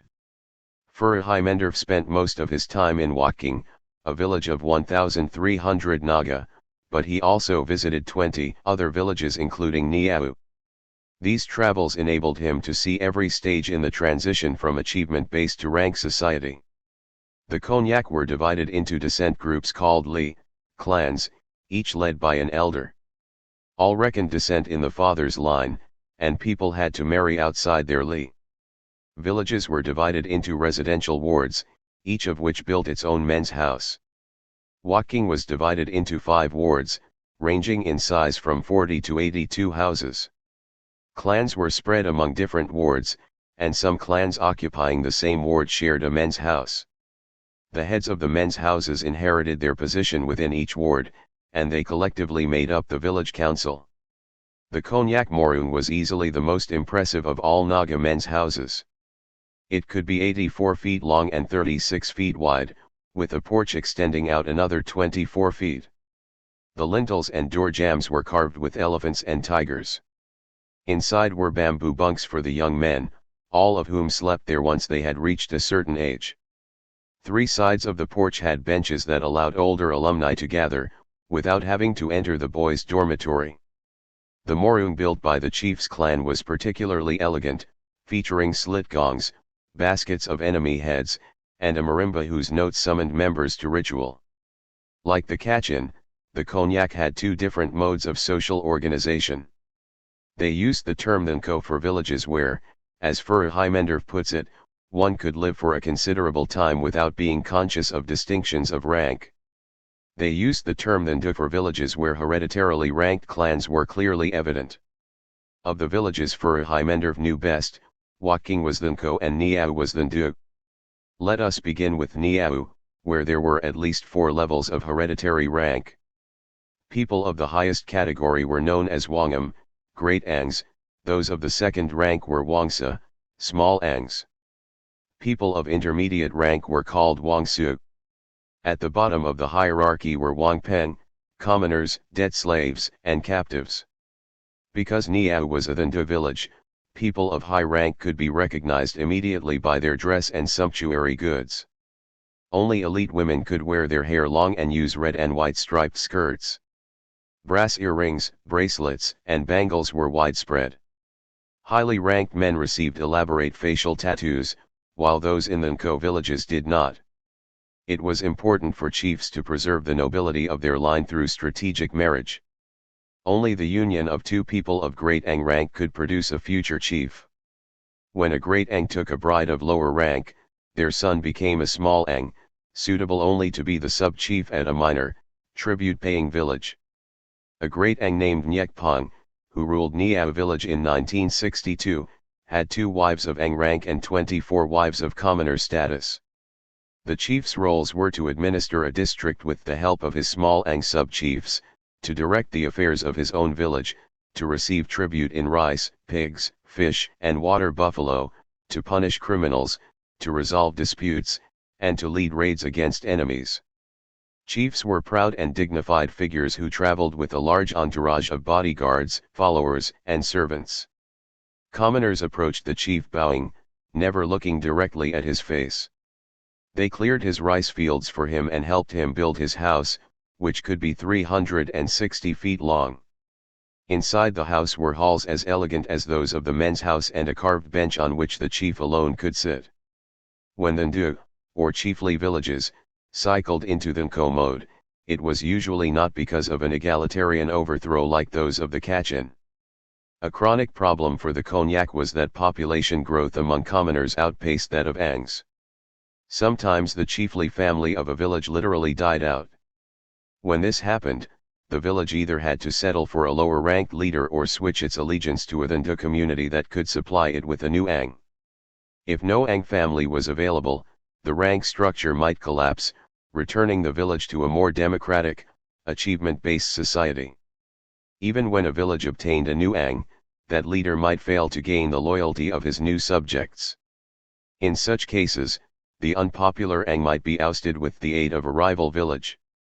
It was prohibited to kill a member of one's own chiefly lineage, but hitmen from another group could be paid to do it. This was dangerous work, because the Konyak believed that great Angs possessed magical power. Furahimendorf noted that even when a village cycled into Thinko mode, the rank differences among clans did not completely vanish. They were simply not emphasized by dress or behavior, because now the village had to be run by the leaders of the men's houses. These men's houses continued to collect the same tribute from satellite villages that had once been paid to the chief. These ongoing tribute payments were justified on the grounds that the satellite villages were using land that had once belonged to the parent village. Thinko villages also revived an institution of autonomous village society, the prestige-building Feast of Merit. Ambitious men sacrificed Mithun cattle or water buffalo and supplied their guests with quantities of rice beer. Hosts also paid gangs of men to haul massive slit gongs to their village, where they were kept in a special shed. Villages with a great Ang chief did not need feasts of merit, because everyone's rank was determined at birth. The chief himself did host spectacular feasts, but their purpose was simply to reaffirm his greatness. An Ang might arrange for the hauling of a massive slit gong, but it was delivered to his house rather than to a public shed. What we see in the Thinko cycle, therefore, is an interesting mix of institutions from achievement-based and rank societies. Chiefs, sumptuary goods, and tribute payments sometimes coexisted with men's houses and feasts of merit. Slit gongs would be hauled to a public shed or to a chief's house, depending on a village's stage in the cycle. Villages without a great Ang might ask their neighbors for one, only to hire hitmen if he did not work out. As we will see in subsequent chapters, the archaeological record provides evidence for similar mixtures of institutions during periods of transition. Headhunting and territorial expansion. Like all the other Naga we have examined, the Konyak went on headhunting trips. Every man owned a machete like Deo for clearing brush, slaughtering cattle, and beheading enemies. The Konyak went to war with 5-foot spears, skull-cracking clubs, and shields of water buffalo hide. Human heads had powerful magic that enhanced the fertility of crops and the prosperity of the village. Men who had taken heads received special tattoos and were allowed to wear a brass pendant in the form of a trophy head, figure 26. Unlike the Marand headhunters of New Guinea, who spared young women, the Konyak had only one rule: as long as the victim was old enough to possess teeth, his or her head was fair game. People were thus beheaded regardless of sex, age, or rank. Warriors returning to the village with enemy heads were greeted enthusiastically, bathed, and honored with dances. The heads were put in a basket near the slit gong, so that they could be fed rice and beer at all feasts. Eventually they were hung from posts in the men's house. Because of the frequency of raids, the Konyak often placed their villages on defensible ridges with a reliable water supply. Some were enclosed by a palisade with a gate and had a bamboo lookout tower. In hilltop settings, residential wards might be separated by deep ravines. Panjis, or sharpened bamboo spikes, were used to mine the approaches to the village. The villages, which varied from 50 to 250 houses in size, had carefully locked granaries of rice and millet. The villagers built circular dance platforms and erected stone monuments near the men's houses. Outside the village was the cemetery, where rotting corpses were exposed on platforms and bleached skulls were piled in sandstone basins. These skulls had been wrenched from the body after 6 days of decomposition in the tropical heat, cleaned and emptied, and kept where they could be given their usual share of rice and beer for 3 more years. Konyak treatment of ancestors' skulls recalls the behavior of villagers at ancient Near Eastern sites such as Jericho and Ghazal and Kyonu. When a great Ang died, his corpse was allowed to decompose in a wooden coffin rather than the usual bamboo bier. After cleaning, his skull had its orbits filled with white tree pith to resemble eyes. A craftsman then painted the skull with the same tattoos the great Ang had worn in life and glued some of his hair to the skull with resin. The remains of mighty warrior chiefs were always buried with their weapons. They would need them because while en route to Yimview, the land of the dead, they would have to confront the spirits of the men they had killed. Figure 26. During the 1930s, the Konyak Naga of Assam cycled between 1. Egalitarian society with achievement-based leadership and 2. Rank society with hereditary chiefs. When the village of Longkai was in its Thandu, or rank mode, it featured both inherited and achieved prestige. On the left we see a Longkai hereditary chief dancing in ceremonial costume, brandishing a spear and a machete like Deo. On the right we see a Longkai commoner whose prowess in battle had won him the right to wear special tattoos and a pendant in the form of a trophy head. Konyak warfare owed its origins to head hunting. Hereditary rank, however, provided raiding with another goal, territorial expansion. Furihimender reports that 12 generations before his 1962 visit, the Thandu village of Niau was founded by a great Ang chief named Maipupa. Maipupa then declared Niau the parent of 4 other villages, each of which would in the future be ruled by men of his chiefly lineage. One of the 4 villages that Maipupa claimed as a satellite was Mintung, a community ruled by a rival Ang lineage. Maipupa sent a force of Niau warriors to raid Mintung. They wiped out the chief's family, including the children who were his heirs, slaughtered most other members of highly ranked clans, and killed at least half the commoners. Maipupa then installed a new chief, drawn from the junior branch of his own lineage. The use of raiding for the increase of chiefly territory became a strategy of societies with hereditary rank, virtually whenever and wherever they arose. Once seen only as a means to obtain enemy heads and settle scores, raiding had been turned into a tool of political expansion. Warfare would never be the same again. The creation of hereditary rank. There is no substitute for eyewitness accounts of inequality in the making. The struggles of the Manambu, Kachin, and Konyak Naga put a human face on the creation of rank. Those struggles show us that hereditary inequality is not something that appears spontaneously once population has increased, or agriculture has produced a surplus, or people have accumulated lots of shells and pigs. Inequality is orchestrated. At the same time, it is not enough for one segment of society to demand privileges for itself and its heirs. Would-be nobles need leverage, an advantage of some kind, or their privileges will be taken back by the rest of society. That is presumably why so many societies remained achievement-based for thousands of years. When did evidence of hereditary rank first appear in prehistoric farming societies? This is a difficult question for archaeologists to answer, since they rely on inference rather than direct observation. Making their task more difficult is the fact that many prehistoric societies combined both inherited and achieved inequality. This fact forces archaeologists to ask whether the unequal treatment they detect could have resulted from a lifetime of accomplishment or was more likely someone's birthright. That said, we believe that we can see signs of hereditary rank in Mesopotamia between 7,300 and 7,000 years ago, and in Peru and Mexico between 3,200 and 3,000 years ago. We shall present the evidence later in this book. We have used the building of men's houses as an indicator of village societies where leadership was based on achievement.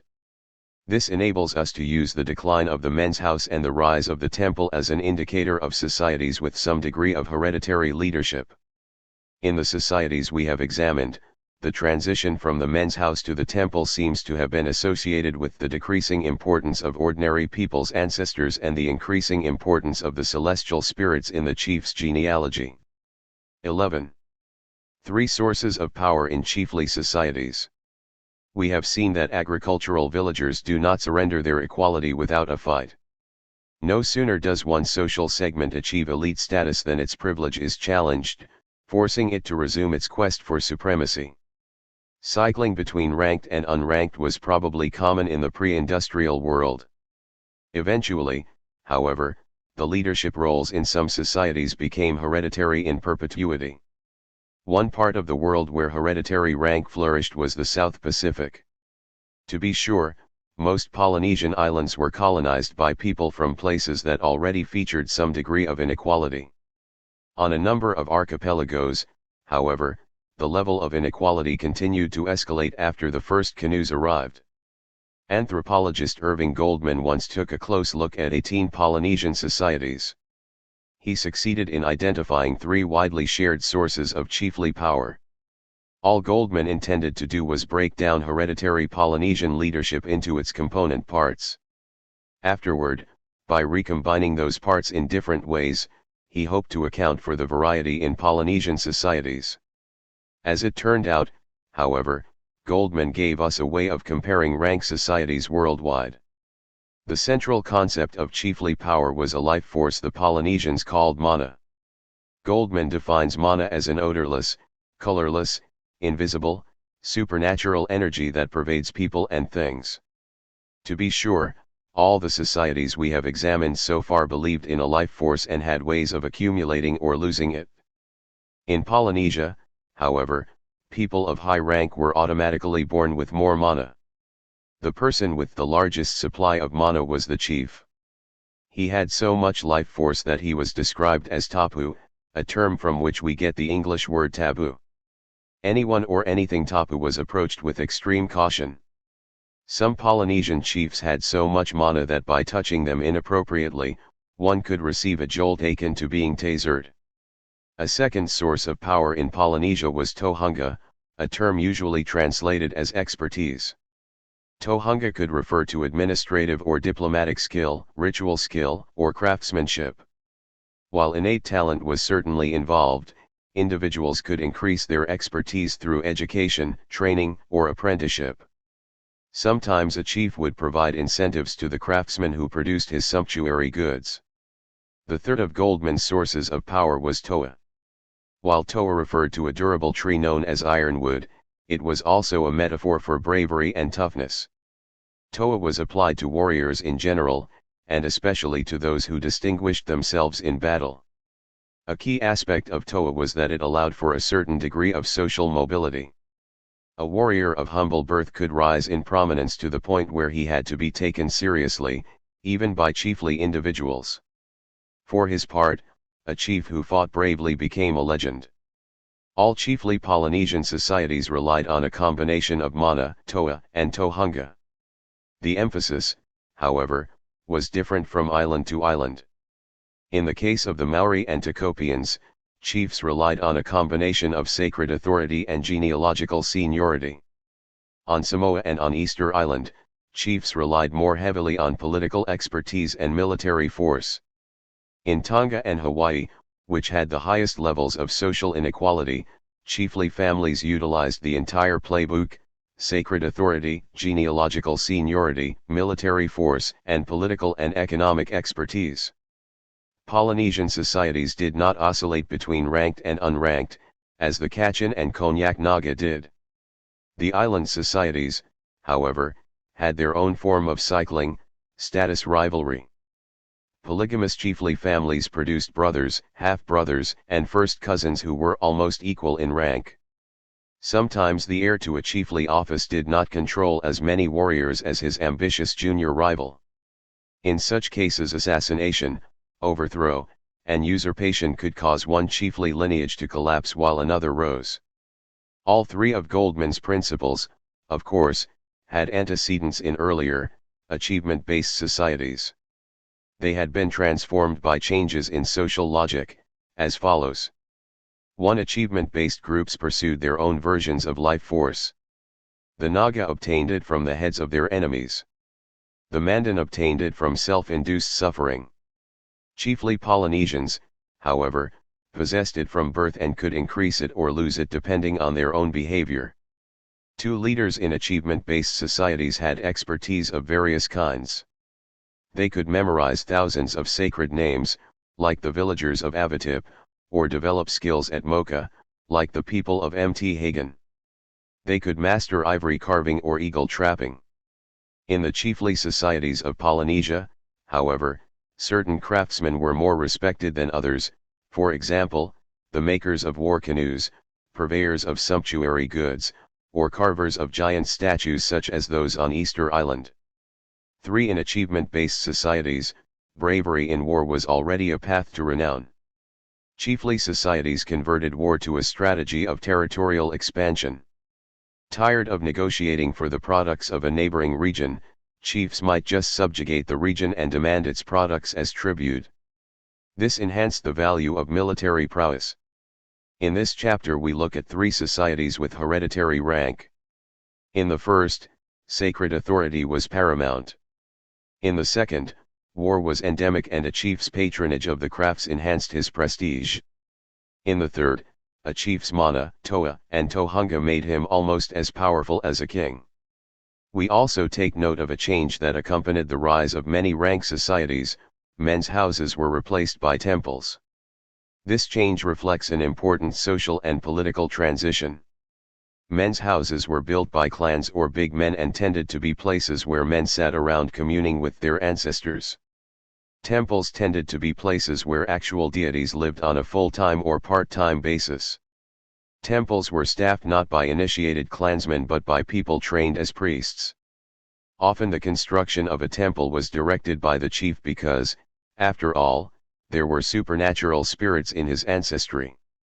The Prehistory of Tikopia. The small island of Tikopia, Tkopa, lies at the western margins of Polynesia. When anthropologist Raymond Firth arrived in 1929, the island had 20-odd lineages grouped into 4 clans. One lineage in each clan was considered chiefly and provided the ariki, or hereditary chief, for its clan. In addition, all 4 clans and their ariki were ranked relative to one another. The authority of the chiefs was primarily moral and religious.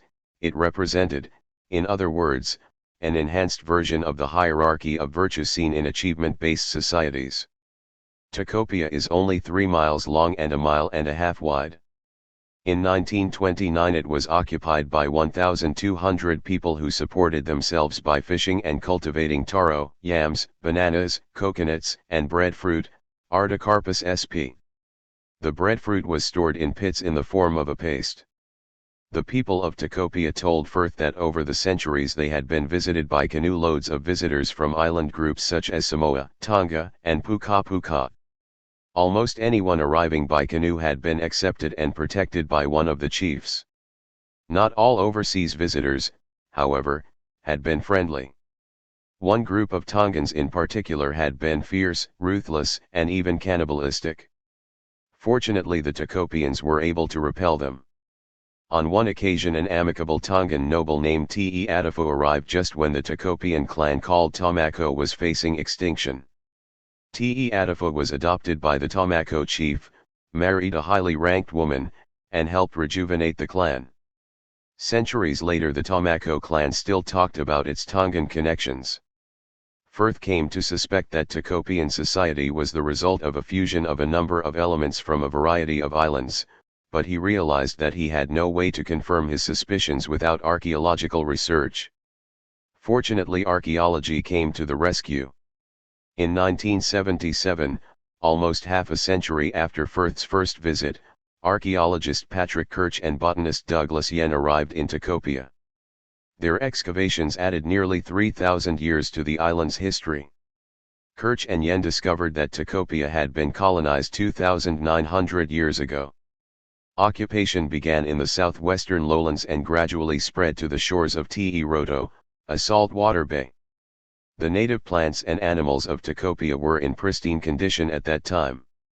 The refuse heaps left by the colonists contained fish, large mollusks, abundant sea turtles, and a wildfowl called the megapode. The colonists brought with them domestic pigs, chickens, and dogs. Their tools suggest that they had brought cultivated plants as well, although remains of the actual crops had not survived the tropical climate. From the shell of the giant tridacna clam, the colonists made adzes to carve seafaring canoes. They made peelers of cowrie shell for use on taro, yams, and breadfruit. They cleared land with fire, practiced shifting cultivation, cooked in earth ovens, and fished with hooks and nets. Their skill at long-distance canoe travel, which had gotten them safely to Tikopia in the first place, kept them supplied with obsidian and stone axes from distant islands.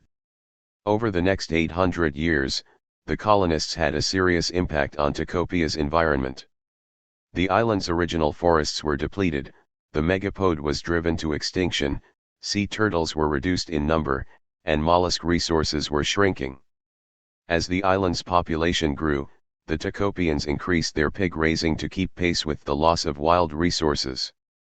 Beginning 1,000 to 800 years ago, further changes could be seen in the archaeological record of Tecopia. Some of these changes likely reflected the arrival of people from other islands.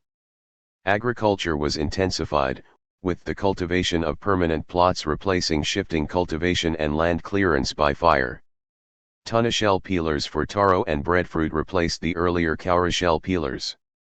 The islanders began digging the type of pit in which breadfruit paste could be stored. Coconuts and canarium nuts showed up in the refuse. With the intensification of agriculture, pigs gradually disappeared from Tecopia. Possibly the hungry pigs had become a threat to the garden plots. One significant innovation, which occurred roughly 600 years ago, was the introduction of the Tongan-style temple. Such temples were founded on platforms of cut and dressed stone masonry, using material quarried from old coral beds. Along with these temples came Tongan-style burial mounds with rectangular, stone slab-faced foundations. The Tecopians even borrowed the Tongan term fa'aitoka for such mounds. In other words, Kirch and Yen's archaeological discoveries support the accounts of the Tomako clan, whose members told Firth that immigrants from Tonga had reached Tecopia and helped rejuvenate them. The archaeological data also supported Firth's suspicion that Tecopian society, while unique in its own right, had incorporated behaviors from a variety of islands. Tecopia in 1929, 4 chiefs are better than one. The Tecopians who talked to Firth, of course, told a story of their origins that differed from Kirch and Yen's. They believed that the first inhabitants of Tecopia were the Achua, or spirit beings who could assume human form. Not long after, humans appeared. Next came the births of lesser, or tutelary, deities, followed by the Piyuma, or principal twin deities, Tafaki and Karasi. These twin gods became the patrons of the chiefly lineage called Kafika. Tecopian cosmology thus explained why the Kafika lineage was the most highly ranked. Recall that Tecopian clans were ranked relative to each other, and lineages were ranked within each clan. The chiefs of Clan A came from the Kafika lineage. This clan also had 6 commoner lineages, distributed through 18 villages. The chiefs of Clan B came from the Tafwa lineage. This clan also had 5 commoner lineages, distributed through 14 villages. The chiefs of Clan C came from the Tomako lineage, famed for its infusion of elite Tongan visitors. Clan C also had 7 commoner lineages, distributed through 16 villages. The chief of Clan D, the smallest, came from the Fangareri lineage. This clan had only 1 commoner lineage, distributed through 4 villages. Commoner lineages were led by ritual elders, who served as advisors to the chief of their clan. Because there were 4 chiefs in place at any one time, Tecopia had no unified central authority. Firth described Tecopian society as a loosely structured oligarchy, using the Greek term for rule by a privileged few.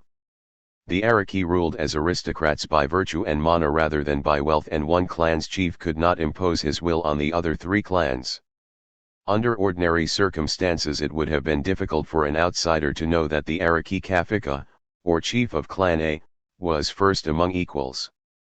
However, on a second visit to the island in 1952, Firth witnessed a ceremony at which the relative ranks of the 4 chiefs were on display. At this ceremony colonial officials had come to distribute gifts to all 4 chiefs, while crowds of their clans people watched. The meeting was held on a ritual yard in front of a sacred canoe shed. Each chief sat on a coconut grating stool so that the seated commoners' heads would be lower than his. Firth noted that the placement of each chief's stool on the yard reflected his rank relative to other chiefs, based on the importance of his clan's tutelary deities and the length of his genealogy. The Araki Kafika, for example, claimed 19 generations of glorious ancestors, while the Araki Fangareri could claim only 8 or 9.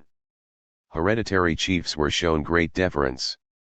A commoner delivering a gift to an Araki would touch his nose to the chief's knee and say, "I eat your excrement 10 times. The chief, for his part, might humble himself to a spirit ancestor by saying, "I eat your excrement." This act of humility was appropriate because the spirit world was the ultimate source of the chief's mana. Through his relationship with the spirit ancestors, the chief controlled the natural fertility of gardens, the weather, the health of his human subjects, and the abundance of fish. When a chief called to the mackerel, it approached. When he spoke to the breadfruit tree, it bore fruit. When a chief pointed angrily at a man, the man sickened and died. Each chief's authority extended beyond his home village to all the settlements of the district in which members of his clan lived. Anthropologists sometimes refer to the territory controlled by a chief as his chiefdom. Note that this term refers to a territory and not to a type of society. Tacopian society should simply be referred to as a rank society. It was, in fact, only one variety of rank society, one in which corporate segments, such as lineages and clans, were ranked relative to each other. In later chapters we will see rank societies in which there was an even more complex ranking of individuals within chiefly lineages. The ritual buildings on Tacopia reflected its society's position along the continuum from egalitarian to chiefly. We have already seen that Tongan-style temples were introduced about 600 years ago. These were buildings in which deities were propitiated and carefully memorized chants were recited. However, because the clan was still a very important unit on Tacopia, the island had also retained the bachelor's house, an institution surviving from earlier and more achievement-based times. Another link to earlier, achievement-based society was the pora, a large feast thrown by each new Ariki of the Tamako clan. Each pora involved a huge food outlay, with taro pudding being especially favored. A pora might also be held when the Tamako clan rebuilt its temple. Thus, despite the hereditary authority and mana possessed by the chief, he was expected to put on displays of generosity as great as those of leaders in achievement-based societies. One other Tacopian institution, this one involving the dead, should be mentioned. In the large nuclear family houses on the island, many dead were buried below the house or its eaves, always on the side of the house reserved for ritual. The family would place a coconut leaf mat over the grave, after which it was taboo to walk there. After a certain number of burials had accumulated, the dwelling might be declared a house of the dead, a Tacopian version of the charnel houses found in some ancient villages. The family would then build itself a new home. Tacopia also provides us with examples of the way bride price could escalate in rank society.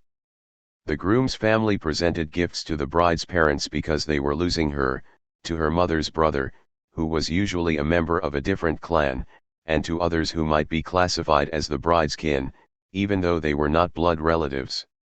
As many as 15 different transactions might be involved at the family, lineage, and clan levels. Most significant, from our perspective, is the fact that gifts were also sent to the chief of the bride's clan, allegedly to compensate him for the loss of her labor. In effect, the Ariki, like the thigh-eating chiefs of the Kachin, schemed off a share of the food and valuables. The limits of inequality in Tacopia. Goldman considered Tacopia a traditional or fairly modest rank society. Leadership was based largely on religious authority and genealogical credentials, with little or no use of force. In addition to keeping a series of commoner lineages happy, each chief had 3 other Arikis opinions to consider. He resorted to war only to fight off invaders from other islands. Although it had clear hereditary chiefs, Tacopian society still preserved many of the institutions of achievement-based societies. Bachelors' houses existed side by side with temples. Some individuals might be interred in a Tongan-style burial mound, but others were buried beneath a residence that eventually turned into a charnel house. Commoners had to sit with their heads lower than the Ariki, but the Ariki was supposed to provide them with generous feasts. Chiefs controlled entire districts and their garden land, but there was no central authority for the island as a whole. The simultaneous presence of 4 chiefs acted as a system of checks and balances, preventing one ambitious leader from taking over all of Tacopia. Of Goldman's 3 sources of inequality, mana was by far the most important in Tacopia. Toa, or military prowess, came to the fore mainly in response to hostile immigrants. We have not singled out Tacopia for its craftsmanship, or tohunga. To be sure, the carving of canoes with shell adzes was a highly respected profession, and expertise was needed to maintain permanent garden plots. We see no craft in Tacopia, however, that rose to the level of the goldwork and polychrome pottery produced by the Central American societies we consider next. We must end on a cautionary note. As we have seen, Kirch and Yen did a wonderful job of adding 3,000 years to Tacopia's history. At no point in the archaeological sequence, however, could one see exactly when the pattern of 4 chiefs, arranged in rank order, first appeared. This pattern was apparent in the 1952 ceremony that Firth witnessed but would have been archaeologically invisible. Clearly, some kinds of inequality cannot be detected by archaeology alone. The rank societies of Panama and Colombia. When the Spaniards explored Panama and Colombia in the early 1500s, they encountered hundreds of Native American societies led by hereditary chiefs. Many of these explorers kept diaries and sent reports back to Spain. While the authors of these manuscripts were not trained social scientists, they were eyewitnesses to societies never before seen by Western observers. Their writings have therefore become as important to Latin American archaeologists as Julius Caesar's accounts of the Gauls are to classical archaeologists. Panama and Colombia can be discussed in tandem because their chiefly families paid long-distance visits to each other. Colombia's goldwork and Panama's polychrome pottery both required high levels of the expertise called tohunga by Polynesians.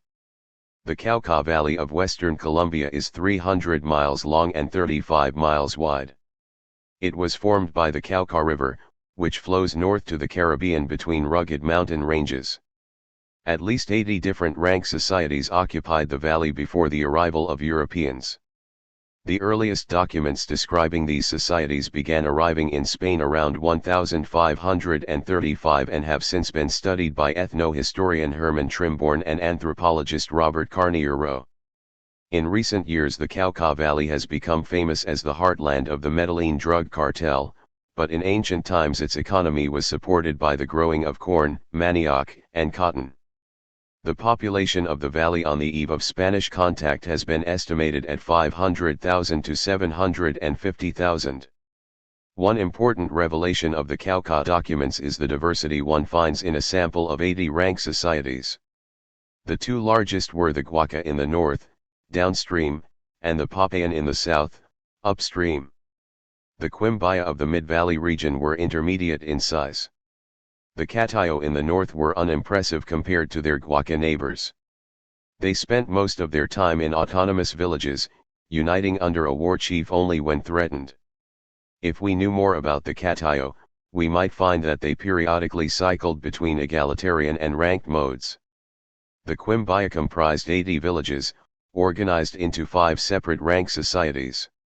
In other words, each Quimbaya chief controlled a district, or chiefdom, averaging 16 villages. The largest villages had more than 1,000 occupants. At the large end of the scale were the Guaca and Papayan, both of whom were expanding when the Spaniards arrived. The Guaca numbered between 48,000 and 60,000 people, united under one paramount chief. Below the paramount were his sub-chiefs, often his brothers, half-brothers, or cousins, who controlled villages subordinate to his. Still lower in the hierarchy were hamlets, which had no members of the chiefly lineage and were subservient to the sub-chiefs. The Spaniards described the most powerful Cauca societies as displaying the following ranks.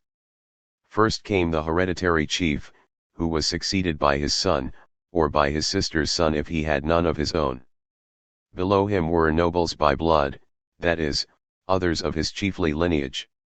One member of this lineage, often the chief's younger brother, was named war chief.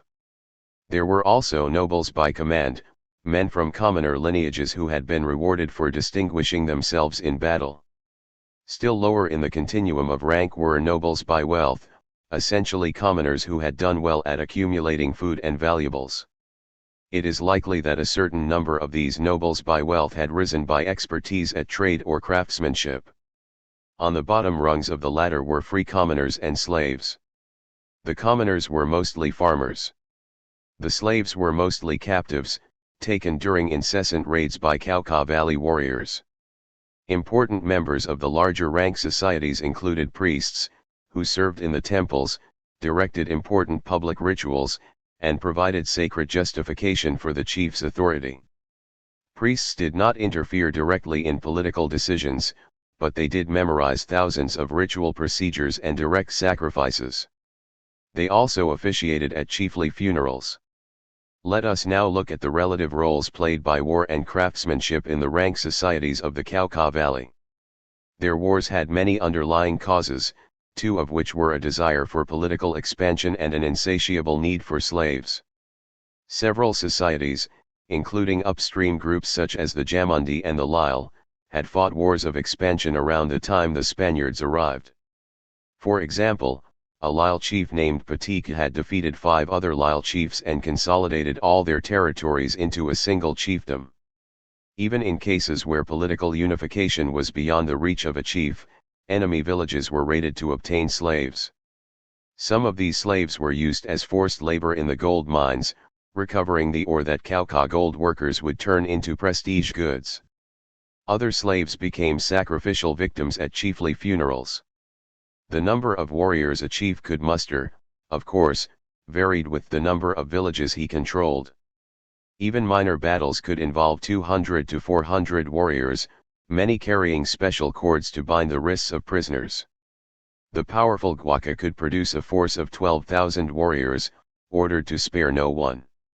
Villages were burned, men, women, and children were killed or taken captive, warriors took trophy heads, and cannibalism was so common that human flesh became a trade commodity.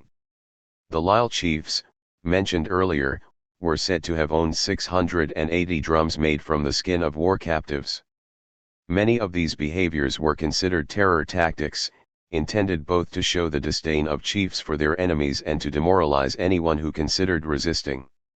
Many Cauca chiefs owned either gold mines or the streams in which gold could be panned.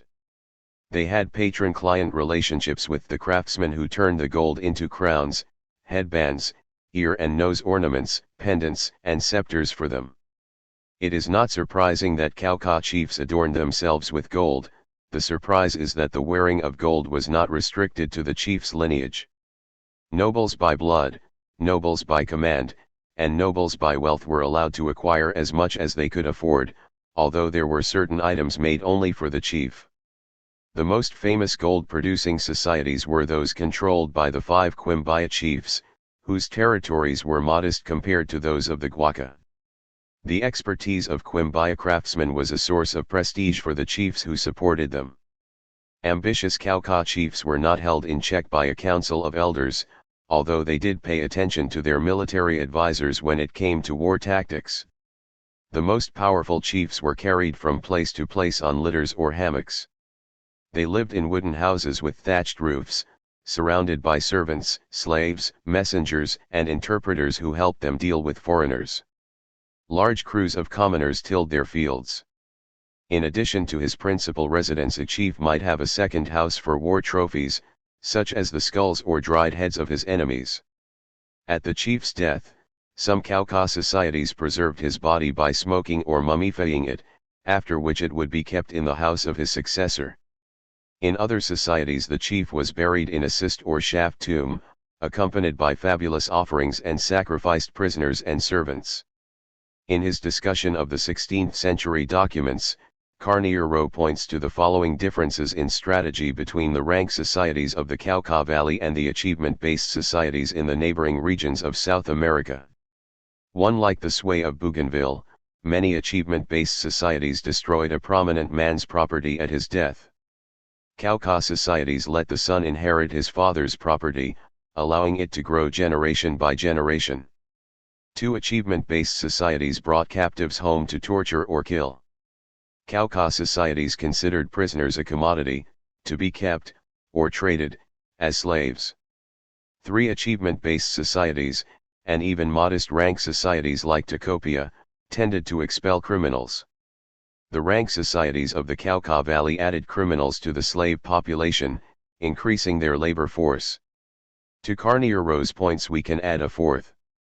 While Kauka chiefs were not without aristocratic and moral authority, they made greater use of war and crafts than did the chiefs of Tikopia. They aggressively increased the number of villages under their control and thought nothing of making mincemeat out of neighboring chiefs. They sponsored and protected craftsmen such as the gold workers of Quimbaya, using their products as a source of tribute, adornment, inheritable wealth, and chiefly gift-giving. Rank societies in Panama. When the Spaniards arrived in Panama, they discovered some 36 districts under the control of hereditary chiefs. None of the Panamanian chiefs, however, were as powerful as those of the Guaca and Papayan. Panamanian commoners practiced slash-and-burn agriculture, which required them to move their hamlets as fields were left fallow and new areas of tropical forest were cleared. Men slashed the trees and burned them, but the actual planting and harvesting was done by women. Panamanian agriculture relied on a mixture of Mexican plants such as corn and South American plants such as manioc and sweet potatoes. Some corn was converted to beer, another South American custom. While the women farmed, the men hunted deer and peccaries, which were smoked and salted to preserve the flesh. Villagers ate fish, sea turtles, manatees, crabs, and shellfish, along with iguanas and many species of tropical birds. While the shifting settlements of the commoners featured circular houses with cane walls, clay daub, and conical thatched roofs, the houses of the chiefs were more permanent. Since they did not have to move around, clearing new land the way commoners did, chiefs could build substantial residential compounds called bohayas. One chief named Comagra lived with his servants and bodyguards in a bohio measuring 150 by 80 yards. Its various buildings had timber beams and were strengthened with stone walls. The compound had impressive carved ceilings, decorated floors, storehouses, cellars, and rooms for the burials or mummies of previous chiefs. In her reading of the eyewitness accounts of the 16th century Spaniards, anthropologist Mary Helms detects at least 5 social ranks in Panamanian society. The principles on which these ranks were based seem remarkably similar to those used by Cauca societies, with whom the Panamanians were in contact, and even those used by Pacific Island societies, who came up with the principles independently. The highest Panamanian rank was Quavi, the category to which both the chief and his principal wife belonged. Below this category came lower-ranking members of the chiefly lineage, known as Sacos, the equivalent of the Cauca Valley's nobles by blood. Still lower in rank were Cabras, commoners whose prowess in war had given them a status equivalent to the Cauca Valley's nobles by command. These prominent warriors were rewarded with women and slaves, and their sons could inherit their titles if they fought ferociously for their chief. Lacking the genealogical credentials, however, Cabras could not rise to be Sacos.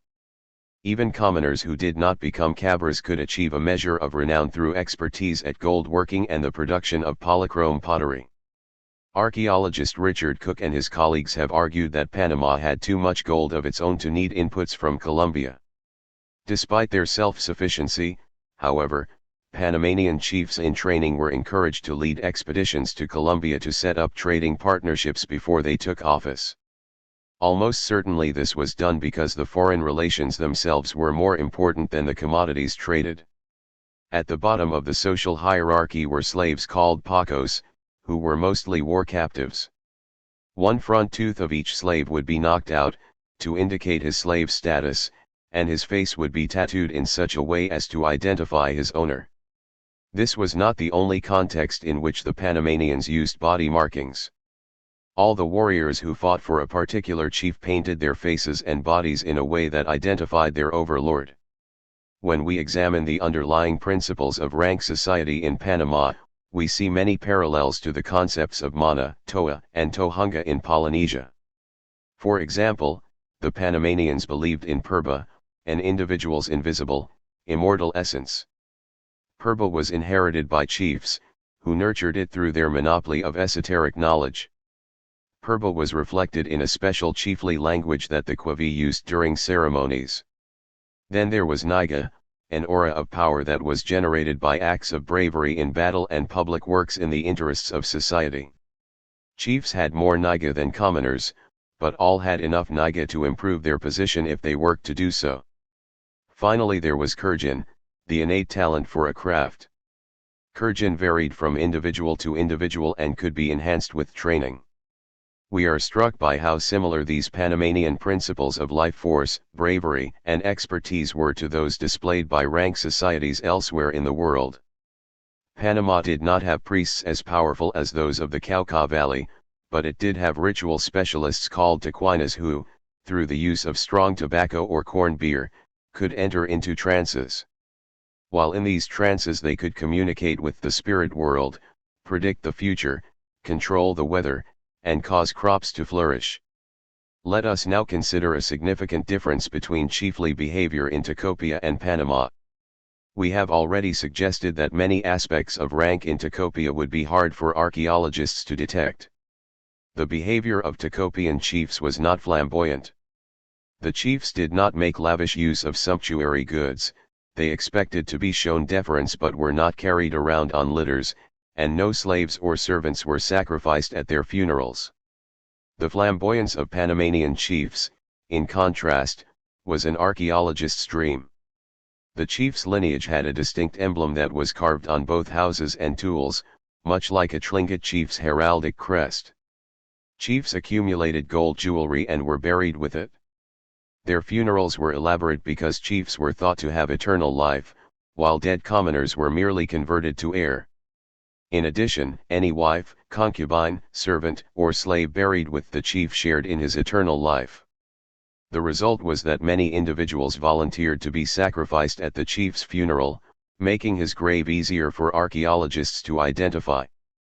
In the Darien region of eastern Panama, the chief's desiccated corpse was preserved in a special house where his remains, and those of his chiefly ancestors, were set in chronological order along the wall. In the realm of Chief Comagra on the Caribbean coast, the dried and richly attired corpses of past chiefs were kept in the innermost chamber of the bohio, suspended by ropes in order of rank. Perita, a deceased paramount chief of the Azuero Peninsula on the Pacific coast of Panama, was discovered in 1519 by the Spaniard Gaspar de Espinosa. Perita's corpse had been dried by the heat of a fire and dressed in a gold helmet, 4 or 5 gold necklaces, gold tubes for his arms and legs, gold breastplates, and a gold belt with bells that tinkled when he walked. With him in the charnel room were the corpses of 3 previous chiefs, each wrapped in a cloth bundle and suspended in a hammock. At Perita's head was one sacrificed woman, at his feet lay another. Both were adorned with gold. In an adjacent room the Spaniards found 20 living warriors from enemy chiefdoms, bound and awaiting sacrifice at Perita's funeral. A conquistador named Gonzalo Fernandez de Oviedo witnessed the funeral of another Panamanian chief. Preparations began while the man was still alive, but fading fast. As his death approached, his relatives and allies dug a rectangular pit 12 to 15 feet on a side and more than 10 feet deep.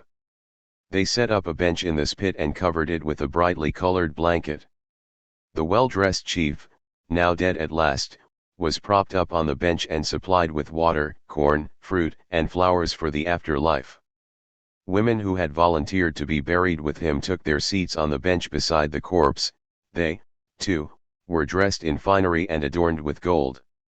Then came a 2-day funeral feast with dancing and chanting. There were songs praising both the chief and the women, who presumably included some of his wives and concubines. Large quantities of corn beer were consumed. As soon as the women on the bench were completely drunk, workmen rapidly filled the pit with earth and timbers, smothering the women. Trees were then planted on the grave, perhaps to conceal its location. Fernandez de Oviedo was told that up to 40 or 50 wives and servants might be entombed with the chief. In some cases the sacrificial victims were given an herbal concoction that brought on rapid loss of consciousness. Many of these 16th century accounts of Panama's chiefly burials have now been confirmed by excavation, thanks to archaeologists such as Samuel Kirkland Lothrop and Olga Linares. A key archaeological site on Panama's Pacific coast was Sitio Conti, a chiefly burial center whose heyday occurred 1,500 to 1,100 years ago.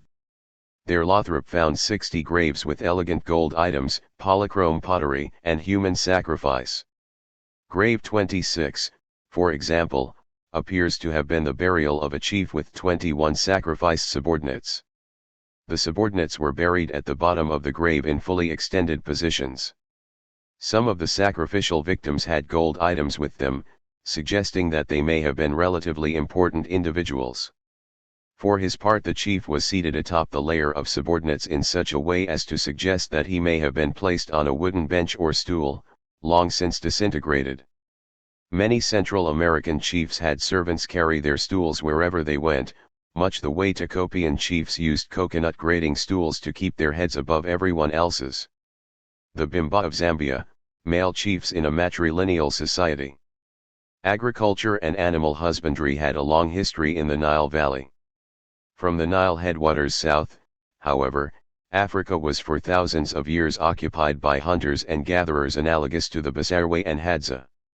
Impeding the spread of agriculture were regions of poor tropical soils.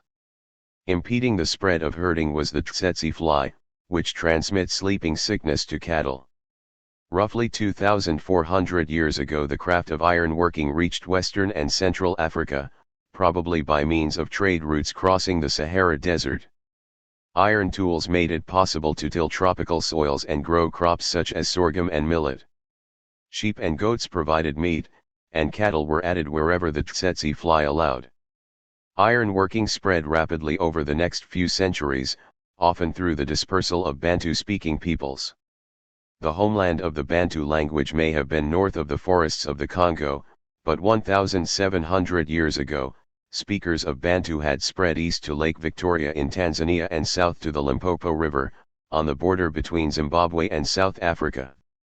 During the next 500 years they crossed the Limpopo and, finding no tsetse flies, turned much of South Africa's steppeland into cattle herding country. Bantu societies took millions of acres away from hunters and gatherers, driving them into refuge areas such as the Kalahari Desert. One reason for their success was that Bantu speakers not only lived in societies with clans but were also hierarchically organized under hereditary chiefs, making it nearly impossible for foragers to compete with them. Some of the earliest hints of hereditary rank come from a 12th century cemetery at Sanga, near Lake Kisale in the Democratic Republic of the Congo.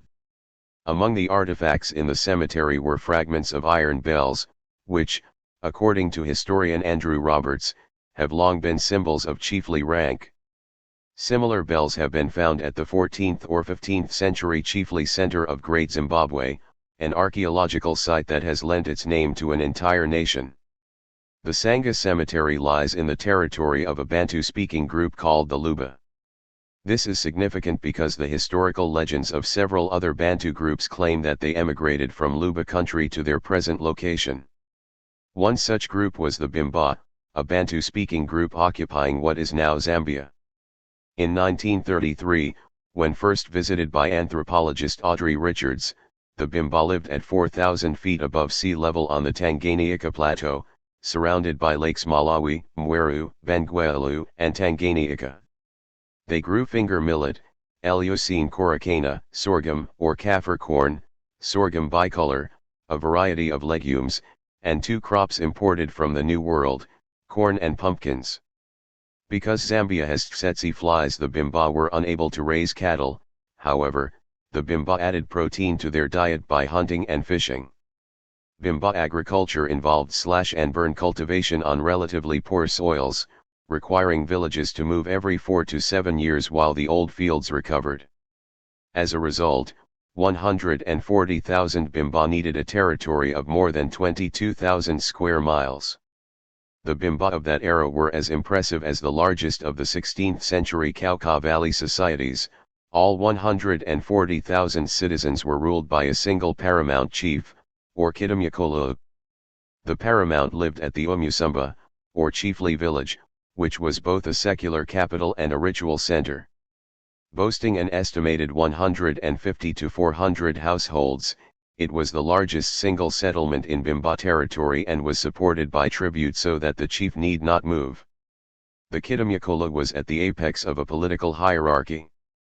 Below him were a series of mfumu, or district chiefs, each of whom was in charge of a district called an Ikalo. The district surrounding the paramount chief's village needed no mfumu because it was administered by the paramount himself. Finally, at a level below the mfumu, there were sub-chiefs who controlled individual villages or small tracts of land. These sub-chiefs moved around within each district whenever old fields were left fallow. As we have seen, rank societies that reckoned descent in the father's line, or in both parents' lines, had a variety of rules for the succession of chiefs. These rules could range from primogeniture, the firstborn son inherits the office, to ultimogeniture, the last-born son inherits. The Bimba were different, their chiefs were male, but they were chosen from a clan that reckoned descent in the mother's line. Let us examine their system.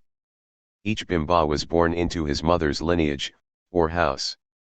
Several such houses were, in turn, grouped into one of 30 matrilineal clans. In Bimba social logic, a child was formed from the blood of a woman. Since a man could not pass on his blood, there was no continuity between father and child. The 30 Bimba clans were ranked relative to one another, and a woman's position within a lineage determined her rank.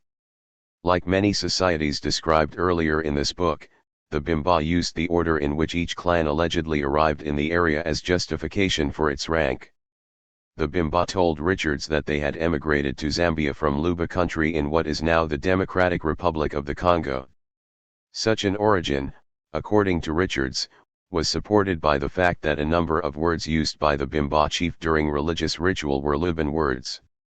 This knowledge of Luban confirmed the priority of the chiefly clan's arrival. Here, once again, we encounter the principle "we were here first."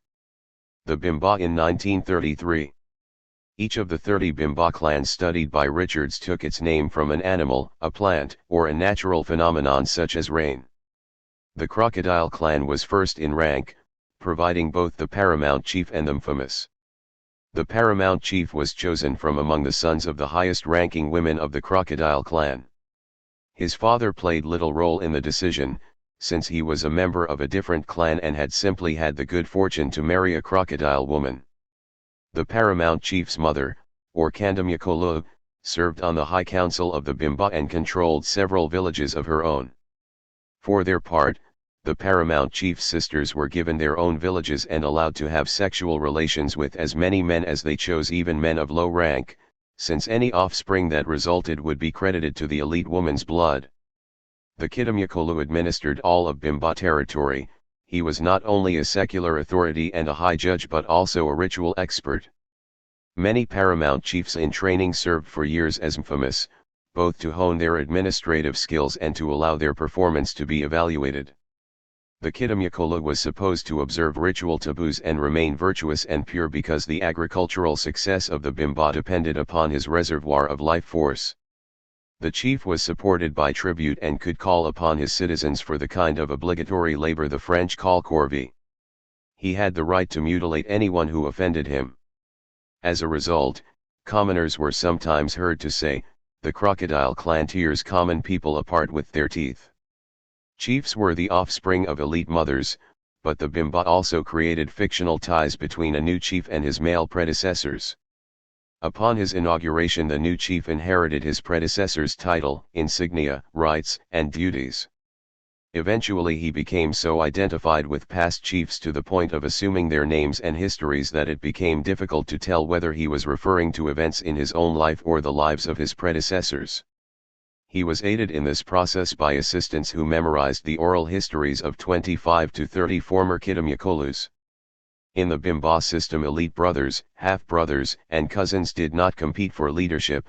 Rather, the women of the crocodile clan competed to have their sons chosen, and there were cases of usurpation by district chiefs with ambitious mothers. Usurpers, of course, then had to rewrite history, claiming that they were somehow part of a long line whose privileges extended back to the first Kidamyakolo. Upon his death, the Bimba chief was treated in ways that remind us of funerals in Panama and Colombia. His corpse was desiccated for a year and then buried in a sacred grove with the bodies of sacrificial victims. The chief's burial was supervised by a council of 30 to 40 elite elders known as the Babakilo. The institution of the Babakilo is worth examining because it shows us that even the most despotic chief was subject to power sharing. Because the Babakilo inherited their position, it was impossible for the chief to replace them with his cronies. Members of this council advised the chief on matters of policy.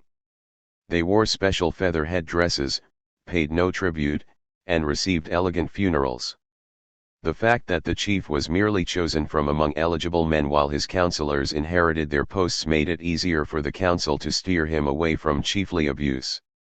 Another hereditary office was that of military leader. War was very important to the Bimba, because the tsetse fly prevented them from making cattle a source of wealth. They therefore relied on slaves and tribute obtained through conquest. Other sources of wealth were ivory, mainly in the form of elephant tusks, grain, iron, and salt. Richards reveals that, as with so many societies we have examined, war was endemic until stifled by the colonial government. The Bimba built no impressive temples, but throughout their land they maintained shrines at sacred places. Each shrine was assigned its priests and guardians, who used Luban words in their ceremonies and kept Bimba ritual secret and elitist. This secrecy reinforced the gulf between the crocodile clan and the lineages of commoners. The crocodile clan displayed both a powerful life force that required the maintenance of ritual purity and a commitment to conquest that supported hereditary war leaders. As for the kind of expertise the Polynesians called tohunga, it took several forms among the Bimba. The memorization of Luban words and long lists of past chiefly accomplishments was one skill. Crafts were another, with wood carving, basket weaving, and iron working being the most important. Iron workers had a special role in society, not only because they were the suppliers of weapons and agricultural tools but also because they took iron from the sacred earth and subjected it to temperatures that no other craftsman could produce. There was therefore something magical about this particular craft. The nature of Bimba inequality. The territory controlled by the Kitamyakola would be described by anthropologists as a paramount chiefdom. This term refers to the territory of a rank society with a three-level political hierarchy. At the top level was the paramount chief, who lived in a large permanent village. At the second level of the hierarchy were the mfamis, who commanded entire ikalos. At the third level were the sub-chiefs, who commanded the smaller villages and hamlets that shifted around within each district. Tribute flowed upward from the sub-chief, to the district chief, to the paramount chief. Orders and policies flowed down the same chain of command. All paramounts were chosen from a crocodile clan that could tear common people apart with their teeth. The paramount, nevertheless, had to share power with a council of elders, which he could not replace because the elders' offices were hereditary. Society's main war leaders also inherited their offices, meaning that they could not be coerced into taking the paramount's side against the council. The chief's authority flowed ultimately from his highly ranked mother. He was expected, however, to demonstrate administrative skill as a district chief before moving up to paramount chief. Although every Kitamyakola was a potential despot with the power to mutilate his subjects, even he had to operate within a system of constraints. Let us consider the differences between the Bimba and the Takopians. The most highly ranked Takopian Araki was still only one of 4 chiefs. Commoners allegedly offered to eat his excrement, but no one was sacrificed at his funeral. He took advice from the elders of commoner lineages and did his best to keep them happy. He could point angrily at a subject or banish a criminal, but he would have been criticized had he used force to mutilate his subjects merely for annoying him. The paramount chief of the Bimba was the supreme leader of 140,000 people. His potential for the abuse of power was vastly greater than that of a Takopian Araki. No elder from a commoner clan could have held him in check. Almost certainly for this reason, his society had taken the most important political advisors and war leaders out from under his thumb by making their offices hereditary. Despite its institutions of power sharing, Bimba society seems to have reached an important threshold. It had so many levels of political hierarchy, and so many categories of personnel who sound like bureaucrats, that we do not believe it would have taken many changes in social logic to transform its chief into a king and its territory from a chiefdom to a kingdom. Later in the book we will see how the Zulu of South Africa, another group of Bantu speakers, did exactly that. 12. From ritual house to temple in the Americas. Some 3,500 years ago, achievement-based societies spread over the highlands of Mexico and Peru. Many of these societies built small ritual structures that resemble the familiar men's house of the pre-industrial world. Parts of the Third World continued to build men's houses well into the 20th century, but not so in Mexico and Peru. In those two countries there came a time when achievement-based society gave way to hereditary rank. Once that happened, society's leaders began to have temples built. Temples and small ritual houses coexisted for a while, but the latter eventually disappeared. To be sure, the temples of early rank societies were not like the standardized churches, mosques, and synagogues built by today's industrialized nations. Some early temples were so non-standardized that it can be difficult to identify them. In the pages that follow we look at some archaeological examples. From men's house to temple in Oaxaca, Mexico. The period from 3,200 to 2,900 years ago was one of significant change in Mexico's Oaxaca Valley. More than a dozen lines of evidence indicate the emergence of hereditary rank, comparable to that among the Cognac Naga or the Kachin. This change took place during a period of striking population growth. The number of villages in the valley nearly doubled, from 19 to 40, and the estimated population nearly tripled, from 700 to 2,000. In addition, 50% of the valley's population lived in one large village, San Jose Magoti, which consisted of multiple residential wards scattered over 150 acres. Privileged families at San Jose Magoti engaged in several behaviors seen in rank societies elsewhere. They artificially deformed their children's heads to make their aristocratic ancestry clear and buried sumptuary goods with elite children. Among those goods were pottery vessels with carved motifs of earth or sky. Recall that chiefly Kachin families claimed a special relationship with the supreme earth spirit Shadup and the supreme sky spirit Mate. Oaxaca villagers seem to have had a comparable earth/sky dichotomy. They depicted both of these celestial spirits in their most dramatic or angry forms, earth as earthquake and sky as lightning. Such carved vessels were also buried with elite adult men, but not with adult women. This fact makes it likely that the children buried with earth or sky vessels were the sons of highly ranked parents. Sumptuary goods included mirrors of polished iron ore. Most iron came from outcrops within a day's walk of San Jose Magoti, and the bulk of its conversion into mirrors was done by craftspeople living in one residential ward. Although most mirrors were worn by, or buried with, local men and women, iron objects from Oaxaca were also traded to chiefly centers in neighboring regions. While iron ore mirrors seem to have been restricted to chiefly families, other valuables such as jadeite/serpentinite, mica, and marine shell were not. This situation may be analogous to the pattern in Colombia's Cauca Valley, where gold was accumulated not only by nobles by blood but also by nobles by command and nobles by wealth. The elite at San Jose Magoti wore more jadeite/serpentinite and mother-of-pearl ornaments than anyone else, but smaller amounts were worn by people of lesser rank. A cemetery discovered at Santo Domingo Tamaltepec, a 3-acre village southeast of San Jose Magoti, reveals the way elite and non-light men were treated at death. There were more than 60 graves in the cemetery, and because some held more than one person, the number of skeletons was close to 80. There were many paired burials of men and women, indicating that some couples were laid to rest as husband and wife rather than as individuals. In the case of one couple, the man had a bowl carved with lightning motifs and the woman had an iron ore mirror. There were also complete skeletons accompanied by the incomplete remains of others, suggesting that some of the deceased had been exhumed and reburied with a spouse or relative. A group of 6 middle-aged men in the cemetery stood out as different. All were so tightly flexed that we suspect they had been wrapped in bundles. These men represented only 12.7% of the cemetery but were buried with 50% of the pottery bearing lightning motifs and 88% of the jadeite/serpentinite beads. Most of the exhumed and reburied skeletal parts had been added to the graves of these 6 men, suggesting that several of them may have had more than one wife. Almost certainly these were the leaders of the village, whose tightly bundled remains had been kept around for a time, honored, and perhaps even dried or smoked in some way before their burial.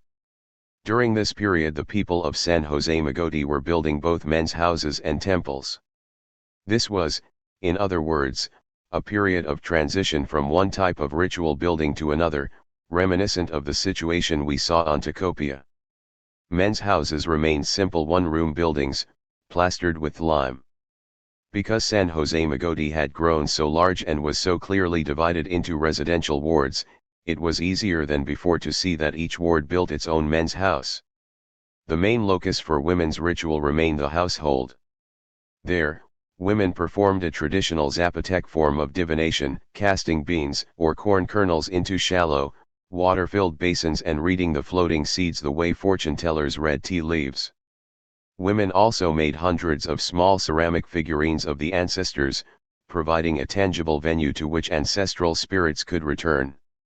These figurines were sometimes arranged in scenes, presumably to be addressed, ritually fed, and asked to intercede with higher spirits on behalf of their descendants. The figurines also seem to reflect social rank. A minority depict men seated in what appear to be positions of authority. These seated men were sometimes shown with cranial deformation, filed teeth, jadeite ear spools, and other ornaments. Archaeologists have also recovered miniature versions of the kinds of four-legged stools on which men of chiefly descent probably sat.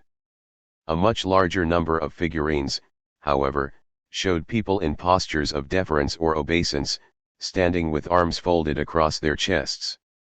In one figurine scene, a seated male authority figure was placed atop 3 obeisant figures. The scene reminds us of some Panamanian graves, where the chief was buried in a seated position above a layer of subordinates. One of the innovations of this time period was the temple. This building was raised above the level of the village on a pyramidal earthen platform, unlike anything associated with a men's house. The outer casing of each platform was a masonry wall of stones, carefully fitted together without mortar. The internal structure consisted of earthen fill reinforced with adobe walls. The temple itself was a perishable building of pine posts, cane walls coated with clay daub, a thatched roof, and a burnished clay floor. The first temples were non-standardized, and the stairs ascending the platforms were narrow and single file. An unexpected clue to the size of the territory controlled by the chiefs of San Jose Magoti was found among the stones of one temple platform. Bedrock at the site was volcanic tuff, and most of the stones were of that raw material. A number of stones, however, were boulders of limestone or travertine, types of rock available near villages 3 to 5 miles away. It would seem that the leaders of San Jose Magoti could now call upon the manpower of neighboring villages for the construction of their temples. This was not true of any of the men's houses, which were likely built by smaller units such as descent groups. How big a territory might the chief of San Jose Magoti have controlled? An archaeological survey shows that 12 to 14 smaller villages surrounded San Jose Magoti, like 3 to 5 acre satellites caught in the gravitational pull of a 150-acre sun. The distances involved suggest that the chief's authority extended outward at least a half-day's travel. Chiefly cycling in Oaxaca. As happened in so many parts of the world, chiefly societies in the valley of Oaxaca went through cycles of expansion and contraction.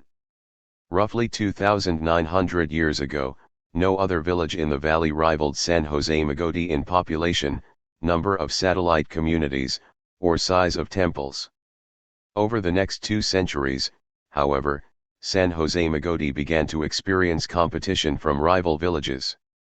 One of these was Hutso, a community 10 miles to the north, which had built its own impressive temple.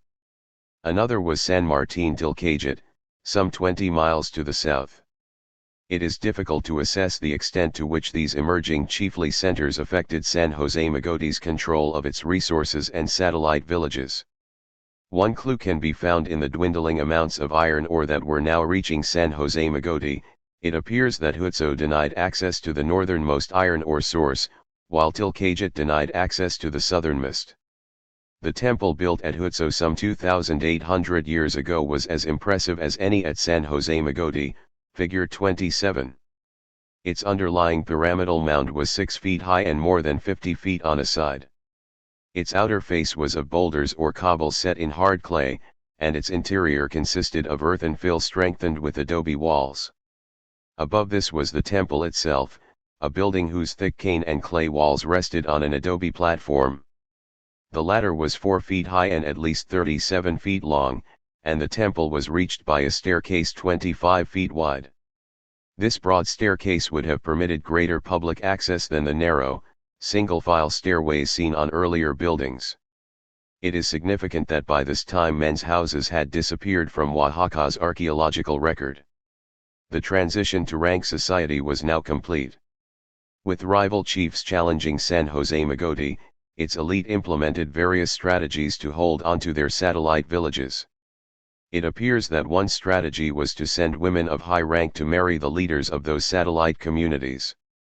This strategy, called hypogamy, a Greek word used when a woman marries a man of lower rank, raised the status of the satellite village's leader, much the way a Shan bride raised the status of a Kachin chief. Our best evidence for hypogamy comes from Fabrica San Jose, a 5-acre village some 3 miles east of San Jose Magoti.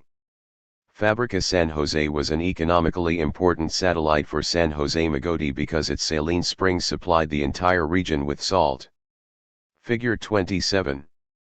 This temple at Hutso, Mexico, built 2,800 years ago, was a one-room building without the usual sitting bench or lime-filled pit of earlier men's houses. It was elevated on an earthen platform, given a 25-foot wide staircase, and provided with incense burners. Between 2,800 and 2,600 years ago, the richest burials at Fabrica San Jose were those of women. Some of those women displayed the same type of cranial deformation seen among high-status families at San Jose Magoti and had likely come from the latter village. Burial 39 was interred with a pendant, 53 beads of jadeite/serpentinite, and a drinking vessel of elegant white pottery imported from outside the valley. Burial 54 was laid to rest with 6 fine gray pottery vessels, offerings of seashells, and a large, hollow ceramic sculpture representing an ancestor. Between 2,700 and 2,500 years ago, San Jose Magoti rebounded from the challenges of the previous era and solidified its place as the most influential chiefly center in the Valley of Oaxaca. There were now between 70 and 85 villages in the 810 square mile valley, which is shaped like a three-pointed star. San Jose Magoti occupied the northern arm of the star and was surrounded by 18 to 23 smaller satellite villages.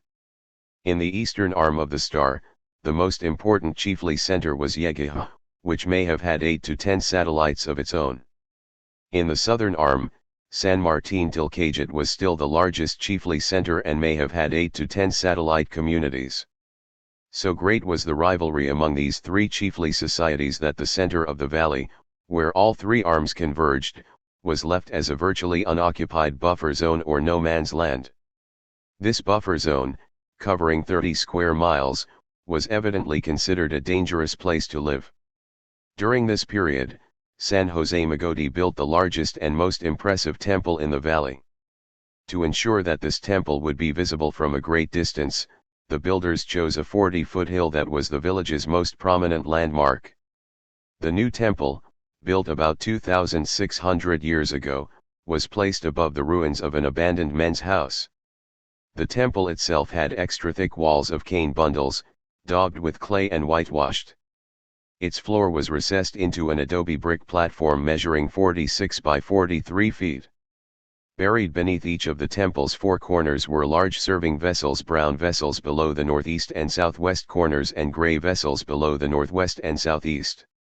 These bowls, which might have held food for celebrants during the temple's inaugural ceremonies, had been buried as dedicatory offerings. Lying broken on the floor of the temple was an imitation stingray spine for ritual bloodletting, chipped from a large blade of imported volcanic glass. The adobe platform mentioned earlier was in turn supported by an even larger stone masonry platform, whose earliest construction stage was 55 feet on a side and more than 6 feet high. This platform was enlarged at least twice.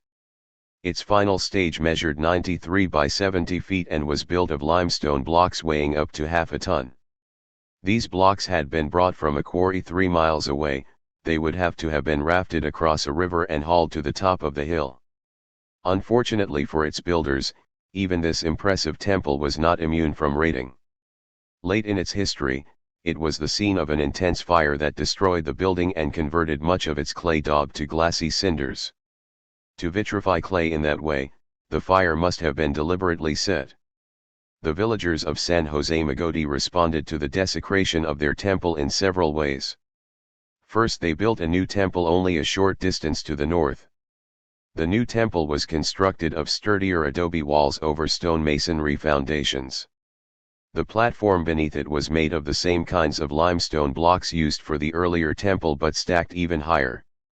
A radiocarbon date from one of its wooden posts shows the temple to have been built 2,590 years ago. A second response to the burning of the earlier temple seems to have been violent retaliation. This retaliation was commemorated on a carved stone slab, installed as the threshold for a narrow corridor flanking the new temple. Anyone entering or leaving this corridor would have stepped on the figure carved on the upper surface of the slab. The carving depicts a naked man sprawled awkwardly on his back, with mouth open and eyes closed, figure 28. A complex motif shows where his chest had been opened to remove the heart during sacrifice. A ribbon-like stream of blood extends from this motif to the border of the monument, ending in 2 stylized drops of blood. Between the feet of this sacrificial victim is his Zapotec hieroglyphic name. The fact that his name was added to the monument indicates that he was an enemy of some importance, that is, a member of a rival chiefly family. We do not know from which enemy village the victim came. We do know that over the next century or so, the rival chiefly center of San Martin Tilcaget erected its own important temple, figure 29. Built 2,500 years ago, this temple was excavated by archaeologists Charles Spencer and Elsa Redmond. The architects of Tilcaget first built a platform with stone masonry retaining walls and earthen fill, 3.5 feet high and measuring 40 by 25 feet. Atop this platform they built a one-room temple measuring 22 by 9 feet, distinguished by its 2 built-in basins for burnt offerings. Associated with this temple were fragments of braziers for burning incense, a common activity in later Zapotec temples. Figure 28. This carved stone at San Jose Magoti, Mexico, formed the threshold for a corridor between the old and new versions of a 2,600-year-old temple. It gives the hieroglyphic name of an elite enemy whose heart has been removed, leaving a stream of blood that runs off the edge of the stone and down the side. The monument was just under 5 feet long. Figure 29. The stone foundation for a temple built 2,500 years ago at Tilcaget, Mexico. This temple, measuring 9 by 22 feet, had 2 built-in fire basins and a series of incense burners. Oaxaca's rank societies in regional perspective. Multiple lines of evidence, as we have seen, suggest that rank societies arose in the valley of Oaxaca between 3,200 and 3,100 years ago. Of Goldman's 3 sources of chiefly power, we believe that religious authority was uppermost. For one thing, the most elite-looking households and burials had more vessels carved with references to earth and sky than did their lower-ranked neighbors. For another thing, the temple gradually replaced the men's house. This suggests that the worship of the supernatural spirit, or spirits, in the genealogy of the chiefly line had become a community concern. What happened in Oaxaca, however, did not happen in a vacuum. Chiefly societies were arising over all of central and southern Mexico, an area many times the size of Colombia's Cauca Valley.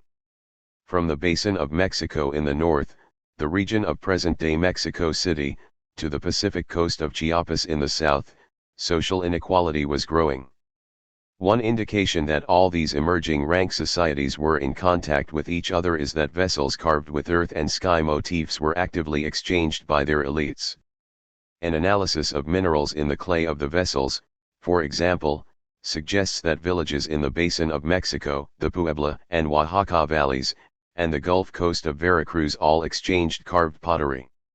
This exchange system probably resembled the circulation of heraldic crests among the Tlingit, Haida, and Tsimshian and the movement of pottery and gold work among chiefly families in Panama and Colombia. It is the kind of exchange that leads chiefly families to become the patrons of skilled artisans. In the Mexican case, our impression is that although the Basin of Mexico was not home to the largest and most powerful rank societies of this era, its craftsmen produced the most elegant pottery and large, hollow ceramic sculptures. That would make its potters the Mexican equivalent of the Quimbaya goldsmiths. It is likely that all the rank societies of this era went through cycles like those of the Konyak Naga and Kachin. From 2850 to 2700 years ago, as we have seen, rival chiefs arose to challenge the supremacy of Oaxaca's largest rank society. That society regained its preeminent position, but only through the multiple strategies of building impressive temples, attracting new satellite communities, sending elite women to marry the leaders of those satellites, and using war parties to capture and sacrifice rival elites. This increased use of raiding transformed highland Mexican society from Irving Goldman's traditional type, based mainly on religious authority, to a more powerful type that combined religious authority, military expansion, and chiefly support of craftsmen. Now the Valley of Oaxaca had reached an important threshold. Three rival chiefly societies glared at each other across a sparsely occupied buffer zone. The northernmost of those societies was the largest, but its size advantage was insufficient to eliminate the others. What happened next was without precedent for the region and led, after several centuries of struggle, to the creation of one of Mexico's first kingdoms.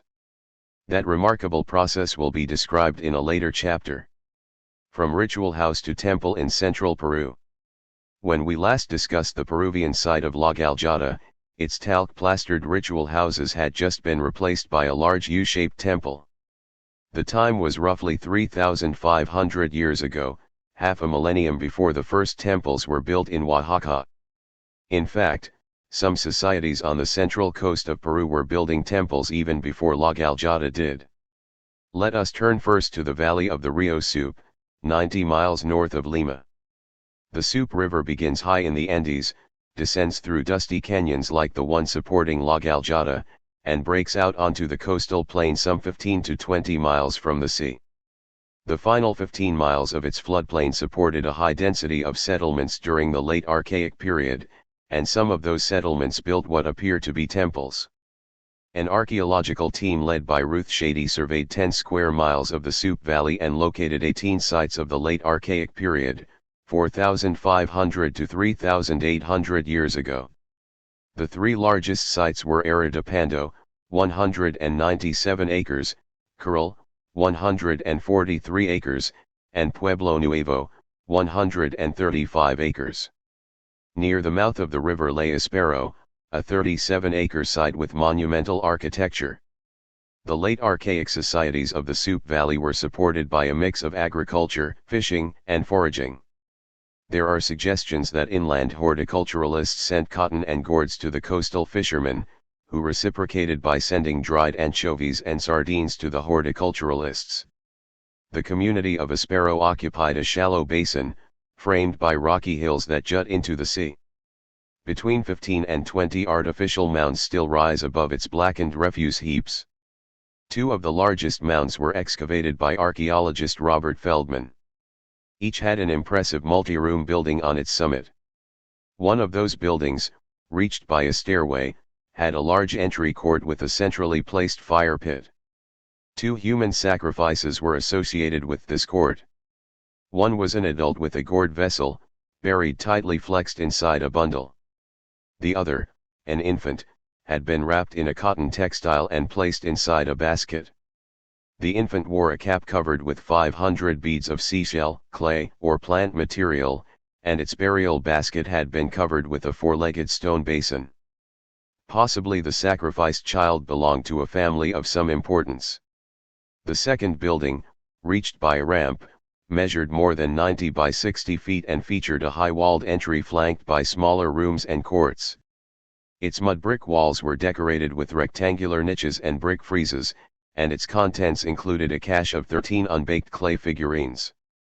Feldman hesitated to declare this building a temple, in part because the ritual architecture of 4,500 years ago was still relatively non-standardized. The building's elevated position, complex mud brick decoration, and lack of domestic refuse, however, all suggest that it was a temple of some kind. Our sample of early Peruvian temples is enlarged by the late archaic site of Caral, 13 miles inland near the left bank of the Rio Supe. The sprawling settlement covers a landscape where rocky hills alternate with sandy plains and depressions.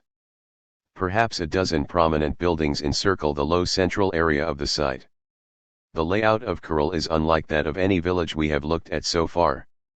Each of its public buildings seems to have been accompanied by a nearby multi-room residential complex. These buildings have different styles and orientations and do not give the impression of components integrated into a master plan. Instead, the impression is one of multiple social units, each of which built its own ritual complex. Some of the major buildings were temples atop pyramidal mounds. Others were linear complexes whose varied elements suggest the stages in a ritual procession. Some of the most impressive buildings were built around natural rock outcrops. This labor-saving use of bedrock was most evident in the case of the so-called quarry pyramid, where the stairs and terraces of the building were clearly quarried from a natural hill that formed the core of the building. Where no such outcrop was available, Caral's architects relied on a technique that Peruvian archaeologists call shikra. Shikra refers to coarse net bags filled with stones. These bags could be stacked one upon another to form a wall or terrace, much the way we use sandbags to build levees along flooding rivers. Figure 30. The so-called amphitheater building at Caral, Peru, appears to have been designed to direct processions of worshippers along a linear, 500-foot route from one ritual venue to the next, eventually reaching the highest and most restricted inner sanctum. The so-called amphitheater building, built on the south edge of the site, combined rough stone masonry and shikra fill. This building's layout seems designed to regulate the movement of a procession, figure 30. The linear complex extends more than 500 feet. Worshippers would have entered through a corridor flanked by rows of storage rooms. Then, using a series of narrow stone stairways, they would step down into a sunken circular court more than 90 feet in diameter. Ascending the stairs to the opposite side of this amphitheater-like court, they then would have passed through a narrow doorway into a rectangular entry room. From this point on, the procession would have continued to rise in elevation as it passed through 3 or 4 more narrow doorways and stairways. Finally, it would have reached the inner sanctum of the complex, a room elevated by a platform more than 260 feet wide.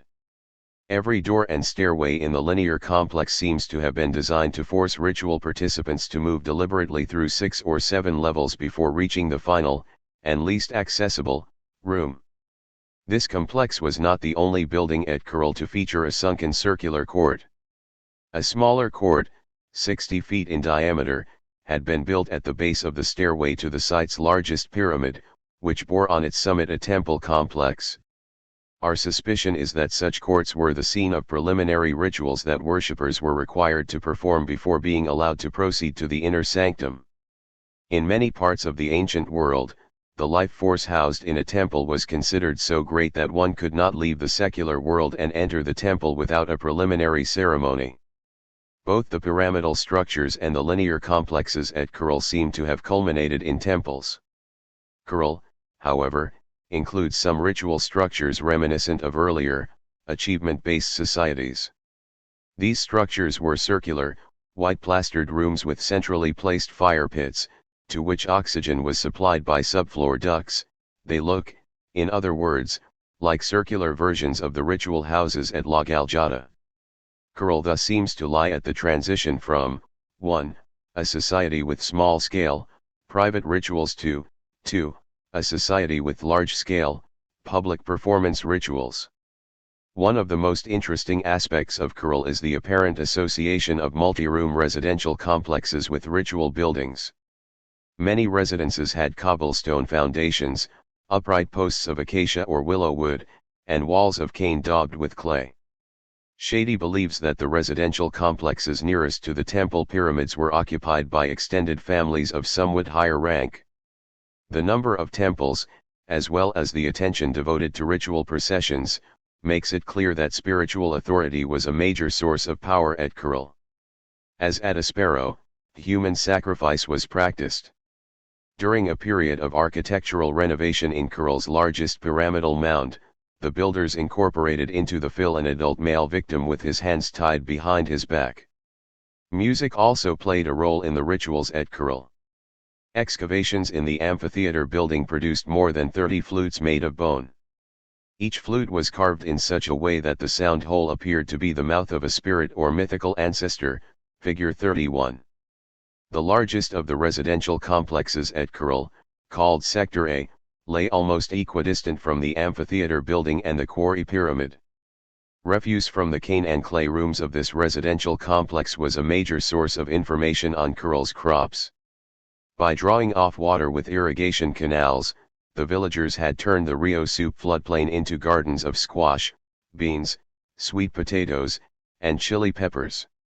Their orchards featured avocados, guavas, and a series of fruit trees for which we have only indigenous Peruvian names.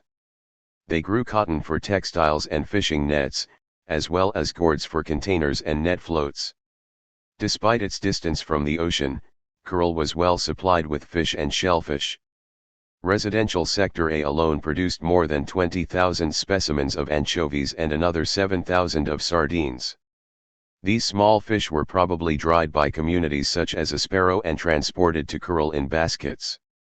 Occasional larger fish drums of several species, catfish, bonito, and even the tolo, or smooth hound shark also showed up in Kuril's refuse. From roughly 4,300 years ago onward, Kuril was in contact with regions producing corn. As with so many early Andean villages we have examined, however, corn was too rare at Kuril to have been a staple. Our suspicion is that Kuril obtained enough from its highland trading partners to make chicha, or corn beer, for ceremonial use. There are hints that those same highland partners supplied Kuril with charqui, or dried portions of llama meat. Charqui, from which we get the English word jerky, frequently included bone segments that made the rehumidified meat juicier, and such segments are recognizable in Kuril's refuse. Figure 31. These bone flutes from Kuril, roughly 6.5 inches in length, were carved in such a way that the sound emerged from the mouth of a spirit or mythical ancestor. Evaluating inequality at Kuril.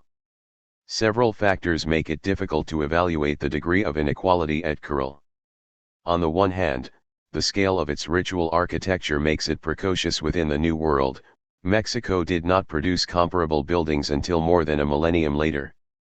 On the other hand, Kuril was not even the largest village in its own valley, and there is no evidence that it stood at the apex of a hierarchy of satellite communities. Kuril moved large stones around, but so did egalitarian societies such as the Angami and Lithanaga. So few burials have been reported from Kuril that we are not sure whether elite children received sumptuary goods. To us, one of the most significant lines of evidence at Kuril is the apparent association of each major temple complex with a multifamily residential compound. What this suggests is that Kuril society consisted of relatively large descent groups of some kind, each of which designed, built, and maintained its own temple. Social units with access to rocky outcrops turned the latter into pyramids. Those without access to outcrops used chikra to construct processional complexes. Both groups of builders placed sunken courts at the interface between the secular and sacred worlds. The rise of chiefly warfare on the Peruvian coast. In his analysis of Polynesian societies, Irving Goldman concluded that the most powerful rank societies arise when military force is combined with religious authority. Such a combination seems to have emerged on the Peruvian coast in the centuries following the occupation of Curil. Headhunting already had a long history on the Peruvian coast. Consider the evidence from Asia, a late archaic site some 65 miles south of Lima. The villagers of Asia lived in multi-room compounds built of stones and clay, irrigating many of the same crops grown at Curil. While excavating an area of burials at Asia, archaeologists came across something unexpected: 4 severed human heads, all carefully wrapped in a bundle. One of the skulls had incisions left by the removal of the facial skin. Even the trophy heads from Asia, however, do not fully prepare us for the escalation of raiding depicted at Cerro Siquin. That ancient chiefly center lay in the Casma Valley, perhaps 180 miles north of Lima. Some 3,500 years ago, villages in the Casma Valley were irrigating squash, beans, cotton, and root crops and producing simple pottery. Cerro Siquin covered more than 12 acres, not far from the confluence of the Siquin and Moxic rivers. Figure 32. The temple at Cerro Siquin, Peru, was surrounded by a wall made of carved stones depicting a massacre. In the top row we see a severed torso, loose intestines, and severed limbs. In the lower row we see blood pouring from plucked out eyes, a collection of eyeballs, and a stack of trophy heads. The leaders of Cerro Siquin created a multi-room temple with an entry court and an inner sanctum. The temple sat on a 3-tiered stone masonry platform more than 170 feet on a side. Access to the temple was controlled by a single doorway in a massive wall, constructed of upright stones quarried from the hill behind it. Because of their irregular shapes, the upright stones had gaps between them, and those gaps had been filled with smaller stones stacked one above another. Both the larger and smaller stones were carved with details of a massacre, figure 32. Some of the large upright stones at Cerro Siquin depict warriors holding clubs. Others show enemies cut in half, sometimes with their intestines dangling. Severed arms and legs are featured on some stones, vertebral columns decorate others. Trophy heads were a particularly favored theme. Heads stacked many layers high appear on the taller stones, individual heads are portrayed on smaller ones. Some heads have blood streaming from below their eyelids, indicating that the eyes had been gouged out. Not surprisingly, one carved stone depicts a collection of eyeballs.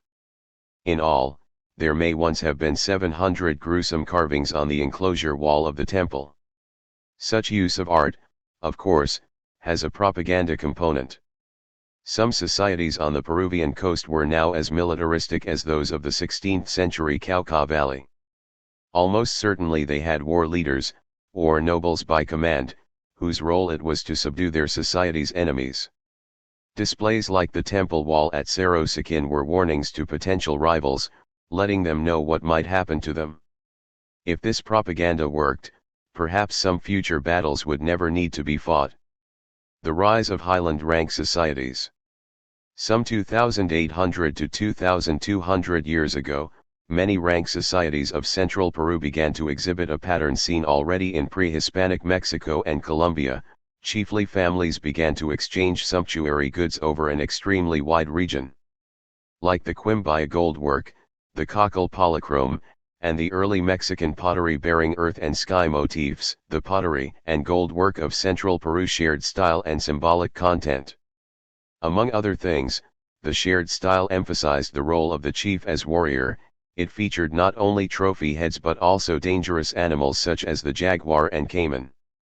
These were all creatures of the Amazon lowlands, but the Andes were now so crisscrossed by trade routes that even the irrigators of the coastal desert were familiar with them.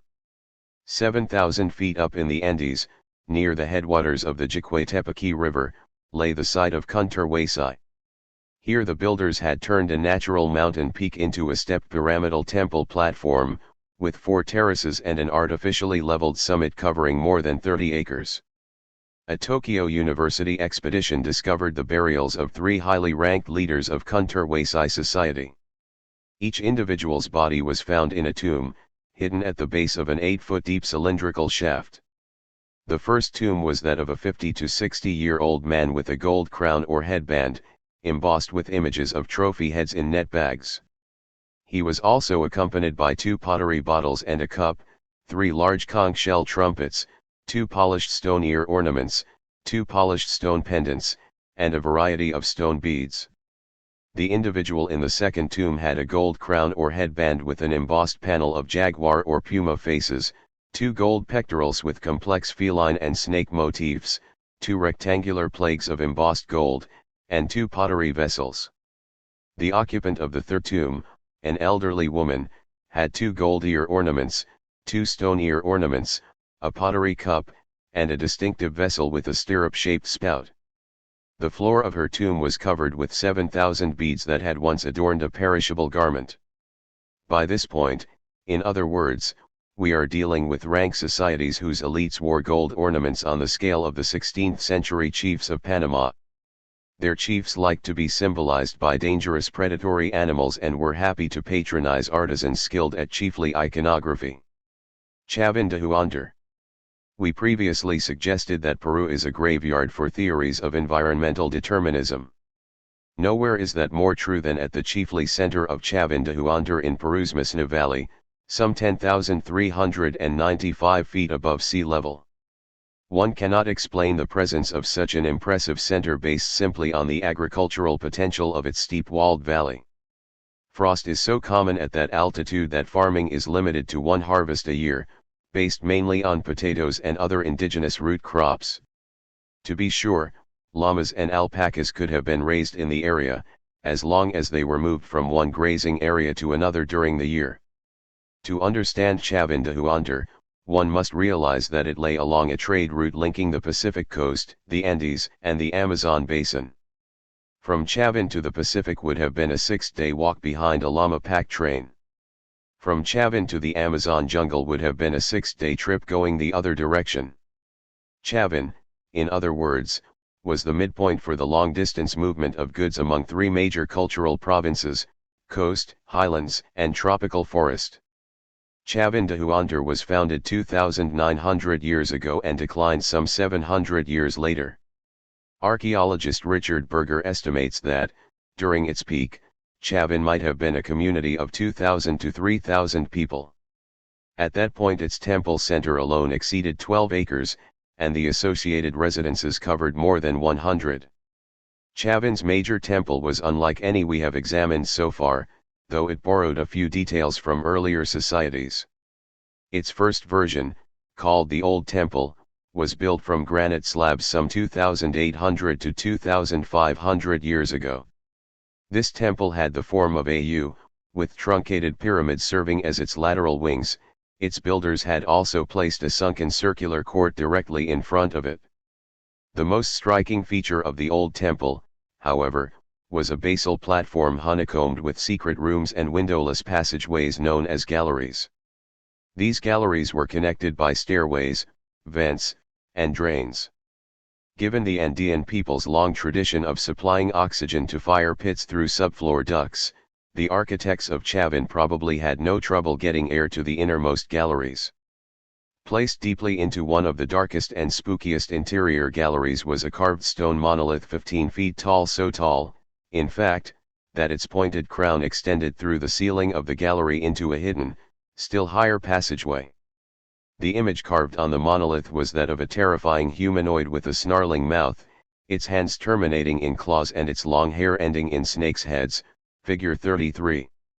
Of the many interpretations of this remarkable monolith, we are most persuaded by the one proposed by archaeologist Craig Morris.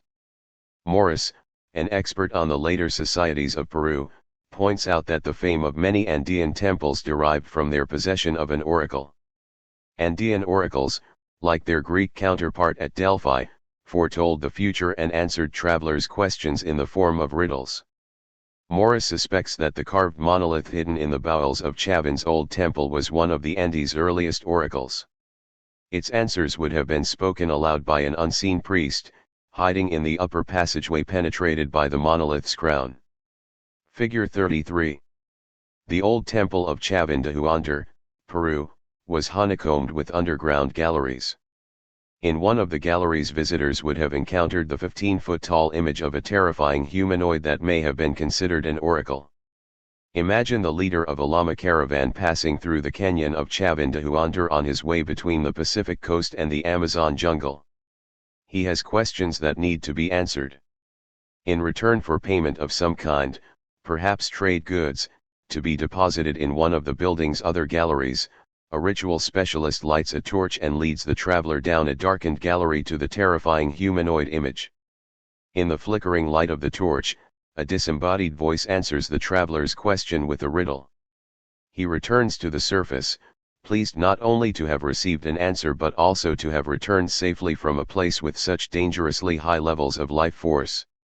Between 2,500 and 2,300 years ago, the elite of Chavindahuantar created a new temple, one that swallowed up and incorporated the old temple.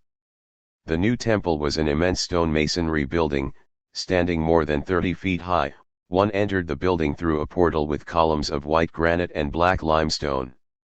The original oracle had by now lost its importance, but the new temple featured two stelae, or freestanding stone monuments.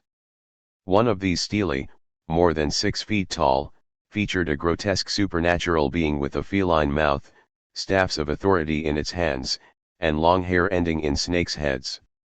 The other stela, more than 8 feet tall, displayed a pair of caimans flanked by spiny oyster and conch shells, gourds, chili peppers, and manioc plants.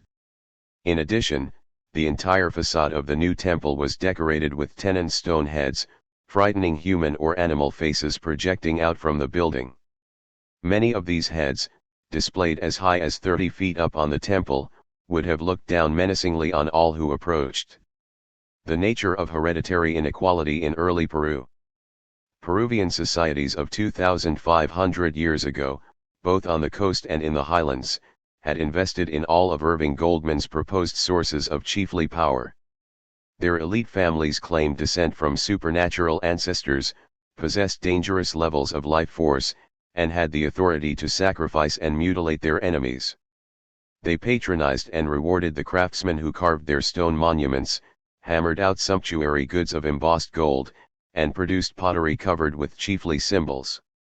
Included among the symbols were stylized references to jaguars or pumas, birds of prey, snakes, caimans, and crocodiles, all animals associated with ferocity and predation. The religion of this period, centered on the temple, included well-regulated processions, human sacrifice, and the likely use of oracles. Peru had reached the point where a handful of changes in social logic could have led to the creation of a kingdom. We will describe just such a transformation in a later chapter. 13. Aristocracy without chiefs. We have learned a great deal from societies speaking Tibeto-Burman languages, but there is more to be learned. In this chapter we return to Assam to look at 3 more societies, the Dafla, the Miri, and the Apiatani. In the 1960s there were roughly 40,000 Dafla in the hills of Assam, all tracing descent from a legendary ancestor. The Dafla grew dry rice and millet by slash-and-burn farming and raised pigs, goats, oxen, and Mithan cattle. Like the Etero of New Guinea, the Dafla lived in longhouses that accommodated up to 12 families. Also like the Etero, they displayed little in the way of cohesive leadership. They had no hereditary leaders, and their existing headmen and elders could not prevent one longhouse from feuding with another. Some degree of inequality had been introduced into Dafla society by the fact that captives taken in raids were kept as slaves. Such slaves, however, were not prevented from working hard and accumulating sufficient resources to purchase their freedom. The Miri claimed descent from the same ancestor as the Dafla. Both groups referred to themselves by the ethnic term Nisu and shared a wide range of behaviors. The Apiatani were related to the Dafla and Miri but had created a strikingly different society by altering traditional social logic. The changes they introduced were supported by a type of agriculture that surpassed that of their Dafla and Miri neighbors. The valley of the Kale River lies 5,000 feet above sea level in the foothills of the Himalayas. In 1944, according to anthropologist Christoph von Furre-Heimendorf, there were only 7 Apiatani villages in a valley just 2 miles wide and 6.5 miles long. Expansion was limited by mountains that rose 3,000 feet above the swampy valley floor. In 1961, during a second visit by Fur Heimendorf, the population had grown to 10,745 persons, who lived in a total of 2,520 households. The largest Apiatani villages had 500 to 700 houses, the smallest had less than 200. Each village was divided into wards, occupied by one or more halu, or clans, whose members reckoned descent in the father's line and were required to seek brides from other clans. Each ward maintained a ceremonial building called a nago, in which rituals were carried out and trophies, including the severed hands of enemies, were curated. The village also maintained a more secular public structure called a lapang. This was a large, open sitting platform like those of the Angamai Naga. Inequality in Apiatani society was reflected in two types of clans, Mite and Mura. The Mite were hereditary aristocrats, while the Mura were former slaves. Some Mura had won their freedom when the British colonial government abolished slavery. Others, like debt slaves in Naga societies, had won their freedom through hard work and loan repayment. However, even when adopted into aristocratic clans as poor relations, the Mura were seen as lowly in rank. Despite the existence of hereditary aristocrats, the Apiatani did not have chiefs like the great Angs of the Konyak Naga. Their village affairs were managed by a council of aristocrats, all Mite citizens, men of character and ability drawn from wealthy lineages. This council, called a Buliang, included elders, middle-aged men, and a few young men who were regarded as future leaders. In return for their community service, the men of the Buliang received gifts of rice, beer and meat. These gifts were presented at major feasts, which rotated among village wards so that the costs would be shared by all. Despite the division of Apiatani society into aristocrats and former slaves, relations between the two groups were surprisingly accommodating. In fact, many Mura clans shared a ceremonial building with an aristocratic clan, on whom they depended for proper instruction in ritual protocol. In the village of Haja, the aristocratic Nada clan shared its sitting platform with two Mura clans, the Dusu and Dora. Fur Heimendorf often observed aristocrats and former slaves eating together, with minimal regard for rank. Nevertheless, the Mura could neither expect to rise to Mite levels nor intermarry with Mite. It is possible that, given time, some clans of former slaves might have taken on the status of a caste. For example, as in the case of many Indian castes, certain craft specialties were associated only with Mura. Pottery making was monopolized by 4 former slave clans of the village of Michi Baman. Iron working had become so associated with the Mura that even aristocrats who engaged in it found their social status lowered. Most extreme was the case of the Mura women who castrated pigs for each village. This occupational specialty was considered so abhorrent that its practitioners were banned from participation in feasts and religious rituals and could not even enter the house of another family. The way these women were shunned reminds us of the untouchable caste of India, to whom the most unpleasant tasks were relegated. The difference, Fur Heimendorf tells us, is that in the cosmology of the Apiatani, concepts of purity and ritual pollution did not play the powerful role that they did in Indian society. At the upper levels of Apiatani society there were subtle differences, like those among the 4 chiefs of the Takopia. In theory, all Mite clans were equal. In practice, however, some were first among equals. The differences were attributed to senior versus junior descent. In Hang, a village of 514 households, 2 Mite clans were considered senior to all others. These were the Tinio and Tabling clans, which made up roughly 2% of the village.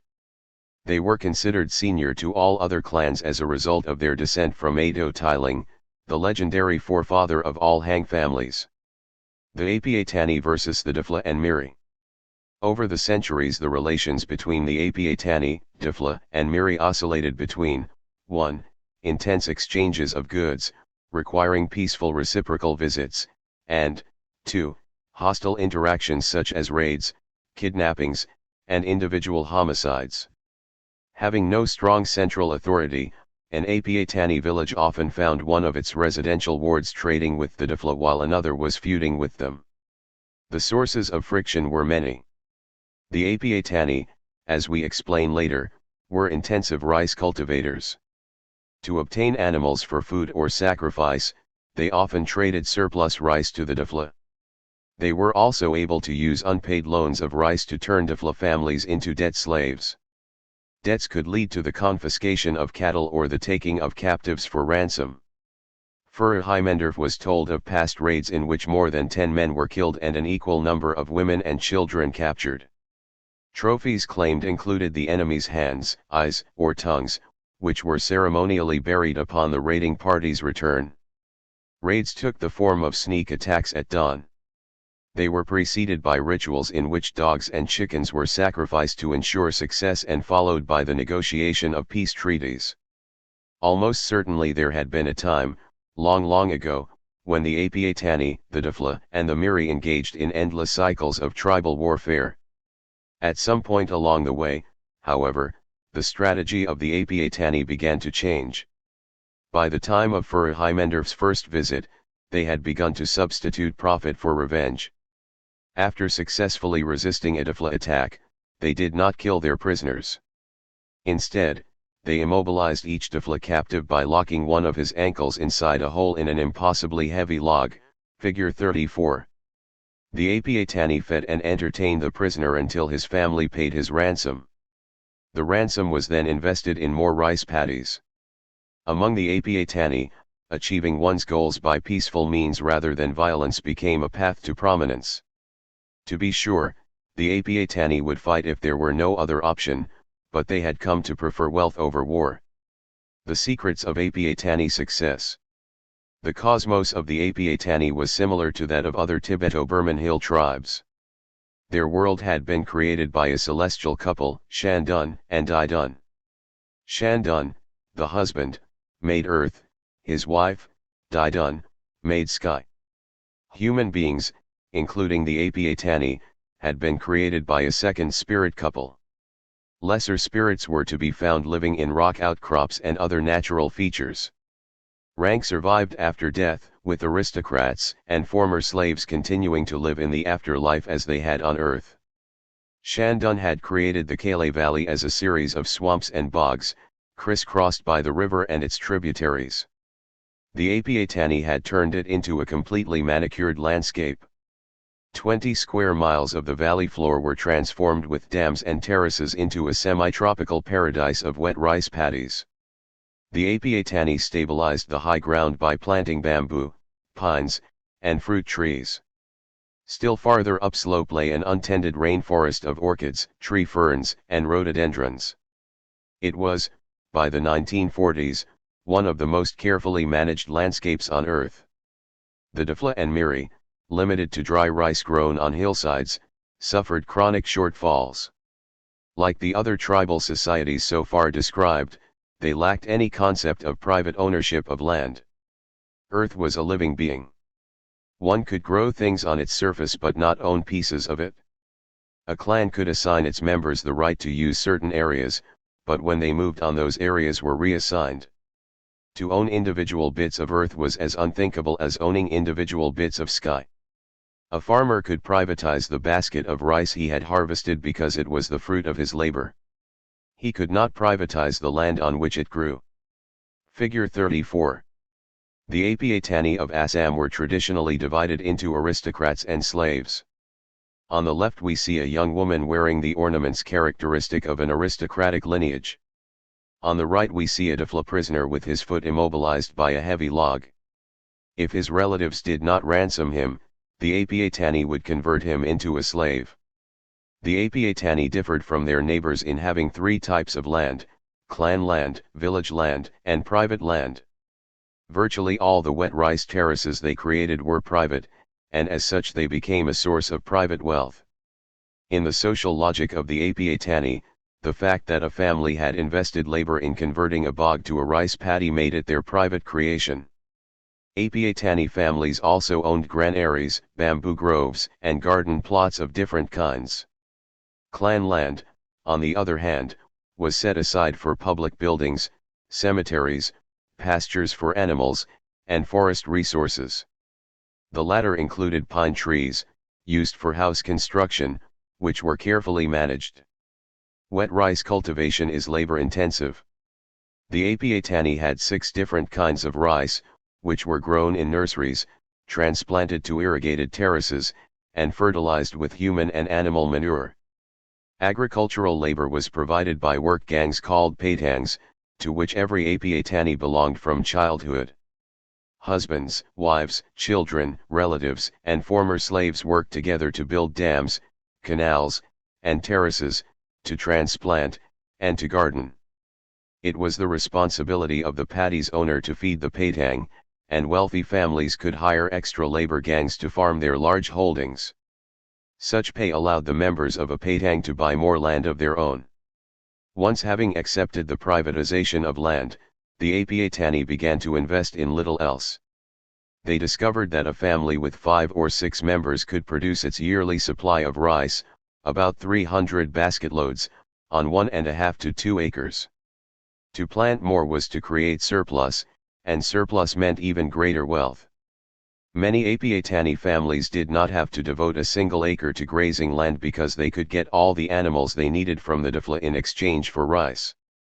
The Apiatani sacrificed cattle, pigs, and dogs, paid for brides with Mithan cattle, and hosted feasts of merit with animals purchased from rice-poor neighbors. Even after cotton was introduced to the region, most Apiatani weavers did not make room for it among their rice paddies.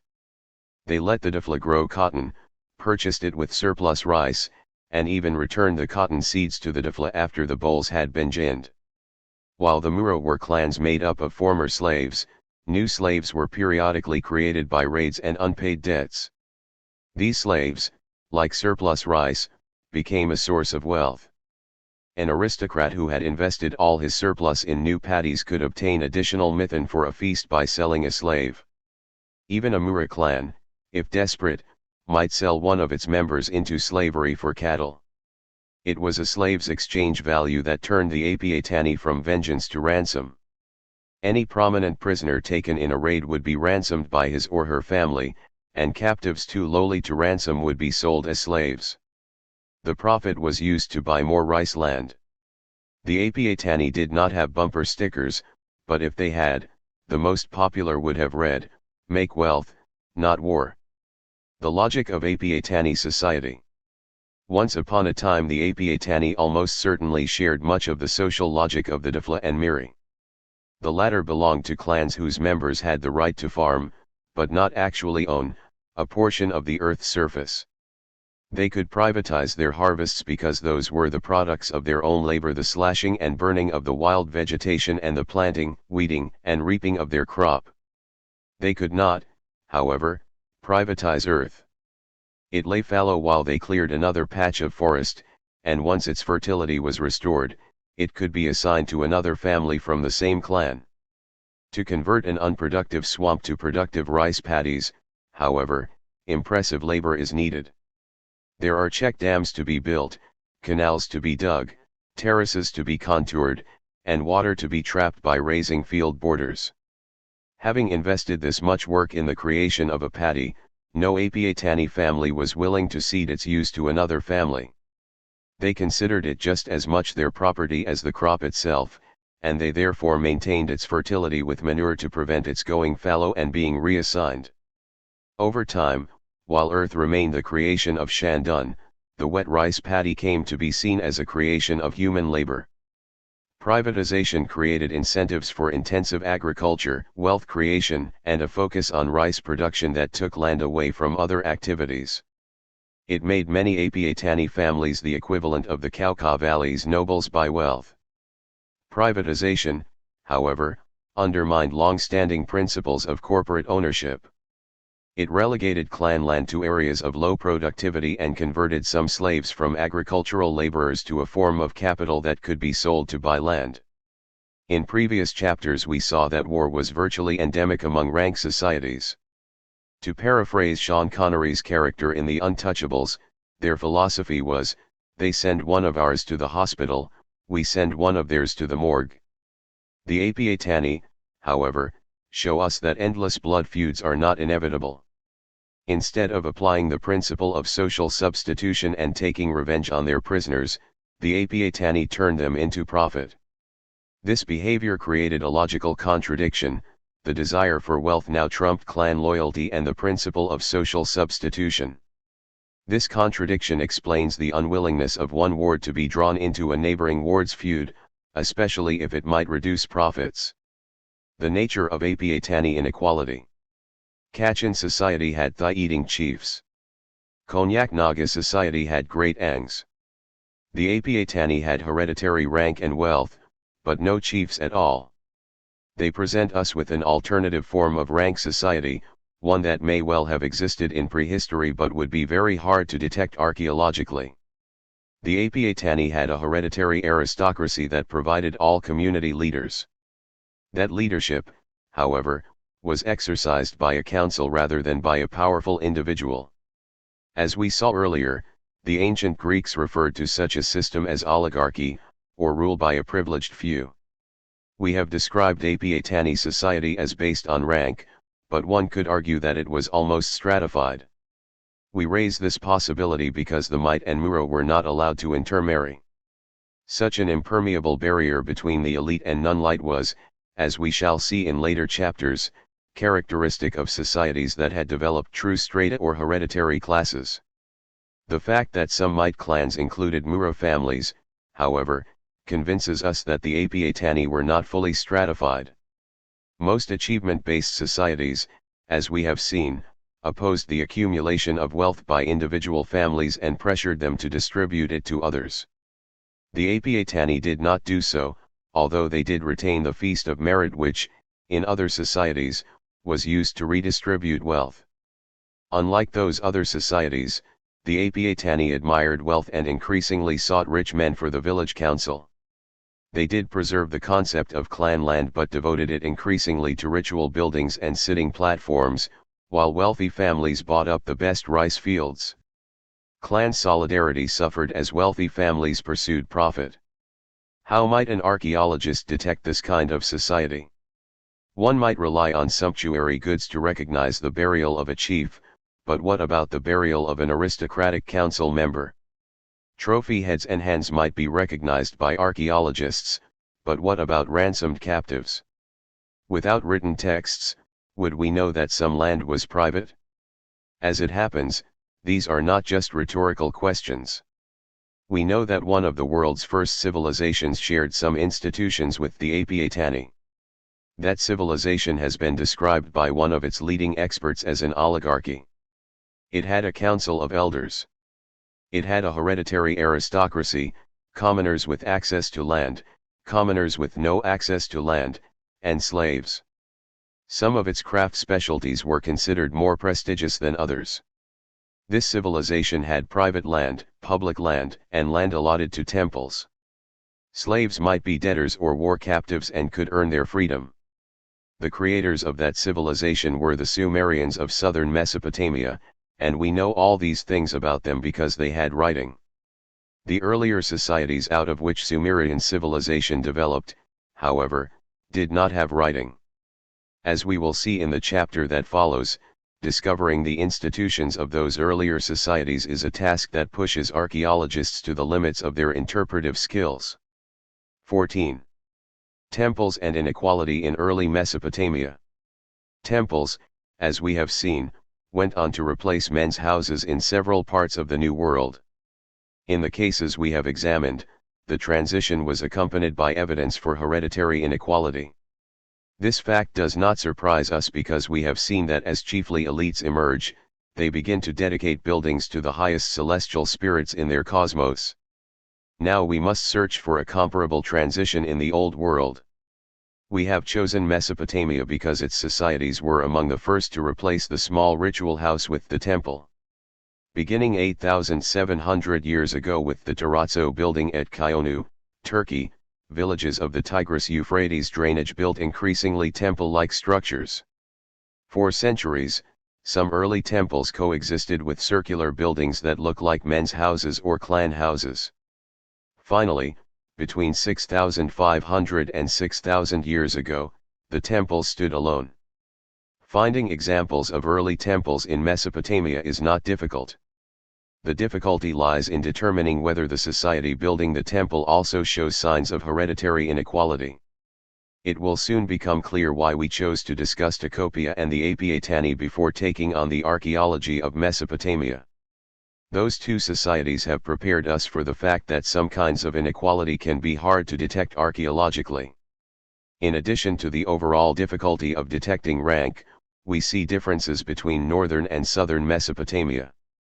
A number of ancient villages in northern Mesopotamia provide us with clues to social inequality, such as elite children buried with sumptuary goods, long-distance exchanges of polychrome pottery among elite families, the clustering of satellite hamlets around chiefly villages, and the burning of elite residences in raids. For southern Mesopotamia, the evidence for rank is more subtle. Northern Mesopotamia. The key to northern Mesopotamian agriculture is the Syrian saddle, a gap in the Lebanon-Judean mountains that allows winter storms from the Mediterranean to travel east as far as Iraq. As these moisture-laden winds reach the Zagros Mountains, they rise, cool, and rain. It was this rain that provided one of the key differences between northern and southern Mesopotamia. Most areas with rainfall exceeding 12 inches a year can grow cereals without irrigation. Most areas receiving less than 12 inches are required to irrigate. All of Mesopotamia raised wheat, barley, sheep, and goats, but the emphasis was different. Prehistoric villages in the Rainier North made greater use of wheat and goats.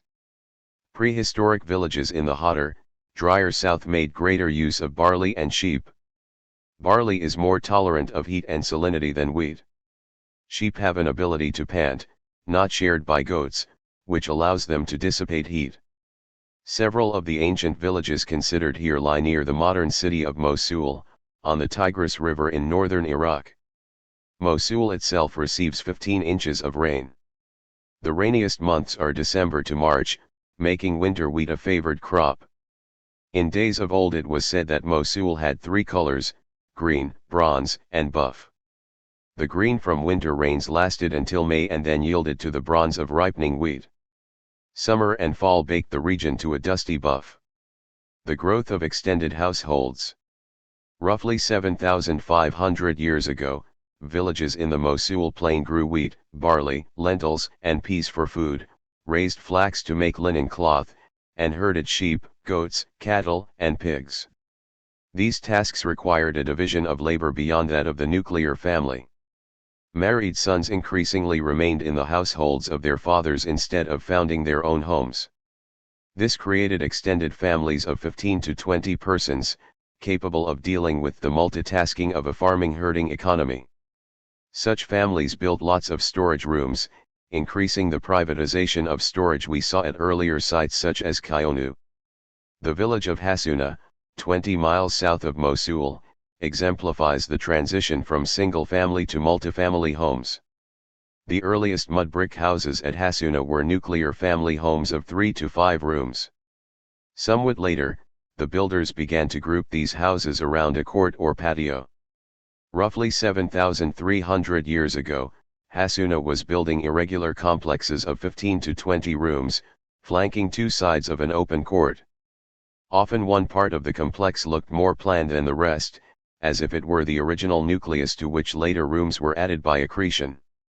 Finally, some 7,000 years ago, there were residential compounds of 15 to 20 rooms whose layout was designed from the outset to accommodate an extended family, figure 35. These later residences were composed of three relatively standardized units: courtyards or patios averaging 156 square feet, working or sleeping rooms averaging 108 square feet, and storage rooms averaging 21 square feet. Houses often had several kitchens. These multiple kitchens provide evidence that more than one married couple occupied the house, with each wife maintaining her own hearth. Figure 35. Some 7,200 years ago the village of Tel Hassuna in northern Mesopotamia was building houses for extended families of 12 to 20 people. These families had multiple kitchens and privatized storage bins, holding thousands of pounds of cereal grains. The house on the left is from the village of Level 4, The house on the right is from level V. Families this large were able to advance socially by building up capital in the form of wheat, barley, sheep, and goats. The patios in their houses averaged 156 square feet, while the working or sleeping rooms averaged 100 square feet.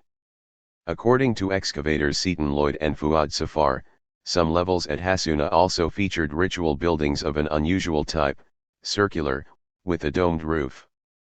Near Eastern archaeologists refer to these buildings with a borrowed Greek term, tholos, plural, tholoi, despite the fact that they had no connection to the ancient Greek burial chamber of the same name.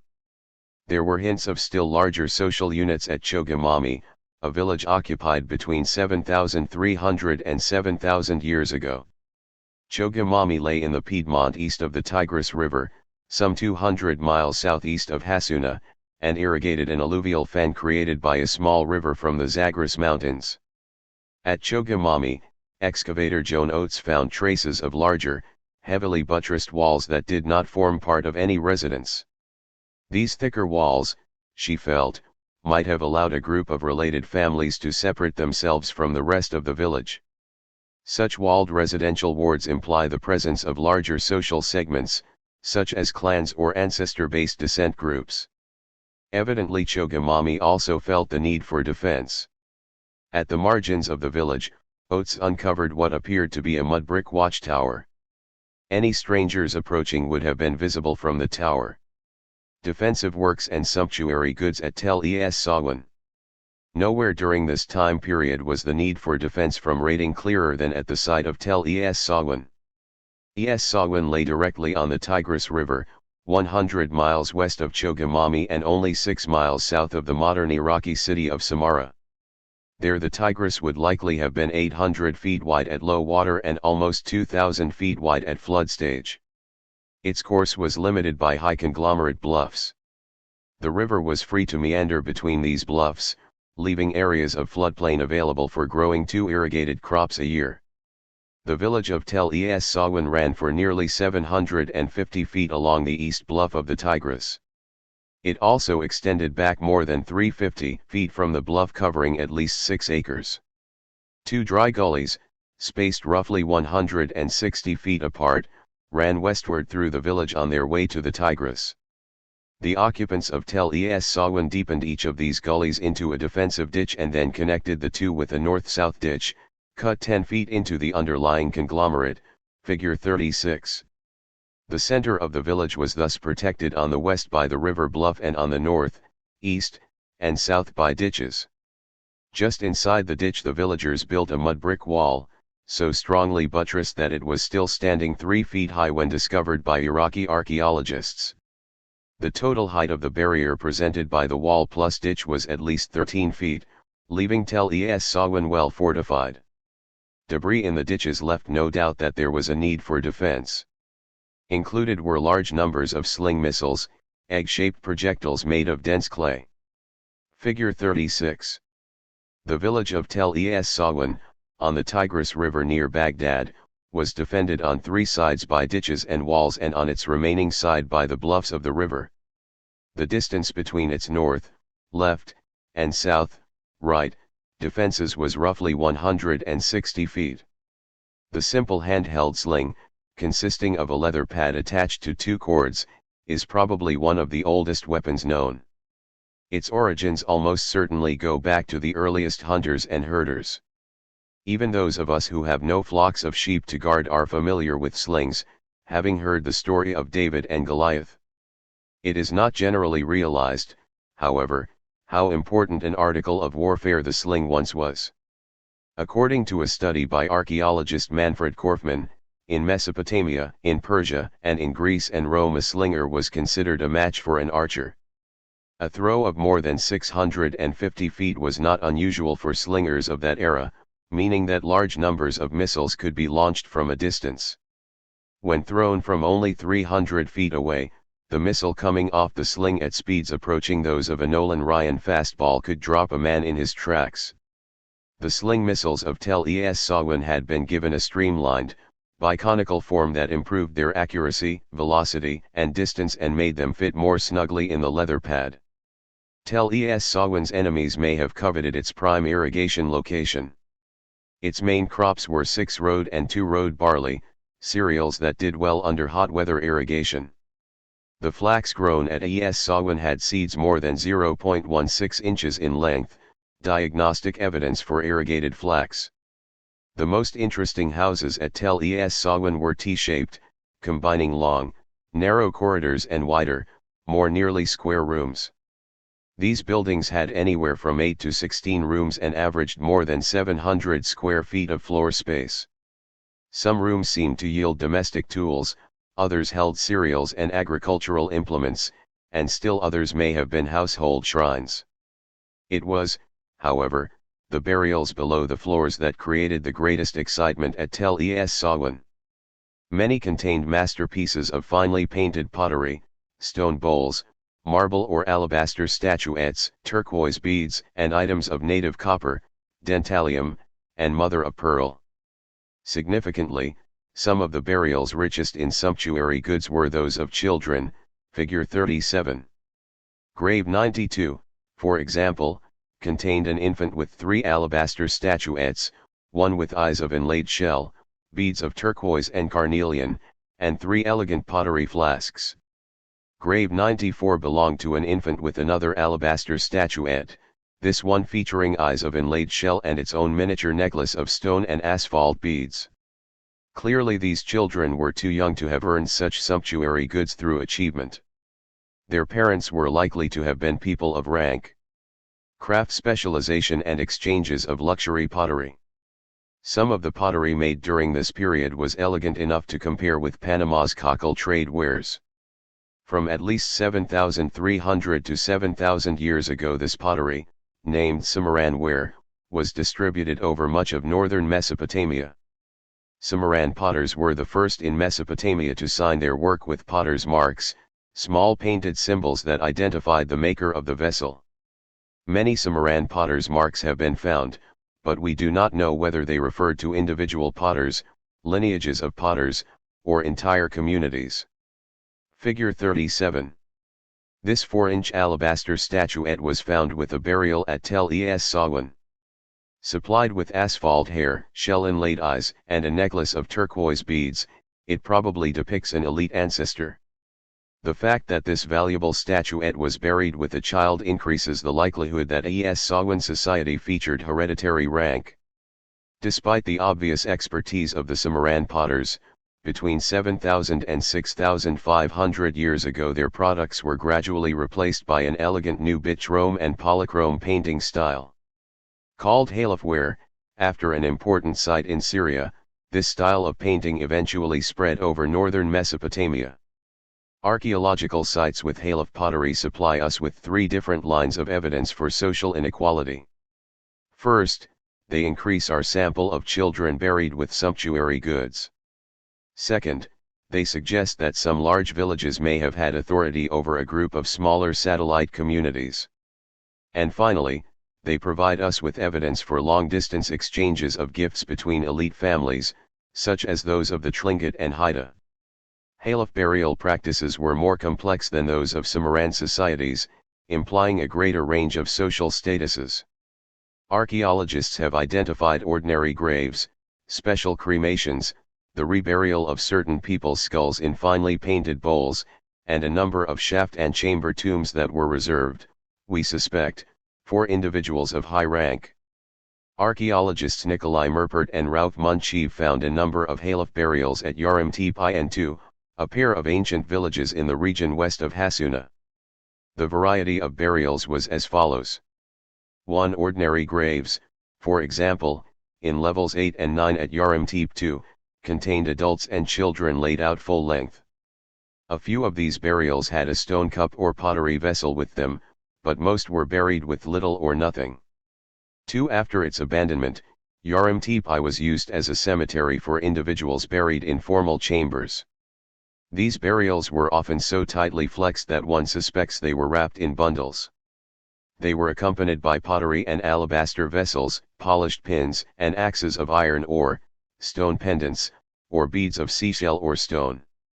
While most of the burials were those of adults, Burial 56 was a 4-year-old child buried with a stone mace head, an object which, if found with an adult, would have been considered a status symbol. Burial 60 was an adult accompanied by the skull of a very large bull, vessels of pottery and alabaster, an iron ore pin, and about 200 astragali, or tarsal bones, from gazelles. The astragali may have been some kind of kit for divination or casting lots, a prehistoric forerunner of modern dice. 3 levels 7 through 9 of Urim-Teep-2 produced the bulk of the special cremation burials. Perhaps the most revealing was a series of cremated children with sumptuary goods. Burial 40 consisted of the charred remains of a youth 10 to 13 years of age, found in an oval crematorium. After cremation his remains had been placed in a painted halaf vessel, along with a necklace of 20 polished obsidian beads. Also in the pit were smashed and burned pots, stone vessels, more beads from possible necklaces, and a seal drilled for suspension. The significance of the drilled seal will become clear during our discussion of the site of Arpachia. Burial 43 consisted of the remains of a cremated 10-year-old child, placed inside a painted halaf vessel and buried under the floor of a tholos. The crematorium itself, found nearby, included an alabaster goblet with a pedestal base, an alabaster bowl, and 3 ceramic vessels, figure 38. Once again, it seems unlikely that either of these children had achieved enough in his lifetime to deserve such labor-intensive offerings. Each alabaster vessel had to be cut and polished from a block of stone as hard as marble. The craftsmanship involved makes it likely that burials 40 and 43 were the children of highly ranked families. Finally, in level 9 of Urim-Teep-2, there were several burials of isolated human crania. One of these, burial 56, consisted of 3 crania, 2 from adults and 1 from a youth. We do not know why certain people's skulls were treated this way, but the behavior is consistent with the Near East's long history of curating skulls.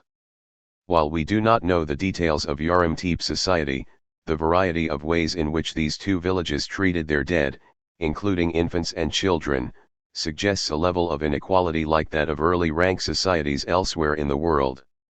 In addition, the figurines of Urim-Teep-2 reveal that some women were tattooed with the same motif seen on halaf pottery. In many rank societies this would be a sign of prestige. There is circumstantial evidence that the authority of prominent halaf leaders extended beyond their home villages. In the region east and west of the modern city of Mosul, archaeologist Ismail Hijra found numerous cases in which a large, 20-acre, halaf village was surrounded by smaller, 2 to 7-acre, communities that may have been subordinate to it. Figure 38. Sumptuary goods from the cremation burials of elite children at Urim-Teep-2, Iraq. The necklace of polished obsidian beads was found with a cremated child 10 to 13 years old. The alabaster goblet and bowl were found with a cremated child roughly 10 years old. Such special treatment of children suggests inherited rank. Archaeologist Patty Jo Watson suspects that this center versus hinterland pattern may have characterized much of the region using halaf pottery. At a minimum that region extended for more than 400 miles, from the Euphrates River on the west, past its Balik and Khabur tributaries in Syria, past the Tigris River in Iraq, and east into the Zagros Mountains. This vast region consisted of farming areas with good alluvial soil, alternating with areas suitable only for grazing sheep and goats. Long-distance elite exchange. In an effort to learn how all these widespread halaf societies might have interacted with each other, Watson collaborated with archaeologist Stephen LeBlanc. Their study took advantage of the extraordinary repertoire of motifs on halaf pottery, painted in up to 3 colors. Watson and LeBlanc suspected that the more closely any 2 halaf villages interacted, the more motifs their pottery was likely to share. LeBlanc selected 7 halaf villages from Syria, Turkey, and Iraq, sites where archaeological excavations had produced thousands of pottery fragments bearing painted motifs. For each pair of villages LeBlanc quantified the degree of sharing of motifs, using a statistical measure of similarity. He then compared this degree of similarity to the distance between each pair of villages. LeBlanc would not have been surprised to find that the closer any two villages lay to each other, the more motifs they shared. That is not, however, what his results showed. The strongest similarities were found between the largest Halef villages in Leblanc's sample, those that were most likely to have been the social and political centers of their regions. For example, the very strongest similarities were, 1. Between Tel Turlu on the Euphrates and Tel Halef on the Khabar River, and 2. Between Tel Halef on the Khabar and the site of Arpachia, just east of the Tigris. The distances between each of these pairs of large villages were on the order of 120 to 170 miles. In contrast, the similarities between Arpachia and the smaller village of Benahilk, only 75 miles away, were much weaker. In other words, exchanges among the largest Halef villages were stronger than expected, especially given the intervening distances. This situation was similar to that described for chiefly centers in Panama, where young men of high rank established long-distance trading partnerships with Colombian elites before they became chiefs.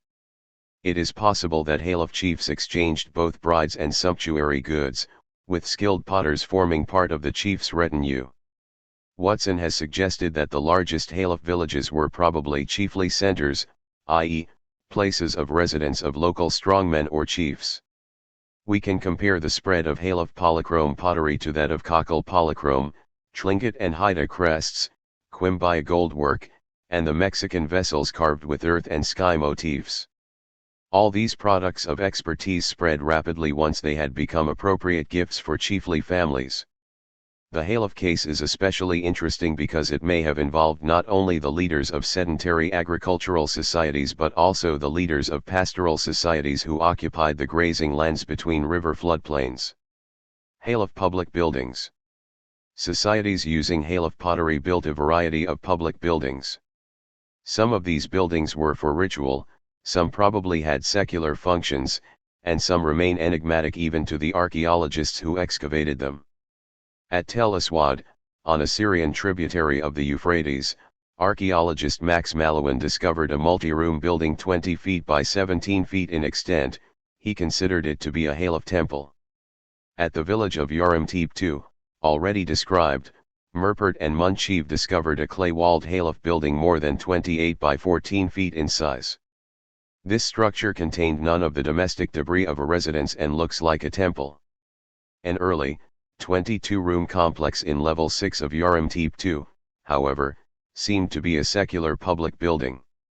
This building was laid out in the form of a cross. At its center stood a tholos more than 8 feet in diameter, divided into 4 compartments. The walls of the tholos appear originally to have been lined with alabaster slabs. Murpert and Munchiv suspect that this building may have been a large public storehouse, placed in the very center of the village.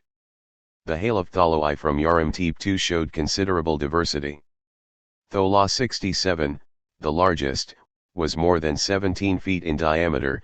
Murpert and Munchiv considered it a ritual building because it had an offering buried beneath its floor. Some of the smaller tholoi, however, seem to have been used for the storage of household items. Too much use of the term tholos, therefore, obscures the fact that not all of these circular structures were built for the same purpose. Arpachia, a possible Halef chiefly center. One of the Halef sites chosen for Leblanc's study was Arpachia, a multilayered tell, or archaeological mound, not far from Mosul.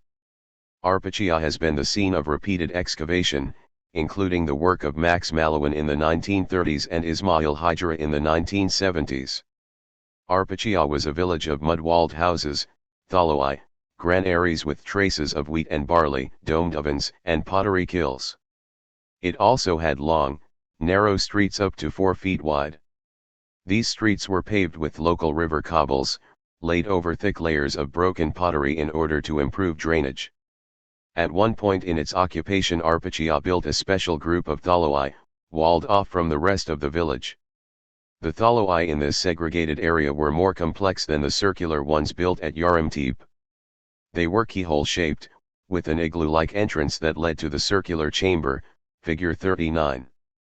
Hijra believed that the entire enclosure, built 7,000 years ago, had been dedicated to ritual.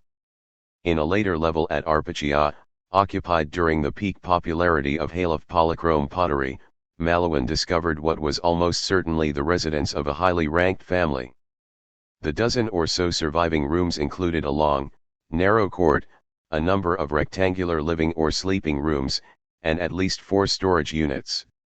This house contained an exquisite collection of bichrome and polychrome pottery, stone vessels, black steatite amulets, figurines, beads of limestone, quartz and marine shell, pigment grinding palettes, painters mixing and pouring bowls, and a number of stone seals perforated as pendants. One room of the house was filled with blades and flakes from the chipping of imported Turkish obsidian. We cannot reconstruct the full extent of this residence because it had, in Malawan's words, been sacked and burned by an invader. This elite family, possessing more than their share of polychrome pottery, alabaster vessels, and Turkish volcanic glass, had evidently been the target of a successful raid. One of the most interesting discoveries at Arpacia was that its leaders were closely monitoring exchanges of goods. Their way of doing this was to seal shipments with blobs of clay. While the clay was still wet, someone serving in an official capacity pressed a carved stone seal into it, leaving a distinctive impression. The impressed blob was not supposed to be broken until the shipment had arrived at its destination, Figure 40. Figure 39. In the villages of the Halaf period, not all of the circular or keyhole-shaped buildings called tholoi by archaeologists had the same function. Some, like the tholos from level TT 7 to 8 at Arpacia, appeared to have ritual functions. Others, like tholos 137 from Yaramtip 3, had been filled with domestic refuse after abandonment, making it impossible to determine their original function. The tholos from Arpacia was about 60 feet long. In the future, the sealing of shipments in Mesopotamia would become a complex procedure. In Halaf times it was still relatively simple. The most common seal impressions found at Arpacia had been made on oval clay lumps, formed by hand around a knot made in a cord. This knot could not be untied until the clay lump had been broken. Each lump bore one or more impressions made with a seal. Many of the seals found at Arpacia bore a loop or had been perforated so that they could be worn around the neck of the person authorized to make the impression. Now the significance of the seal pendant found with burial 40 at Yaramtip 2 becomes clear. That cremated youth was too young to have been a village official. The fact that a seal was included with burial 40 might mean that some youths were being groomed to inherit their fathers' positions within Halaf society. Figure 40. At Arpacia in northern Iraq, certain shipments of trade goods were closed with blobs of clay. The clay was then stamped with the distinctive seal of the person overseeing the shipment. Many of the seals bore loops, allowing them to be hung on a cord around the owner's neck. Above we see 3 stone seals. Below we see a blob of gray clay bearing 3 seal impressions, presumably removed from an incoming shipment. Most seals of this period were no larger than a postage stamp. The superimposed villages of Tepe Gora. One northern Mesopotamian community celebrated for its temples was Tepe Gora. It lay to the north of Arpacia, on a rolling plain that would become one of the breadbaskets of the later Assyrian Empire. The village of Tepe Gora was founded nearly 7,000 years ago, during the heyday of Halaf pottery. It was then occupied and reoccupied for so many centuries and through so many superimposed layers of mud brick houses that the accumulated remains created a mound rising 70 feet above the surrounding plain. For 8 years E. A. Spieser and Charles Back dug down through more than 20 building levels, not halting until their excavation was 15 feet below the plain. They exposed a remarkable 100% of each village in the upper levels, I, X, and up to a third of each village in the lower levels, 11, XX. For the purposes of this chapter, only the 11 deepest, and therefore earliest, levels at Gora are relevant. Those levels were published by Arthur Tobler, restudied by N. Perkins, and published in more detail by Mitchell Rothman, always with new insights. Tepe Gora, in other words, is an archaeological gift that keeps on giving.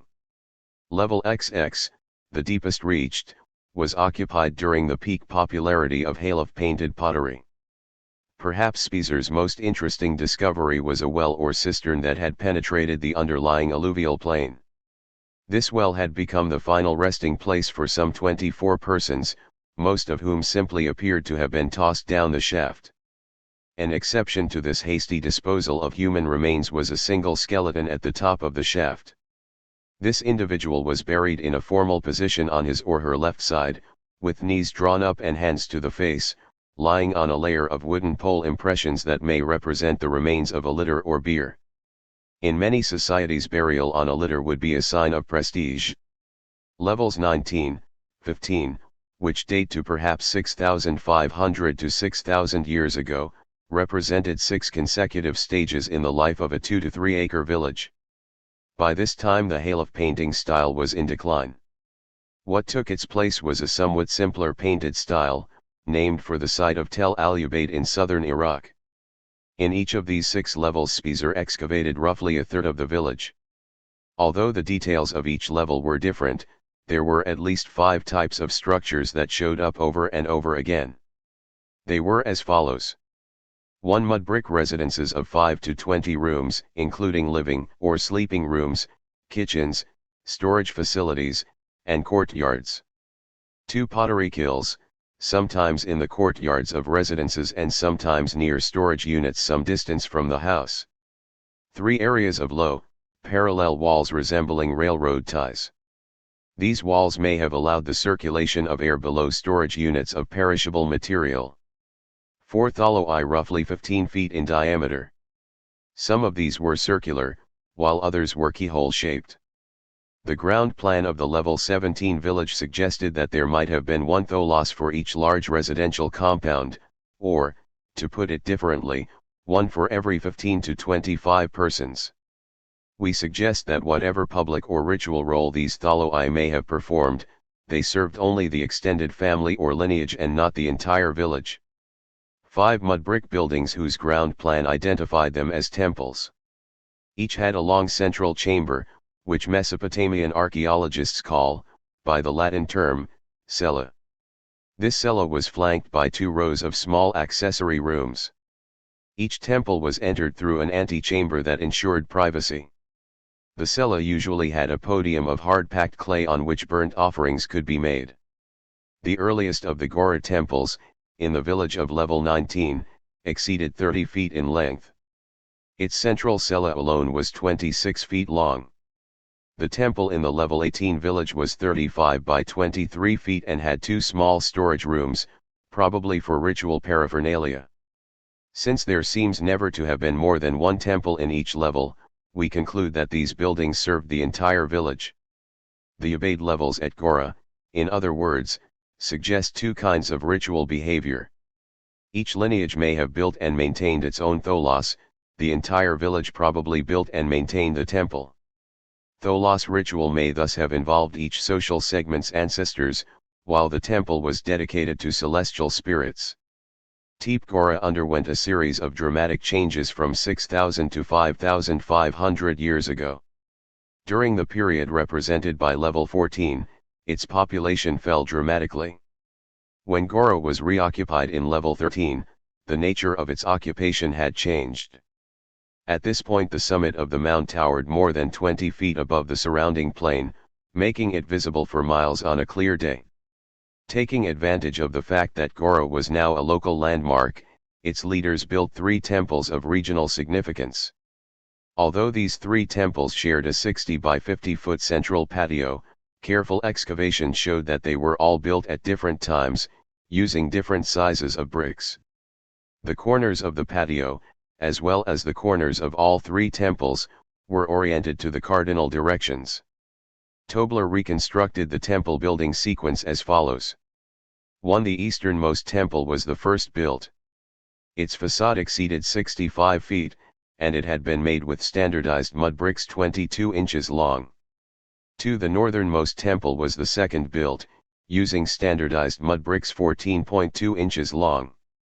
This was the smallest but best preserved of the temples, measuring 40 by 28 feet, figure 41. 3. The third, or central, temple was built in the space between the first 2. Its facade was 47 feet long, its other dimensions are unknown, owing to later erosion. This temple had been made with yet a third set of standardized mud bricks, 19 inches in length. Once this central temple had been completed, it obscured the facade of the northern temple and presumably replaced it. Figure 41. The North Temple from level 13 at Tepe Gora, northern Iraq, measured 40 by 28 feet. Archaeologists refer to the long, central room of the temple as a cella. Note the ornate brickwork used to relieve the monotony of the walls. When a village builds its temple out of mud brick, it runs the risk of creating a fairly drab building. The architects of Tepe Gora avoided this problem by designing a complicated system of decorative brickwork, including recessed piers, pilasters, and wall niches. This design relieved the monotony by creating patterns of light and shadow where bricks protruded or were recessed. The builders also covered the walls with white plaster and, in some cases, bright red to purple paint. By the time construction began on the central temple, the eastern temple had fallen into disuse and was being used as a place to discard refuse.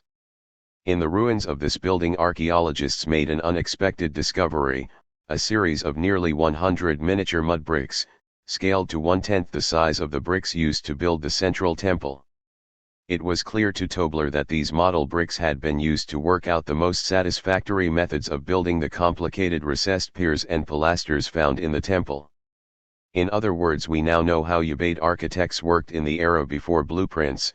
They built a scale model 1/10 the size of the final building, giving their bricklayers a template to follow.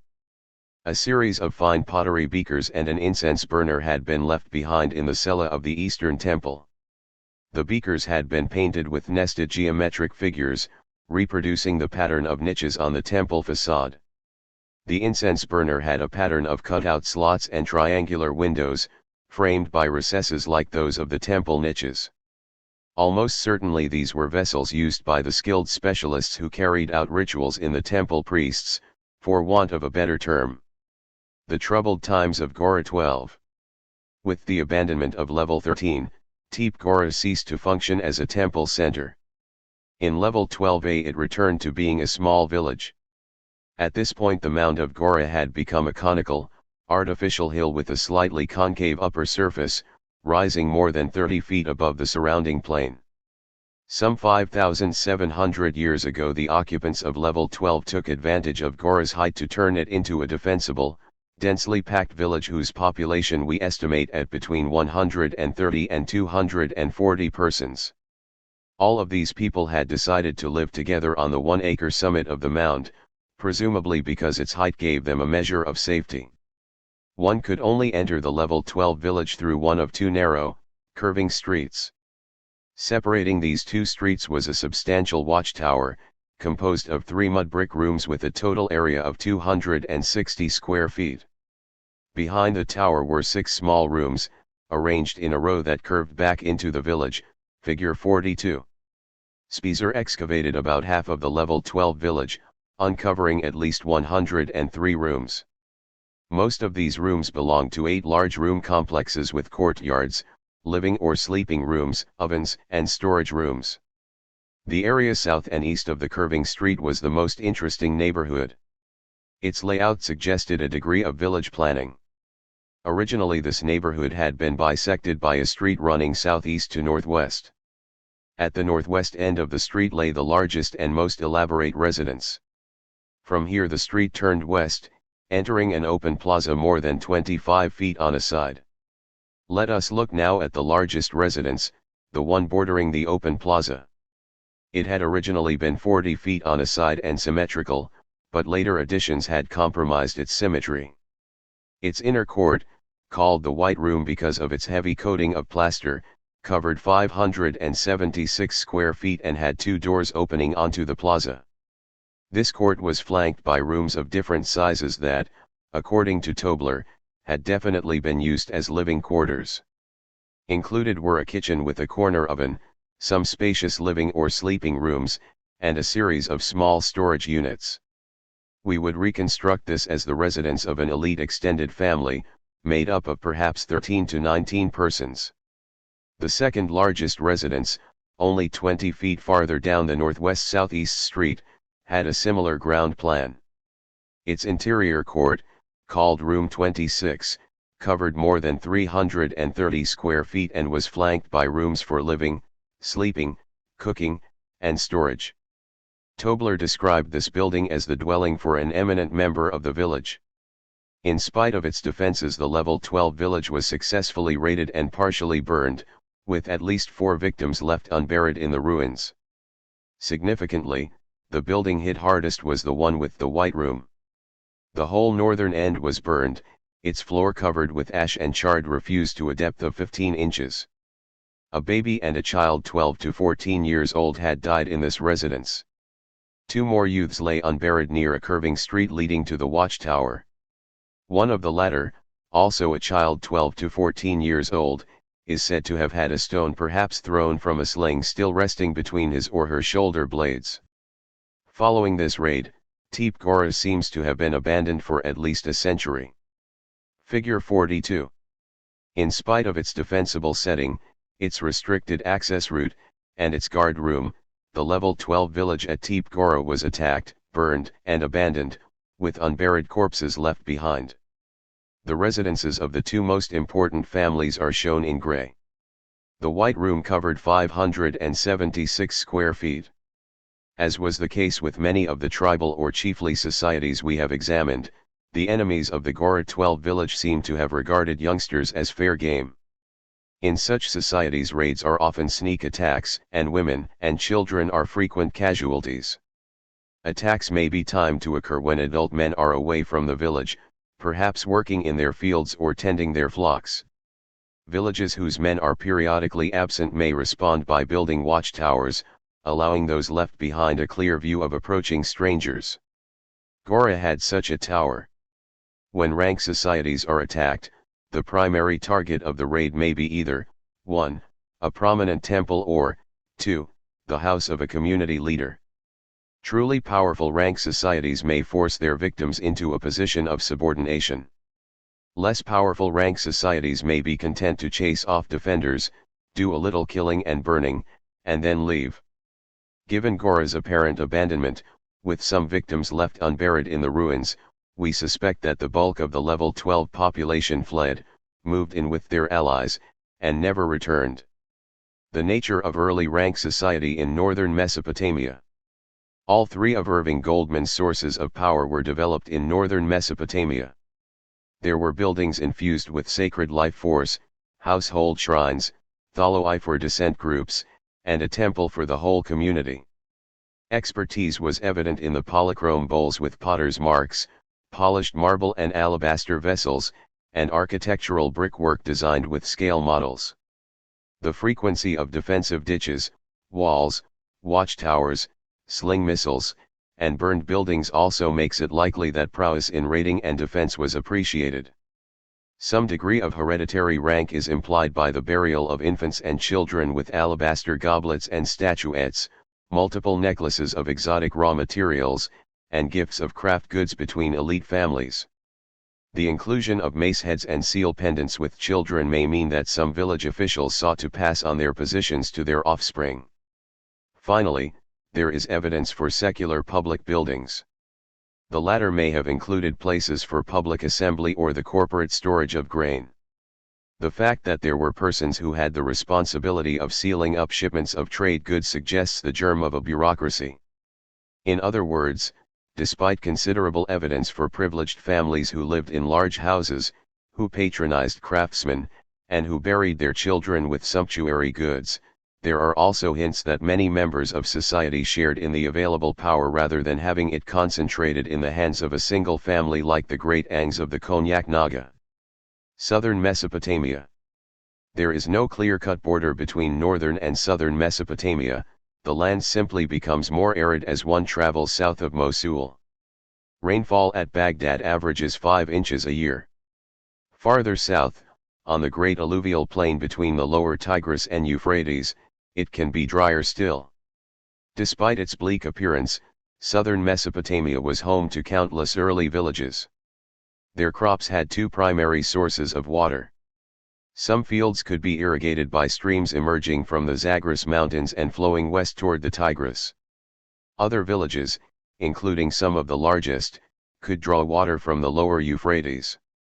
The lower Tigris, for the most part, was too deeply incised in its floodplain to provide water for the gravity-driven canals of that era. The Euphrates begins in the snow-capped mountains of Turkey. Its flow is swelled by Syrian rivers such as the Balik and Khabur. These are its last significant tributaries. Once it leaves Syria and enters Iraq, the Euphrates is carrying virtually all the water it will ever get. Despite this fact, the volume of water in the Euphrates is so great that for most of its southern course its flow is higher than the surrounding plain, held in check only by its natural levees. It begins to create its delta more than 350 miles from the Persian Gulf, near the modern Iraqi city of Hit. For the prehistoric farmers of southern Mesopotamia, the challenge was as follows. The Great River was at its lowest level in September and October, held steady in November, began to rise in December, and reached flood stage in April or May. The difference between low water and high water at Hit was impressive. The Euphrates flow was barely 8,830 cubic feet per second in September, but by May the flow had surged to more than 64,000 cubic feet. The problem was that, by May, the barley so crucial to southern Mesopotamia had already been harvested. It was back in October that the water was needed. The strategy for southern Mesopotamian farmers, therefore, was to breach the levees of the Euphrates with flint hose and fill their canals in October. Early villages in the south have produced hundreds of hoe blades showing the polish caused by alluvial soil. Since the lower Euphrates lies far from most flint outcrops, these hoe blades had to be made from imported Zagros mountain flint. The flint blades used to make sickles for harvesting were just as hard to come by. To overcome this problem, southern Mesopotamian villagers came up with a new type of sickle, made of overfired pottery clay. Overfiring vitrified the clay, producing a sickle as sharp as glass and just as fragile. Its blade eventually broke in the field. Since ancient sickle fragments can still be found on the surface of the alluvium, archaeologist Henry Wright set out to calculate how large an area could be cultivated by a village occupied 6,000 years ago. He discovered that pieces of clay sickle could be found up to 3 miles from the nearest Ubaid village. Archaeologists also find impressive numbers of cattle bones in the refuse of Ubaid villages. Their abundance raises the possibility that oxen had now been harnessed to wooden plows, allowing families to cultivate larger tracts of land. As the Euphrates of that era approached its confluence with the Tigris, it became a braided river, sometimes following a single course and sometimes dividing into multiple channels. Its floodwaters turned natural depressions into marshes filled with reeds, canes, sedges, cattails, and rushes.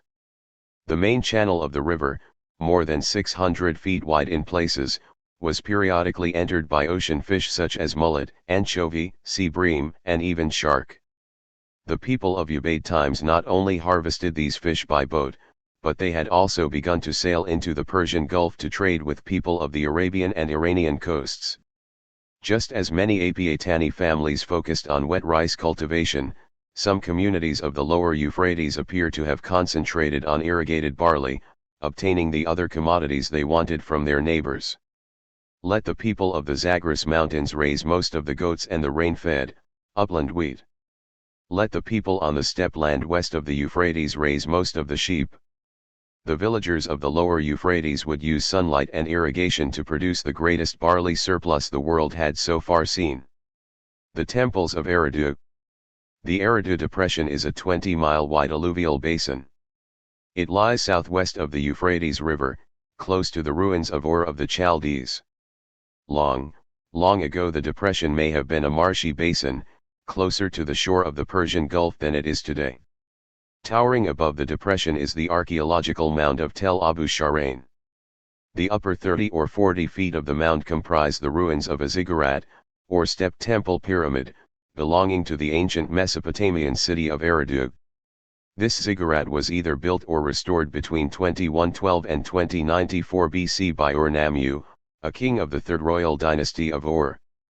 When archaeologists Fuad Safar and Seton Lloyd arrived at Tel Abu Sharain in 1946, they knew they were standing on the ruins of ancient Eridu. Nothing, however, prepared them for the extraordinary sequence of prehistoric communities that lay beneath the southern corner of the ziggurat. Safar proceeded to dig down more than 40 feet, through at least 19 superimposed villages until he had reached the sand dune on which the first arrivals had settled. In the course of his amazing descent through the mound he discovered traces of no fewer than 17 temples, built virtually one upon another for nearly 2,000 years. Safar numbered these temples from the top down, in the order in which they were found. The oldest, Temple 17, was a one-room structure of mud brick, roughly 9 feet on a side. It may have been built more than 7,000 years ago, at a time when Samarran pottery was still popular in northern Mesopotamia. The Samarran painting style, however, was not used at Eridu. Instead, southern Mesopotamia had its own painting style and perhaps its own ethnic identity. Archaeologist Joan Oates has referred to the pottery of this period as Ubaid I because, in her view, it was an early precursor of the Ubaid style seen later in the region. The oldest temple at Eridu for which Safar recovered a complete ground plan was Temple 16. It consisted of a rectangular one-room building, 7 by 10 feet in extent, with an additional alcove more than 3 feet on a side, figure 43, top. The main room had a clay podium for the placement of offerings, and the alcove had a clay altar. The podium, when first found, was still covered with ashes from burnt offerings. Next in the sequence was Temple 15, larger than Temple 16 but not nearly as well preserved. It may once have measured 24 by 27 feet. Figure 43. The site of Eridu in southern Iraq has produced the longest sequence of prehistoric temples known from Mesopotamia. Above we see Temple 16, one of the earliest, which measured 7 by 10 feet.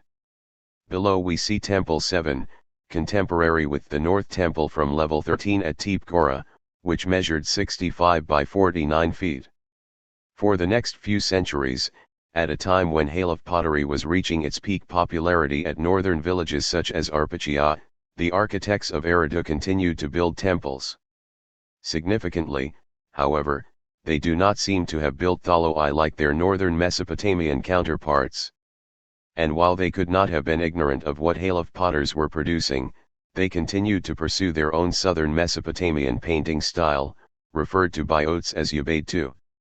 By the time Temple 11 of Eridu was built, its architects had adopted the decorative pilasters, buttresses, and recesses that would become standard on Mesopotamian temples. Temple 11 had a central chamber more than 40 feet long. Similar to several of the earlier temples, it had ash from burnt offerings on its podium. Its pottery, defined by Oates as Ubaid III,